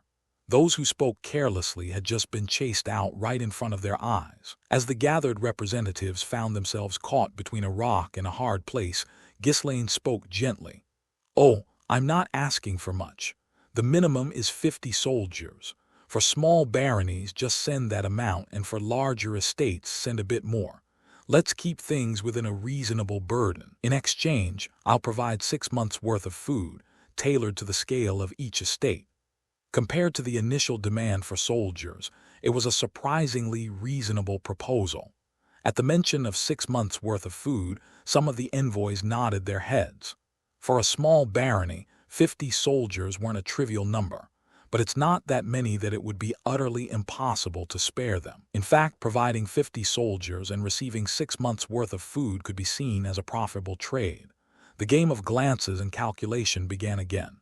A representative from a small barony, having quickly finished his mental arithmetic, raised his hand immediately. "We will provide 50 soldiers. I like quick decisions. Since you spoke first, I'll give you 8 months' worth of food." "Thank you." The atmosphere now completely shifted in Ghislaine's favor. Envoys who had missed the first opportunity scrambled to shout out. "We will provide 100 soldiers." "That's a count's estate, isn't it? For territory of that size, only 100, make it 200. Well, if you're unwilling, forget it, leave." "No, we'll do it as you say." Once the flow was set, nothing could stop it. Everyone began competing to offer soldiers appropriate to their estate's size. In the midst of this fervent atmosphere, there was one person who couldn't bring themselves to speak. Ghislaine noticed the hesitant man and spoke to him with a knowing look. "Hey, it's been a while. Are the Count and your aunt doing well?" Lord Ghislaine, "No, Baron, it's been a long time." The man who greeted him nervously was none other than the chief overseer of Count Rogue's estate. This was the estate where Cain, Ghislaine's cousin and former dueling opponent, was the heir. The chief overseer of Rogue's estate was sweating profusely as he stammered out his words. "How many soldiers should we send?" The Count Rogue's estate was as impoverished as Ferdium. though not because they had to fend off northern barbarians or guard the forest of beasts like Ferdium. They were simply poor because they had nothing. Their standing army numbered less than 1,000, and even with conscripts their forces barely reached 2,000. Despite such circumstances, rogues had supported Ferdium in his past life, and they had both been destroyed together. Ghislaine hadn't forgotten their loyalty and kindness. "Well, we're family, so I can't be too harsh. I'll just give rogues a year's worth of food." "Oh, whoa." The chief overseer of rogues beamed with delight. It seemed there was indeed a reason people constantly talked about the importance of connections. Others around them displayed expressions full of envy. Yet they couldn't complain. It was clear that Count Ferdium's sister was the Countess of Rogues, giving the gesture sufficient justification. "Oh, but just giving it away feels a little awkward, so I'll take exactly one soldier in return."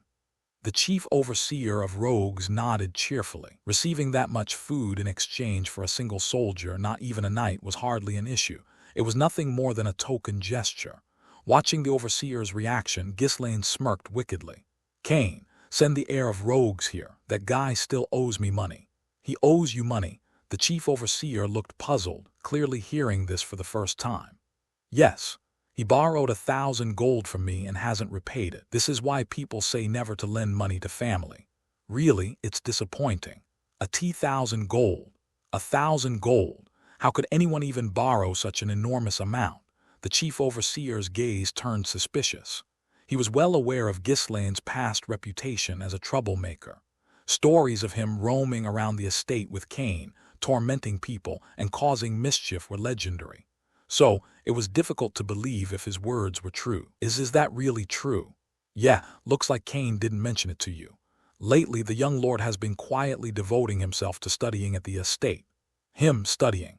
You know how ridiculous that sounds, right?" The chief overseer lowered his head, unable to refute. The truth was that Cain wasn't truly studying. He had just shut himself away in his room and refused to come out. No one knew why, as he wouldn't answer when asked. Most people simply assumed he had matured a little and left it at that. After all, unlike before, he wasn't causing trouble or bothering others and was living a quiet life. In reality, Cain hadn't matured. He was simply too afraid to step outside. "I couldn't ask my parents for such a large sum of money, nor did I have any means to obtain it. So, I just stayed hidden without going out. I was too ashamed to admit the truth, and even more so, I remained quiet to avoid any rumors spreading. That was the reason Cain refused to repay the debt and held out. He believed, rather naively, that staying cooped up in the estate would make everything okay. However, there was no reason for Ghislaine to accommodate such a notion. "That's something we can verify directly. In any case, that's my condition. If you want a year's worth of provisions, send Cain." But how could we possibly send Lord Cain? Sending him, the heir of the estate, to Fenris was practically akin to taking him hostage. It wasn't a matter the chief overseer could approve lightly. As the man broke out in a nervous sweat, Ghislaine spoke gently. "Go discuss it with the Count. He's probably heard of my recent achievements, so he'll grant his permission. Cain would train, study, and learn alongside me here. It's a meaningful gesture for heirs who will lead their territories in the future to join forces. After all, we're cousins, aren't we?" "Ah, yes. If that's the intent, the Count will undoubtedly approve." The chief overseer of rogues finally nodded in agreement. The Ferdium and rogues families were bound by blood, almost like sworn allies. Joining forces with Ghislaine was only advantageous for Cain, certainly not a detriment. Right now, Ghislaine, backed by the Marquis of Branford, was a rising star among the nobility of the Rutania kingdom. "I understand. I'll speak to the Count about it. I'm sure this will not be a bad thing for Lord Cain." Exactly. It's a truly beneficial arrangement for everyone involved. Of course, Ghislaine's true thoughts were entirely different. Once he's here, he's dead meat, that bastard. Daring to default on the King of Mercenaries' money. Such a thing simply couldn't exist under the heavens. Not even a monarch of a nation dared attempt something so audacious in my past life. Perhaps the reason he had the nerve to act this way now was that he had been inadequately disciplined at the time of our duel. Hearing the conversation between Ghislaine and the chief overseer of rogues, those present pledged to contribute as many soldiers as their authority allowed. They couldn't afford to delay and risk the demand to send their territory's heir coming up. That would be catastrophic. Once the negotiations concluded, Ghislaine emphasized once more. You know it's not just soldiers, right? Send their families as well. This request left the emissaries flustered. They had thought they only needed to send soldiers, but now he was asking for their families too. That would result in far more of the territory's population being uprooted than expected. What had seemed like a reasonable deal now revealed itself to be anything but. In normal times, there would be no greater loss than this. The expressions of those who had unexpectedly lost a significant portion of their territory's labor force turned sour. Watching their reactions, Ghislaine clicked his tongue. Tusk, some things never change. To them, the territory's people were little more than slaves. No, perhaps even better than slaves. They could collect taxes from them and didn't need to feed them. Thus, separating families without a second thought stirred no emotions within them. In such an era where this mindset was the norm, there wasn't much use in criticizing it. However, regardless of the times, Ghislaine had no intention of compromising. Families living apart would only become weaknesses for the soldiers.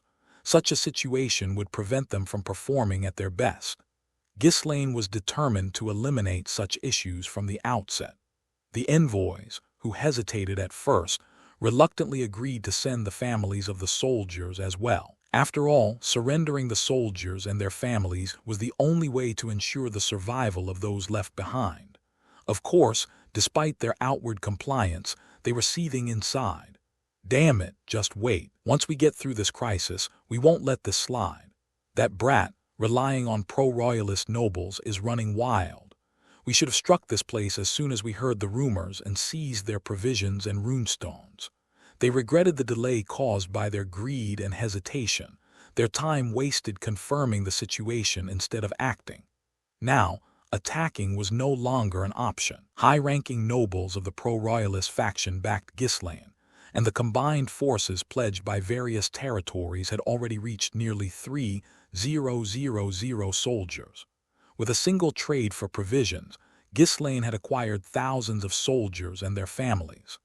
Driving the point home, Ghislaine added firmly, "It will take time to relocate the residents, so send the soldiers as quickly as possible. If they don't arrive within 2 weeks, the deal is off." You understood. And send properly trained standing troops. If you send substandard soldiers, I'll send them right back. Understood. The envoys, who had considered filling the ranks with hastily conscripted recruits, abandoned the thought. If Ghislaine found fault with them and canceled the deal, their entire territory would starve. The envoys quickly began preparing to return. With time running short, they couldn't afford even a moment's delay.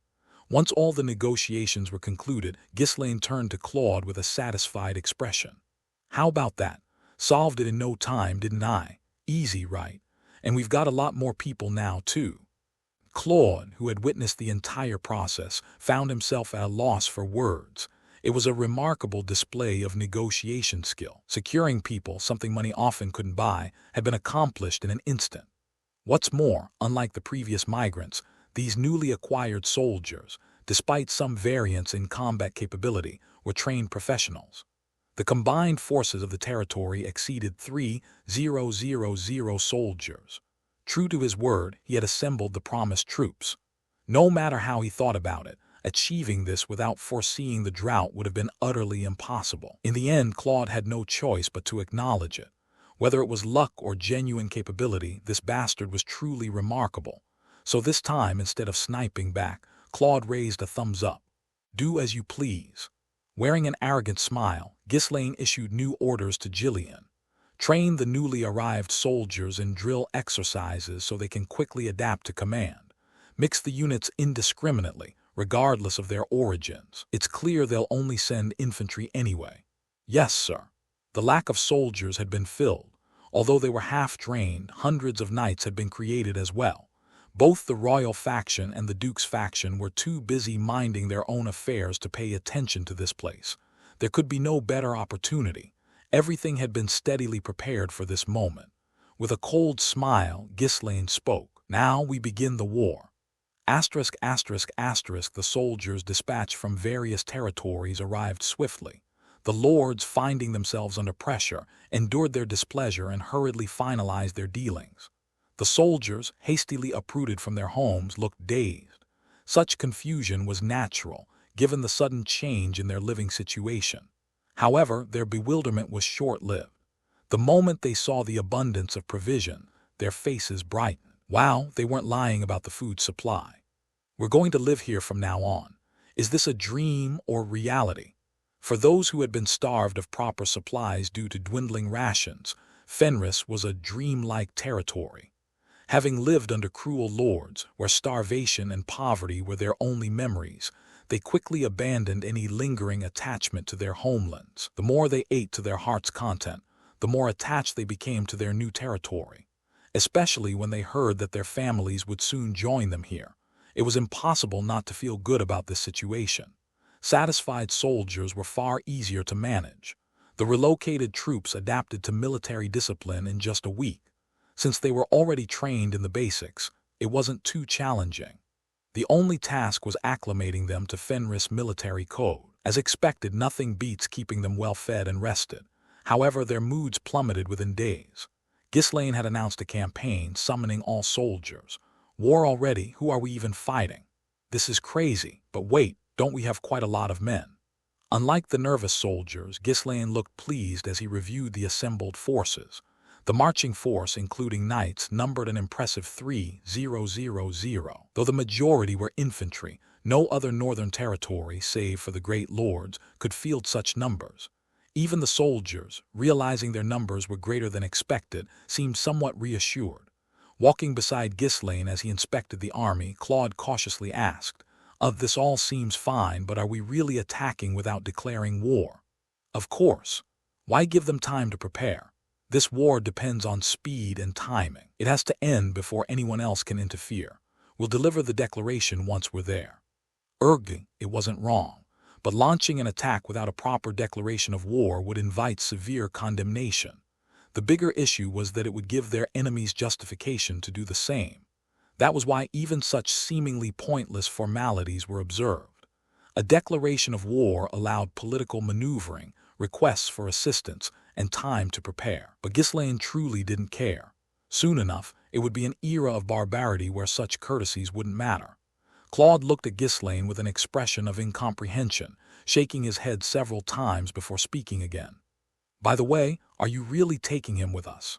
Off to the side of the camp, Cain Rogues, the indebted heir of the Rogues estate, stood with a devastated expression as if the world had ended. Cain, dragged along nearly bound in chains, had experienced hellish training over the past few days.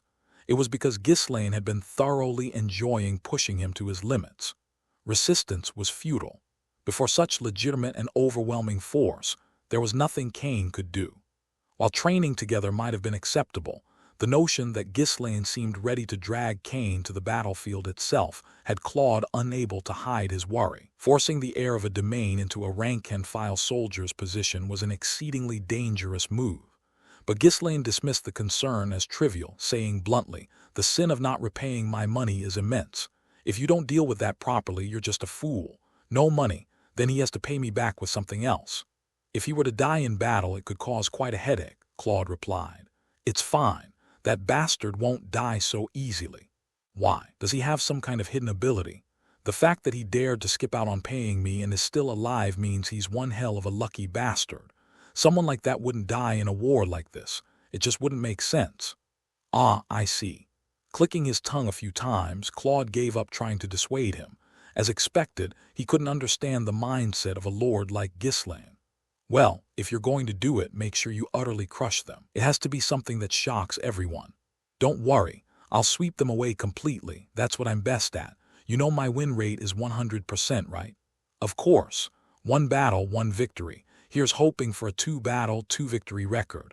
I really hope that this insane plan of yours succeeds. Please be careful." When Claude first heard Ghislaine's plan during the strategy meeting, he was horrified. However, it was clear that if it succeeded, it would be the way to achieve victory with the least amount of casualties. Thus, the plan was kept under strict secrecy.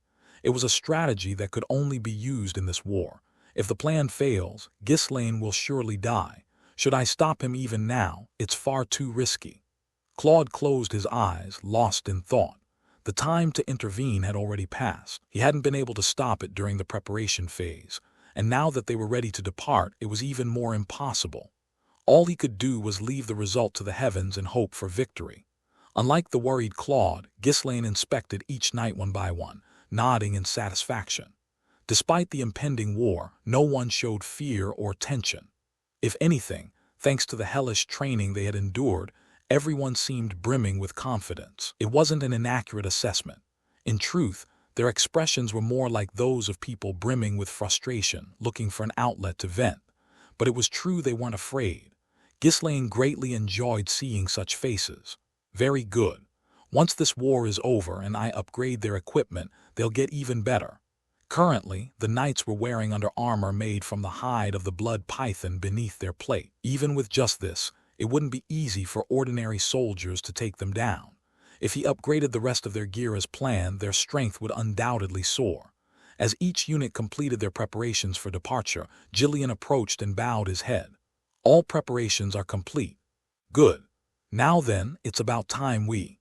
After a brief departure ceremony, they were about to set off when commotion erupted from one corner. A group rushed forward, and it turned out to be the dwarves and mages. Galbaric, looking as though he was on the verge of tears, shouted, "Lord, sending us to war. What kind of nonsense is this all of a sudden? We did everything you asked. We made everything. We agreed we wouldn't have to join the assault troops."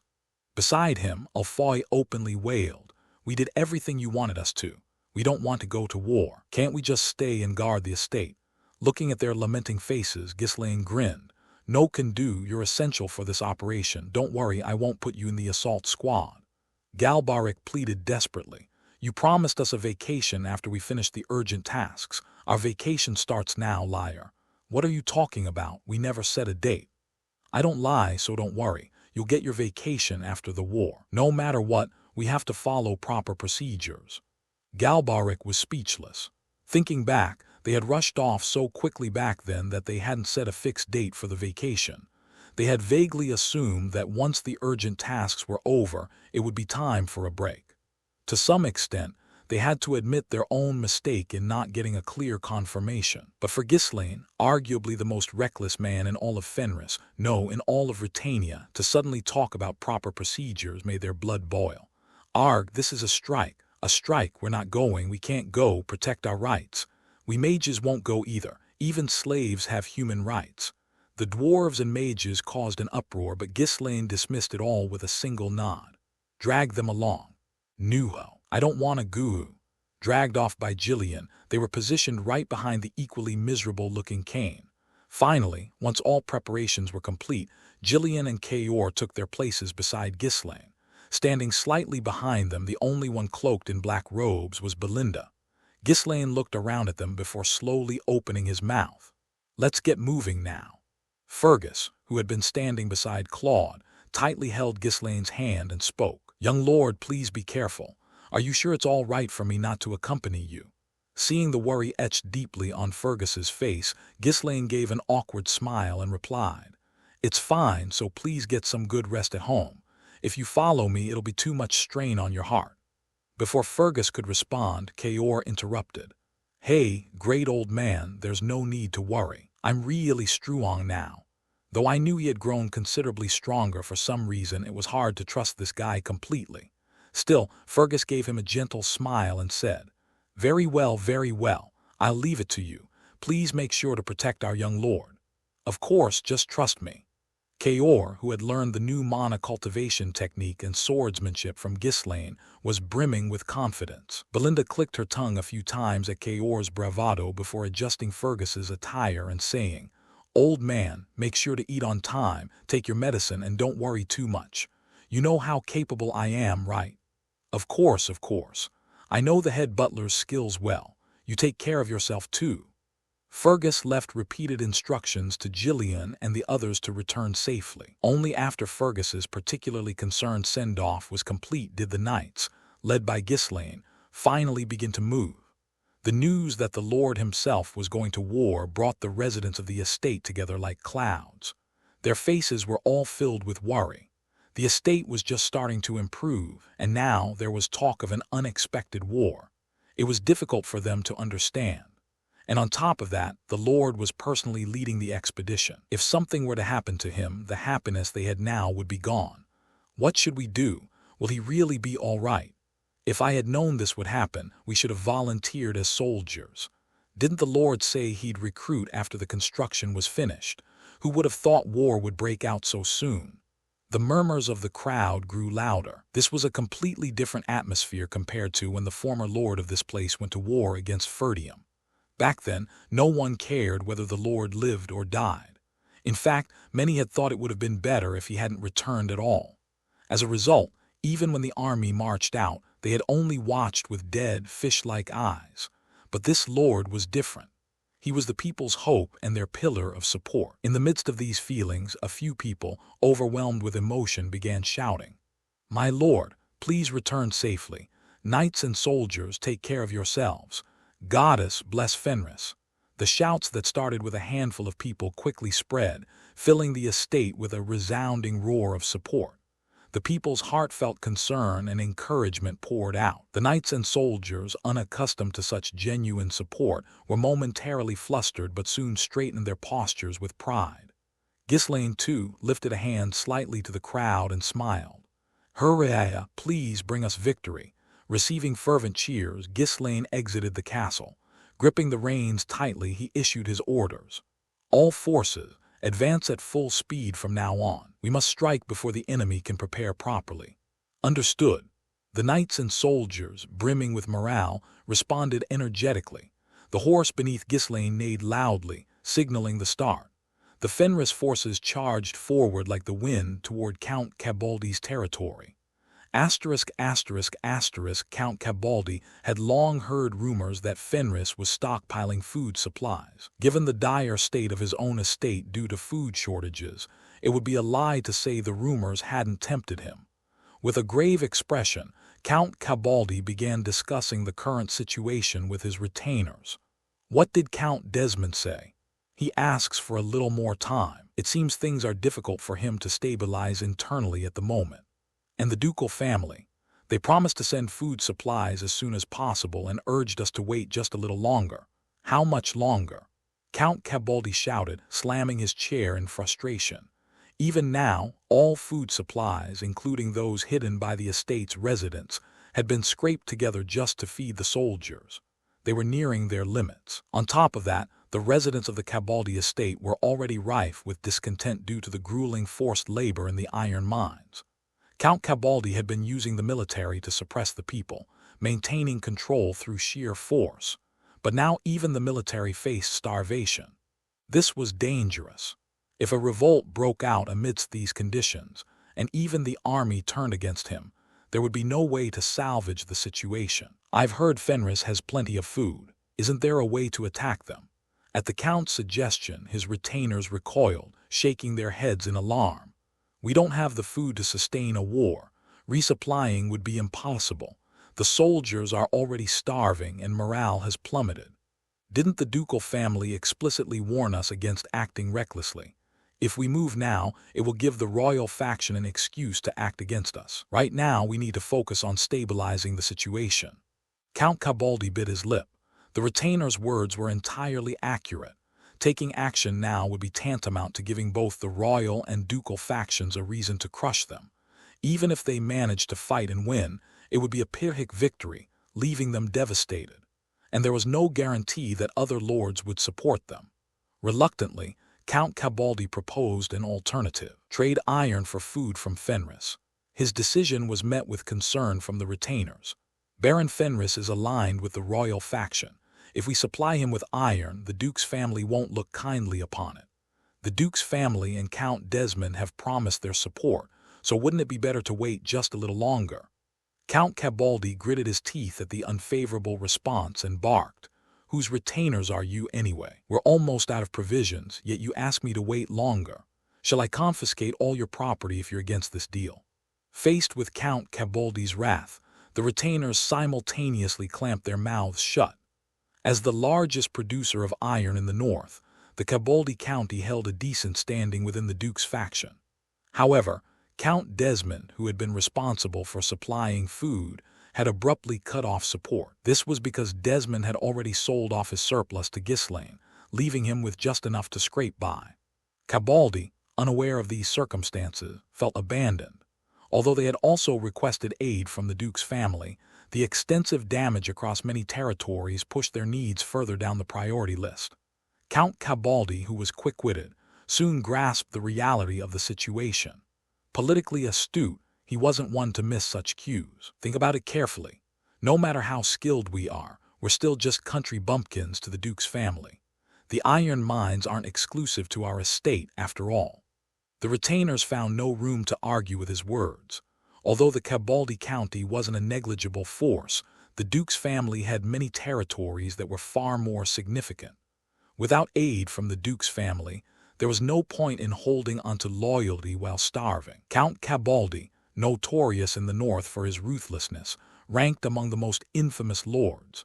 Thanks to his heavily armed troops, his territory was relatively safe compared to others. However, if someone incited those soldiers to rebellion, the consequences would be far more dangerous. In any case, it's us who have been propping up Desmond from the shadows. Sure, he'll be displeased if we make a deal with Fenris, but he can't cut us off entirely just because of a few trades. When Count Desmond sought to rally the northern lords, the first place he reached out to was the Cabaldi County.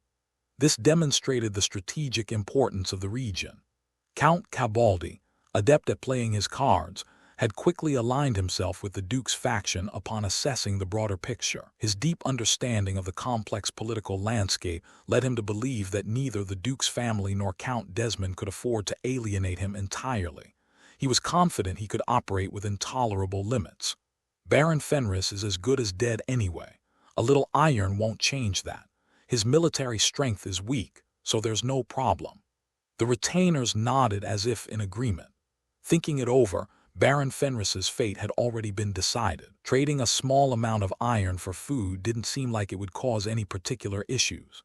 Even among factions, countless transactions occurred when mutual needs aligned.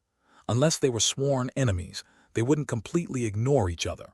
It was just that iron was a strategic resource, so the Duke's household controlled it with strict oversight. One retainer cautiously asked, "But isn't Baron Fenris in a favorable position? Won't he haggle too much since we've essentially cut off his iron supply until now? Promise him that we'll loosen the iron supply a little going forward, but add a slight threat. If he acts cocky, we'll cut him off entirely. That bastard has no other options besides us." "Understood. With a bit of push and pull, he'll have no choice but to accept our terms." "Exactly. If he's smart, he'll use this opportunity to get on our good side. That is, if he wants to buy iron at fair prices in the future." Count Cabaldi and his retainers were confident that Ghislaine would have no choice but to accept their proposal. Iron production and distribution in the northern region were almost entirely under Count Cabaldi's control. This meant that Fenris must have struggled to secure iron supplies until now. Currently, food prices were soaring, but once the crisis was resolved, the price of iron would rise even higher. Trying to exploit the current situation with food as leverage would only make things harder for Fenris later. Set out immediately. If Count Desmond gets wind of this, it'll only cause unnecessary complications. The retainers nodded and were about to withdraw at Count Cabaldi's command when the doors to the hall suddenly burst open. A knight stormed in, shouting urgently, "The enemy is attacking." At the absurd news, Count Cabaldi and his retainers could only blink in disbelief. There had been no declaration of war, no signs of conflict. There had been no word from the border forts. Yet suddenly they were being told that an enemy was invading. The only concern that sprang to mind was rebellion. Count Cabaldi's expression turned stone cold as he asked, "What are you talking about? Speak clearly. Are you saying there's been a rebellion?" The knight swallowed dryly, his face showing that even he couldn't believe what he was about to say. "Ghislaine Ferdium, no, Baron Fenris's army is camped right outside our castle."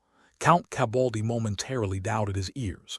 He had just decided to initiate a food trade with that man, and yet the very same man had launched an attack. It was too hard to believe, so he had no choice but to ask again. "Baron Fenris, why would he?" "We do not know." "Why? How dare he? That worthless fool dragged an army into my territory." After his initial shock, Count Cabaldi was consumed by an unbearable fury. He was one of the northern powers destined to ascend to the position of great lord. With robust iron production and advanced refining technology, he operated a well-armed force. Moreover, his backer was none other than the Duke of Delphine, the most powerful man in the kingdom. And now someone dared to march an army against him. A wretched Ferdium nobody tasked with guarding the frontier, not even a proper count but just that bastard's brat. What on earth was the fortress on the border doing? How did the enemy march all the way here without sending word? Count Cabaldi, unable to suppress his anger, roared furiously. He had grown complacent, believing no one would dare to attack Cabaldi. As a result, the troops stationed at the fortress were limited to a mere handful of sentries. If the enemy had deliberately planned a surprise attack, there was no way the fortress could hold out. So, the fact that the fortress had been captured came as no real surprise, but his retainers, fully aware of this, dared not speak the truth aloud. I must see that insolent bastard's face with my own eyes. Count Cabaldi rose to his feet and stormed outside. His flustered retainers hurried after him, speaking in hurried tones. This could work in our favor. Since Baron Fenris struck first, we now have every justification. There's no need to worry about supplies either. We can simply march out with our troops and crush him outright. The heavens are aiding us. Neither the royal faction nor the Duke's house will fault us for this. Hearing their words, Count Cabaldi nodded in agreement. Whatever his reasons for coming, this is an excellent opportunity. We'll crush him here and seize Fenris for good. What's the maximum number of troops we can mobilize in the territory right now? We have 42 knights and around 1,800 armed soldiers. If we issue a general conscription order, we could gather over 3,000 men, but that would take too much time. We'll have to settle this with our professional forces. That should suffice. Indeed, Fenris is a small and impoverished barony. Even if they scraped together all their forces, they wouldn't have more than 500 soldiers. A knight, who had been listening to the conversation between Count Cabaldi and his retainers, looked startled and tried to speak up, but his presence had long been forgotten by the others in the room. Count Cabaldi nodded in satisfaction, continuing to stride forward. The thought of crushing the enemy with overwhelming force and even annexing Fenris lightened his mood. It seems securing provisions will be easier than expected.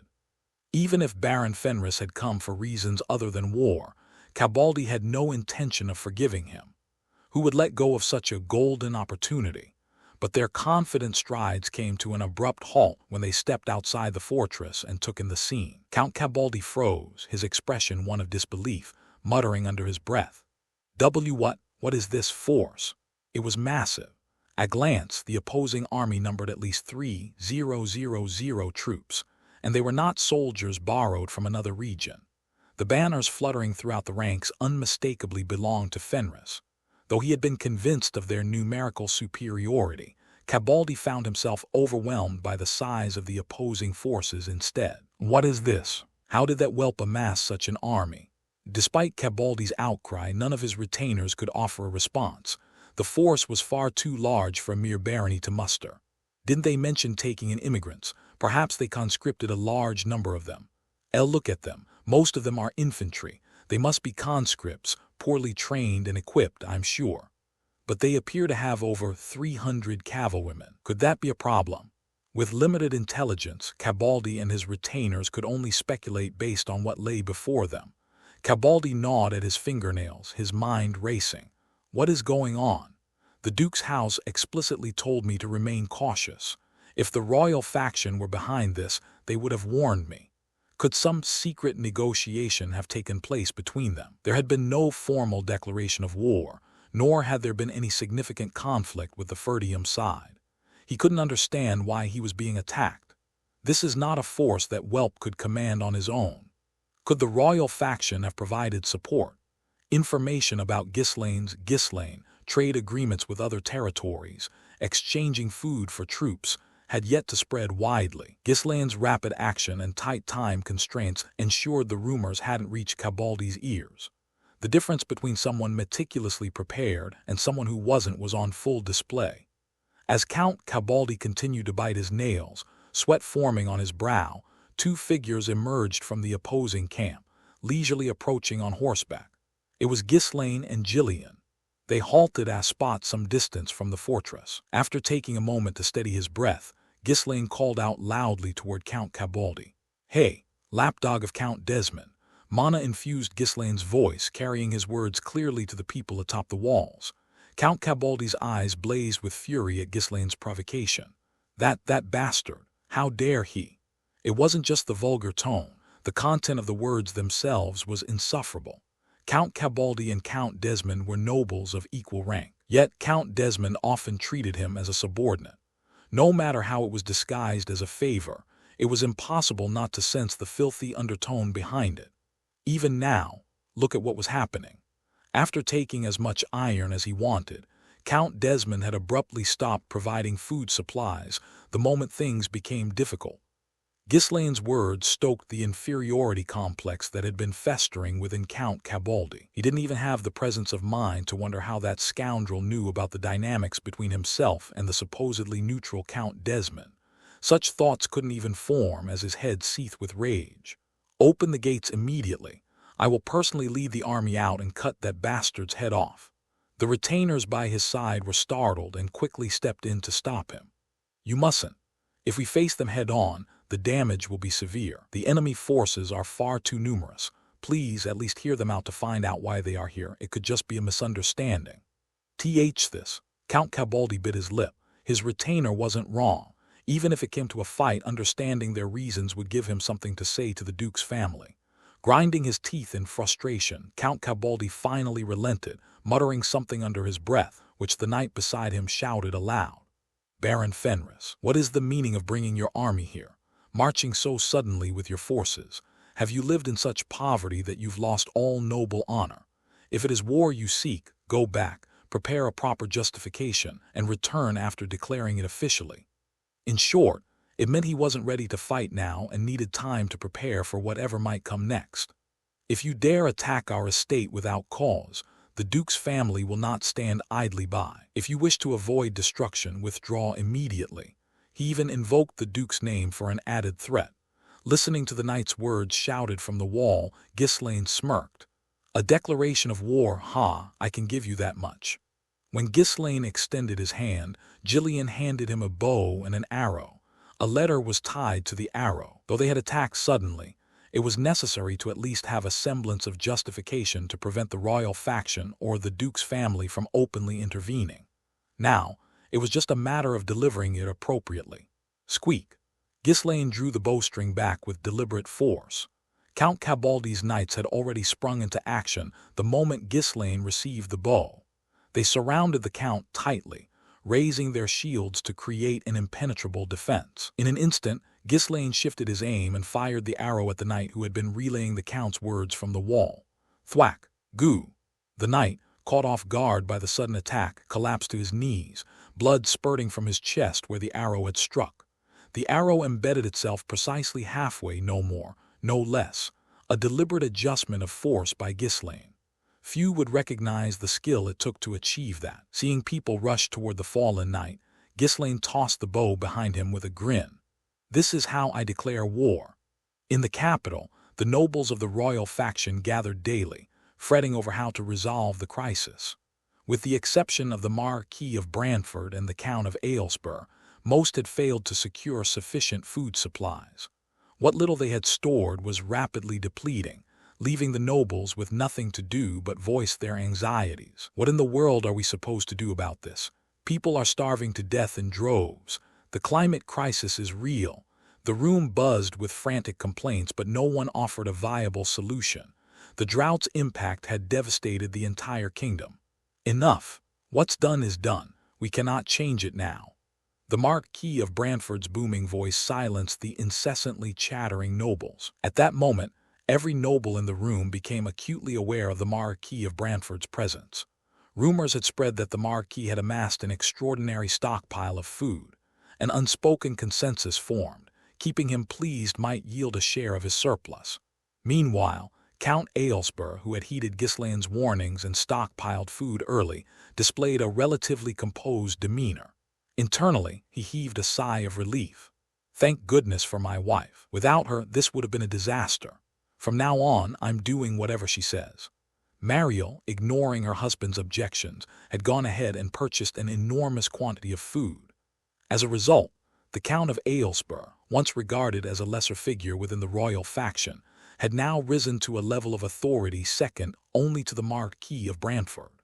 The Marquis of Brantford surveyed the now silent room and slowly began to speak. "It is indeed a tragic situation, but upon reflection it might work in our favor." The kingdom's supreme commander, Marquis Maurice Macquarie, furrowed his brow. And how exactly is this working in our favor? People are starving and the situation is dire.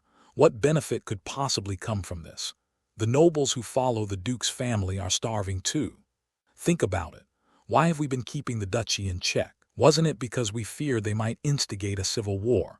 But in the current situation, not even the duchy can afford to start a war. They need to handle this crisis as well. If we hadn't stockpiled food on our side, the duchy might have moved despite the potential losses. Don't you agree? The nobles couldn't refute those words. Just as the Marquis of Brantford had said, if the royal faction had faced a food shortage, the duchy would have seized the opportunity to spark a civil war without hesitation. However, thanks to the massive stockpiles held by the Marquis of Brantford, the royal family, and Count Aylesbury, the duchy was now constrained in its actions. Rather than striking now and risking substantial mutual damage, it was better for them to focus on stabilizing their faction as quickly as possible. It was exactly as Ghislaine had intended. Unlike in his previous life, the duchy's movements were now temporarily suppressed. For the royal faction, who were in a defensive position, this situation was much preferable. What they sought wasn't a decisive resolution but an indefinite state of stalemate. Understanding the situation, the nobles nodded in agreement and the Marquis of Brantford continued speaking. "Of course, this situation won't last forever. It depends on which side manages to stabilize the crisis first. The duchy will surely act swiftly to resolve the situation and then press us again." A flicker of hope gleamed in the noble's eyes. The implication was clear. The Marquis of Brantford intended to help the royal faction nobles stabilize the crisis as quickly as possible. As expected, the Marquis of Brantford didn't disappoint their expectations. "Not only will we rely on the royal reserves, but Count Aylesbury and I will also provide a portion of the food we stockpiled. While it may not be plentiful, it should suffice to get us through." "Oh, thank you so much. I never doubted that the Marquis and the Count would make such a decisive move." Expressions of relief spread across the faces of the gathered nobles. Food was the most critical resource for maintaining an army. Not a single noble considered distributing the food to the common people. They had no interest in the lives of the lower classes. Maintaining their own power was all that mattered. Seeing the relieved expressions of the nobles, the Marquis of Brantford remarked with a hint of disappointment, "See, you should have prepared food in advance, just as Baron Fenris suggested." Ugh, there was no response to that. Honestly, who would have believed such a suggestion? It was the Marquis of Brantford and Countess Mariel who seemed peculiar for having prepared so diligently. The nobles, emboldened by the topic, pointed out a question they simply could not understand. But how on earth did Baron Fenris know about it? "I've heard rumors that he reads the stars through astrology." Isn't that absurd? He must have just blurted something out randomly, and by sheer luck it happened to be correct. The most visibly displeased was, of course, Marquis Maurice Macquarie, a man fond of fortune-telling and superstition. He immediately convinced himself that Ghislaine had used some kind of dark sorcery when he heard of the weather prediction. That man must be a dark sorcerer or is harboring a witch. We must apprehend him at once and weigh him against a duck. If he's learned black magic, he will surely weigh the same as a duck. The irony that his own statement made him seem more like a dark sorcerer completely escaped him. The Marquis of Brantford shook his head. There was no point in trying to reason with someone as ignorant as Macquarie. The only reason Macquarie retained his position was his prestigious lineage and a supposed aptitude for military strategy. Even so, the Marquis of Brantford couldn't entirely dismiss one aspect of Macquarie's ramblings. There was something suspicious about Ghislaine. It was hard to believe that his prediction about the drought was based merely on observing the heat. "That's something I'll figure out in time. Either way, thanks to him and Rosalind, We've managed to avert the worst-case scenario. The two of them had helped stave off disaster. As he surveyed the still pale faces of the nobles around him, the Marquis felt quietly satisfied. Perhaps it's worth considering bringing him into my household. He and Rosalind might make a good match. If Ghislaine could have heard this thought, he would have been utterly horrified, but even Rosalind, who knew the Marquis well, could not have guessed what was on his mind. The Marquis forced his wandering thoughts back to the present and addressed the nobles with a stern warning. I say this out of caution, but for the time being, be careful not to provoke the duchy-aligned nobles. Even if your pride is wounded, it would be better to avoid unnecessary conflicts. The nobles all understood his meaning and nodded. In a situation like this, starting a quarrel would be tantamount to mutual destruction. I'll make sure this message is passed on to others. Who would be foolish enough to pick a fight under such circumstances? That would be madness, leading to all of us perishing together. Exactly. We don't have anyone that's senseless among us. Ha ha ha. The atmosphere turned amicable with laughter rippling through the group. They all wished for this crisis to pass quietly. Some even nurtured the hope that, once this ordeal was over, they might finally stand on equal footing with the duchy. But the pleasant mood was shattered when one of the Marquis knights burst into the meeting hall, breathless. The Marquis of Brantford frowned, about to reprimand him, but the knight's words cut through the air. Baron Fenris has started a war. The knight's near scream of a report wiped the smiles off every noble's face. The Marquis of Brantford fell silent for a moment before asking again. War? With whom? Count Cabaldi of the ducal faction. The Marquis, who had closed his mouth again, soon let out a faint chuckle as though he had realized something. Ah, so you're saying Count Cabaldi attacked Fenris to secure food supplies. Even though the report clearly stated that Baron Fenris had initiated the war, the knight could not bring himself to respond to the Marquis, who was deliberately avoiding reality. Instead, he simply handed over the hastily written report. The war had already been ongoing for several days. Thanks to the northern merchant guilds and informants, the news had spread rapidly. As the Marquis of Brantford read through the report, the color drained from his face. Right now, both the ducal faction and the royal faction needed to tread carefully. There was no benefit to engaging in conflict. If a civil war were to break out now, the damage on both sides would be catastrophic and uncontrollable. It was only a short while ago that he had urged the nobles to exercise caution. And yet, war had already begun. That lunatic had gone and caused an incident. And not just any incident, an enormous one. The Marquis of Brantford, who had always prided himself on living with dignity, muttered a curse for the first time in his life. That damned lunatic. Pardon. No, forget it. The Marquis rubbed his temples. Just hearing about that man gave him a headache and made his head throb. The nobles gathered in the meeting hall were equally at a loss, looking flustered. How could this have happened? Baron Fenris started a war, against the ducal faction no less. This is why we shouldn't have backed someone like him. A war at a time like this. The man is completely insane. I told you we should have weighed him against a duck to check his sanity.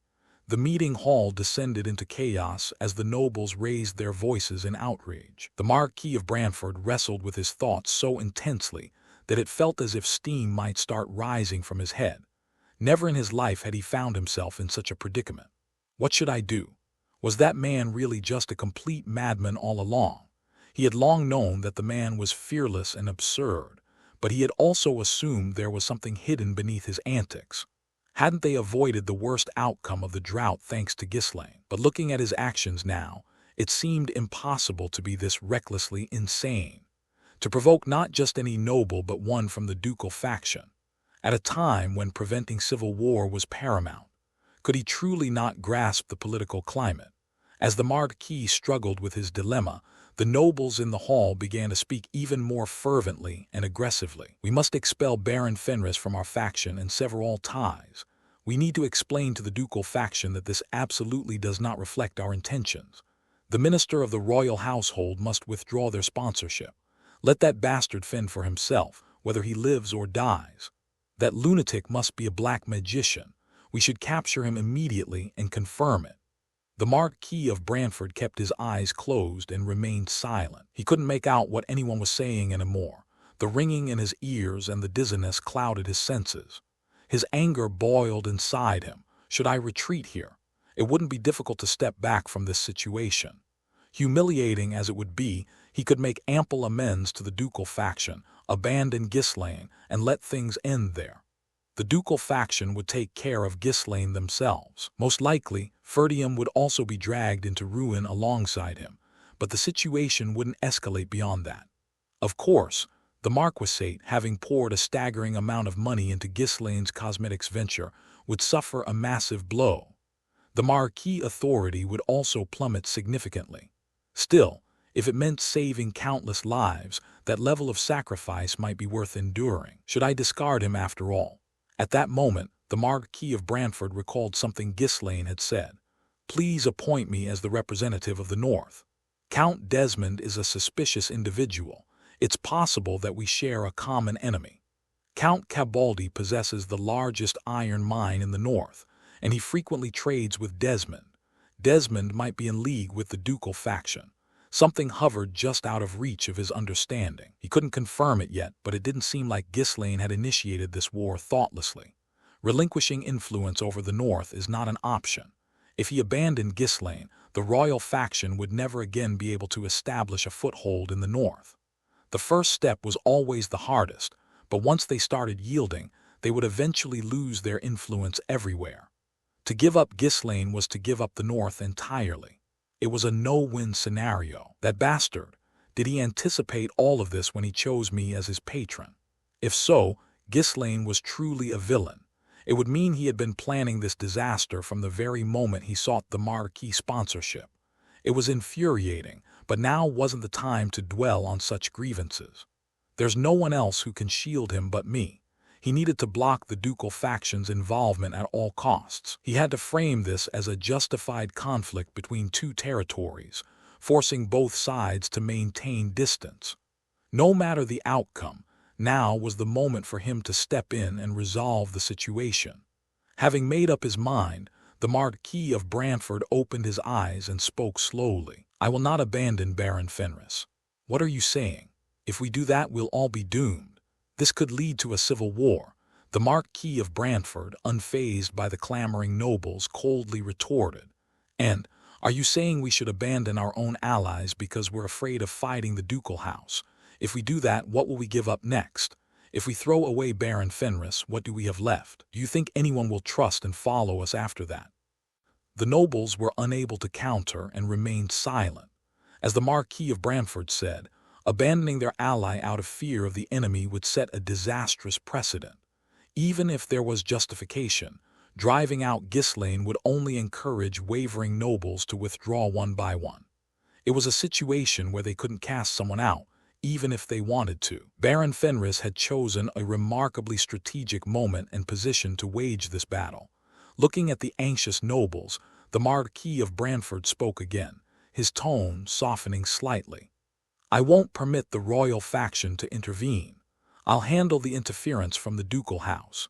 Baron Fenris and Count Cabaldi are fighting with legitimate justification. If Baron Fenris loses, then that's a matter we can't help. The report contained a justification that was tenuous at best but had its own form of logic. Using it as a foundation, the conflict could potentially be framed as a personal grudge rather than a factional dispute, limiting the involvement of the ducal house. Since the Marquis of Brantford himself had taken the reins, the nobles couldn't voice further complaints and reluctantly nodded, all except for one man, someone whose authority rivaled that of the Marquis of Brantford. Marquis Morris suddenly rose from his seat and glared at the Marquis of Brantford as he spoke. So, you're saying we should protect that brat, even if it means we might suffer heavy losses? Shall I interpret the supreme commander of the kingdom's army as saying he's too afraid of the ducal house to take a stand? At the Marquis of Brantford's provocation, Morris's lips twitched several times before he continued, his gaze menacing. After we've crushed the ducal house, if that brat is still alive, I'll personally check if he weighs the same as a duck, and then I'll make sure to take his head myself. Do as you please when the time comes. Make sure the troops are prepared just in case. With those words, Morris turned and stormed out. The nobles aligned with his faction followed him, leaving the room. Although the meeting had ended, the Marquis of Brantford found no respite. The very next day, a messenger from the ducal house arrived. The Marquis of Brantford greeted the visitor, barely concealing his fatigue. "Welcome, Count Fowd." Count Fowd was one of the nobles loyal to the ducal house, primarily responsible for handling critical diplomatic matters. If Raoul was the brain of the ducal house, Count Fowd could be considered its voice. Sending someone of such stature demonstrated just how seriously the Duke's family perceived the situation. After exchanging perfunctory greetings, Count Fowd got straight to the point. Baron Fenris attacked a noble of the ducal faction. Should we consider this to reflect the collective will of the royal faction? Count Fowd came out strong right from the beginning. He already knew it wasn't the royal faction's intent. Viscount Joseph sees it as the reckless action of that brat. The royal faction is more desperate than anyone to avoid civil war right now. Raoul, known as the Devil of the Lame, had met Ghislaine before. After a direct conversation, Raoul judged Ghislaine to be a maniac driven by youthful impulsiveness. People like that always make mistakes with their reckless behavior. As Raoul had anticipated, Ghislaine played his extreme card, war. Taking advantage of the opportunity, Raoul resolved to sever the royal faction's ties with Ghislaine and crush both Ferdium and Fenris. That's why Count Fowd, who had been staying in the capital, immediately sought out the Marquis of Brantford. "And I'll make sure to secure ample compensation while I'm at it." As Count Fowd, brimming with confidence, smiled, the Marquis of Brantford responded in a languid tone. "I permitted it." "Of course, as expected. That brat acted on his own. Wait, what did you say?" "I said I permitted it." Count Fowd, flustered, was momentarily at a loss for words. Raoul's predictions had never failed before, so he hadn't even considered this possibility. What is going on here? The Marquis of Brantford approved this. Has he lost his mind? Until now, the royal faction's strategy had been straightforward. There was nothing to hide. They were genuinely focused on suppressing any events that could escalate into civil war. Moreover, the Marquis of Brantford was a shrewd politician. He abhorred impulsive decisions and judged solely based on pragmatic concerns. Even with allies, if someone became a hindrance, he would remove them. There was no way he would side with that brat just because he was his protege. Completely baffled, Count Fowd stammered as he finally managed to speak. What could possibly compel you to approve war in such a precarious time? Baron Fenris and Count Cabaldi had a personal grudge. It provided an appropriate justification. The Duke's family must already be aware of the matter. But timing is everything. Approving this is essentially saying you're willing to risk civil war. Can that be your intention? Civil war, you say? Surely, Count Fowd, you're not harboring thoughts of rebellion yourself. The Marquis of Brantford's icy gaze made Count Fowd flinch. No matter how much backing he had from the Duke's family, the man standing before him was one of the most powerful figures in the kingdom, rivaling even the Duke himself. "You know that's not what I mean, don't you? But Count Cabaldi is one of ours. We can't simply stand by and do nothing. That is not acceptable. The Duke's family has no justification to intervene in a personal feud, and neither do we. We are merely observing because we lack such justification. If the Duke's family gets involved, we won't stand idly by." At the Marquis of Brantford's resolute reply, Count Fowd gritted his teeth. He still couldn't make sense of the situation. What is this? Why are they siding with that brat to this extent? Are they really willing to risk civil war over a mere upstart from the north? There was no way he could return without uncovering the Marquis of Brantford's intentions. Determined, Count Fowd provoked him again with a stronger approach. "Are you truly considering resolving this by force? Are you confident you can? I'm aware your excellency has ample provisions, but if both sides suffer losses, it's obvious which side will come out ahead, isn't it? Are you threatening me now, Count?" Already irritated by Ghislaine, the Marquis of Brantford's face twisted at Count Fowd's insolent remark. The Marquis of Brantford was not usually prone to visible emotional changes. However, ever since getting involved with Ghislaine, his temper had been worsening. Even now, it wasn't because he wanted to support Ghislaine. It was because the brat had maneuvered things into a situation where Brantford had no choice but to take his side. Being forced to do something he didn't want to was grating, and it was only natural that rage simmered within him, threatening to explode at any moment. With a cold expression, the Marquis of Brantford looked down at Count Fowd and continued speaking. "If I sent only your severed lips back to the Duke, I'm sure my intentions would be made crystal clear. The chilling atmosphere made Count Fowd break into a cold sweat as he bowed his head. If the Marquis of Brantford had truly resolved to initiate civil war, he could have had Fowd executed on the spot, and he was fully capable of doing so. I let my emotions get the better of me and misspoke. Please forgive me. I accept your apology, but you're not the sharp man you once were, Count. You've grown rather dull. Count Fowd bit his lip and decided to withdraw for now. If the royal faction was truly determined to shield Ghislaine, there would be no way for the Duke's family to stop them. The Duke's family would have to choose between siding with the royal faction or pretending not to see anything at all. Ugh, these people were meant to be swept away eventually, but to act at a time like this, whose idea was this strategy? No one could have anticipated that the normally defensive royal faction and the royal family would suddenly make such a bold move. It was a time when everyone was suffering, yet this was happening. What kind of plan was it? Was there a trap? What exactly were they aiming for? I couldn't figure it out. Even the royal faction suffered greatly from the drought, so how can they act so confidently? Are they trying to provoke us into action? If they had set a trap and were lying in wait, the situation had to be carefully observed. But if Count Cabaldi falls, it will be problematic.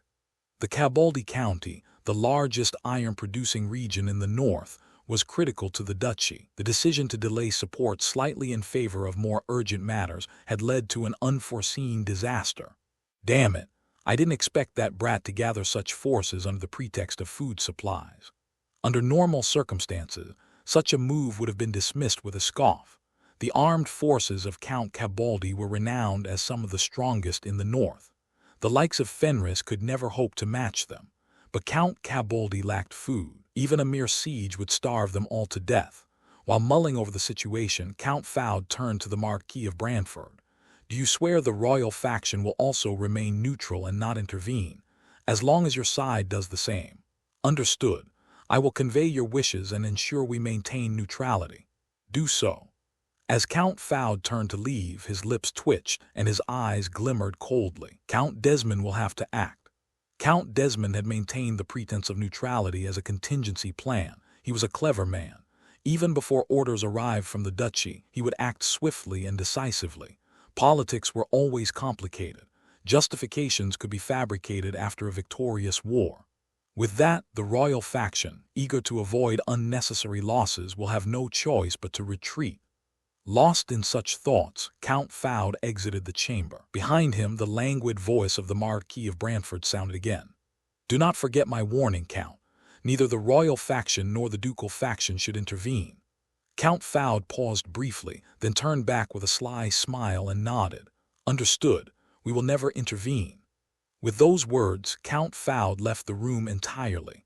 Even after his departure, the Marquis of Brantford remained seated, his eyes closed in thought. Then the words of Ghislaine resurfaced in his mind. Count Desmond is a suspicious figure. If Count Desmond, the Northern Lord, was truly an agent of the duchy, he could use the pretext of aiding Count Cabaldi to strike Fenris from behind. If that were to happen, Fenris and the Ferdium family would face total destruction. The aftermath was obvious. Should the North fall completely into the duchy's hands, the royal faction would find itself even more on the defensive. In the current situation, there was no capacity to trust and support other northern territories. There's no guarantee that Fool will win. If he loses, the North will be lost.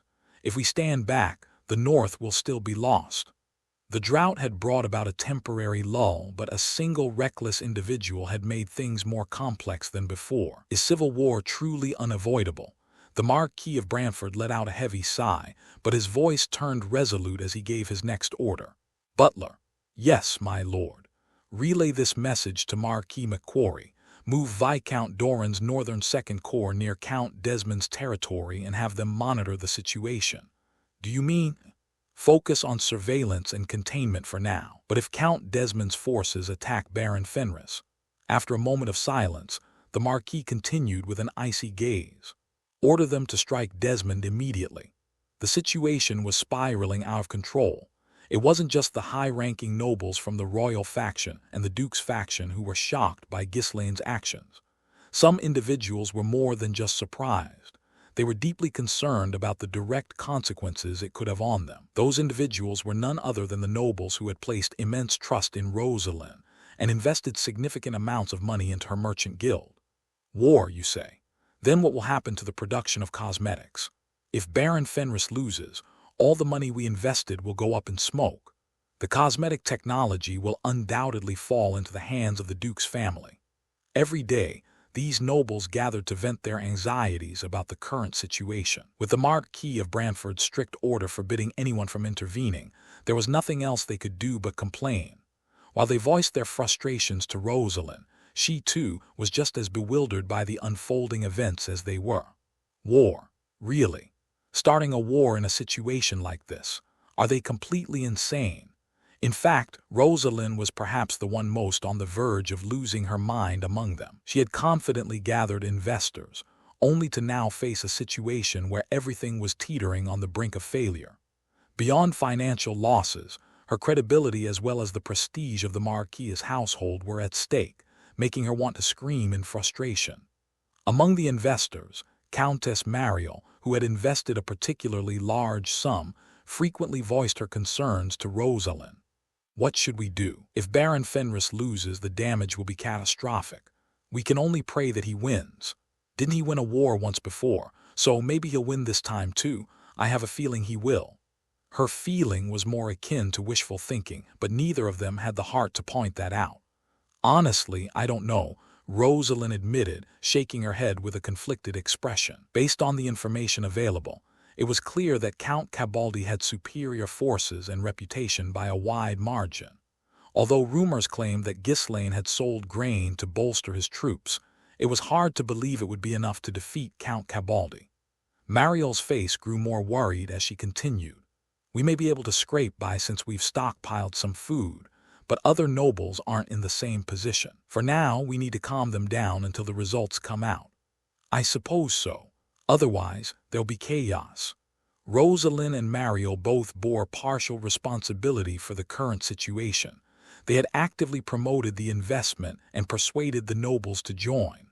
The number of nobles who had invested in the cosmetics venture was substantial. As a result, the two women had no choice but to attend what could only be described as meetings of victimized investors, disguised as social gatherings on a daily basis. Deep down, they wanted nothing more than to give up on everything and run away. However, they both knew that disappearing would lead to absolute ruin, so running away wasn't an option. Still, thanks to Rosalind and Mariel's standing, no one had dared to openly express their anger just yet. Instead, they gathered in small groups in the corners of the banquet hall, pouring out their worries. What should we do? I've invested 3,000 gold. If Baron Fenris loses, I'm done for. Just think of it as not your money. That'll put your mind at ease. It really isn't my money. Pardon. While some were panicking because they'd borrowed money from others to invest, there were still a few holding onto threads of hope. Will worrying like this solve anything? Let's stay optimistic and muster our strength. Exactly. Let's all pull together. Heave ho, or not, I think we're all doomed. Of course, there were also those who had resigned themselves to the worst. Come on, let's not worry so much. Stress isn't good for your health. Take a step back, reflect on your family, your daily life, and realize how precious those things are. Shut it. What did you just say to me? Crash. Endless bickering ensued between the resigned and the furious. Wine bottles and glasses started flying across the banquet hall. At some point, whether it was someone's deliberate act or just an accident caused by a fallen candle, a fire broke out in one corner of the hall. Fire! There's a fire! Everyone evacuate, it's a fire! A noble who was still disoriented asked, "Is this good news?"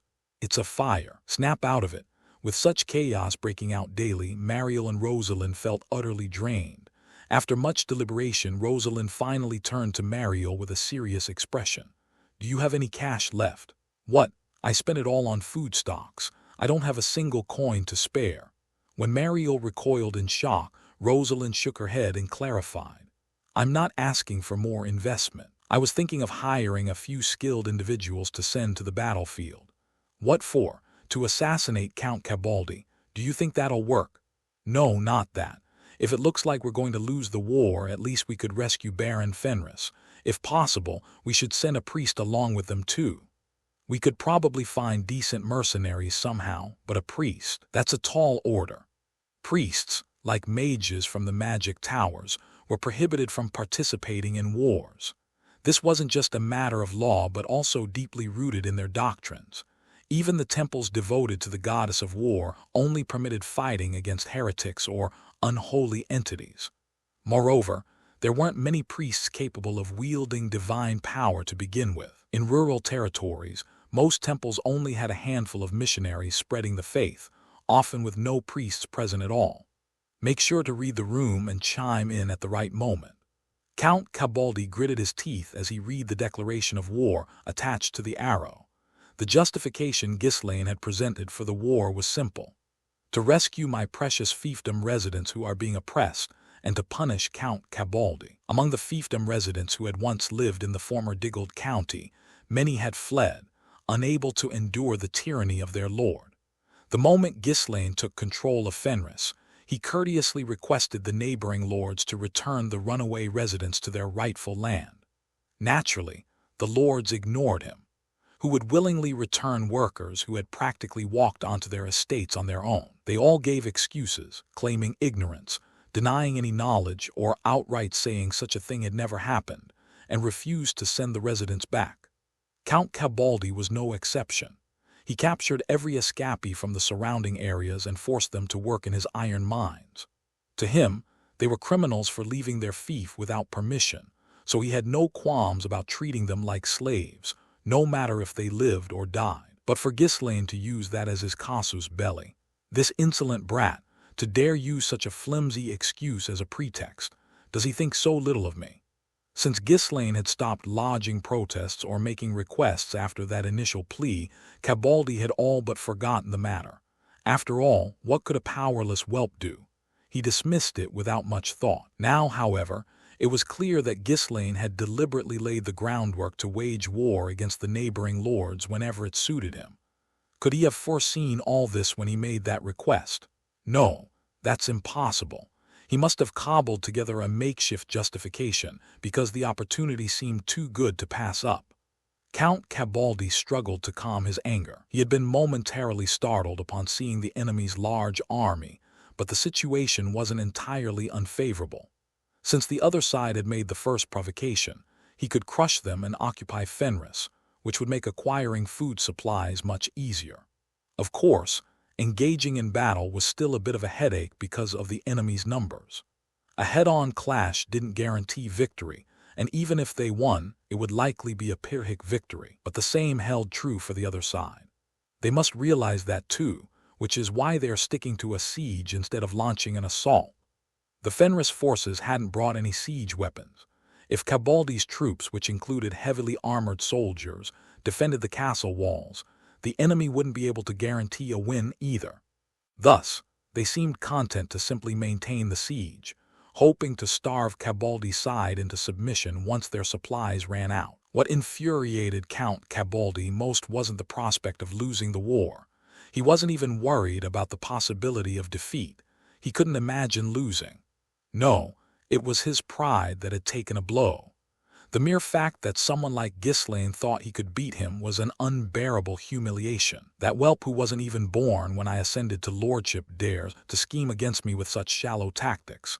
How much must he have underestimated him to think he could simply wait without even bringing siege weapons? This humiliation must be repaid in full. Him, and even his father. Count Cabaldi's gaze turned cold and foreboding. Using the excuse of his enemy's failure to raise a proper heir, he contemplated trampling over the entire Ferdium family. He intended to set an example of what happened to those who dared to underestimate him. Though the soldiers' morale was dwindling by the day due to hunger, he didn't doubt his ultimate victory. Count Desmond will surely move as soon as he hears news from my domain. Although Count Desmond had been lax in his attention to Cabaldi's estate this time, there was no way he could abandon it. Without it, the steady supply of iron ore would dry up. On top of that, the ducal family was surely already negotiating with the royal faction. Count Cabaldi was confident that the royal faction's nobles would never have sanctioned such an act. That fool! He's been basking in a little fame lately, and thinks he can pull such reckless stunts. Did he truly believe he could defeat me with such tactics? Cabaldi prided himself as a formidable figure in the north, a noble under the protection of the ducal family, and one with an inseparable bond to the Grand Lord, Count Desmond. Even the senior nobles of the royal faction dared not lay a hand on him. Yet this madman, oblivious to such realities, had clearly charged in, blinded by the immediate gains he saw in front of him. All he knows is how to gamble, clueless about politics or war. All Cabaldi had to do was wait. Once reinforcements from Desmond arrived, he could crush them effortlessly. The ducal family's protection ensured that the royal faction wouldn't intervene either. Your luck ends here. I swear, I'll make you and your father weep tears of blood. Count Cabaldi suppressed his anger and waited. He vowed that he would kill that brat with his own hands. While Count Cabaldi ground his teeth, awaiting reinforcements, the Fenris forces grew increasingly relaxed. The knights, in particular, wore cocky expressions and even went out of their way to flaunt their bravado.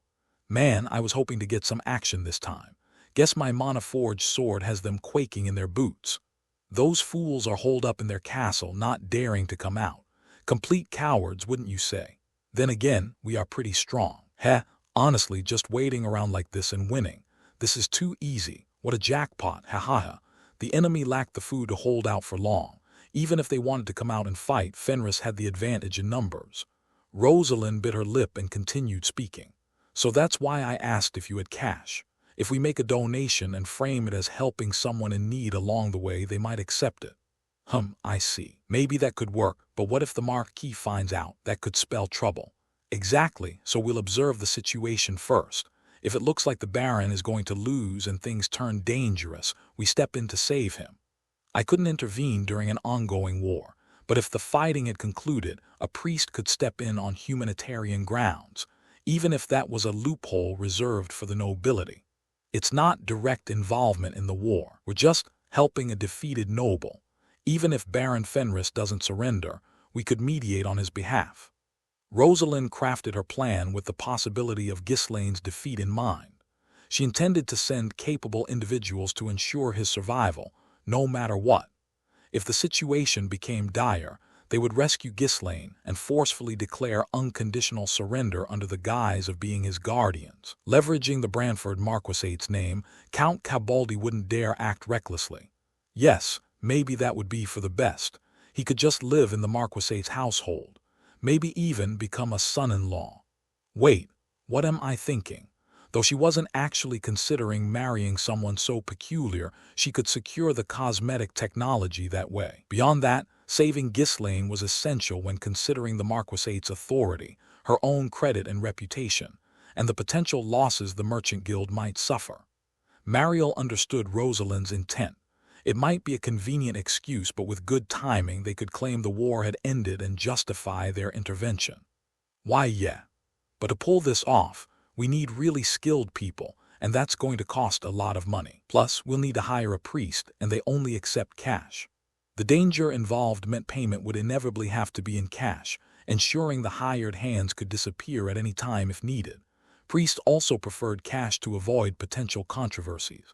Mariel raised her concerns cautiously, but Rosalind, resolute, wasn't swayed in the slightest. We have to make it work somehow. If Baron Fenris dies, the losses we'll suffer will be far greater. All right, I'll do my best to raise the funds.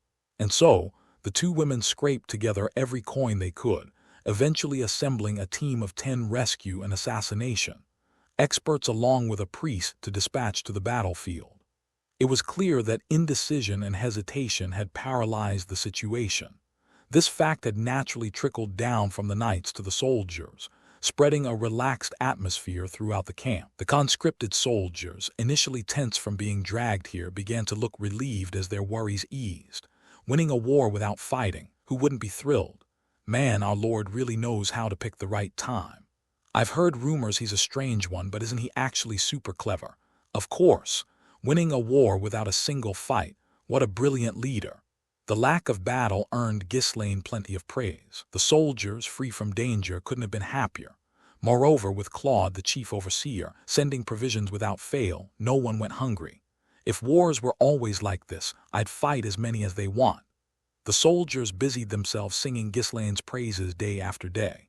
The dwarves and mages, dragged into this by force, also enjoyed a rare moment of leisure, lounging comfortably in their tents. Seriously, what's this about? I got all worked up for nothing. Why they even bring us here? Maybe we'll be needed once they surrender or something. Ugh, whatever. It's been so long since I've had a break. Feels amazing, doesn't it? Liberated from their usual heavy workloads, the dwarves and mages couldn't stop grinning.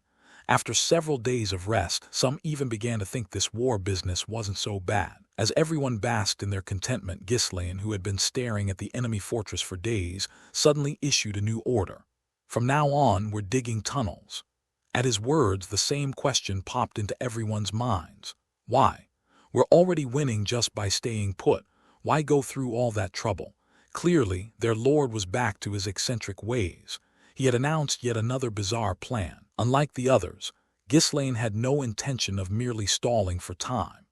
Dragging the conflict into a prolonged battle to secure an easy victory would have been ideal.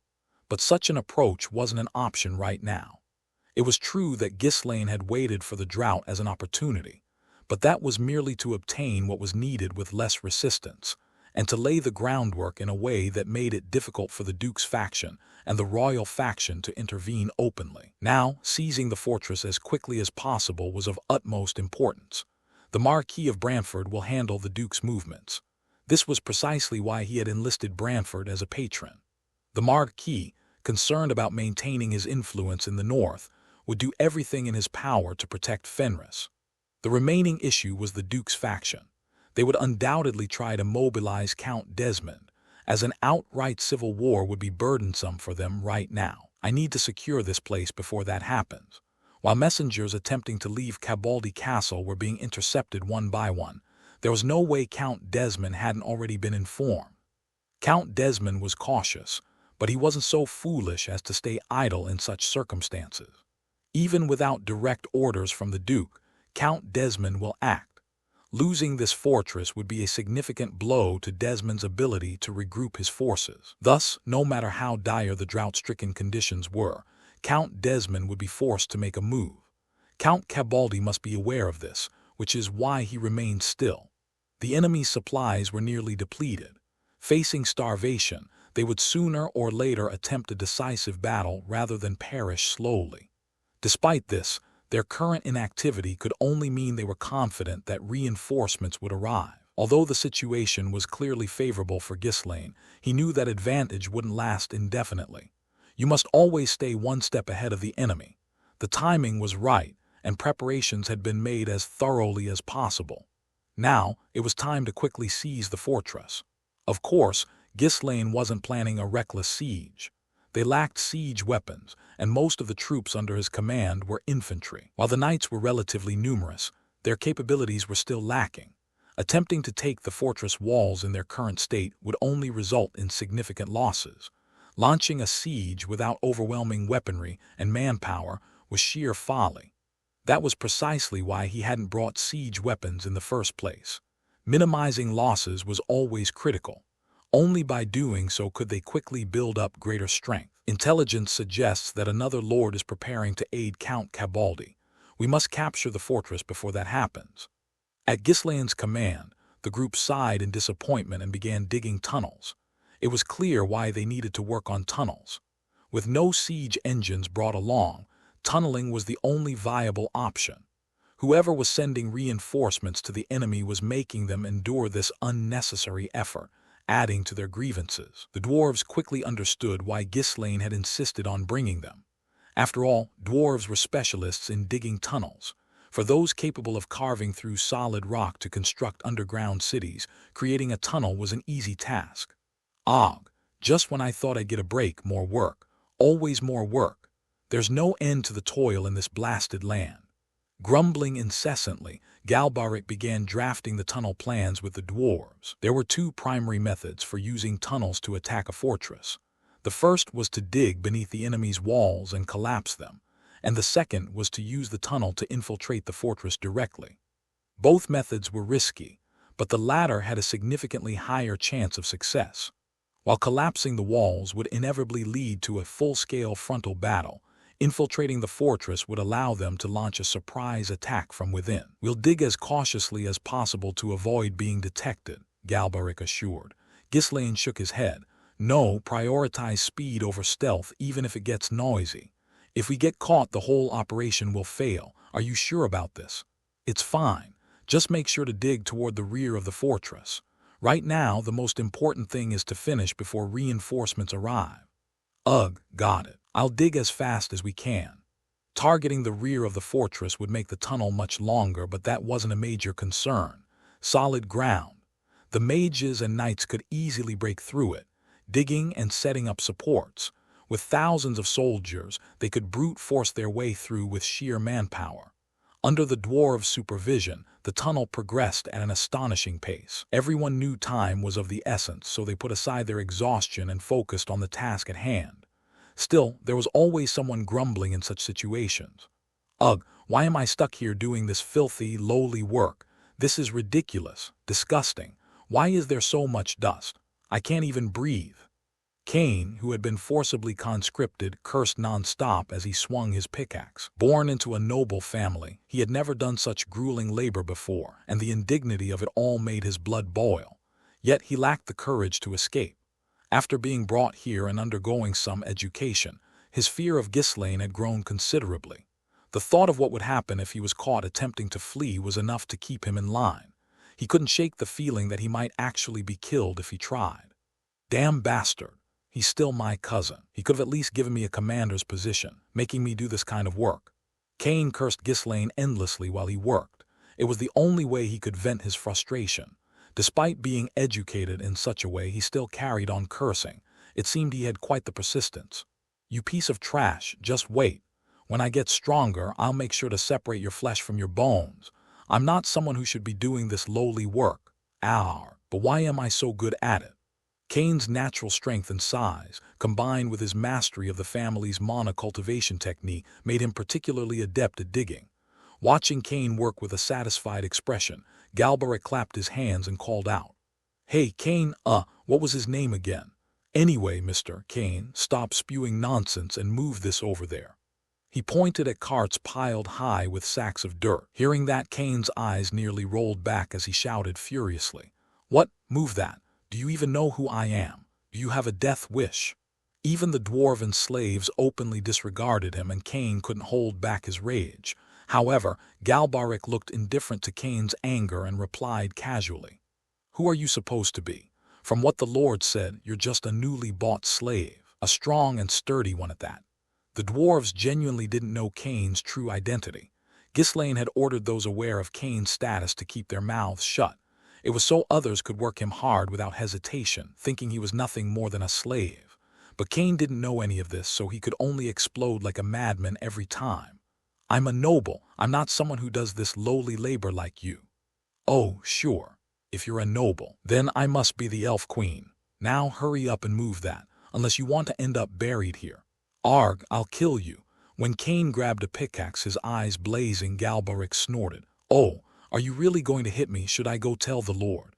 Maybe he'll put shackles on your ankles for me. Urg, urg. Cain's face turned red as he set the pickaxe down and started crying. He was so furious that all he could do was cry. Unable to hit anyone and forced to suppress his anger, his situation felt unbearably pitiful. He regretted it deeply. That measly 1,000 gold, he should have raided his parents' treasury to pay it off. Galbaric approached the weeping Cain and patted his waist. He wanted to put an arm around Cain's shoulder, but he was too short. Now, don't cry. Once the work's done, I'll share some of the booze I've got hidden. A slave's heart understands a slave's pain, right? Hick, sniff. This was truly awful. Yet at the mention of booze, Cain nodded even as tears streamed down his face. All right, so hurry up and move that. You know the Lord's temper, don't you? We don't have time. Wiping his tears, Cain diligently began moving the carts. It hurt his pride, but Galbaric was right. If the work was delayed, there was no telling what the ill-tempered Ghislaine might do. While the Fenris forces busily dug tunnels and hustled around, Count Cabaldi found himself deep in thought after receiving a report. The Fenris forces have split their army into two. What? The Fenris army had originally stationed itself to the north of the castle, but about half of their forces had moved to the eastern gate. Why would that bastard split his forces?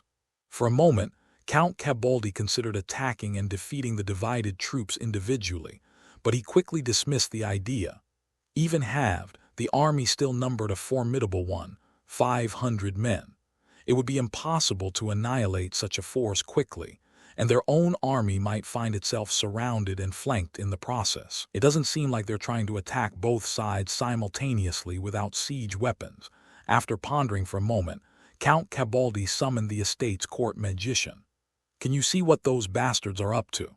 Specifically, the troops that moved east. Wouldn't they be visible enough from the walls?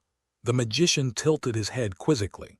The Fenris forces had pitched their camp at a distance to avoid trebuchet attacks from the castle. However, it was close enough that a keen-eyed knight could make out the formation of their troops and even count their tents. Shaking his head, Count Cabaldi elaborated. No, of course I can see the general layout. What I want to know is what they're doing. Are they just sitting there, or are they up to something behind the scenes? I see. The distance is a bit far, so I can't observe for long, but I should be able to get a closer look for a short while. That'll be sufficient. The magician promptly climbed the walls and began casting a detection spell. As a third circle mage, the detection spell consumed a significant amount of his mana, making it a challenging task. Moreover, his eyesight wasn't the best, having strained it with years of reading. Even so, his magical observation offered a clearer picture than a knight's naked eyes. Quickly surveying the Fenris camp, the magician took note of their movements. Overwhelmed by the influx of information, his head throbbed, and he stumbled for a moment. Once he regained his composure, he immediately rushed back to Count Cabaldi. It looks like they're carrying out some kind of construction. Construction? I'm not certain, but their soldiers are bustling with activity at the rear. They've erected several large tents, making it hard to discern precisely, but I saw them transporting carts loaded with dirt and heavy sacks. Count Cabaldi unconsciously touched his forehead and laughed upon hearing those words. This rascal must have seen something somewhere and decided to dig a tunnel. There weren't many methods to take down a fortress without siege weapons. Among them, the most well-known was tunneling. Particularly in the north, most fortresses lacked moats except for a few major strongholds, making them easier targets for such a tactic. Q-hoo-hoo, he must be worried that the royal faction might mediate. But as expected of a fledgling, his thinking is shallow. Who digs a tunnel so blatantly? Ha-ha-ha. Tunnels were only effective if dug in secrecy. If discovered, the attackers could suffer significant counter-damage. Thus, the standard practice was to divert the enemy's attention and use the tunnel as part of a feint operation. However, since the Fenris forces lacked siege weapons, their strategic options were limited, making their moves predictable. What a pitiful wretch, trying to wage war with the food he got by sheer luck and ending up so clumsy. I heard he won the last war with traps, clearly a skill inherited from his father. Count Cabaldi couldn't stop laughing. Now, whenever he thought of Ghislaine instead of anger, he felt an odd sense of amusement. The young man was trying to accomplish something, but how could he be so blatantly sloppy? If his military capabilities are this pathetic, couldn't we just march out and crush him immediately? Count Cabaldi briefly pondered this but quickly shook his head. If the tunnel's location could be identified, it would be far more effective to trap and eliminate the enemy easily. There was no reason to risk unnecessary casualties when a safer method was available. He quickly issued an order. Install vibration detectors all around the fortress walls and confirm the direction the enemy is coming from. We will dig traps at that location and station our forces there. Bowls and jars filled with water were placed across the walls or buried in the ground. By observing the ripples caused by vibrations from the tunneling, they could determine the direction of the excavation. 3 days later, a knight rushed in, panting. We've identified the direction. It appears they're digging towards the southern gate. What? You've already pinpointed it. And it's not the eastern gate but the southern gate. They're going that far around. But why is their tunneling so fast? Considering the overly circuitous route they'd taken, the speed of their approach was remarkably swift. Count Cabaldi clicked his tongue as he seemed to grasp Ghislaine's intentions. If successful, it would indeed be a highly effective strategy. That fool isn't trying to collapse the walls but plans to sneak in and strike us instead. Are you sure they're coming from the south? It's certain. There's nothing nearby that could have caused similar vibrations. The knight confirmed. If the vibrations had been detected, the tunnel would likely be completed within 2 or 3 days. Count Cabaldi quickly stood up and shouted, "Gather the main forces at the targeted location and prepare to strike. The moment the enemy's heads emerge from underground, we'll kill every last one of them. Then we'll open the gates and strike the confused enemy forces immediately." What about the fortress walls? Well, since they lack siege weapons and are mostly infantry, any attempt to approach is likely just a diversion. Still, leave some defensive forces in place just in case. Even a volley of arrows should be enough to hold them off. Understood. Confident of victory, Count Cabaldi let out a satisfied laugh. No matter how large an army was, if its commander was incompetent, they could be wiped out in a single battle. The foolish Baron Fenris would lose all his soldiers the moment they tried to infiltrate through the tunnel. Hoo-hoo-hoo-hoo. Thanks to that fledgling, my reputation will soar even higher. This is excellent. Imagining himself turning the tide of an unfavorable situation and claiming victory even before reinforcements arrived brought a grin to his face. All the nobles would praise his military prowess, and even the Duke's family would be impressed beyond words. Just as the self-assured Count Cabaldi predicted, the Fenris forces began their movements 2 nights later. As the Fenris troops advanced, Count Cabaldi burst into laughter.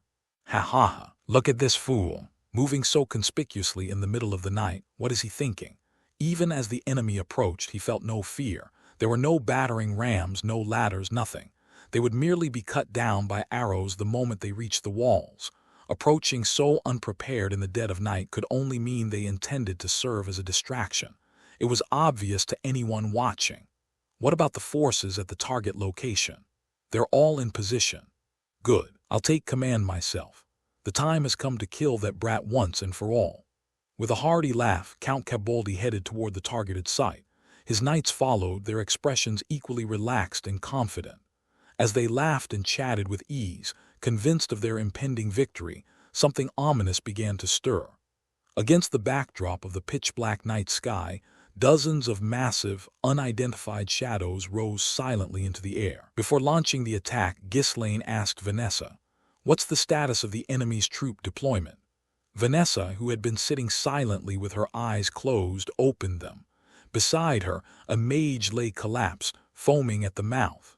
"As you predicted, my lord, they've all converged at the target point of the tunnel. Less than half of their soldiers remain near the castle gates and walls."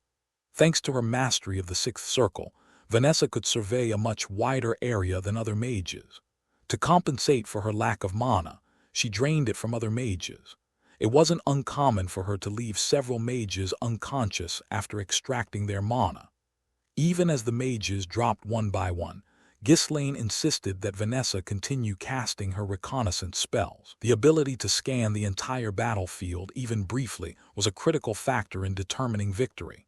Hadn't they managed to uncover spies in the previous war by exhausting their mages? Confirming that the enemy was moving as he had anticipated, Ghislaine nodded and spoke. "Good. It's time to begin. Are you sure this will be all right? If anything goes wrong, we'll be in grave danger," Vanessa said with concern. Ghislaine chuckled at her worry. "If it succeeds, we can seize the castle with minimal losses. Wouldn't it be better if I used the mage's mana to attack the soldiers on the walls?" She suggested. "No, it's not time to reveal the presence of our mages yet. Besides, that method might inflict damage but won't let us take the castle easily. The enemy will hold out until reinforcements arrive. You're aware we don't have much time, right?" "Even so, we go in, kill the enemies, and open the gates." How simple and efficient is that? They're so starved they've lost most of their strength. They won't be hard to handle. Faced with Ghislaine's resolute response, Vanessa bowed her head. It was risky, but the potential reward was immense. Capturing the castle in just 1 day was worth the gamble. She could only hope the plan would succeed without significant losses.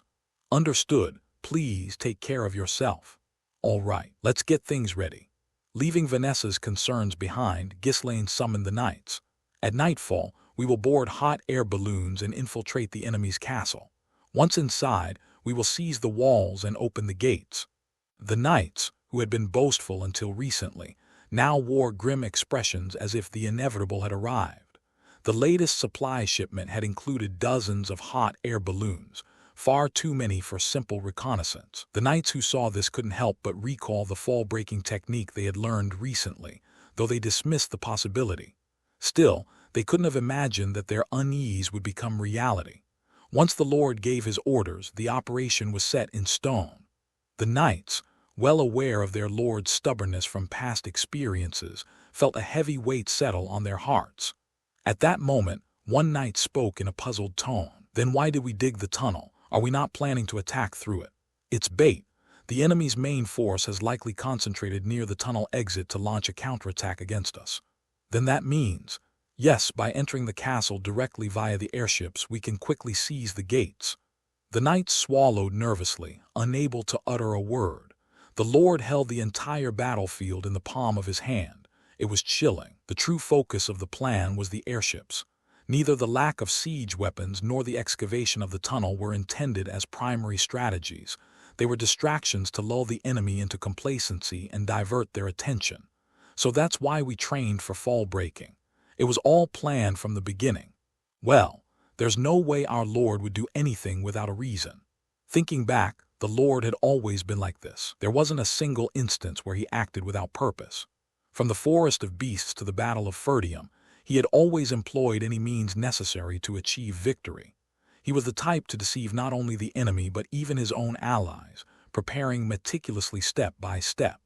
Though his methods often defied conventional logic, the results always showed that the Lord had a plan. As he observed the tense knights, Ghislaine broke the silence. "I understand what you're worried about. No matter how well prepared we are, charging into the heart of enemy territory is no simple feat. It's incredibly dangerous, and there's no guarantee of survival." His words struck a chord. Despite being knights, they were still only half complete, limited in the time they could effectively fight. If they failed to quickly subdue the enemy and open the gates, they would undoubtedly be surrounded by enemy forces and annihilated. And no one understood this better than Ghislaine, who had devised the operation. In the midst of the mounting tension, Ghislaine spoke slowly. "We're still weaker than our enemies. The foes we'll face in the future will be far stronger than Count Cabaldi. Count Desmond was one of the strongest figures in the north, and the ducal family's strength was unparalleled, beyond comparison as a single power. The knights were well aware that they would eventually have to fight against such formidable enemies. So, this war must end with a speed that the enemy could never imagine. If we can't easily subdue even foes like these, there will be no hope for us. Let me ask you, have we been lacking in our preparations?" At those words, the knights puffed out their chests, exhaling forcefully. They had risked their lives to master mana, trained with the determination to endure broken bodies. Their efforts had been relentless, and they had grown at a pace no one could have imagined. That much was undeniable, and with that truth, their pride and confidence had soared to unprecedented levels. The knights roared in unison. "We are not lacking." Their preparations were not insufficient. They were simply cautious because their opponents were no trivial foes. Even so, the Cabaldi forces are among the best-equipped troops in the north. We're about to drop into the midst of those soldiers. Does that frighten you?" At Ghislaine's subtle provocation, the knights scoffed and laughed. "We already defeated the Desmond forces once, didn't we? We even took down those monstrous creatures in the forest of beasts. And now you think we'd fear some petty soldiers?" The fire in the knight's eyes grew brighter. Ghislaine smirked as he continued. "That's right. Fear belongs to those who are unprepared. We have done everything we could. The enemy was completely unprepared. Now was the time to unleash everything they had built up." Ghislaine struck his chest lightly with his fist twice and laughed. "I demand a perfect victory." This was the victory ritual of mercenaries who worshipped the goddess of war. The knights, most of whom were former mercenaries, followed Ghislaine's lead, striking their own chests and laughing. Even those who were not mercenaries understood the significance and joined in the ritual. Before long, the fear and tension had entirely disappeared from the knights' faces. Ghislaine, brimming with confidence, spoke again. "I will stand at the front this time as well." In the forest of beasts, in the last war, Ghislaine had always been at the forefront, arriving at the most dangerous places first, making the impossible possible. This was the source of the power that inspired everyone and earned their trust. Follow me with all your strength, just as you always have. That was enough. By doing so, they would seize victory once again. The knights mirrored Ghislaine's expression, pressing their fists to their hearts in a solemn salute. Earlier, they had prayed for victory as mercenaries. Now, as knights, they swore to lay down their lives for their lord. Ghislaine briefly surveyed the knights before turning with a cruel smile. Let's go. It's time to show them our strength. The team assigned to tunnel digging rejoined the main force under the cover of night. It would have been ideal if all 400 could board the airships and enter the castle, but no matter how tightly packed, there simply wasn't enough room for everyone. Each airship also required at least one mage to adjust altitude and direction quickly, so the number of airships couldn't exceed the number of mages available. The knights, driven by pride, argued over who should go, each insisting on their own worthiness. In the end, forced selection became unavoidable. Tisk, I wanted to go. I'm stronger, so why am I being left out? I can't stand watching the ones who act smug when they get back. About 100 knights were chosen, while the remaining knights clicked their tongues in frustration and marched alongside the soldiers. Though their mission carried less immediate danger, their role was no less critical. Once the gates were opened, they had to charge in to rescue their comrades and secure the castle. These soldiers would first serve as a diversion, drawing the enemy's attention. Then, the moment the gates opened, they would storm inside. Soon, dozens of airships rose high into the sky. Mages used wind magic to steer the airships toward Cabaldi Castle. As they approached the castle, those aboard remained tense. While normal arrows wouldn't reach them, skilled knights or mages could easily strike at this altitude. Fortunately, the knights and soldiers of Cabaldi Castle failed to notice the airships in time. The dark night, combined with their focus on the advancing Fenris forces on the ground, left them with no opportunity to look toward the skies. What's that? A Cabaldi soldier stationed in an outer watchtower happened to notice the airships just as they crossed over the castle walls. His signal alerted the soldiers and officers stationed along the walls, who then looked up to see the airships for themselves. What is that? There's something in the sky. It doesn't look like a monster, does it? Why is it coming toward our castle? The soldiers, momentarily forgetting the advancing Fenris forces in front of them, stood in awe, gazing blankly at the airships. When people are utterly shocked, their ability to think clearly often falters. Startled by the unfamiliar sight, their minds froze. The deeply ingrained belief that humans could not fly was so powerful that they couldn't even imagine people sitting in large baskets in the air. Is it stopping? It's coming down, it's coming down. Wait. Is it really not a monster? It's fat and it's carrying something underneath. As confusion spread and the soldiers began murmuring in panic, the commander on the wall frowned deeply. I had to confirm what that was. If it turned out to be a monster, we would be in an extremely dangerous situation, fighting enemies both ahead and behind. The Fenris army has stopped advancing. It seems like they've noticed that thing too and are being cautious. Send a scouting party to check it out. The Fenris army had halted their advance, raising their shields to prepare for a potential arrow attack. However, unaware of Ghislaine's plans, the wall commander made his own assumptions. Soon, a small group of scouts was assembled and cautiously moved in the direction of the airship. Unlike the careful movements of the Cabaldi army, the knights aboard the airship were in a state of chaos. Hey, we need to get down quickly. Don't you see the torches over there? The enemy is coming to investigate. The mages urged the knights to hurry. The sooner the knights disembarked, the sooner they could flee. The mages had already expended a significant amount of mana in deploying and maneuvering the airship. They were of no use in this sudden chaotic skirmish, so they had to escape the moment the knights disembarked. If they lingered unnecessarily and got intercepted, they'd lose the valuable mages and the airship for no reason. Still, the knights had their own grievances. Damn it! Shut up. We're too high up right now. Let's lower it more. What? No way, we can't go any lower. They couldn't afford to drop the airship too low. Lifting it again would take time, making it difficult to flee. The knights had to disembark at the right altitude for the mages to retreat so the mages wouldn't compromise.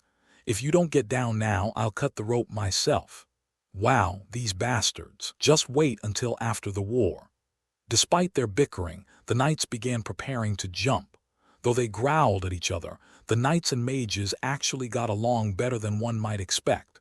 In the past, arrogant mages would never have mingled with mercenary-born knights like this. They used to avoid each other, barely acknowledging the other's existence. But swept up in the atmosphere Ghislaine had cultivated, they had become something akin to neighborhood friends, shedding their pretenses. Taking several deep breaths, the knights executed their well-practiced technique, the one-arm-breaking survival roll. Thud, thud, thump. Arg, it didn't break. I'm alive, yes, all that training paid off. Man, I almost died before even getting into a fight.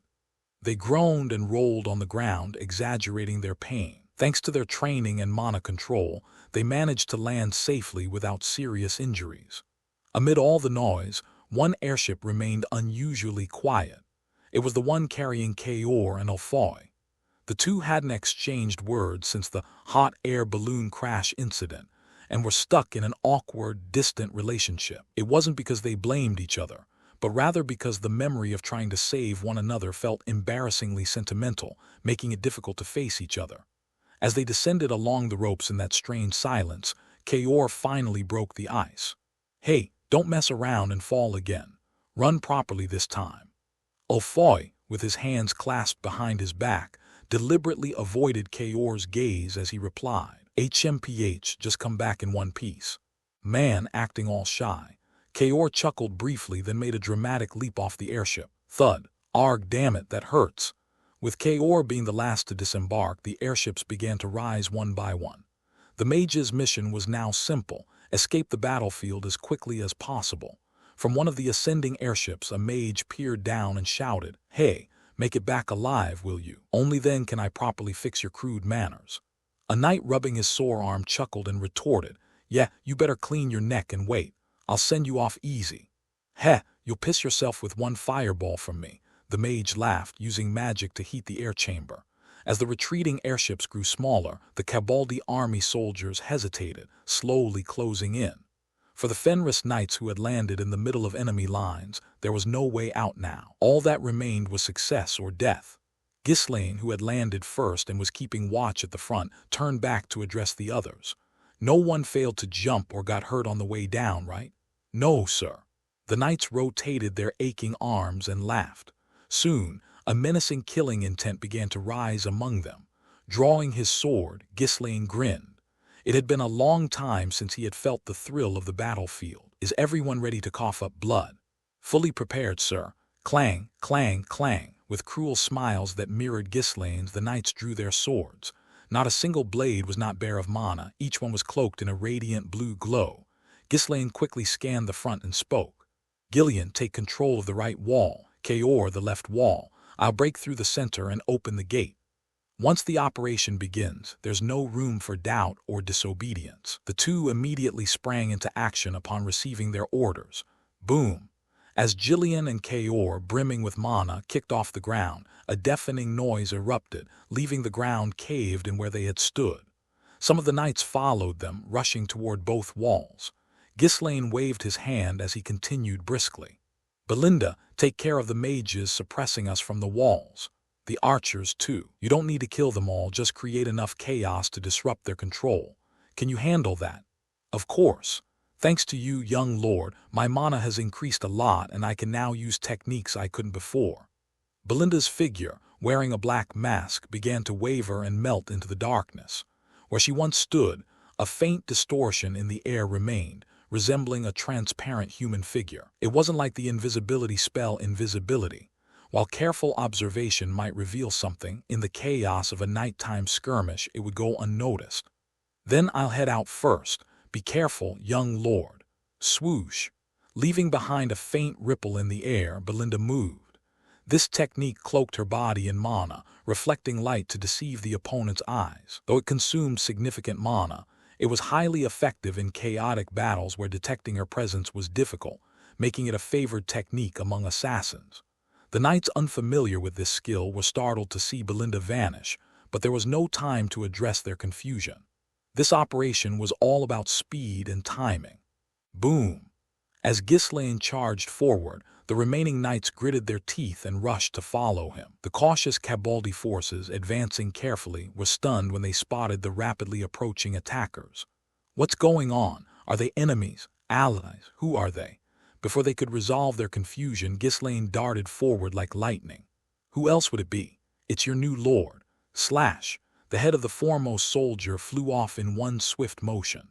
As if it were a signal, the Fenris knights who followed Ghislaine began their slaughter. What's going on? Who are these people? Enemies? It's the enemy. How are they inside the castle? The reconnaissance unit was wiped out in the blink of an eye. Their screams echoed, reaching the Cabaldi soldiers stationed on the walls and at the gate. The wall commander, startled by the sudden commotion, turned his head. Boom!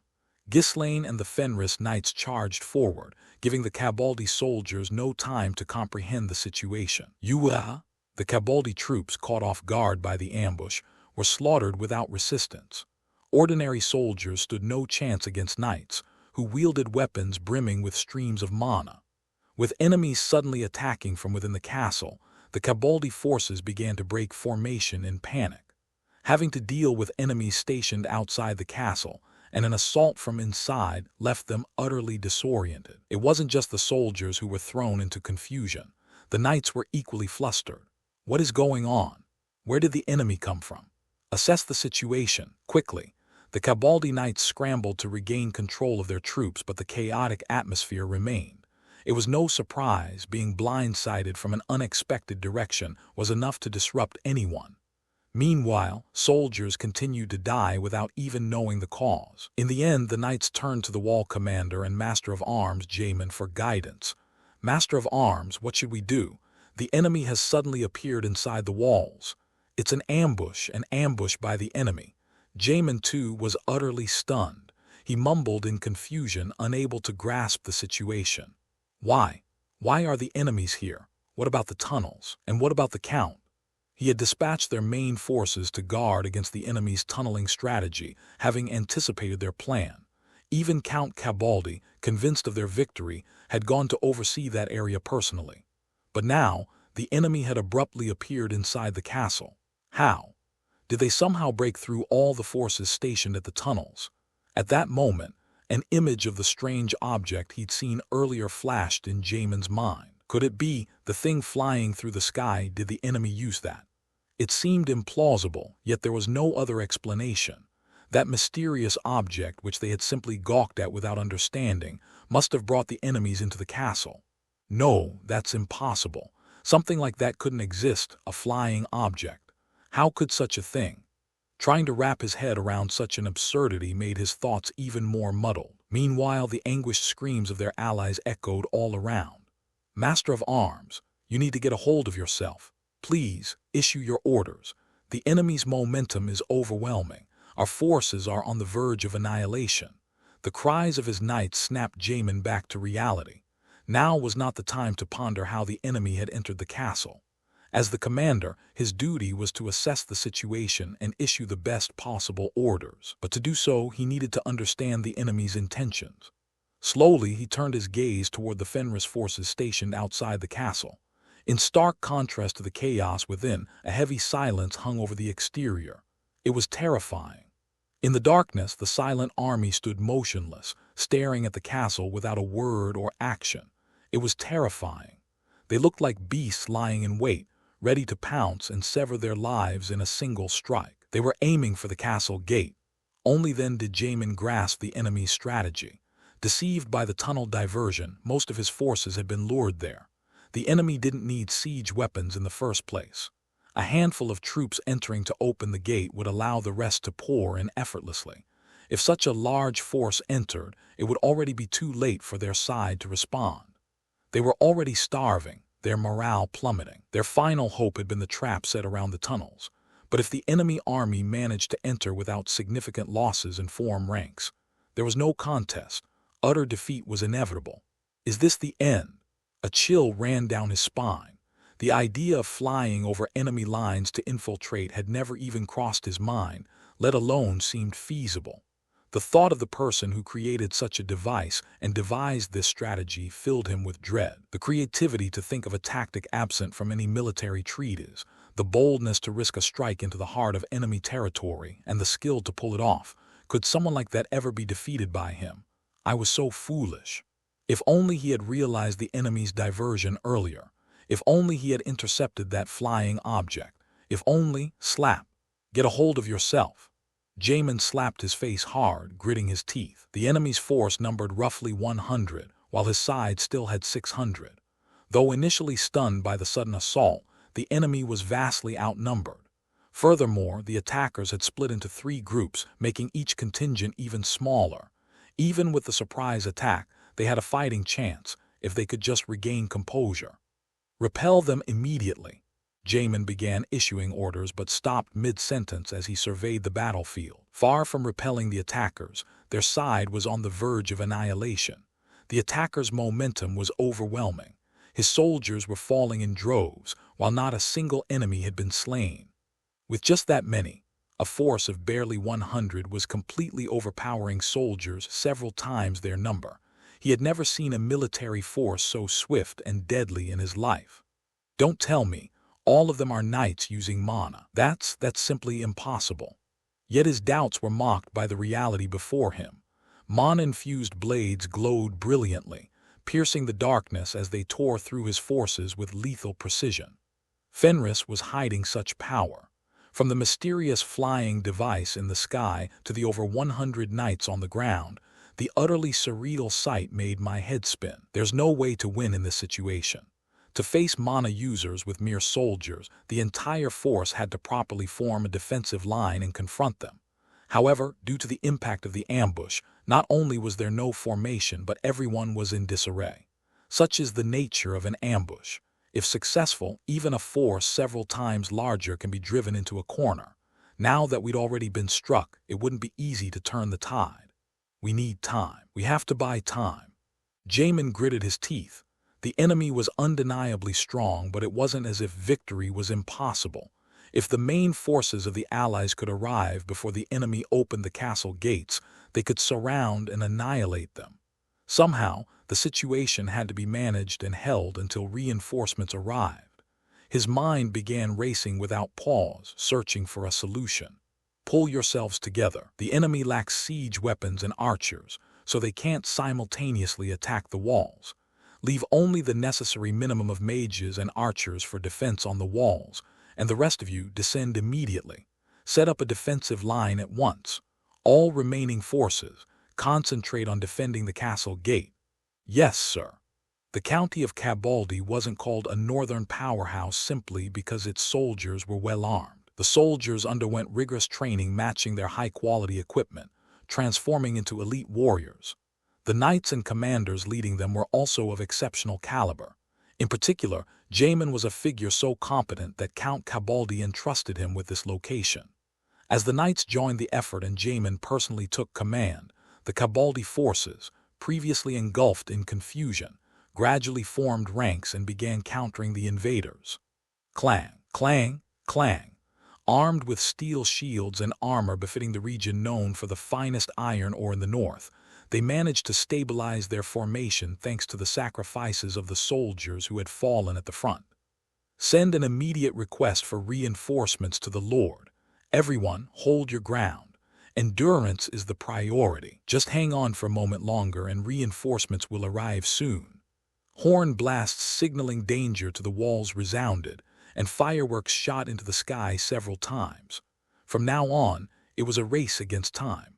The battle hinged on whether the castle walls and gates would fall to the enemy or whether the Allied main forces would arrive first. Somehow, we must hold on. Hurry, please hurry and get here. The castles of this era were vast, as they had evolved to include cities within their walls. Even the smallest and poorest territories had no choice but to expand their castles, as they had to prepare not only for human threats but also for attacks from monsters. Jamin had always taken great pride in the vast size of Cabaldi Castle. However, at this moment, he couldn't help but curse its sheer scale. Am I too late? Although he had barely managed to establish a defensive line, his forces were still being relentlessly pushed back without any means to retaliate. Even the soldiers on the walls and watchtowers, firing arrows to suppress the enemy, were failing to make any impact. The invaders were exceptionally skilled, deflecting all incoming arrows with small shields as they systematically slaughtered Jamin's troops. In desperation, Jamin shouted at the top of his lungs, "Magician, what are the magicians doing? Forget about friendly casualties, just attack immediately." The only way to quell the enemy's momentum was to unleash the overwhelming firepower of the magicians. The enemy forces were few in number. If they were struck head-on by the magician's spells, even they wouldn't escape unscathed. Jamin, prepared to accept some sacrifices, called for the magicians. Yet the walls remained unnervingly quiet. The enemy hadn't yet reached the castle walls. This was their last opportunity. Why weren't the magicians attacking? With mounting frustration, Jamin turned his gaze toward the walls. What he saw left him utterly shocked. The magicians and archers stationed on the walls were collapsing one by one. "You damned bastards, I'll kill every last one of you." A magician, panic-stricken, raised his hand high into the air. A massive, blazing orb of fire began forming in the sky. No matter how skilled the knights were, there was no way they could survive a direct hit from a spell that the magician had poured all his mana into. Just as the magician was about to launch his attack, the space behind him rippled and someone appeared. Swick. Gah, the magician, his throat slit by a dagger, coughed up blood before collapsing. The spell he had been preparing fizzled out and disappeared without a trace. The enemy has appeared on the wall. It's an assassin. The magician has fallen. The outcry drew the attention of everyone on the wall, but the attacker had already vanished into the shadows. Swick. Moments later, another soldier, this time an archer, fell with his throat slit. I can't see them. They're a demon. The soldiers were consumed by fear. An unseen foe was killing their comrades under the cover of the wavering darkness. Another magician, belatedly regaining his composure, turned hurriedly and prepared to cast a spell toward the twisted, abnormal space. But the assassin moved faster. Slash. Emerging from the shadows, the assassin sliced through the magician's throat in a single motion before vanishing again. HMPH. The assassin, wearing a black mask, snorted derisively before melting back into the darkness. By the time the knights commanding from the rear began organizing to catch the assassin, the soldiers and magicians on the walls were already falling one by one. It wasn't a massacre in a single strike, but the steady rise in casualties plunged Cabaldi's forces into chaos. "Damn it, this is lunacy." Jamin grounded his teeth as he assessed the state of the walls and watchtowers. With an assassin wreaking havoc, no one could mount an effective counterattack. Fear gripped the defenders, who were too preoccupied with the thought of when they might be next to fall. Meanwhile, the Fenris forces advancing on both sides of the castle walls weren't slowing down at all. How on earth did they train knights like these? Jamin marveled at the assassin's skill, but what struck him even more was the prowess of the leaders guiding the Fenris forces at the forefront of their assault. Every time he blinked, more of his soldiers fell under their blades. And as he blinked again, he was at a loss for words. The attackers had already reached the walls on both sides, and they had begun slaughtering his remaining men. Jamin still couldn't believe the situation unfolding before his eyes. The enemy's strategies and tactics were so bizarre that they seemed out of place in this world. And the destructive power and speed of the invaders were equally unbelievable, both overwhelming and swift.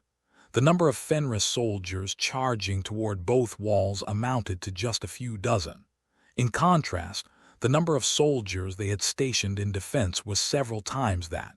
And yet, they're breaking through so quickly. How on earth did Fenris produce knights like these? Count Cabaldi's soldiers were primarily heavily armored infantry, covered in full armor from head to toe. This gave them a significant advantage in defensive battles. No matter how skilled a knight was, killing heavily armored infantry this quickly should have been impossible. Are all of them at the level of advanced knights? No, that's not it. It's not the entire group. The problem lies with the ones leading them. Jamin fixed his gaze on the knights at the forefront of the attack, Jillian and Kaor. Jillian, in particular, demonstrated an overwhelming presence in this chaotic skirmish. In the previous war, he had been in a role close to a bodyguard, merely following behind Ghislaine, which limited his opportunities to stand out. But now, leading a separate unit and attacking the enemy head-on, Jillian displayed a completely different side of himself. He appeared draped in an array of weapons strapped all over his body and showcased his skills without restraint. Swish! Before Gillian even closed the distance, his thrown weapons shot through the air, piercing through the heads of his enemies. Each swing of his sword sent the heads of Cabaldi's soldiers flying as they dared to charge at him. Even the Cabaldi forces' attempts to stab with their spears and swords were effortlessly blocked by Gillian's shield. Fall back. It's a monster. This isn't an enemy we can face. There was simply no way to counter him. If they could land even a small wound, they might find the courage to continue attacking. But terrified, the enemies retreated step by step, raising their thick shields in a desperate attempt to defend themselves. Clearly amused, Gillian smirked arrogantly. He tossed aside his sword and shield, reaching for the axe strapped to his back. Crash! Ugh! The shields proved useless. Gillian's axe smashed through them, splitting both the shields and the men behind them in half. With every step he took, the enemies were swept away like leaves floating on water. It was hard to believe that these were the elite heavily armed soldiers of Cabaldi, one of the North's most renowned forces. Eventually, 3 knights commanding the other soldiers rushed forward to confront Gillian, swords raised. Slash! Gillian dodged, but the edge of a sword grazed his cheek, drawing blood. Seizing the opportunity, 2 of the knights flanked him and launched a coordinated attack. Die! Knights from the north were often described as rougher and more aggressive compared to those from other regions. True to their reputation, Count Cabaldi's knights as northern warriors charged at Gillian with relentless ferocity. But Gillian's counterattacks were even more devastating. Without even bothering to dodge, he swung his axe mercilessly at one of his opponents. Crash! The axe shattered the knight's sword and drove straight into his chest. Goo! The knight collapsed with a guttural scream, his chest split wide open. Seizing the opportunity, another knight swung his sword at Gillian. However, Gillian twisted his body and blocked the strike with his thick forearm. Thunk! The sword was stopped with a dull sound. What is this? The Cabaldi knight froze in shock. How could a mere arm stop a blade imbued with mana? It was only possible because Gillian was wearing bracers made from the hide of a blood python, which could amplify and release mana. But the knight would never have the chance to solve this mystery. Crunch! Gillian's axe came crashing down, splitting the knight's head in 2. You bastard! The last remaining knight, now enraged, poured all his strength into a frenzied strike. Gillian narrowed his eyes, focusing on his opponent. This was the knight who had managed to land a cut on Gillian's cheek earlier, likely the leader of the knights, given his superior skill. Clang! Gillian blocked the incoming sword with his axe. In the same motion, he swiftly pulled a shorter, broader sword from his waist and slashed across the knight's abdomen. Slash! And that was the end of him.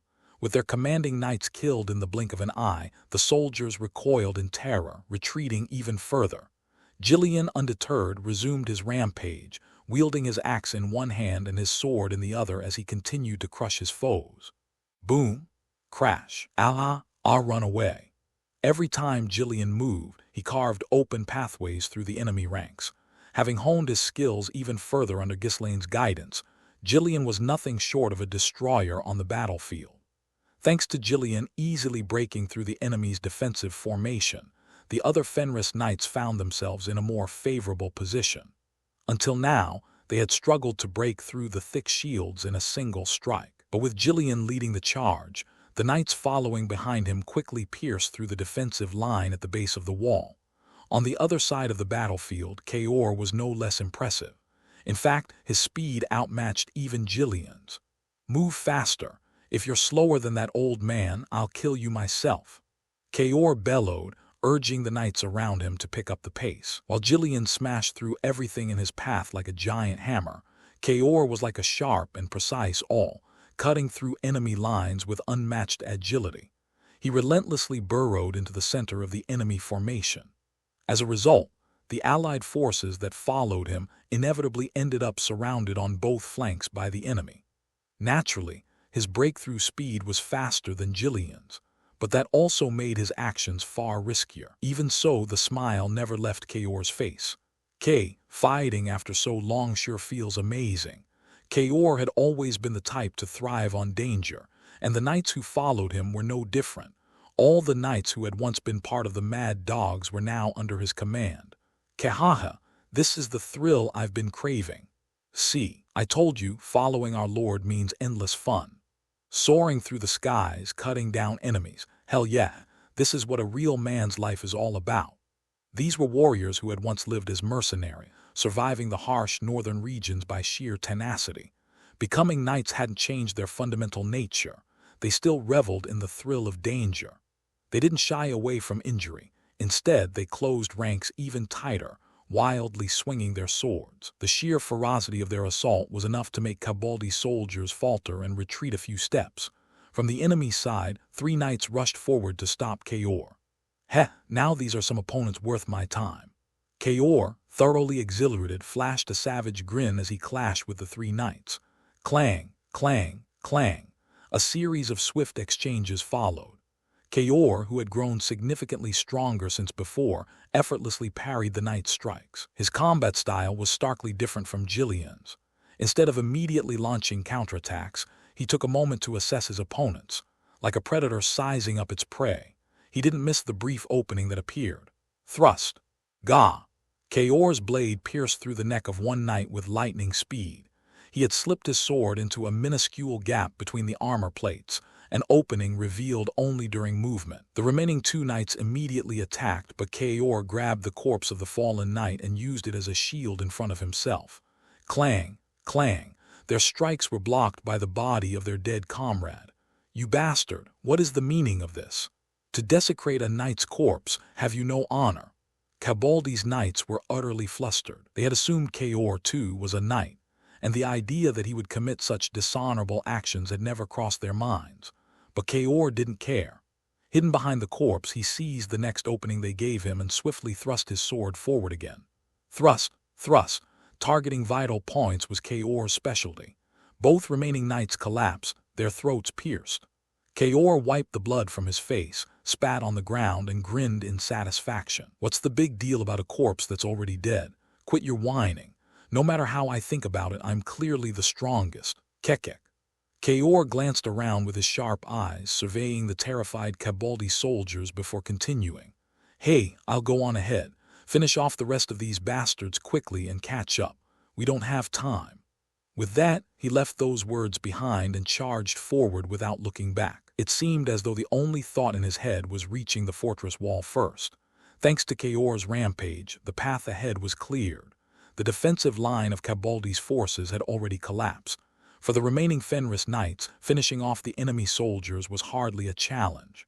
These guys are easy, kill them all. Charge, keep going, ha ha ha.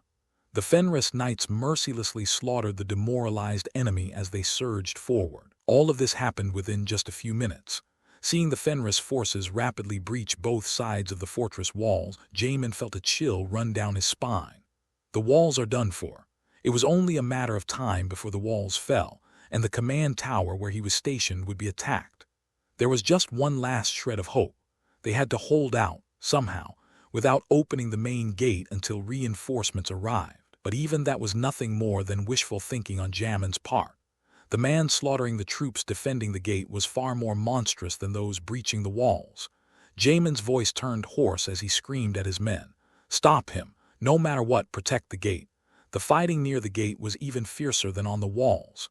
Cabaldi had concentrated more troops there to defend it. Even so, their defenses were being torn apart without mercy. Boom. Arr, it's a monster. With his blood-red eyes gleaming, Ghislaine moved, cutting down Cabaldi's soldiers with chilling ease. His movements were nothing short of lightning fast. After consuming the poison of the blood python, Ghislaine's mana had surged to an astonishing degree. To control this newfound power, he had relentlessly trained his body. Day after day, without rest, he had honed his strength, and now, at last, it erupted on this battlefield. Cabaldi's soldiers didn't even dare approach Ghislaine. Even if they wanted to surround him, they couldn't manage it. Slice, slice, slice. Every time the crimson streak moved through the darkness, several heads would roll to the ground. Behind him, the Fenris knights pushed forward, throwing themselves into the fight without hesitation, further driving the Cabaldi forces into chaos. Unable to endure any longer, Cabaldi's knights all shifted their focus to Ghislaine. Out of the way, fall back. As they pulled their soldiers back, 5 of Cabaldi's knights charged directly at Ghislaine. They knew full well that Ghislaine's skill was formidable, which was why they had opted for a coordinated attack from the start. Taking down this monster was their only chance to turn the tide of the battle. It was only natural that the strongest among them were stationed to defend the most crucial positions. As the knights, who appeared quite skilled, approached, Ghislaine waved his hand to signal the Fenris knights to step back. Clang! In an instant, space opened up and the fight between 5 knights and 1 man began. The knights who swung their swords at Ghislaine were stunned. He easily evaded or deflected every attack they unleashed from all directions, and then the counterattack followed. Swish! As Ghislaine's sword spun in a single arc, 1 knight's head was sent flying. The knight who had attempted to strike in that moment of opportunity saw a crimson flash as his final vision before losing consciousness. The 3 remaining knights quickly realized they were no match for this opponent. Speed, strength, technique. There was not a single area in which they could best him. Even the captain of the Cabaldi Knights, known for his exceptional skill, wouldn't have been able to hold a candle to this man before them. Slice. Another head fell so fast they didn't even see him move. Each time Ghislaine moved, a beautiful crimson streak was drawn in the air. It was as if the line painted a masterpiece in the darkness, or as if it followed the rhythm of a powerful symphony. To the knight's eyes, that crimson streak was all they could see. If there were ever such a thing as the pinnacle of swordsmanship, this was it. Slice. Mesmerized by the stunning arc, they found themselves unable to move, and another knight's head rolled to the ground. Sword Master. The last remaining knight could do nothing but murmur as he lowered his sword, overcome by awe. Though he had never seen a true sword master in person, who else but this man could display such mastery? Who else could deserve the title? If the title of master were to be bestowed upon anyone, it had to be this man standing before him. This man was truly a lord of the sword. The crimson arc came closer once again, flashing like lightning. The Cabaldi knight abandoned all thoughts of resistance and closed his eyes. He had spent his life dreaming of attaining the ultimate truth of the sword as a knight, and now he had witnessed it with his own eyes. Slice. There was no regret. That was his final thought. The surroundings fell into a heavy silence. Ghislaine had just killed the 5 strongest knights in the area with only a few moves. No one had imagined the battle would end so quickly despite the 5-against-1 odds. Count Cabaldi's soldiers, their faces pale, began retreating step by step. Even calling him a monster felt inadequate. Who in the world was this person, and how could someone of such skill invade this place? After dealing with Cabaldi's knights, Ghislaine wordlessly waved his hand forward. It was a gesture that seemed to say even speaking to them was a waste of time. Immediately, one of the Fenris knights shouted loudly, "All right, let's sweep the rest of them away." In stark contrast to their enemy, the Fenris knights wore expressions full of confidence and pride. The moment Ghislaine's hand dropped, they released their mana and launched another attack. Ha ha ha, as expected of our lord. It's amazing every time I see it. The best, the best. I'll try to keep up. Bolstered by Ghislaine's exploits, the Fenris knights tore through the battlefield like fish in water, their morale soaring to new heights. Cabaldi's soldiers tried to hold out somehow, but it was futile. The defensive line, despite being reinforced with their largest deployment of forces, was crumbling with ease. Jamin, who had been observing the situation, closed his eyes. It's over. From the beginning, this was an enemy he could not hope to handle. Even though it was a surprise attack, it had only been a few minutes since the battle began, yet they were already suffering near total annihilation. With his limited ability, all he had managed to do was endure long enough to swing his sword a few times.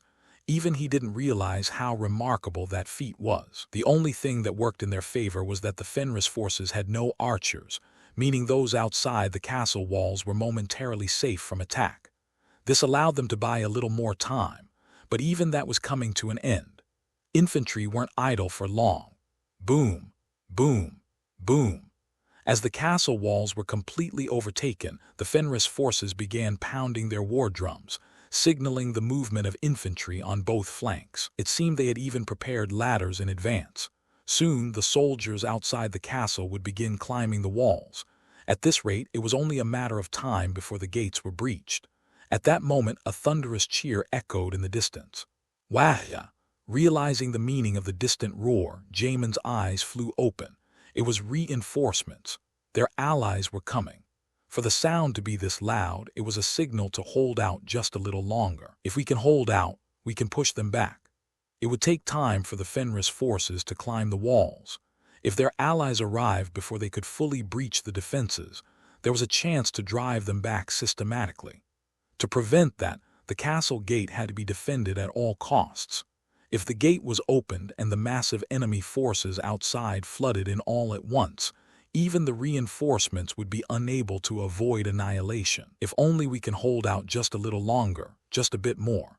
As Jamin agonized over the situation, a sudden idea flashed through his mind. The urgency of the moment had made him overlook the mechanism on the gate until now. The gate. Destroy all the cranks for the portcullis. Make it impossible for the enemy to open the gate easily. The gates of Cabaldi Castle were exceptionally thick. To counter battering rams, the portcullis inside was also built with incredible thickness. As one of the finest iron mining regions in the north, the castle had spared no expense in using steel. To lift the heavy portcullis, 4 cranks had to be operated simultaneously. If the cranks were destroyed, the gate couldn't be opened through ordinary means. Even those inside would need to break through the mechanism to open it. Repairing the damage later would require significant resources, but it was far better than allowing the castle to be overrun. Crash. The knight stationed near the gate, commanding their forces, acted without hesitation upon hearing Jamin's order. He smashed all the cranks controlling the portcullis. It was his final act. Crunch. TCH. Ghislaine clicked his tongue, having just missed stopping the knight by a hair's breadth. His body was drenched in the blood of his enemies, staining him a deep crimson. The enemy commander's pretty sharp, so there's someone here capable of thinking on their feet, huh? Though he had briefly clashed with a few knights, the engagements had lasted only moments, as he overwhelmed his opponents with extraordinary speed. Yet the enemy commander had managed, in that brief window, to reduce the forces on the wall and devise a strategy to delay them at the gate. Typically, those on the receiving end of such a surprise attack would either scatter in confusion or retreat. Though an enemy, the commander's quick judgment and decisiveness were worthy of respect. Breaking through this will take time. The castle gate's design made it far from easy to breach. Even if Cabaldi's reinforcements arrived and the gate was eventually forced open, the Fenris forces would have to push in waves. In that case, they wouldn't be able to fully leverage the advantage of their larger numbers. Ghislaine scanned the surroundings. The ambush had been a resounding success. Their side had suffered no casualties, while the enemy was nearly annihilated. The decision to deploy a small elite force had resulted in a momentary destructive power that was second to none. Is this as far as it goes? But sustainability was now the issue. In the short time since the battle began, the knights had expended nearly all their mana. Their exhaustion was evident, as the light enveloping their blades was growing faint. If they pushed themselves any further in this state, they'd inevitably collapse, coughing up blood. Fighting against the approaching enemies in their current state was impossible. Ghislaine turned his gaze back toward the castle walls. Although their forces were climbing up diligently, Cabaldi's main force would arrive before they could all get over the walls. Too slow, still not good enough. It couldn't be helped. The troops had been hastily assembled from various places, so they lacked proper training. Of course, even if they reinforced their numbers through the walls, they wouldn't lose the fight. However, doing so would inevitably come with casualties. From Ghislaine's perspective, where conserving his forces was a priority, that was far from an ideal outcome. The best course of action was to open the castle gate quickly, form their ranks, and overwhelm the enemy with superior force. It's tiring, but there's no other choice. Ghislaine let out a small chuckle. Even without opening the gate, victory was already within reach. Even if Cabaldi's main force arrived, they wouldn't be able to defeat the Fenris forces. However, there was no reason to accept unnecessary losses when he had a method to preserve his allies. Though it was unfortunate for the enemy commander, this situation was already one Ghislaine had anticipated. Perhaps there was a more refined and efficient way, but as far as he was concerned, this was the best approach for now. Stay away from me, all of you. Ghislaine waved the knights around him back and extended his sword forward. Jamin, nervously watching the castle gate, let out a shout of triumph when the Fenris forces stopped their movements. "We did it! We did it! At this rate, we can hold out until reinforcements arrive." The reinforcements were moving faster than Jamin had expected. As expected, Cabaldi's soldiers had earned their reputation as a strong northern force. Opening the gate won't be easy. Even if the enemy could all use mana, breaking through that thick portcullis and castle gate would take hundreds, if not thousands, of weapon strikes. That would buy them enough time for reinforcements to arrive. Of course, even with the gate blocked, they would have to engage in chaotic skirmishes with the enemies climbing over the walls again, and given the disparity in strength, victory couldn't be guaranteed. The odds of defeat are probably higher, but if the chance of victory could be increased, even slightly, then choosing that path was the right thing to do, and that was where his role ended. "I guess I'm going to die soon," Jamin muttered to himself with a self-deprecating smile. The opportunity to escape was long gone. The Fenris forces were already climbing over both sides of the walls, and the soldiers defending them had been annihilated. Even his personal guards had gone down to defend the gate, leaving Jamin entirely alone. If he had intended to flee, he should have done so at the very start of the battle. But had he done that, his forces might have been annihilated even faster, and the gate destroyed. This was the best I could do. As a commander, he had done everything within his power. It was simply that the enemy was far stronger than he could have ever anticipated. He had to find satisfaction in at least slowing them down, even briefly. Jamin let out a deep sigh, drew his sword, and turned to face what awaited him. "Is it my turn now?" In front of him stood an assassin, her face hidden behind a black mask, her body cloaked in a robe. In a resigned tone, Jamin asked, "May I know your name? I'd like to at least know who killed me." "Belinda. It's an honor to be slain by someone of your skill." After a brief hesitation, Belinda spoke. "You appear to be the commander here. How about surrendering and cooperating? You seem competent enough, so maybe we'll spare your life. Thanks to you, we're running a bit behind schedule." "That won't happen. If not, you'll die here and now. How can one be called a knight if they fear death? My only regret is that I cannot serve my lord any further." With an expression devoid of hesitation, Jamin raised his sword. "Srrkk." Belinda made no further reply as she vanished into the shadows. She had offered him a chance, thinking he might be useful in stabilizing the castle after its capture. But since he refused, that was the end of it. Once Belinda made a decision, she never wasted energy on regret. Slash! With a single gesture, blood gushed from Jamin's arm. Clang, clang, clang.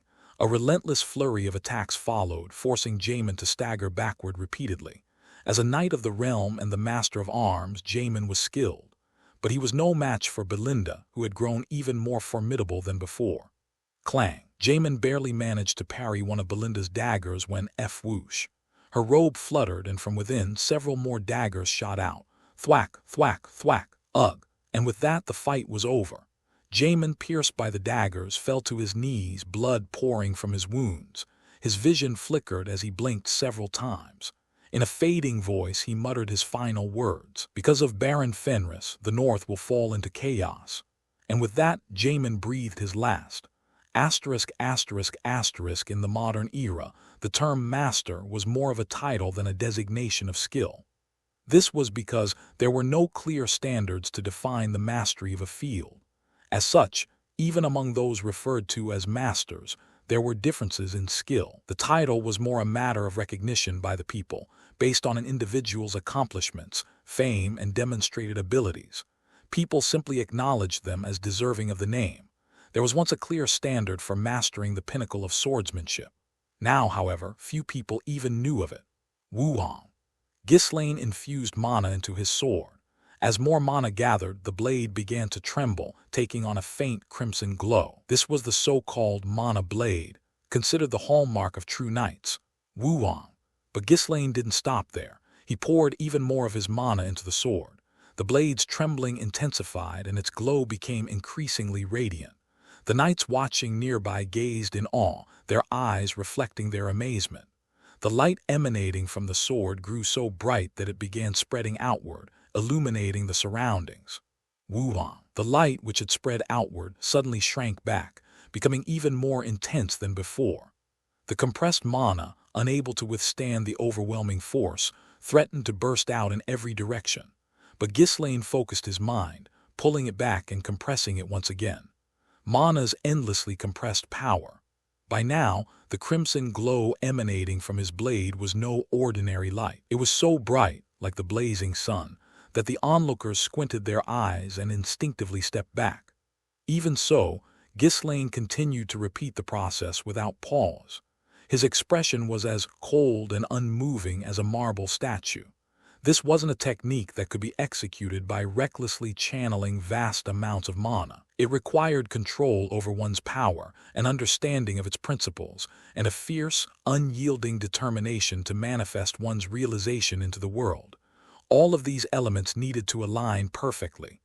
Wuang, Wuang, and Ghislaine had mastered them all. The only thing he lacked was sufficient mana. Even so, for this brief moment, he could wield the technique, thanks to the blood python's venom, which had drastically amplified his mana capacity, and the rigorous training that had strengthened his body to endure the strain. The compressed mana, after being condensed to its limit, began to change form. FYI. The light took on a new shape. It was no longer just a faint glow clinging to the sword's edge. The knights who witnessed it let out startled cries. What is that? Mana, how can it stretch out so far?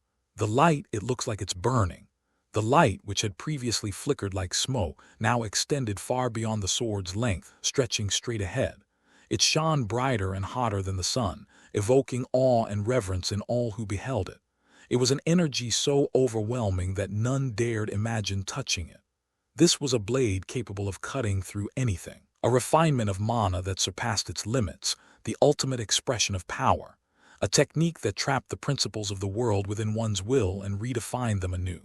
A blade of light. The Aura Blade.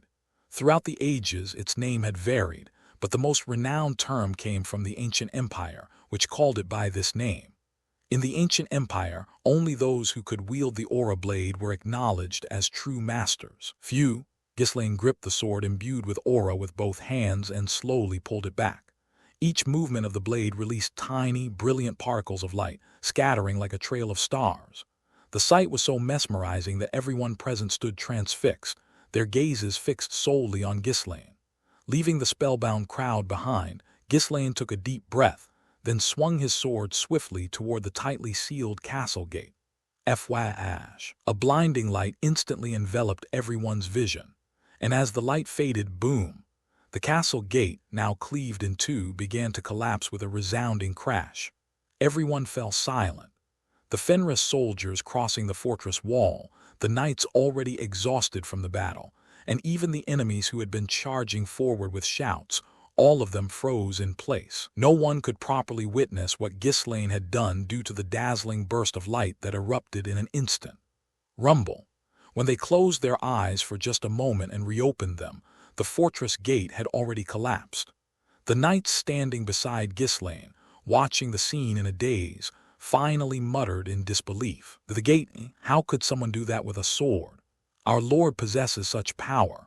Even the knights of Fenris, who had fought alongside Ghislaine until now, could only stare blankly at the ruined gate.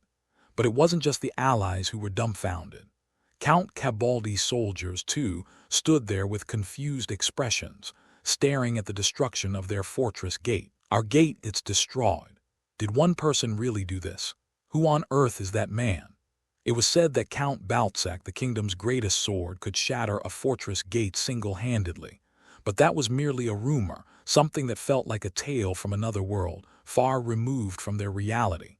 Yet now, someone who had achieved such an incredible feat stood before them, and as an enemy, no less. We can't win. We're all going to die. Despair gradually etched itself onto the faces of Cabaldi's soldiers. Already weakened by hunger and surrounded on all sides, their morale had plummeted to rock bottom. In such dire straits, they had pinned their last hopes on the Fenris army digging underground tunnels. They believed that if they could just hold out through the night, they could claim victory. But that hope had now been utterly crushed. It was no wonder their fighting spirit collapsed. The battlefield, once filled with urgency, grew eerily quiet. The event was so shocking that everyone momentarily forgot they were in the midst of a war, leaving no one able to speak. Ghislaine, the one who had wrought this miracle, stood gazing at the wreckage of the ruined gate for a moment. Phew!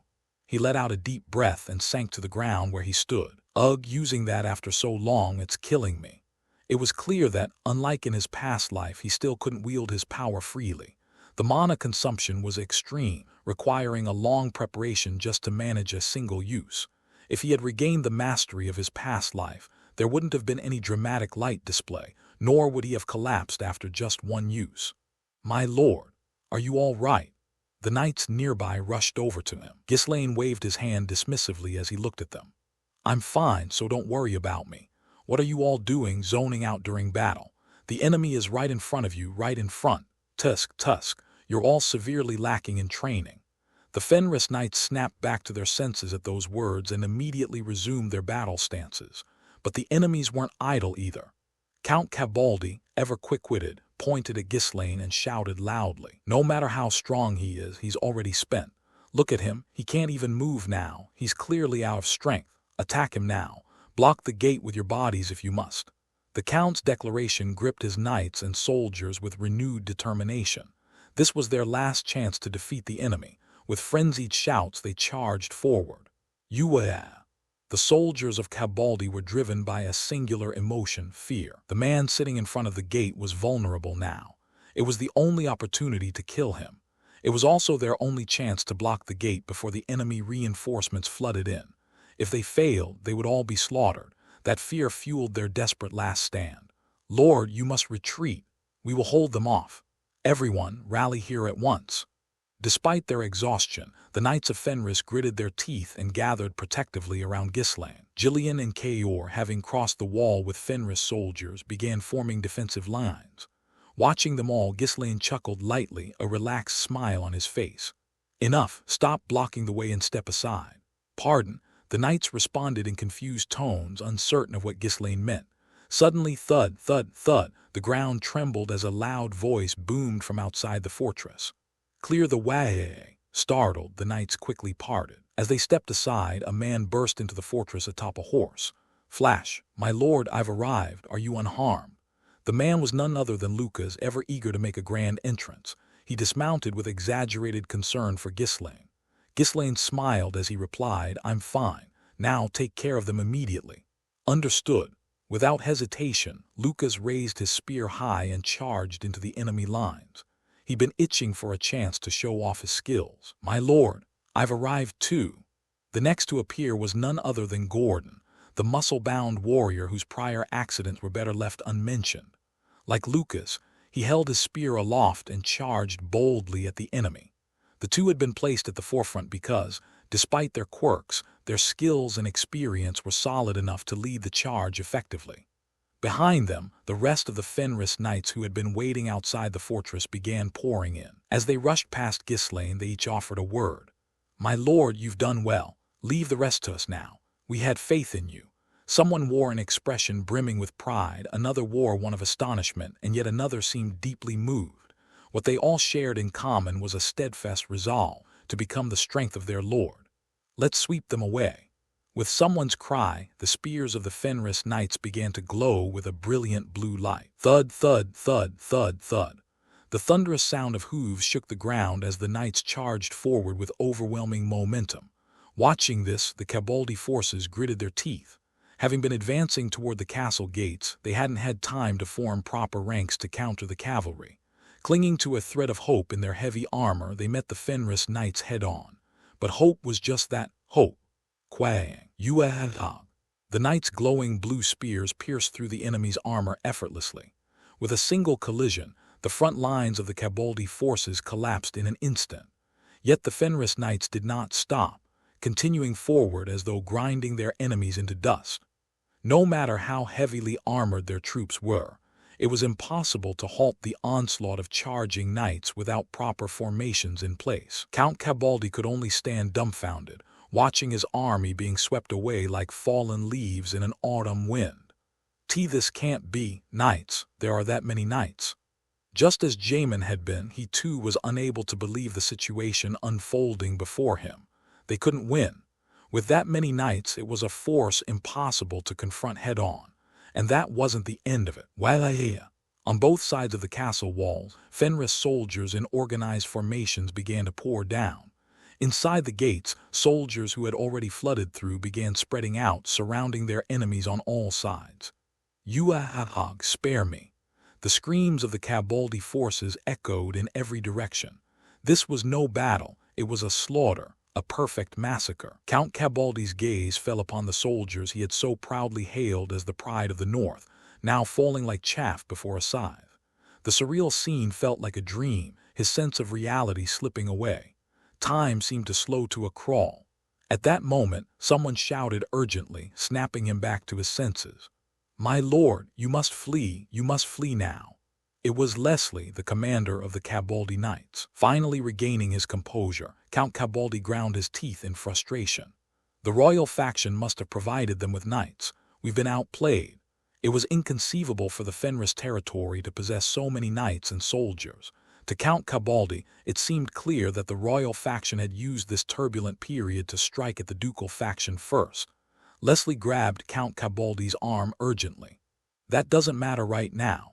You must flee, my lord. The enemy is surrounding this place. Let go of me, you're telling me to flee from a mere brat like him." Count Cabaldi roughly shook off Leslie's hand. To be defeated by a brat like Baron Fenris was a blow to his pride he could not tolerate. "What are you all doing? Form ranks and fight back." Count Cabaldi shouted at the top of his lungs, his eyes bloodshot. But the battle was already decided. The initial charge of the Fenris Knights had wiped out half of the Cabaldi forces in an instant. Fenris soldiers, now closing in to complete their encirclement, were steadily crushing the remaining resistance. The surviving Cabaldi soldiers huddled behind their shields, barely holding on. As the encirclement solidified, Fenris Knights shouted in unison from various positions. "Throw down your weapons and lie on the ground, and your lives will be spared. Resist, and you will not escape death." Their proclamation marked the end of the battle. Thud. One of the Cabaldi soldiers dropped his weapon and fell to the ground. That single act became the signal. The crumbling Cabaldi forces, barely holding their ground, began to break apart rapidly. Clang, clang. The sound of weapons clattering to the ground echoed from all directions. Though roughly half of the soldiers still held their weapons, their fighting spirit was utterly spent. Witnessing the overwhelming power of the Fenris army had stripped them of the will to continue. It was all exactly as Ghislaine had planned.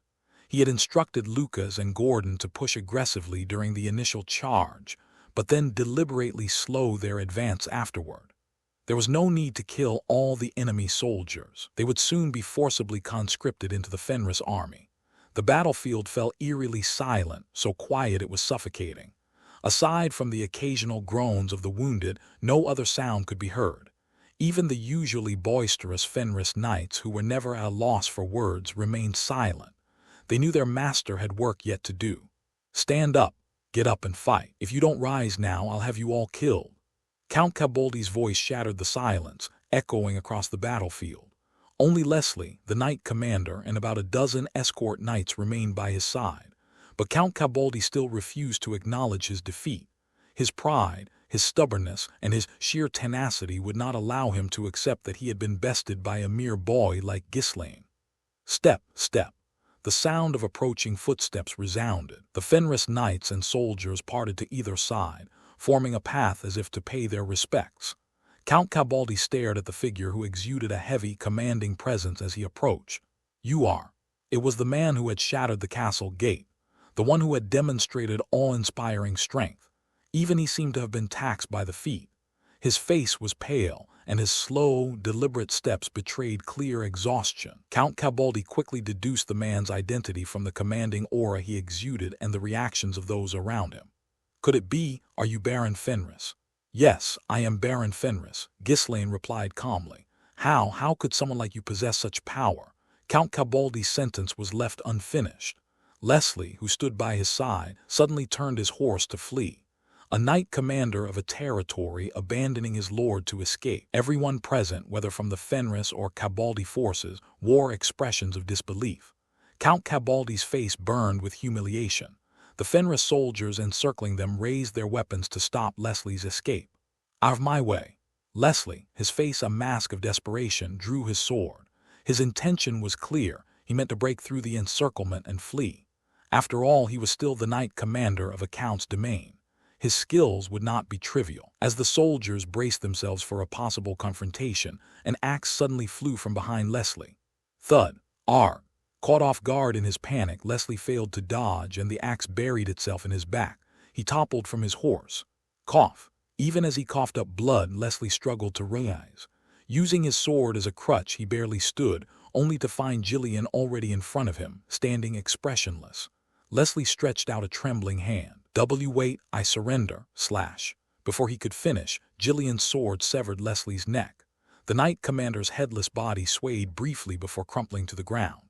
Jillian casually flicked the blood off his blade and cast a haughty gaze over the remaining Cabaldi knights. Kneel before my lord at once. At Jillian's command, the Cabaldi knights scoffed. They were not like the soldiers. They were men who had lived their lives with pride and honor as knights. Their knight commander had already disgraced himself by fleeing and dying in such a shameful manner. For them to kneel now would irreparably stain the honor of Cabaldi. One knight drew his sword and declared firmly, "We will fight to the end for our lord and our land." Taking that as a signal, all the Cabaldi knights charged at Jillian. At the same time, Caor and the Fenris knights standing beside Ghislaine leapt into the fray. Clang! In an instant, dozens of figures became entangled in fierce combat. Count Cabaldi watched as his knights fell one by one, biting his lip until it bled. The grim realization that this was truly the end sank in. All the prestige and status he had built over the years were crumbling before his eyes. "My lord, you must flee." The knight who had been coughing up blood from a gaping wound in his chest couldn't finish his sentence. Caor's blade had already severed his neck. When the last of his knights fell, Count Cabaldi closed his eyes in resignation. Ghislaine's calm voice followed. "Pull him down." Several knights approached and forcibly dragged Count Cabaldi off his horse, pressing him to his knees. "Let me go, you insolent wretches. Do you even know who I am?" Count Cabaldi thrashed and shouted, but he couldn't escape the iron grip of the knights.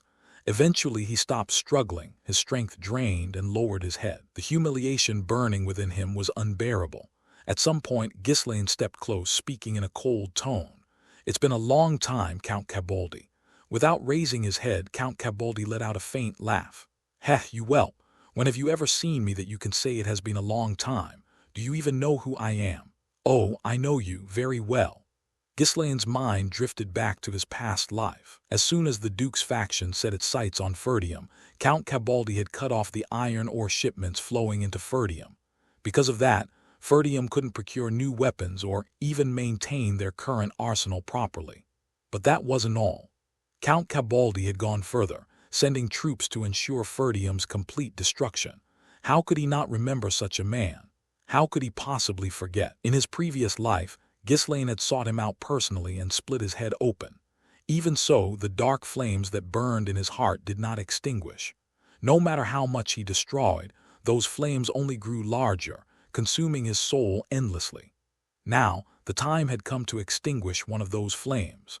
Ghislaine bent down slowly, grabbing Count Cabaldi's hair and forcing him to lift his head. "Ugh, you dare, you lowly." As he looked into the furious face of Count Cabaldi, Ghislaine smirked savagely. "That's my line, how dare someone like you?" Count Cabaldi could not hide his confusion as he met Ghislaine's gaze. It was not the look of a victor. Instead, his eyes brimmed with unexplainable hatred and fury. That made it even harder to understand. He had no prior enmity with this brat. At most, it was something to be cultivated in the future. Count Cabaldi blinked his eyes wildly and asked, You didn't attack this place out of mere greed, did you? Then tell me, what's your purpose in targeting me? There are plenty of purposes. One of them is to kill you here." "Ha ha ha ha, kill me, and then what? Do you think you and your father will get away unscathed? Your family and estate will be obliterated, not a blade of grass left behind. You seem quite confident." "Of course I am. So retreat now while you can. You know who's behind me. The royal faction won't be able to protect you." Count Cabaldi sneered as he continued, his words dripping with mockery. "I acknowledge your skills and wit, but you're still young. You seem to lack a proper understanding of politics. The ducal families won't just sit by. If you kill me, things will spiral out of control. This is your last chance. Spare me, and I'll promise to cede half of the region's iron ore production over the next 20 years during the surrender negotiations." Ghislaine listened silently to the Count's desperate plea. Count Cabaldi was certain Ghislaine would accept his proposal. Though he had lost this war, he remained a member of the ducal faction and a highly respected noble of the north. If Baron Fenris were to seize this territory, he would inevitably face indigestion. The other nobles, especially the ducal families, would never let it pass quietly. Even a fool could deduce that much. Sparing me would be far more beneficial to you than killing me. No matter how divided the factions may be, there's nothing to gain from executing a surrendering noble, and it's half, mind you, half of the iron ore production. If Ghislaine had been an ordinary noble, and if this war had been a mere dispute, he might have accepted these terms. It would alleviate the political burden while granting immense profits. The prestige of defeating a northern powerhouse would be an added bonus. However, Ghislaine had not come here with such calculations in mind. What's wrong? Do you think it doesn't matter because a civil war is inevitable? What? Count Cabaldi was flustered. The fact that the ducal faction was preparing for rebellion was a secret that could not be openly acknowledged. The ongoing conflict with the royal faction had been intensifying, and while they likely had some inkling of this, there was no way they could outright admit it. What kind of dangerous nonsense are you spouting? Factional disputes are nothing more than petty power struggles. Don't play dumb with me, Count Cabaldi. Did you really think I wouldn't know? What are you saying? That the so-called neutral Count Desmond is devouring northern territories one by one under the orders of the Duke's family. What? Count Cabaldi's face turned pale with shock. How could this man be so certain of something that even the royal faction hadn't confirmed? But Ghislaine wasn't done yet. Do you think I'm merely guessing? Shall I go on? How about the fact that the Scarlet Tower is the Duke's hidden weapon, raised specifically to stab the royal faction in the back when the time is right? And the plan to incite rebellion within Raypold and take control of it, not to mention supplying Amelia with iron ore and arming her forces. What? Over half of the northern lords have already fallen under Count Desmond's control without even realizing it. Their retainers have been bribed and their weaknesses exploited. Why you? Who are you? How do you? Count Cabaldi shivered, his entire body covered in goosebumps. This wasn't conjecture. This man knew every scheme Count Desmond had orchestrated over the years. Ghislaine fixed Count Cabaldi with a piercing glare and continued. Surrender negotiations. 20 years. Did you think I wouldn't see through your plan to strike Ferdium after cutting off the supply of iron ore, crushing us, and enslaving everyone?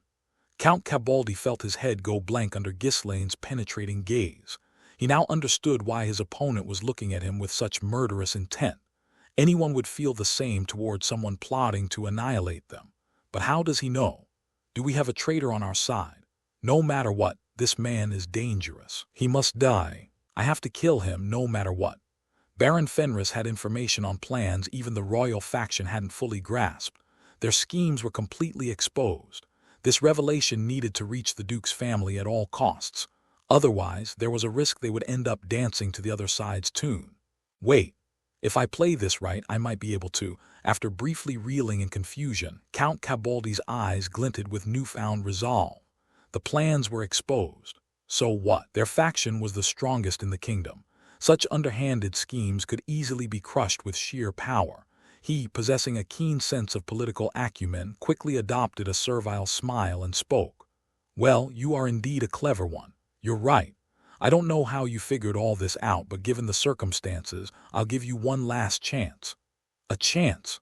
I'll take it as a show of force to demonstrate your abilities. If you're as smart as you seem, then you must understand the power of the Duke's family. No, there's no need to go that far. You're surely aware of Count Desmond's strength. Ghislaine smiled silently. In the north, was there anyone who didn't know the might of Count Desmond? Seeing that smile, Count Cabaldi grew even more confident and continued. I will personally inform His Grace, the Duke, of your exceptional abilities. Join the Duke's family. If you do, both you and your father will be spared, and you'll enjoy everlasting wealth and glory. What do you think? Will you join us? Count Cabaldi was convinced Ghislaine wouldn't refuse this proposal. The fact that Ghislaine knew their secret plans meant he was also well aware of their power. If he truly wanted to live, he had no choice but to accept their offer. There was no other way. Ghislaine released Count Cabaldi's hair and straightened his posture, making the Count naturally look up at him. Though this situation didn't sit well with Count Cabaldi, now was the time to pacify this insolent brat. Ghislaine nodded and spoke. Of course, I know well how powerful and extraordinary Count Desmond is here in the north. There's no need to go all the way to the Duke's family. Ha, as expected, you're a smart one. I'll overlook your rudeness today. From now on, we'll join forces and rule the north together. Now, undo these restraints and help me stand. Count Cabaldi smiled. No matter how capable, a brat was still a brat. This young man would be exploited until he was discarded. But for now, he was alive. He just needed to bide his time and find a chance to repay today's humiliation. As Ghislaine looked down at Count Cabaldi, his voice turned icy. But I have no intention of joining hands with you. What? Why bother with something so complicated when I can just kill you all? What nonsense are you saying? Whoosh! Count Cabaldi's sentence hadn't even ended before Ghislaine's sword moved like lightning. Even as his head flew through the air, Count Cabaldi's face remained frozen in shock and confusion. Before his consciousness completely faded, Ghislaine's final words reached his ears. Go ahead and wait in hell. I'll send Count Desmond to join you soon enough. Asterisk, asterisk, asterisk, bang. The armrest of the chair shattered under the fist of Harold, Count Desmond. His expression was cold, as though he was desperately suppressing his rage. The suffocatingly heavy atmosphere bore down on the gathered retainers in the hall, silencing all of them. After a moment of silence, Harold directed his gaze at the lieutenant standing before him. Say it again. Baron Fenris has launched a surprise attack on Count Cabaldi and surrounded him. Currently, Baron Fenris has deployed 3,000 troops. The lieutenant repeated the detailed report on the current situation. Harold, who listened with a terrifyingly stern expression, soon closed his eyes. For once, he didn't ridicule or dismiss Ghislaine as he usually would. He simply suppressed his seething anger and silently reflected on everything that had led to this point. Although he was furious enough to want to destroy everything, he had no choice but to conserve even that strength for now. Was my judgment wrong? He had considered Ghislaine a lesser priority, someone annoying but easily crushed when the time came. But looking back now, was it merely Harold's refusal to admit his own failure, writing it off as Ghislaine having good luck? In truth, nothing Ghislaine had accomplished could be considered ordinary. He had pioneered the forest of beasts, triumphed in the Battle of Ferdium's workshop, developed cosmetics, secured the support of the royal faction, and even purchased food in massive quantities as if he had foreseen the drought. While Harold had been focused elsewhere, Ghislaine had steadily advanced, growing at a terrifying pace. This was my mistake. There's no one else to blame. When Raoul's assessment came to him, he should have taken it more seriously. He should have eliminated Ghislaine, even if it came with great risk. Even now, Harold maintained that Ghislaine's success was more due to luck than skill. Predicting weather was impossible for anyone. It was merely coincidence that Ghislaine's actions aligned with the migrant plan, leading to his massive success. But he's not a man of luck alone. It was time to admit it. Luck only favors those with the capability to seize it. Ghislaine didn't let that luck slip away. Instead, he struck Count Cabaldi at a perfect moment. That level of judgment and decisiveness was no product of mere fortune. Harold's mind turned cold, a wolf that bites into its opponent's weakness. Count Cabaldi certainly possessed a formidable force of armored soldiers. However, in a state of starvation, he wouldn't dare to take the fight outside. One defeat would spell his end. Instead, he would likely barricade himself in his castle, waiting for reinforcements. Count Cabaldi cannot withstand a siege. The Cabaldi estate had always struggled with food supply issues. There was no way they had reserves sufficient to endure a prolonged war. Normally, Harold would have sent large quantities of provisions to support them. However, all the stored supplies had already been sold off to Ghislaine, leaving them too preoccupied with stabilizing their own situation. They needed to resolve their own internal issues before they could consider aiding others. And in that brief gap, Ghislaine had struck. Yes, it's all because of him. Because of one brat, everything had started to unravel. What began as a small disruption had spiraled into an uncontrollable mess. It meant Harold had misjudged the situation's importance. I was complacent, both I and the ducal family. Raoul had warned him about Ghislaine, but Harold had dismissed it as less critical than Amelia's matter. Everyone had underestimated him, and now the consequences of that disdain had snowballed into a significant burden. He even has the royal faction backing him. I need to completely crush him before he grows any further. The northern region, which had fallen into chaos, had to be reorganized. With that in mind, Harold decided to prioritize matters according to his judgment, regardless of the ducal family's orders. There was no need to report his decision. Submitting a report and waiting for a new discussion would take far too much time.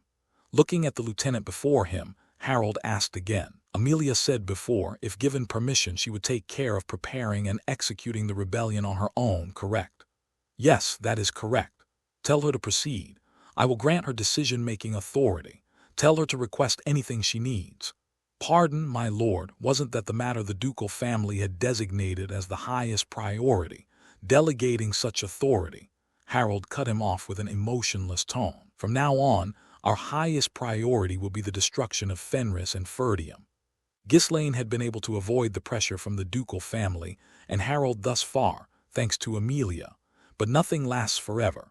In the end, Harold decided to target Ghislaine in earnest.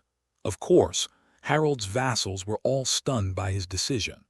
Harold was a man so capable that the ducal family trusted him to oversee the entire northern region. Now, that very same Harold was openly defying the orders of the ducal family. One of his vassals, breaking into a cold sweat, asked cautiously, "Are you saying we should prioritize the annihilation of Fenris and Ferdium?" "Yes. Divert all funds, troops, and resources currently allocated for preparing Amelia's rebellion to the attack on Baron Fenris. Since Amelia insists she can handle things on her own, we'll review only the most critical requests and provide minimal support." The vassals could not make sense of his decision. Baron Fenris had been gaining prominence recently, but even so, his importance paled in comparison to Amelia's plans. If Amelia's rebellion fails, it could lead to serious repercussions. Currently, there's no one in her camp capable of standing against Captain Eugen, the man dubbed the Northern's greatest sword. Additionally, the troops she has are grossly insufficient to guarantee a successful rebellion. Are you certain about this course of action? We'll untangle the most troublesome knot first. If we leave that man unchecked, the northern situation will worsen. Count Raypold is struggling to raise his army due to the drought, so it's better to deal with Fenris first. Baron Fenris is still far weaker than Count Raypold. Wouldn't it be wiser to take a risk and wrap up Amelia's rebellion quickly instead? Enough. Harold's face twisted with anger, and the vassal immediately fell silent. One more word, and his head might have flown right there. Harold scanned the faces of his vassals again and declared, "By any means necessary, crush that man first. Prepare accordingly." This was no longer the same as before. To Harold, Ghislaine was no longer a lucky upstart who could be dealt with later. He was now a definite enemy that needed to be eliminated without delay. And with that realization, Harold began reanalyzing the current state of affairs to reflect this shift. I can't allow that man to monopolize the iron ore. If that happens, it will cause significant disruptions to our long-term military supply. Immediately prepare the food and reinforcements to send to Count Cabaldi. All right now.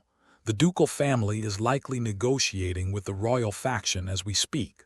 Wouldn't it be better to wait for the outcome of those negotiations before taking action? It's too late. Prepare everything immediately. You understood. The aide immediately lowered his head under Harold's gaze, which carried an aura of killing intent. As Count Fowd had anticipated, Harold made a swift decision. This was partly because he now recognized Ghislaine's capabilities. With time being short, there was no room for elaborate preparations. They could only ready a contingent of troops and provisions to hold out for a little while. "We will depart immediately, my lord." Emerson, who was in charge of the mission, saluted Harold. He was a renowned figure known for his expertise in mobile warfare, serving as the commander of the cavalry unit. Had Victor not been present, the role of commanding the defense of Ferdium would have likely fallen to Emerson. That Harold was willing to dispatch someone of such value underscored the urgency of the situation. With a determined expression, Harold spoke to Emerson. "By any means necessary, deliver the provisions to Cabaldi Castle as quickly as possible. Hold out, and I will send a second wave of reinforcements soon. Understood. I will succeed without fail. I'm counting on you. With 1,000 troops and provisions, Emerson rode out swiftly. Though their numbers were inferior compared to the Fenris forces, as long as the Cabaldi troops responded promptly from within the castle, joining forces wouldn't be difficult. Harold judged that once they merged, the combined numbers on both sides would balance out, discouraging the enemy from launching a full-scale battle prematurely. Don't stop. We're within range to reach Cabaldi before their defenses crumble. Emerson harbored no doubts about the success of the operation.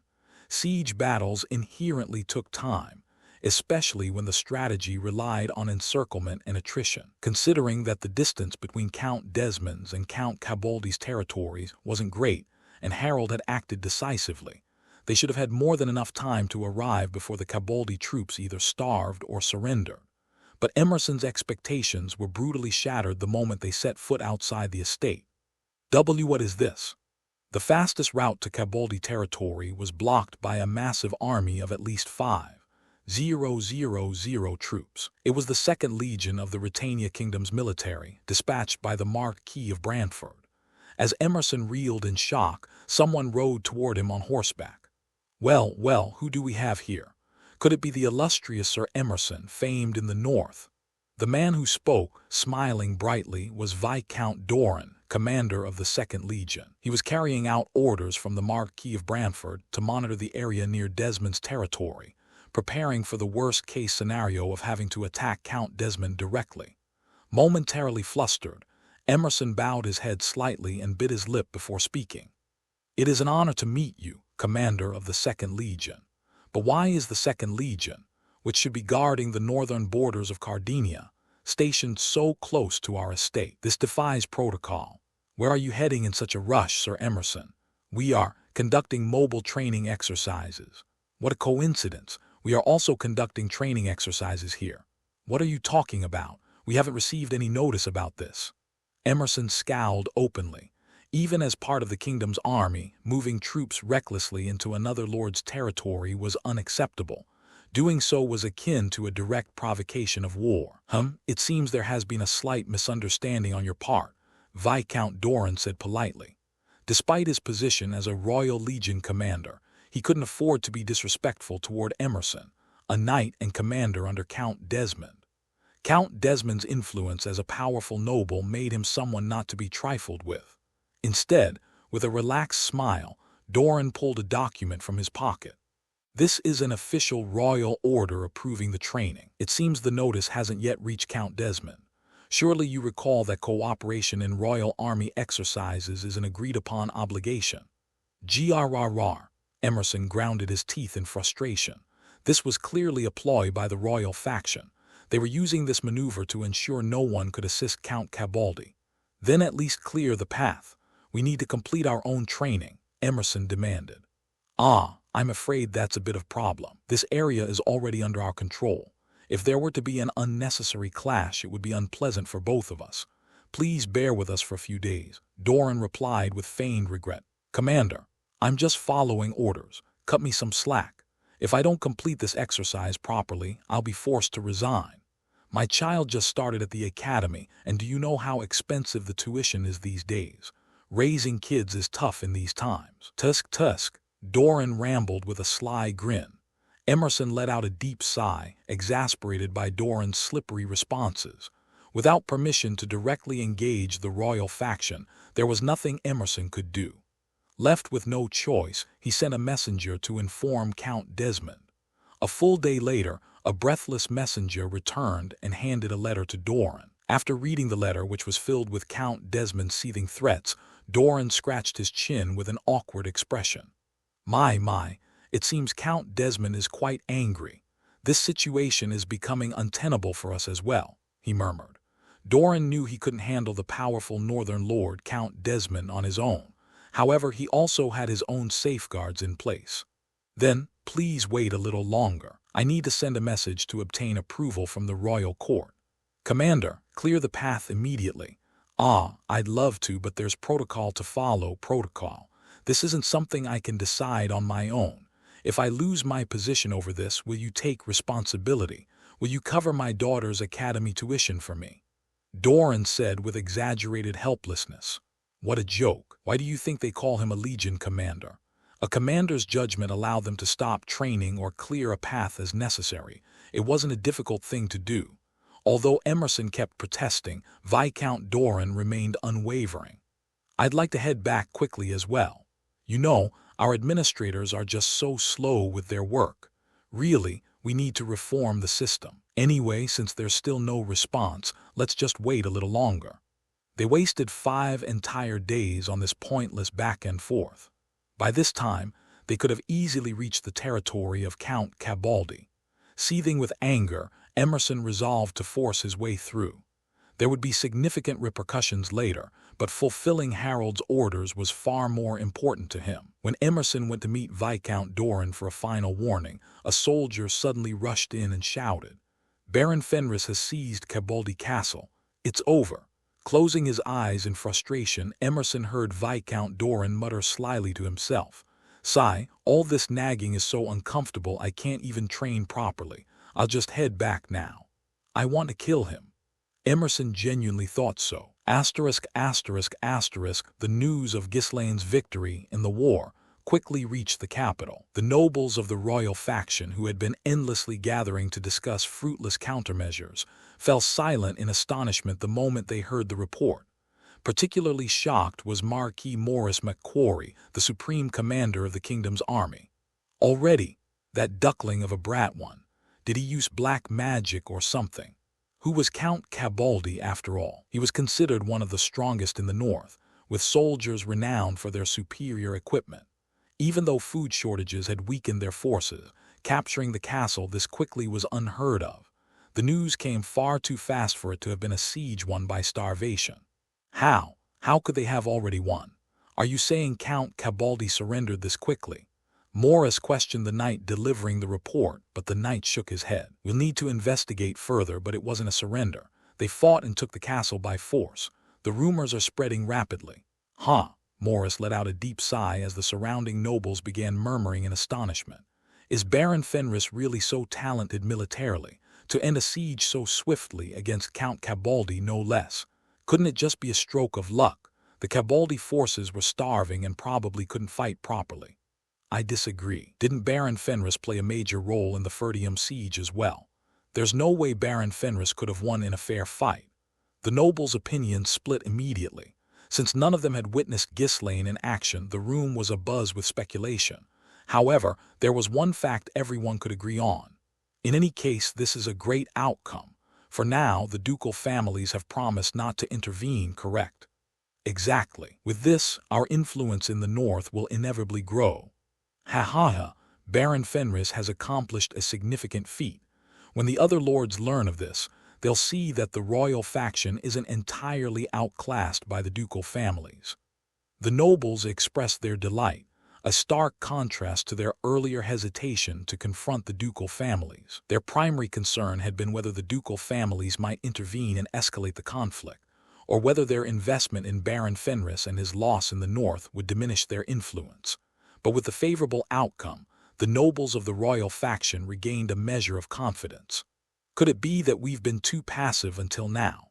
The ducal faction nobles may have strong clout, but you never know until the cards are on the table, do you? That's right. Count Cabaldi's reputation as a northern powerhouse was clearly exaggerated. In the end, he wasn't much to worry about. Indeed, if Baron Fenris could win, perhaps we too had more of a chance. After all, the north isn't all it's made out to be, haha. Sharing cheerful smiles, the royal faction nobles exchanged pleasantries. Baron Fenris's victory bolstered their belief that they could stand against the ducal families. Yet observing their enthusiasm, the Marquis of Brantford couldn't hide his disdainful gaze. Click, click. They're already this giddy.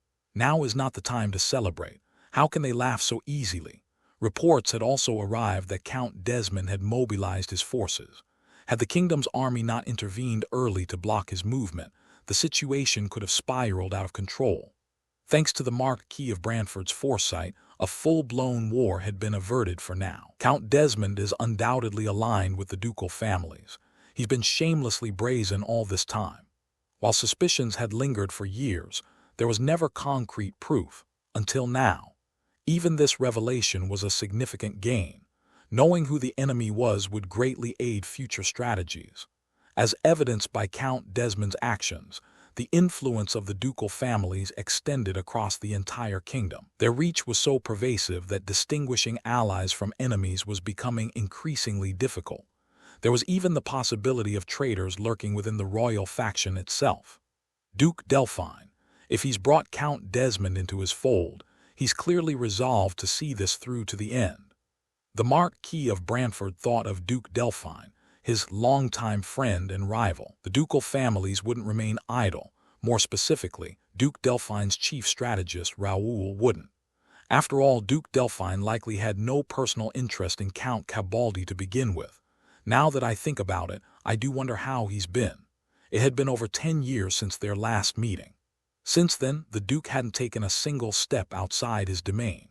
He remained holed up in his ducal residence, completely reclusive. As time went on, rumors began to spread that the Duke was nothing more than a figurehead, and Raoul had seized all authority for himself. However, the Marquis of Brantford never believed such claims. He knew better than anyone, having known Duke Delphine since their youth, that the man wasn't someone who could be manipulated by anyone. Even after more than 10 years of friendship, followed by another 10 years of rivalry, Brantford still couldn't fathom the Duke's intentions for his self-imposed isolation. However, he couldn't forget their last encounter, the Duke's indifferent yet strangely yearning gaze, a contradiction that lingered vividly in his memory. Brantford shook off his stray thoughts and organized his mind. Well, maybe this is for the best. It was inevitable that the ducal families would eventually draw their swords. Until now, the royal faction had barely managed to keep them in check. In this tense situation, Ghislaine's achievements had injected fresh momentum into the royal faction. Even the most timid nobles now carried a touch of newfound confidence. Though overconfidence could be dangerous, it was far better to face a fight with courage than with fear. Thanks to him, even the mood among us is changing. It's not a bad development. With that thought, the Marquis found himself in an unusually good mood. Ever since becoming Ghislaine's patron, he had experienced emotions he hadn't felt in years. Still, that kid never ceases to amaze me. Gathering troops through such unconventional means was impressive enough, but to achieve victory in a siege this quickly, I'll have to increase support if he requests anything more in the future. Brantford closed his eyes, a satisfied smile spreading across his face. The royal faction nobles, who had been chattering away, immediately fell silent when they noticed his expression. The Marquis of Brantford hadn't smiled even when his daughter had been cured. To see this ice-cold man smile because of Baron Fenris's accomplishments was nothing short of astonishing. Every noble in the room, filled with curiosity, stared at him for a long moment, marveling at the sight. Watha, Baron Fenris won. The so-called investment victims circle of nobles erupted in cheers as they received news of Ghislaine's victory in the banquet hall. None of them cared about how Ghislaine had won, whether it was due to skill or sheer luck. What mattered was that Ghislaine had won, and their investments weren't going up in flames. Amazing. The cosmetics business is still going strong. We can invest even more now. Exactly. With the Marquis of Brantford's endorsement, what's there to be afraid of? Such was human nature. When you're convinced you're doomed, an unexpected turn of events can bolster your faith tenfold. The nobles at the banquet flocked to Rosalind, clamoring to make additional investments. Rosalind, maintaining an air of grace, responded with a serene smile as though the outcome was only natural. There's no need to worry so much in the future. With the Brantford Marquisate supporting Baron Fenris, there's absolutely nothing to fear. Haven't I always said that? The nobles responded with equally confident smiles. Of course, we always trusted you. There's no reason to fuss over some minor war in the outskirts. I told you something good was bound to happen, didn't I? Ho ho ho. Amidst the cheerful atmosphere, Rosalind discreetly wiped a cold sweat from her brow. Damn it, I survived. I really almost bit the dust there. Although she had tempered her temperament since recovering from her illness, skirting so close to the brink of disaster made curses involuntarily slip through her mind. The stress of dealing with the noble's relentless pressure had been so overwhelming that clumps of her hair had fallen out daily. It was an accomplishment in itself that she hadn't voiced her frustration aloud. I nearly ended up confined to my house again, but to think the siege ended this quickly, he really is impossible to predict. She didn't know how he had pulled it off, but it was undoubtedly a fortunate result. Furthermore, by defeating Count Cabaldi, Baron Fenris had proven that he possessed a certain degree of military strength. Even though Count Cabaldi had been suffering from shortages, he wasn't a noble to be underestimated.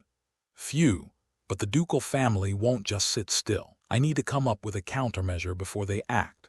Count Cabaldi was an openly known member of the ducal faction. While they had ostensibly agreed not to interfere, it was clear they would be sharpening their blades behind the scenes. To prevent the cosmetics business from collapsing, she had no choice but to support Fenris for now. I never thought I'd end up being dragged into this mess. I should visit Fenris soon and inquire about their cosmetics manufacturing techniques. Just in case, she needed a way to keep producing cosmetics even if Fenris fell. Otherwise, if another incident occurred, she might not be able to recover. This nerve-wracking experience was more than enough to last a lifetime. While Rosalind was mulling things over, Mariel approached her with a beaming smile. "Isn't this wonderful? It turned out even better. We're being flooded with inquiries from people wanting to invest more." "Yes, it's certainly fortunate. No one expected the victory to come so quickly." "Exactly. My brother always bragged about being good in a fight, but who knew it was actually true? Well, he is someone who thrives on his own confidence."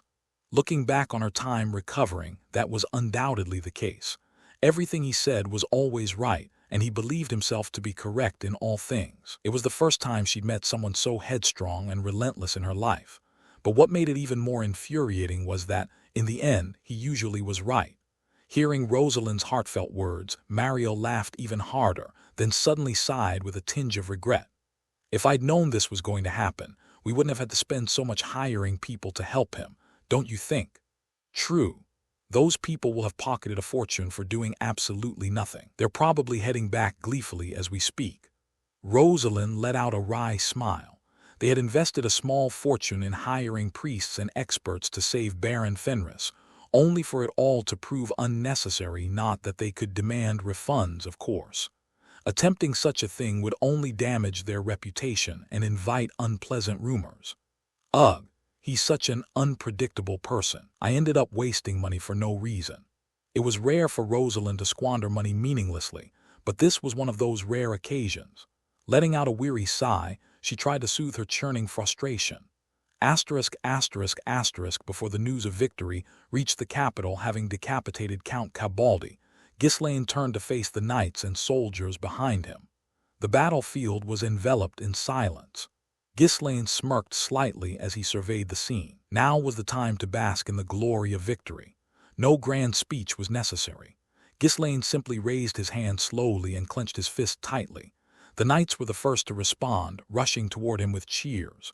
"We've won! Victory is ours! Count Cabaldi is dead! Wah!" The surviving soldiers joined in, celebrating without restraint. The once quiet battlefield was suddenly filled with the triumphant roar of the Fenris forces. Ghislaine watched them with a satisfied smile. Good. This was just the right kind of experience they needed to go through. This victory in the war was profoundly significant, and it wasn't just about the iron ore. The knights had risked their lives enduring hellish training, but until now they hadn't known whether their hard-earned strength would hold up in an actual battlefield. No matter how thoroughly one prepared, it was impossible to completely erase fear. Turning fear into confidence comes from having faith in oneself. He had overwhelmed Count Cabaldi, a figure renowned as one of the strongest in the north, with sheer dominant force. The confidence gained from this experience would greatly aid the knights in their growth. Before long, Belinda approached, having removed her mask, unable to hide her joy.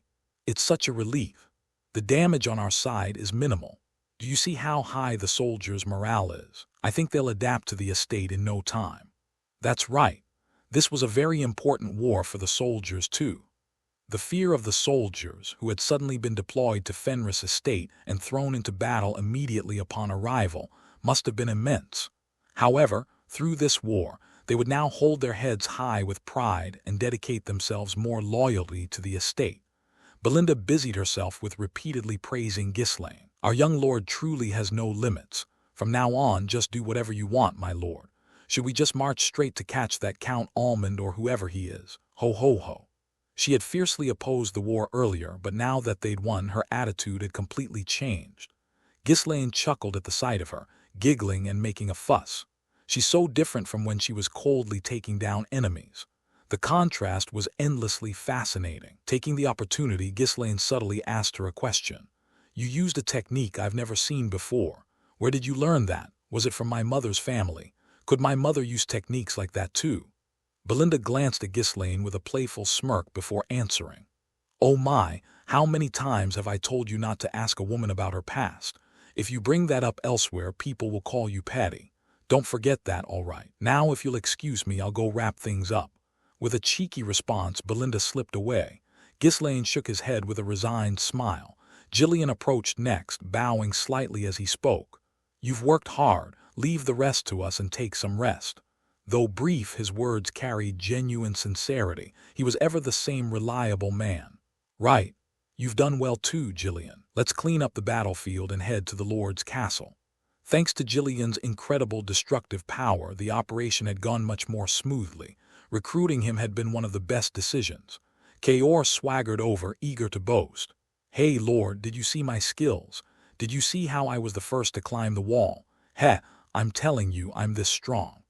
Ghislaine clicked his tongue but humored him with a nod. While he had his flaws, Kaor was undeniably useful during war. "You actually fought pretty well today. Have you been training hard?" "I've always been good at fighting." Kaor replied curtly, puffing himself up before letting out a loud laugh.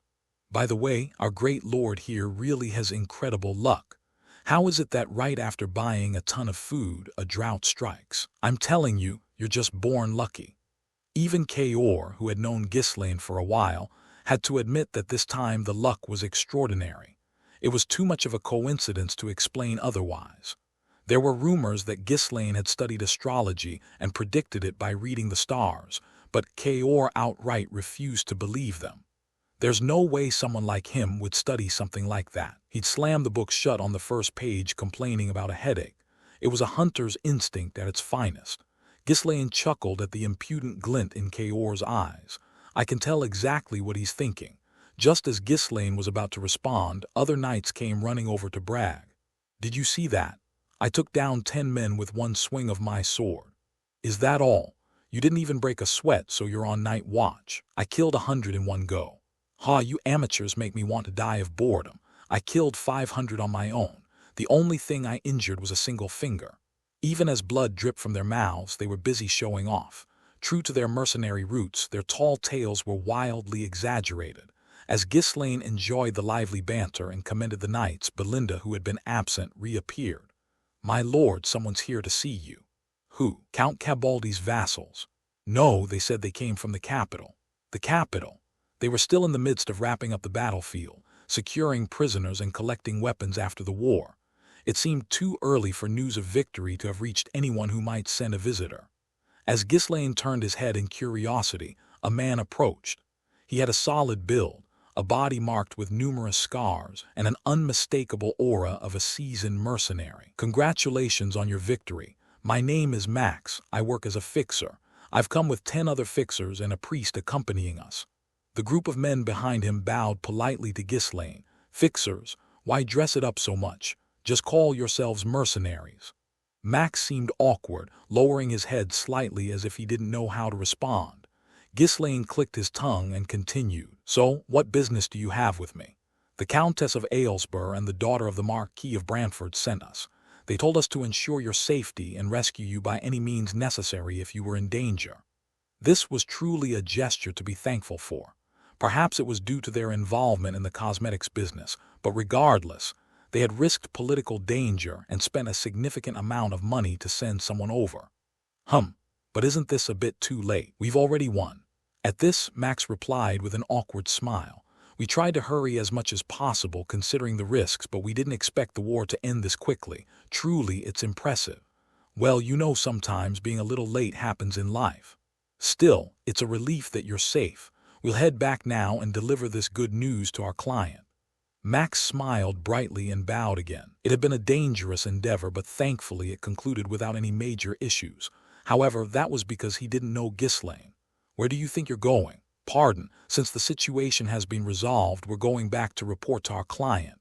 "What are you talking about? Who decided it was over? If you've taken the money, you better earn it." Max, flustered, asked Ghislaine again. "I don't understand what you mean." "Exactly what I said. If you're a mercenary, act like one and work as much as you've been paid for." "We're not mercenaries but troubleshooters. PFFT, same difference." Our mission was to safely rescue the Baron when he was in danger. Since you've already achieved victory and we've confirmed your safety, our task is complete." "I was in danger earlier. Why didn't you rescue me then?" "Oh, well, that is." Max and his troubleshooters were taken aback. By the time they arrived, the war was already over. What were they supposed to rescue? But Ghislaine didn't care about their reasoning. What mattered was whether they had earned the money or not. "Ah, so they're scammers, huh?" With a gesture, Ghislaine signaled the knights and soldiers nearby, who immediately surrounded the troubleshooters. "If you don't want to work for the money, then refund me, including the penalty fees, before you leave. Otherwise, this won't be fun." Max and the troubleshooters looked around nervously.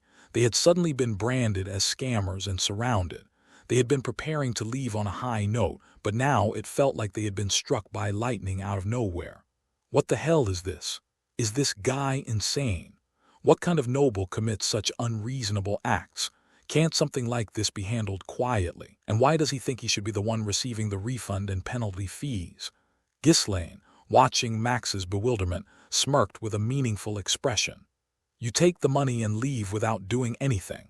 That doesn't fly in this area, and I'm particularly strict when it comes to scammers. Taking money and doing the work properly. That was not only Ghislaine's rule but also a creed of the King of Mercenaries. He had no intention of letting this unexpectedly acquired labor force go to waste." Max pleaded his case, sounding as if he were wronged. "We didn't neglect the request on purpose.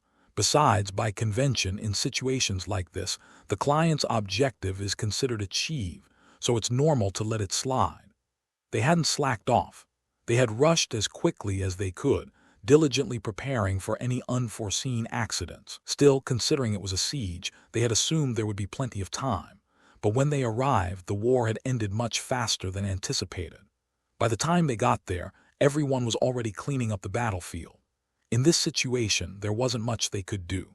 All they could do was feel relieved that Baron Fenris was alive, as the client had wished. However, Ghislaine relentlessly pursued the issue. "I was surrounded at the gates and almost died. Did you rescue me when I was in danger or not?" "Ah, no, we didn't."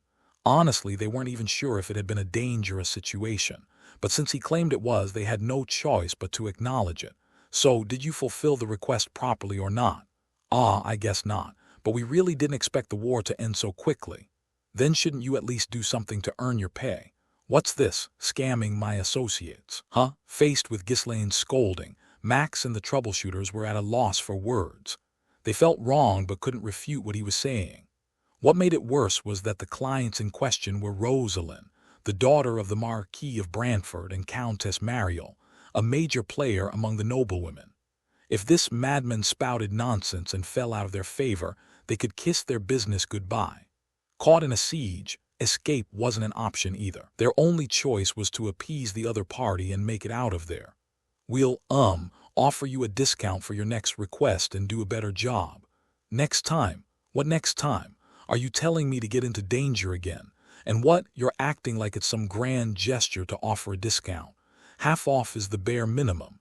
They had never agreed to half off. "This bastard, he's completely unreasonable. It might be better to just ask what he wants." "Then what do you want us to do?" Max asked cautiously. Only then did Ghislaine respond in a gentler tone. "For starters, help clean up the battlefield here and lend a hand with some tasks in our estate. We need some muscle for the heavy lifting." That much didn't seem too difficult. Fighting with a crazy noble was far worse than spending a bit of time. "Fine, we'll help for a few days before heading back." With dejected expressions, Max and the troubleshooters began assisting the soldiers. They really intended to help for only a few days as a formality and then leave. However, Ghislaine had a different idea. "Since they look strong, I should use them for as long as possible. I'll just calculate their wages as laborers. The money received from Rosalind and Mariel was probably no less than several thousand gold coins. Considering the level of danger involved, that amount made sense. To deduct it as wages for the laborers, even at a generous rate, these troubleshooters would need to work for years to make up the difference. As the troubleshooters moved off to find tasks to do, only the young-looking priest was left standing awkwardly. The priest, observing the situation, spoke nervously. "Well, in that case, I'll be on my way." Without even looking at him, Ghislaine nonchalantly scratched his ear as he replied. Still, recognizing the priest's status, he responded with a bit more courtesy than he had shown to the troubleshooters. "You seem very young for a priest. What's your name?" I'm Piotr. I serve Juana, the goddess of beauty and abundance." The goddess of beauty, Juana. Don't her followers typically despise war zones and unclean places? Piotr hesitated briefly before answering. "Well, the Countess of Aylesbury has donated a lot to our church and is quite close to us. She made a special request for me to come here." Hearing that name, Ghislaine nodded in understanding. If there was one thing Mariel had mastered, it was beauty. She had been among the first to recognize the value of cosmetics, after all. Given her devotion to beauty, it was no surprise that she had ties with Juana's church. With Mariel's authority, wealth, and connection, sending a single priest to a battlefield would have been effortless. "I see. That makes sense. Regardless, it must have been tough for you to come to such a rough place." "Yes, thank you. Then I'll just— And where do you think you're going? Surely you were paid as well, right? Like those guys earlier, you need to earn your keep." At that, Piotr's face contorted with an expression of grievance. "I didn't receive any money." "What? Are you seriously claiming their priest wouldn't take payment?" "I swear to the goddess, I didn't receive a single coin. I'm not that kind of person." Even the most corrupt priests rarely dared to invoke their deity's name when lying. Ghislaine, perplexed, scrutinized the priest standing before him. He didn't take the money. In this day and age, a priest who volunteered without payment, that meant he couldn't be coerced into staying. That doesn't make sense. There's no way such a priest exists. Narrowing his eyes, Ghislaine finally took a closer look at Piotr. With his light pink hair, small build, and delicate features, he looked more like someone you'd describe as pretty than reliable. When Ghislaine stared at him, the timid priest lowered his head shyly, his demeanor making it clear he lacked confidence. The skin was pale and smooth, giving the impression of someone who had never endured hardship and had grown up sheltered within a temple. Someone like this coming to a dangerous battlefield for money doesn't suit them at all. It was suspicious, especially since they weren't someone Mariel would typically choose, and they don't seem like the type to sacrifice themselves in the name of spreading the goddess's will either. Normally, priests follow the custom of sending others who are paid directly for such tasks. After pondering for a moment, Ghislaine came to a realization, his face lighting up with excitement. "Jackpot! Jackpot! I've finally found a proper priest." In most northern territories, priests capable of using divine power didn't reside permanently. At best, traveling missionaries would roam the region to spread doctrine. Priests with the ability to wield divine power were rare, to begin with. Outside of a great lord's domain or a major city like the capital, it was nearly impossible to encounter one. It was for this reason that Gillian had been unwilling to leave Raypold in his efforts to heal his daughter. But if Ghislaine's hunch was correct, they might be able to keep this priest in the territory for quite some time. Let's be honest here. Someone else took the money, didn't they? Some big shot took it on your behalf, and now you're stuck here, aren't you?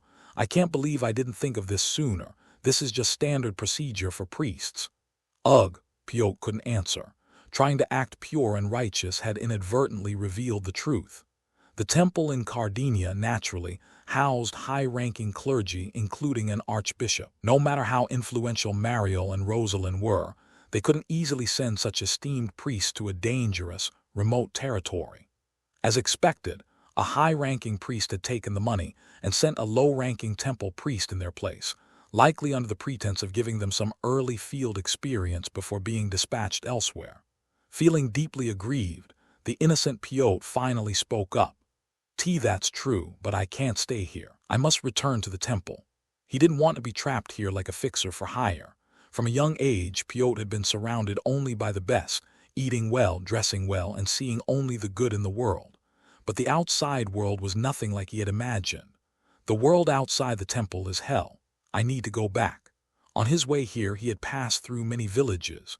Seeing the destitute poor who lived there, Piotr had thought as much. But even that perspective had been naive. The battlefield was true hell.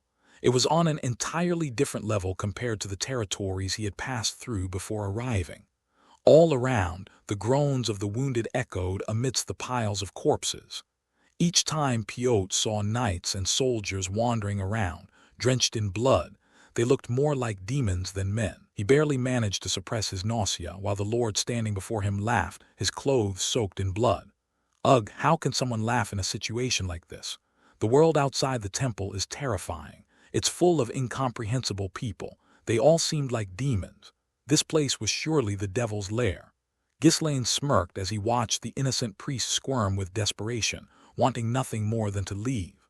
All right then, go ahead and leave. I can't stop someone as important as you from going back.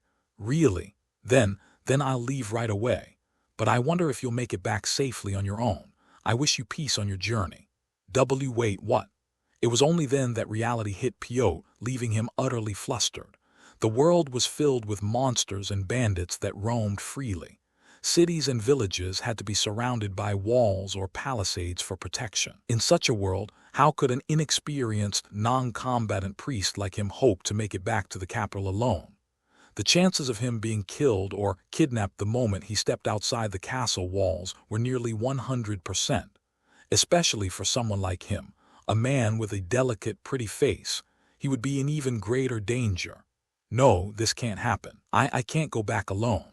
When he had come here, he'd been accompanied by reliable mercenaries, which had put his mind at ease. They had encountered monsters and bandits several times along the way, but the mercenaries had dealt with them easily. Left with no other choice, Piotr, on the verge of tears, lowered his head toward Ghislaine. Lord, please assign me a guard. How much are you willing to pay? What pay? You're asking for money. But I'm a priest. Where in the world is anything free? You priests were paid to send someone in your place, weren't you? I'm not running a charity here. That may be true, but... Once again, Piotr was taken aback. While he had seen many nobles donate to the temple, this was the first time someone had tried to extort money from him. Normally, people went out of their way to gain favor with the temple, offering generous donations to stay on its good side. With no other options, Piotr bowed his head even lower. Please, I beg you, if you help me get back safely, I'll repay your kindness someday. As soon as I get back, I'll never look back at this place again. But Ghislaine wasn't the type to fall for empty words. He shook his head firmly. I'd love to help, but we're short on manpower ourselves. If you really can't go back alone, why don't you wait and leave with the group heading back later? Ugh. In other words, Ghislaine had no intention of letting him go easily. If Piotr wanted safe passage, he'd have to work for it first. Faced with the reality that his life would be in danger if he left alone, Piotr had no choice but to nod tearfully in agreement. The problem-solver friends might have been captured for an unknown duration. However, Ghislaine thought that wasn't enough, so he added a touch of intimidation. Oh, and if you decide to escape through some other route or don't work hard enough, I'll spread some big rumors. Our rumors? What kind of rumors? That you ran off after siphoning money from the Wana order. That would cause significant trouble for everyone involved, wouldn't it? And you know well who backs me up. Piotr's face turned ash. Temples had a hierarchy even stricter than the magic towers. If a high priest had to suffer because of a low-ranking priest like him, they wouldn't just let it go. Being confined to a monastery for life would be the best-case scenario. More likely, he'd be banished to a far worse and more dangerous place. Wait a moment. He glanced up, hoping to plead his case, but his counterpart was grinning wickedly. This guy had to be the commander of demons himself, and he, Piotr, was undoubtedly undergoing a trial sent by the goddess. Faith, after all, was something to be proven by overcoming such trials. I'll do my best. Good. I look forward to working with you. Let's drop the formalities and speak comfortably like friends, shall we? We'll be spending a lot of time together. Being stiff all the time would be too cold, don't you think? Sure. Whatever makes you comfortable, I'm fine with this.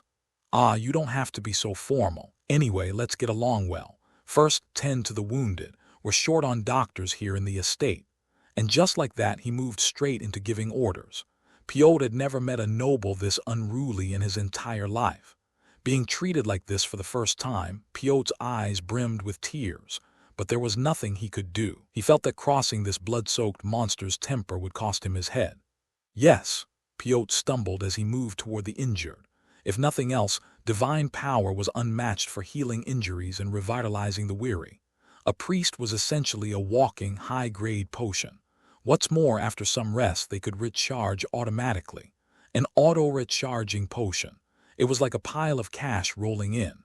Its pink glow even made it look pretty. Though he was just a low-ranking priest with limited divine power, he was still far more valuable than a mage. Wow, this is an unexpected gain. I need to keep him around as long as possible. He's so naive he'll probably follow instructions well. The two of them sent me an excellent gift. What luck! Not only had he gained 10 sturdy laborers, but also a top-tier talent in the form of a priest. He couldn't help but feel grateful toward Mariel and Rosalind for this fortune. Well then, let's handle the rest of them now. Grinning, Ghislaine headed toward the Lord's castle with a few knights. By the time they arrived, news had already reached the castle. A white flag fluttered above, and Count Cabaldi's top retainers and administrators were gathered, waiting for them. Their faces were pale with fear as they bowed. Greetings to the new lord. We were merely following Count Cabaldi's orders. We've opened the storage fully. Everything here now belongs to you, Baron. We will dedicate ourselves wholeheartedly to serving you from now on. Ghislaine scanned them. These were the people who had profited alongside Count Cabaldi and then latched onto Count Desmond. They had done the same in his previous life, and they were doing it now. At the start of the war, they had been brimming with confidence. They must have even hoped to seize Fenris, secure its food supplies, and dominate. Now those same people stared at him with desperate eyes, begging to live. After a few nonchalant nods, Ghislaine turned to Jillian beside him. Imprison all the low-ranking officials. Their charges will be reviewed later and their fates decided. Understood. And as for the retainers who held important positions in the territory, Ghislaine swept his gaze over them, his eyes cold as ice. Kill them all. Least spare us. We can help stabilize the territory. You can't do this to us. The retainers of Count Cabaldi wailed desperately, but Ghislaine didn't so much as blink. Jillian and the Fenris Knights, on the other hand, were already accustomed to such situations. After all, they had already experienced carrying out large-scale purges when they occupied the Diggold County. Arg, please, I beg you, spare me. I'm a noble, damn it. Let me go. I said let me go right now. You lawless bastard. The retainers screamed as they were dragged away. Once Jillian and the knights left, Belinda cautiously approached and asked, "Young master, are you really sure about this? That territory is far bigger than Fenris. Our administrative resources are severely lacking. It doesn't matter. Keeping them alive would only lead to bigger trouble later." Had Claude and the other Fenris officials been present, they would have been horrified and would have tried to stop Ghislaine. After all, as Belinda pointed out, managing the Count's territory would require far more manpower than they currently had. However, Ghislaine had no intention of letting them live. The retainers of this region were practically accomplices to Count Desmond. Keeping them around would only give them the opportunity to betray him at the first chance they got. Even if it would be difficult now, it was better to purge them thoroughly while he could. Belinda, for now, take the people and confiscate all the retainers' assets. Claude will take care of the rest once he gets here. Also, make sure the soldiers know not to harass the locals. Understood. The people of Cabaldi's territory were trembling in fear and unease. Their lives would depend entirely on what kind of ruler the new invaders turned out to be. Having suffered greatly under Count Cabaldi, it was only natural for them to be wary. But their fears turned out to be unwarranted, as the Fenris occupying forces carried out their duties quietly and without incident. All they did was secure the battlefield, inventory the assets of Count Cabaldi and his retainers, and maintain their position. Several days passed in this state until Claude finally arrived, bringing along a handful of officials. "Hey Claude, you're here. Haha, we won, we really won, absolutely incredible." Having been consumed with worry every day, Claude burst with joy as soon as he saw Ghislaine. Seeing this, Ghislaine let out a small chuckle. "You're that happy?" "Of course I am. We've seized a county. And not just any county, but the North's largest iron mine as well. You were against it at first. Well, that was because I was afraid we'd lose, and I was also worried about the repercussions from the ducal families. And now you're not scared anymore.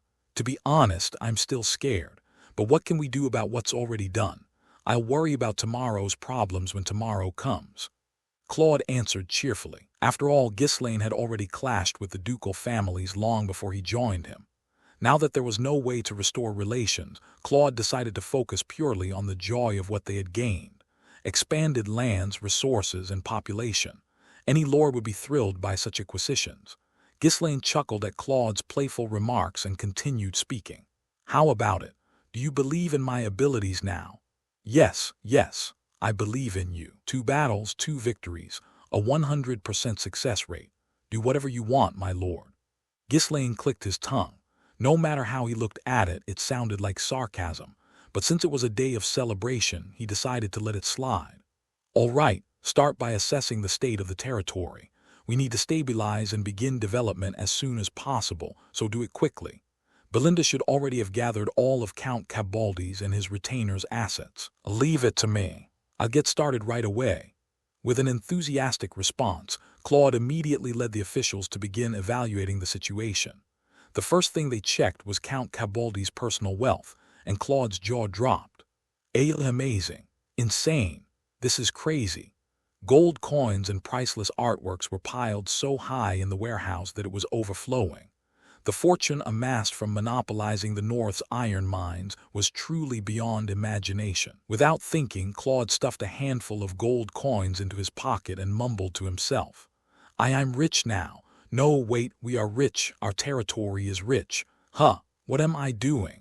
Startled, he quickly turned around to find Wendy and the other officials glaring at him with disdain. This is a misunderstanding. Don't look at me like that. I've lived in poverty for so long that I just acted without thinking. Under their sharp, accusing stares, Claude sulkily returned the coins to their original place. Let's get an exact tally of these assets. If anyone is caught embezzling even a single coin, I will never forgive them. Understood. A few junior officials began compiling an inventory of Count Cabaldi's wealth.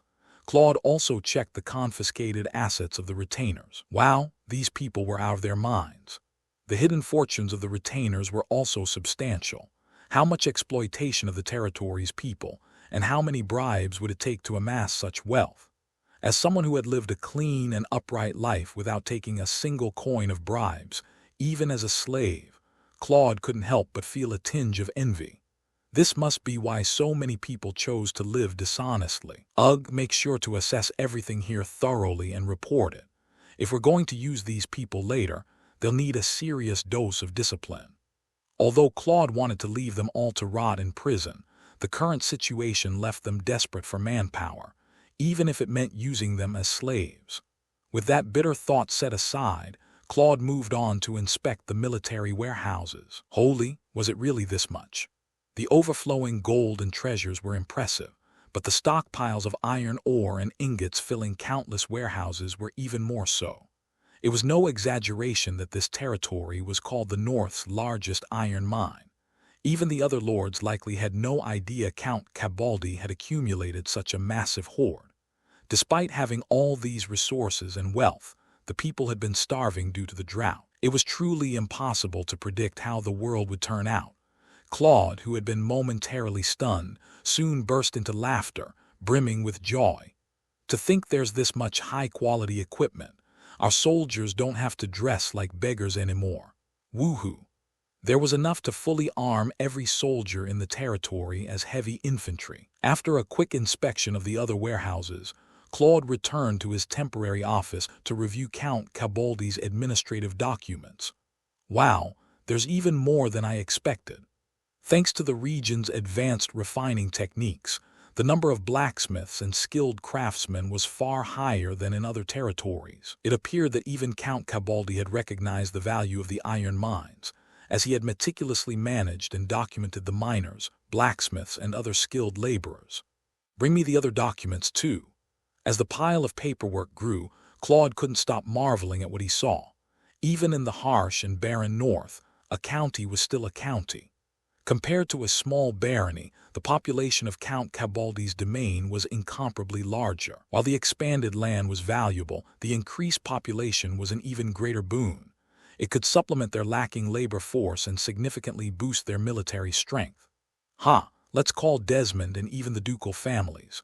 Bring them all on. Claude's confidence skyrocketed in an instant. With the added resources and population, he now felt emboldened. Of course, in a real battle, they'd likely be crushed before they could put up much of a fight. But at that moment, he was too overjoyed to care about such practicalities. As soon as he finished assessing the situation, Claude ran straight to Ghislaine. "My lord, our amazing lord, I'll begin the stabilization work for the territory right away." "Oh, good. Now that you've checked everything, what do you think?" "It's incredible. With this, we can boost the territory's overall strength much faster.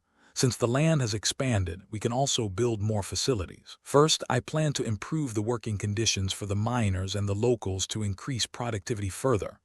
"All right, you know how short on time we always are, right? Handle it as quickly as possible." "Understood." By the way, where did you imprison the retainers from this territory? Those bastards stuffed themselves full. I'll make sure they're properly disciplined, even if I have to turn them into slaves." "Why them?"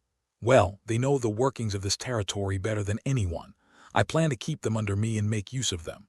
This place is too large, and Fenris' current administrative capacity can't handle it on its own." "Oh, right.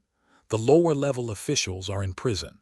Since there don't seem to be any spies among them, I'll release them. Use them as you see fit. What about the retainers who originally held key positions? Are they also there? People like the chief overseer, treasurer, or master of arms?" "My lord, they're dead. Words can be said one way or another. Did they die due to circumstances, or were they killed?" "They were killed." At that blunt answer, Claude cautiously asked, "Why?" "Because they had all gone over to Desmond's side. Those bastards didn't get rich for no reason."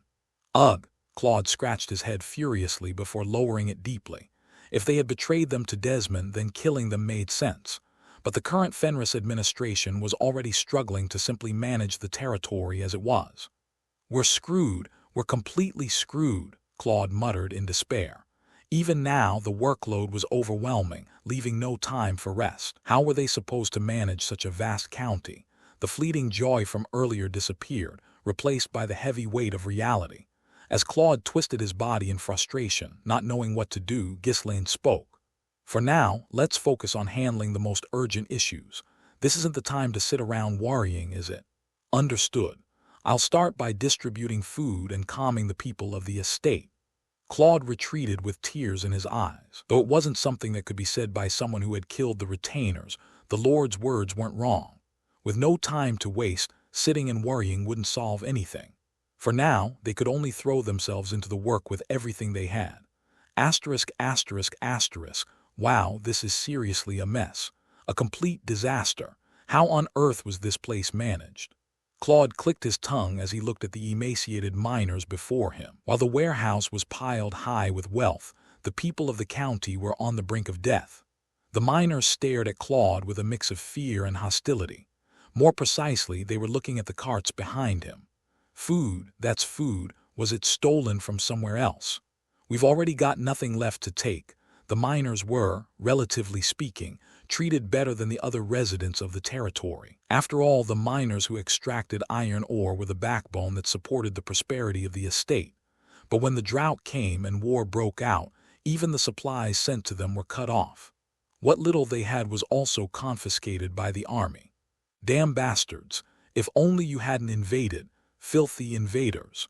Though the miners glanced around cautiously, they ground their teeth in secret. Normally, it would have been natural to curse Count Cabaldi, the corrupt lord of the estate. That was how they had lived until now.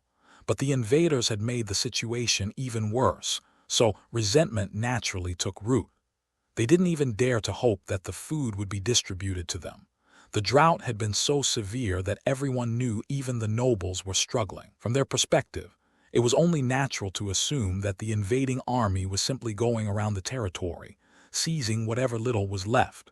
Claude chuckled as he observed the miners' reactions. "Sigh, it's always like this at first. Even the people of the Fenris estate had shown the same powerless expressions and gazes filled with hostility in the beginning. For people who had been oppressed by a tyrannical lord, such reactions were inevitable. Breaking the awkward silence, Claude gestured to the soldiers standing behind him. "Start distributing the food. Make sure to give them plenty. Oh, and by the way, there's almost no meat. That's been really hard to come by these days." The miners, receiving sacks filled with flour and a small amount of provisions, stared in dumbfounded disbelief. Giving away food during such hard times. Wasn't it normal for them to be the ones taking everything away? When the miners remained silent and frozen in place, Claude grinned slyly. "What, is it not enough? Hey, hand out one more sack to each of them. Just give it out generously. If we hoard it all, it'll just rot away." Gasp. At Claude's words, the miners audibly gasped in shock. Receiving even this much already felt like a dream, but now they were being told they'd get more. They couldn't believe it. However, when the soldiers came forward and handed out an additional sack of flour to each miner, the miners immediately dropped to the ground in gratitude. Thank you so much." Heartfelt expressions of thanks erupted from all around. Claude clicked his tongue as he watched them. Just how badly had Count Cabaldi worked these people to the bone that they now behaved no differently than slaves. Tusk, tusk, tusk. No wonder people say northern nobles are ruthless. And come to think of it, the Ferdium Count is truly remarkable. Despite struggling so much, he never exploited his people even once. Of course, it was unlikely that Count Cabaldi had deliberately tried to turn these people into slaves. After all, he would have needed them to pay taxes. Instead, he had probably used soldiers to continually pressure and suppress them, driving people to such a miserable state. It was clear the man wasn't just cruel. He was exceptionally cruel. From now on, this place will be vastly different under the leadership of the new lord. All you need to do is keep working hard at what you've been doing. You'll be paid fairly, so you don't need to worry about that either. Even at Claude's assurance, the miners hesitated to show any signs of trust. Instead, they clung tightly to their sacks of food, warily glancing around. The fact that they were afraid of having their food stolen by those around them was proof of just how utterly their trust and goodwill had been destroyed. Claude, having seen many people in similar situations before, furrowed his brow and issued a stern warning. Anyone caught touching another person's food will be executed on the spot. Don't ever forget that. In circumstances like this, leniency was pointless. Punishing offenders harshly and setting an example was often more effective. At Claude's chilling warning, the miners bowed their heads. "We will keep that in mind." They were not oblivious. They knew better than to provoke the occupying force that had taken control of the territory. If starvation forced their hand, they might steal from others, but with full stomachs they would behave, at least for now. Similar scenes played out across the estate. Claude and other administrators visited even the smallest villages to distribute food. The reactions of the estate's residents were no different from those of the miners. With the drought so severe, they couldn't believe the food distribution would continue for long. Tusk, tusk. This is going to take more time. Although distributing food had quelled the immediate unrest, it wasn't enough to dispel the deep-seated anxiety completely. Even in Fenris, it had taken several months after a successful harvest and regular food distribution for the people to begin trusting their new leadership. To unite the entire estate and prepare them to stand against a powerful enemy, consistent support and building trust in the new lord were the only options. After receiving Claude's report, Ghislaine nodded in agreement. Considering they've lived through nothing but exploitation, it's only natural that they'd be skeptical. Once they see that there's plenty of food and their lives begin to improve, they'll change, just like the people of Fenris. Yes, this process will inevitably take time, so we'll continue to provide steady support. Good, then shall we move on to the next task? After all, we've gained both resources and a larger population now, haven't we? Of course, we should start with that, right? At Claude's question, Ghislaine nodded. Naturally, that's where we begin. The Cabaldi County has more than most other places, but even that won't be enough. We'll need to increase productivity several times over. Settlements, farmland, and public facilities would need to be constructed gradually over time. However, after taking control of the estate, an even more crucial task presented itself. one far more important than building those basic facilities. It was the construction of large-scale smelting facilities and forges capable of producing iron weapons and tools in massive quantities. As befitting the largest iron ore producer in the north, Count Cabaldi's territory had far more forges and smithies than other estates. However, that wasn't nearly enough for Ghislaine. He needed even more forges and smithies. Ghislaine spread out a map of the Cabaldi region, marking various locations with his finger as he spoke. Build forges and smithies at every one of these locations. We're essentially establishing several large-scale industrial complexes.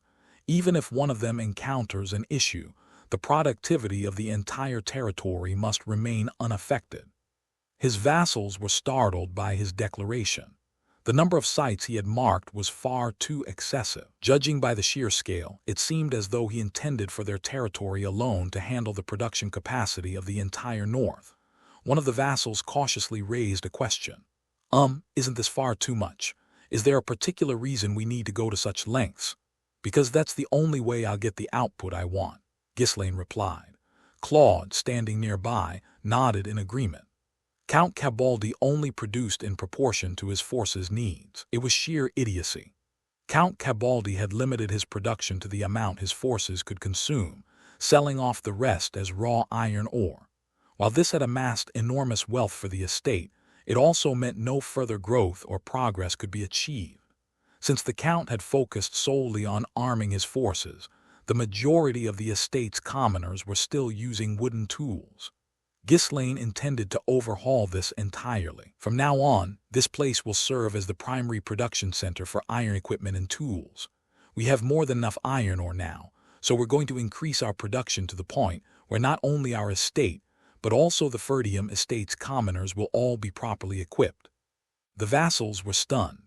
There wasn't a single estate on the entire continent where commoners, let alone soldiers, were fully equipped with iron tools and weapons. Are you really planning to produce that much? One of them asked, wide-eyed. Of course, and not just weapons and armor. We'll replace every tool we can with iron ones to improve the standard of living, even if just a little. A strong territory comes from prosperous commoners. All the vassals nodded in agreement. Though this would drastically reduce the amount of iron ore they could sell, everyone knew their lord wasn't focused on personal wealth. Instead of hoarding riches for himself, he was determined to develop the estate, increase its production capacity, and prepare for the wars to come. Another vassal raised a different question. Then, what about the Fenris region? We'll build only as much as is absolutely necessary there. The remaining land will be converted into farmland. While we won't completely forego other facilities, our primary goal will be to specialize each region in specific goods. Once that's done, we'll connect the regions together to create an organic system of growth and development. The people nodded as they listened to Ghislaine's reasoning. As long as they didn't lose control of their resources, specializing in local products would enable far greater productivity and efficiency. Well then, you all know what to do now, right? Let's move immediately to enable large-scale production. Yes, sir. The vassals nodded with eager expressions. Until now, Fenris had been constrained in its ability to take on large-scale projects. With the exception of food, every other resource had been extremely limited. However, now that they had an abundance of iron ore, they felt reassured. Soon, the administrators began gathering workers from across the territory. Join the construction efforts for forges and smithies, and we'll pay you in food. Don't worry, we'll give you enough to fill your stomachs, so sign up without hesitation. At the mention of being paid in food, a fair number of people gathered. However, it still wasn't enough to construct the large-scale facilities as quickly as needed. After several days of recruitment, when the turnout still didn't meet expectations, Ghislaine frowned and asked Claude, "What's going on? Aren't there plenty of people sitting idle due to bad conditions? Why is recruitment so slow? I've told you countless times that I hate delays." "Well, it seems they lack trust," Claude replied hesitantly. "What trust? What kind of trust?" "Trust in you, my lord." Ghislaine's expression turned incredulous at Claude's answer. "Am I a goddess now? If they need faith, they should go to a temple, not me. We've distributed food and stabilized public sentiment a little, but people still don't believe they'll actually be paid fairly during times like these. So, in other words, I look like I'm broke. Not exactly broke, but they don't think you have enough food, which I suppose is similar. Unbelievable. Ghislaine clicked his tongue, leaning back in his chair with an exasperated sigh. He understood where they were coming from. After living under relentless exploitation for so long, it wasn't easy for the people to open their hearts, even when food was distributed freely. But still, how could they doubt the so-called food king of the North? On top of that, the runestone and cosmetics businesses were thriving. Did they have any idea how much wealth he had amassed? As Ghislaine stewed in his frustration, Claude cautiously spoke up. "Should we go with the method you've used before, my lord? Forced conscription." Even if they resorted to forced labor, unlike other lords, Ghislaine wouldn't leave them unpaid. Once they started receiving abundant compensation, any complaints would likely dissipate quickly. However, Ghislaine shook his head. "No. This time we need far more people than before, right? The territory's expanded and the scale of construction is much larger. If we force people to work under dissatisfaction, it'll only lead to greater losses in the long run. Unless it's wartime, this isn't the stage to be wielding a whip. How do you plan to proceed then? Forcing them to work would be the fastest method. If you force people to work, efficiency drops. I'm a pacifist, so I don't like that sort of thing. People need to be motivated for efficiency to skyrocket." A pacifist? Don't make me laugh. Seriously, what nonsense is this? Claude cursed inwardly. If the administrators who were being forced to work heard that, they would likely die of frustration. After a brief moment of thought, Ghislaine crossed his legs arrogantly and spoke. "Give them an advance payment." "What? Let's make a bold move from the start. Hand out 2 months' worth of food rations upfront as an advance. Tell them to work happily after receiving it. But there are bound to be people who will slack off or run away after just taking the food. Then just kill them. Anyway, word will spread quickly if we do it this way." "Seriously, are you really going to give out all that?" "Yeah, do it. We've got plenty of food, don't we? Use it generously when we need to. Just make sure to give a clear warning." "Well, it's true, we've got so much it makes you sick just looking at it." "All right, I'll take care of it." Claude nodded. This was a method that other estates wouldn't even dare attempt, but it was certainly effective in quickly gathering workers. He's normally so stingy, but when it's necessary, he spends big without hesitation. There's no keeping up with him. Even if the surplus was significant, food during this time was a resource more valuable than gold. The fact that he could distribute it so casually upfront showed that he had an extraordinary disposition, or so it seemed. Or not. From the look on his face, it's more like he feels indignant and wants to show off. Ghislaine's expression was peculiar. He looked somewhat annoyed, yet remarkably arrogant at the same time. Claude had a feeling that starting a conversation with him now would only lead to a headache. Shaking his head a few times, he decided to quietly leave the room. Soon, under Ghislaine's orders, large quantities of food were distributed. This time, it wasn't for stabilizing public sentiment or for show. It was genuinely given as an upfront reward. Meanwhile, Lowell, the intelligence officer, spread rumors to manipulate public opinion at the same time. They're really giving food as payment during these times. Is this even possible? It seems like they really do have an enormous stockpile of food, just like the rumors. I heard the new lord is known as the Grain King of the North. Where he's from, even the local stray dogs eat better than we do. If they're distributing this much, we have no choice but to trust and follow him. He's nothing like Count Cabaldi. Among the people, an expectation began to take root, that things might actually change this time. It wouldn't happen overnight, but it was a promising sign nonetheless. With crowds of people gathering like clouds, recruiting workers became easy. Not only the blacksmiths and forges, but also other urgently needed facilities and residences began construction simultaneously. "All right, let's get started. There's never enough time." The ever-enthusiastic Claude motivated the workers, mimicking Ghislaine's usual way of speaking. Construction wasn't just about putting up buildings. It required securing resources, transporting materials, and coordinating various tasks across the board. Soon, the forests and mountains of Count Cabaldi's estate were carved up, and materials flooded in from all directions. Among those who were inevitably deployed to the massive construction projects were none other than the dwarves and the mages.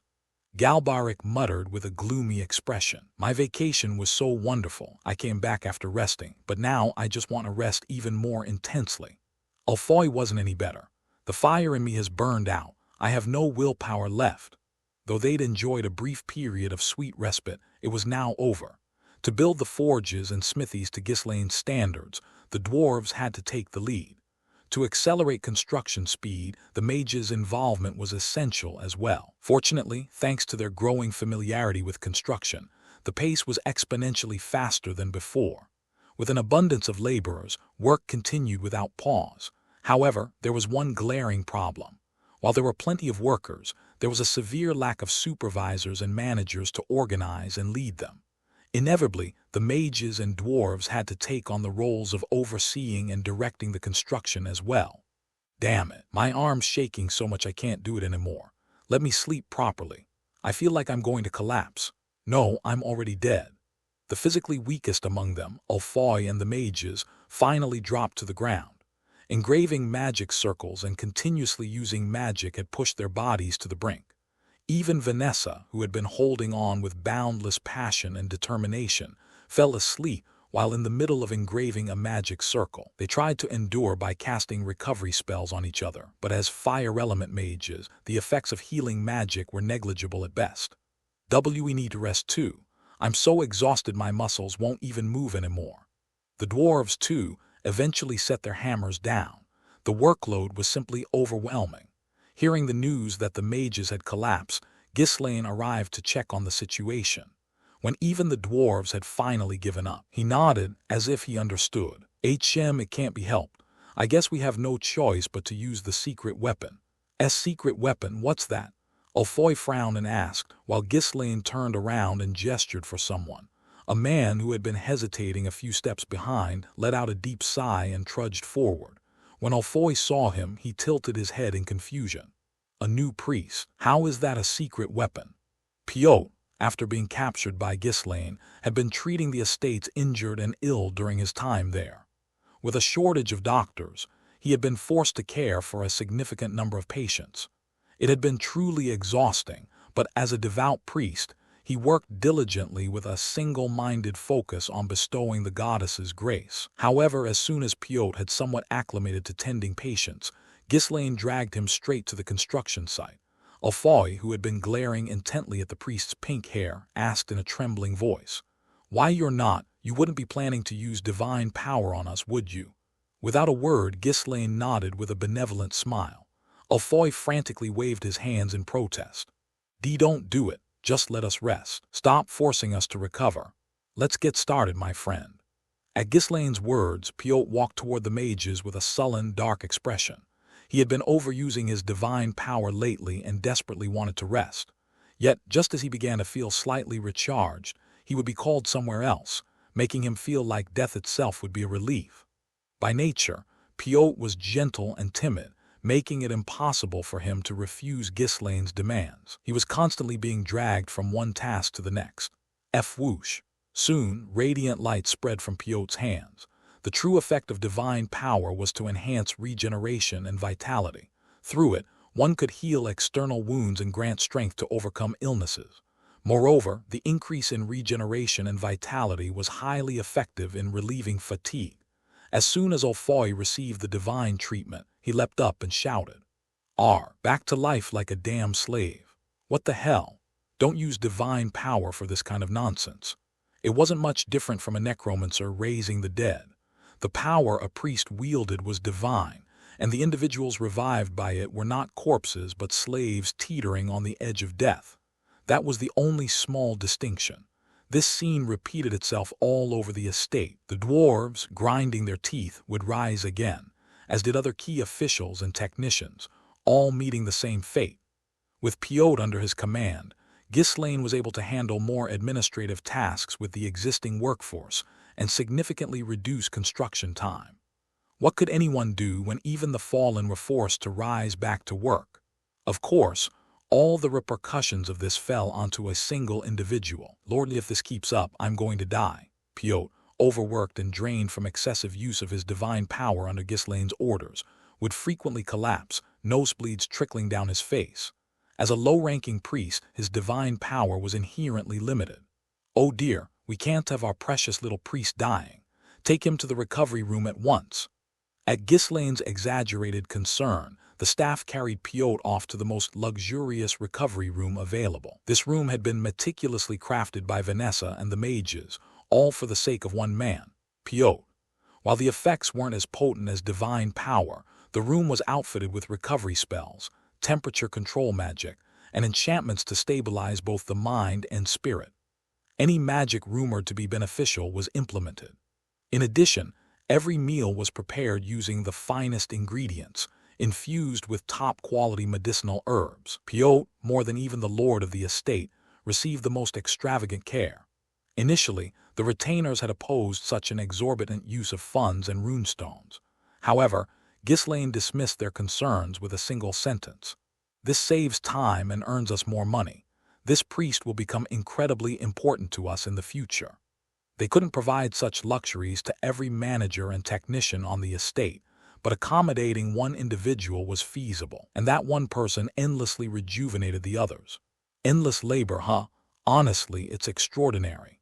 If miracles existed, wasn't this exactly what they looked like? This was the goddess's miracle in action. This had been Ghislaine's plan ever since he first acquired Piotr. No matter how much wealth one had, priests couldn't be treated in this manner. The church operated independently from the estates, and it was impossible to acquire an exclusive priest. Yet a remarkably naive, low-ranking priest had walked into their hands by sheer luck. I suppose I'll need to send the church a gift soon. I should come up with a proper excuse to keep him here."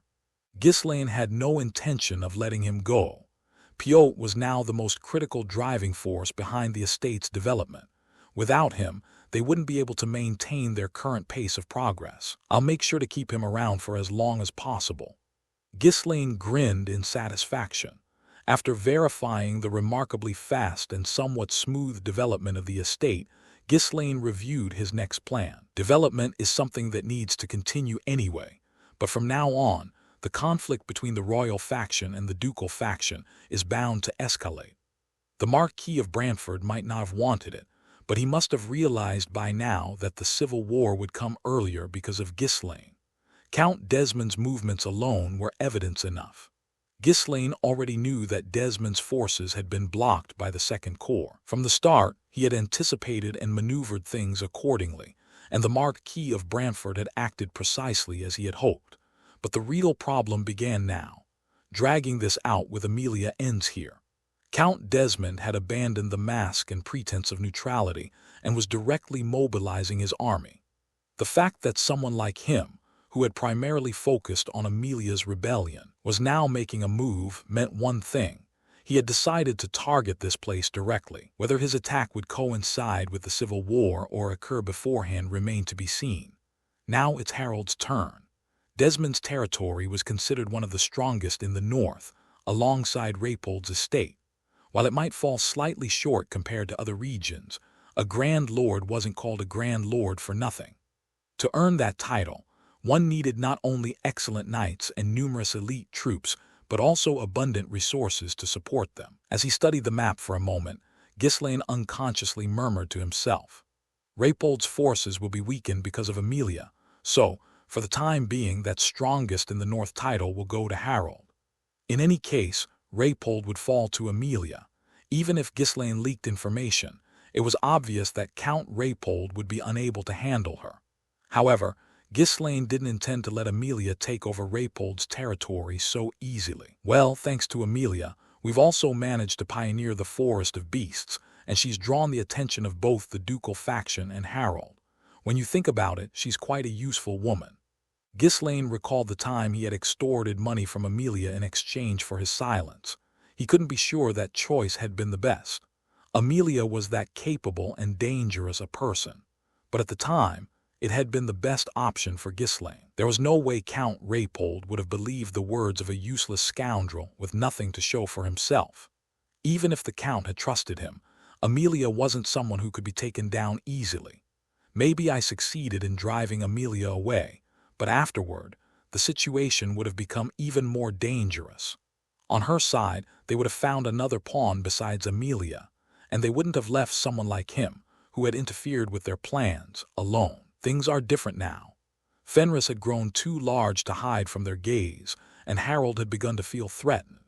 And this change meant Ghislaine was facing dangers unlike anything before. In the end, seizing dominance over the north required a direct confrontation.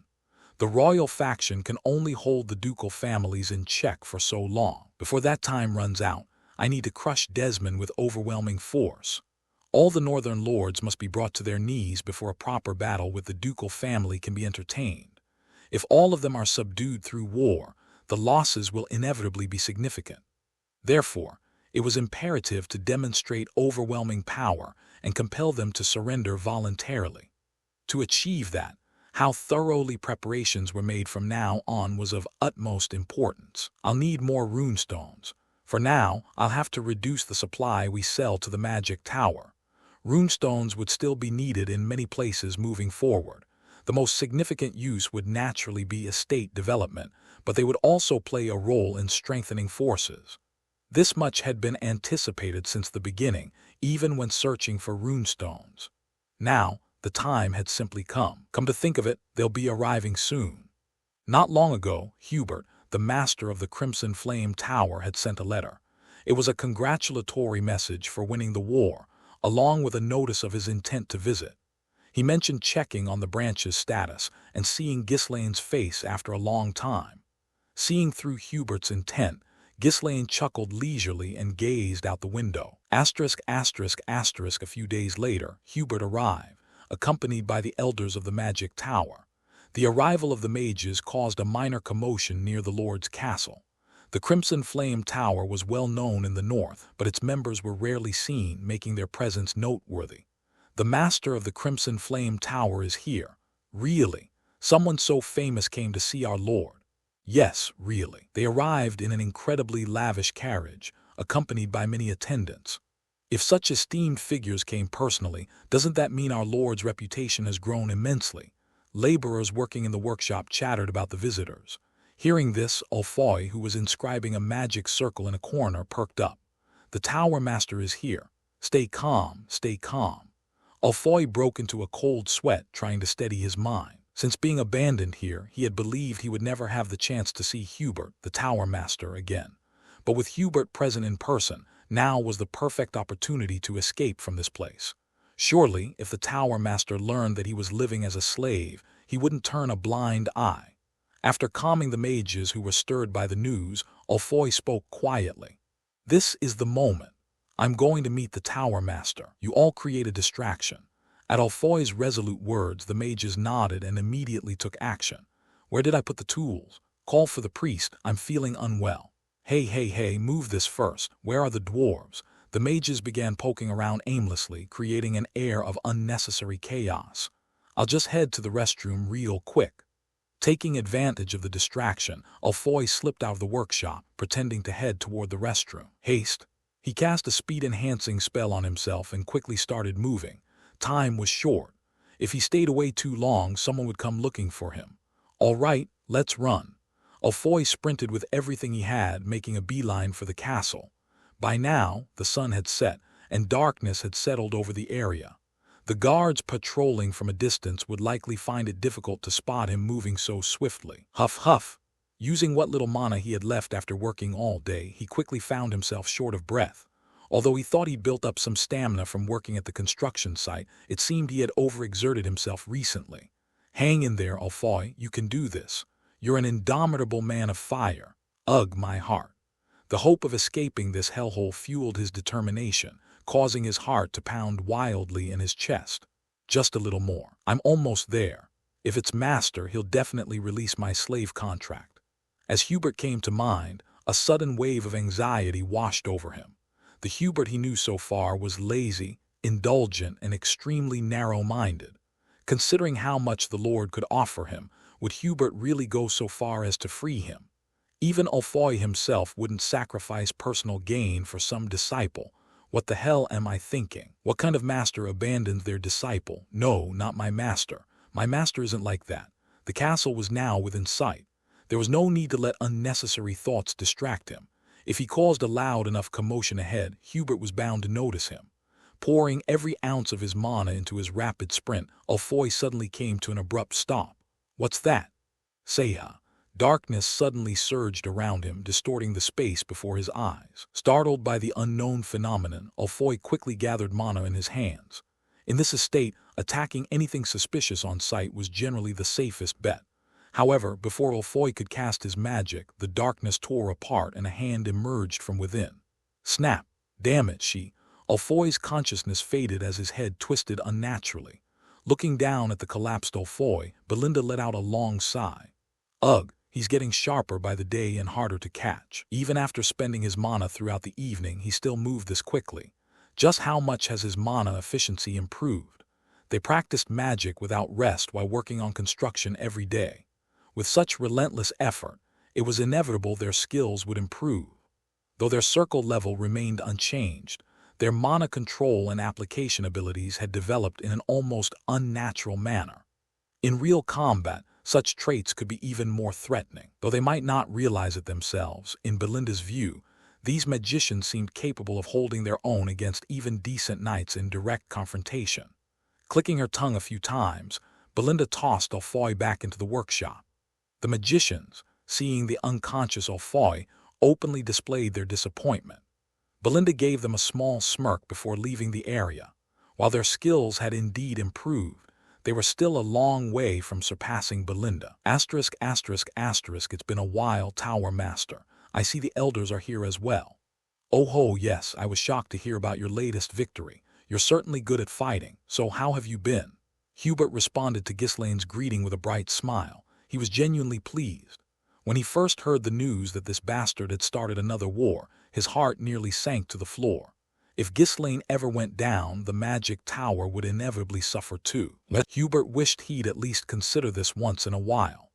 After exchanging casual pleasantries filled with relief, Hubert and the elders began chatting about how they'd been.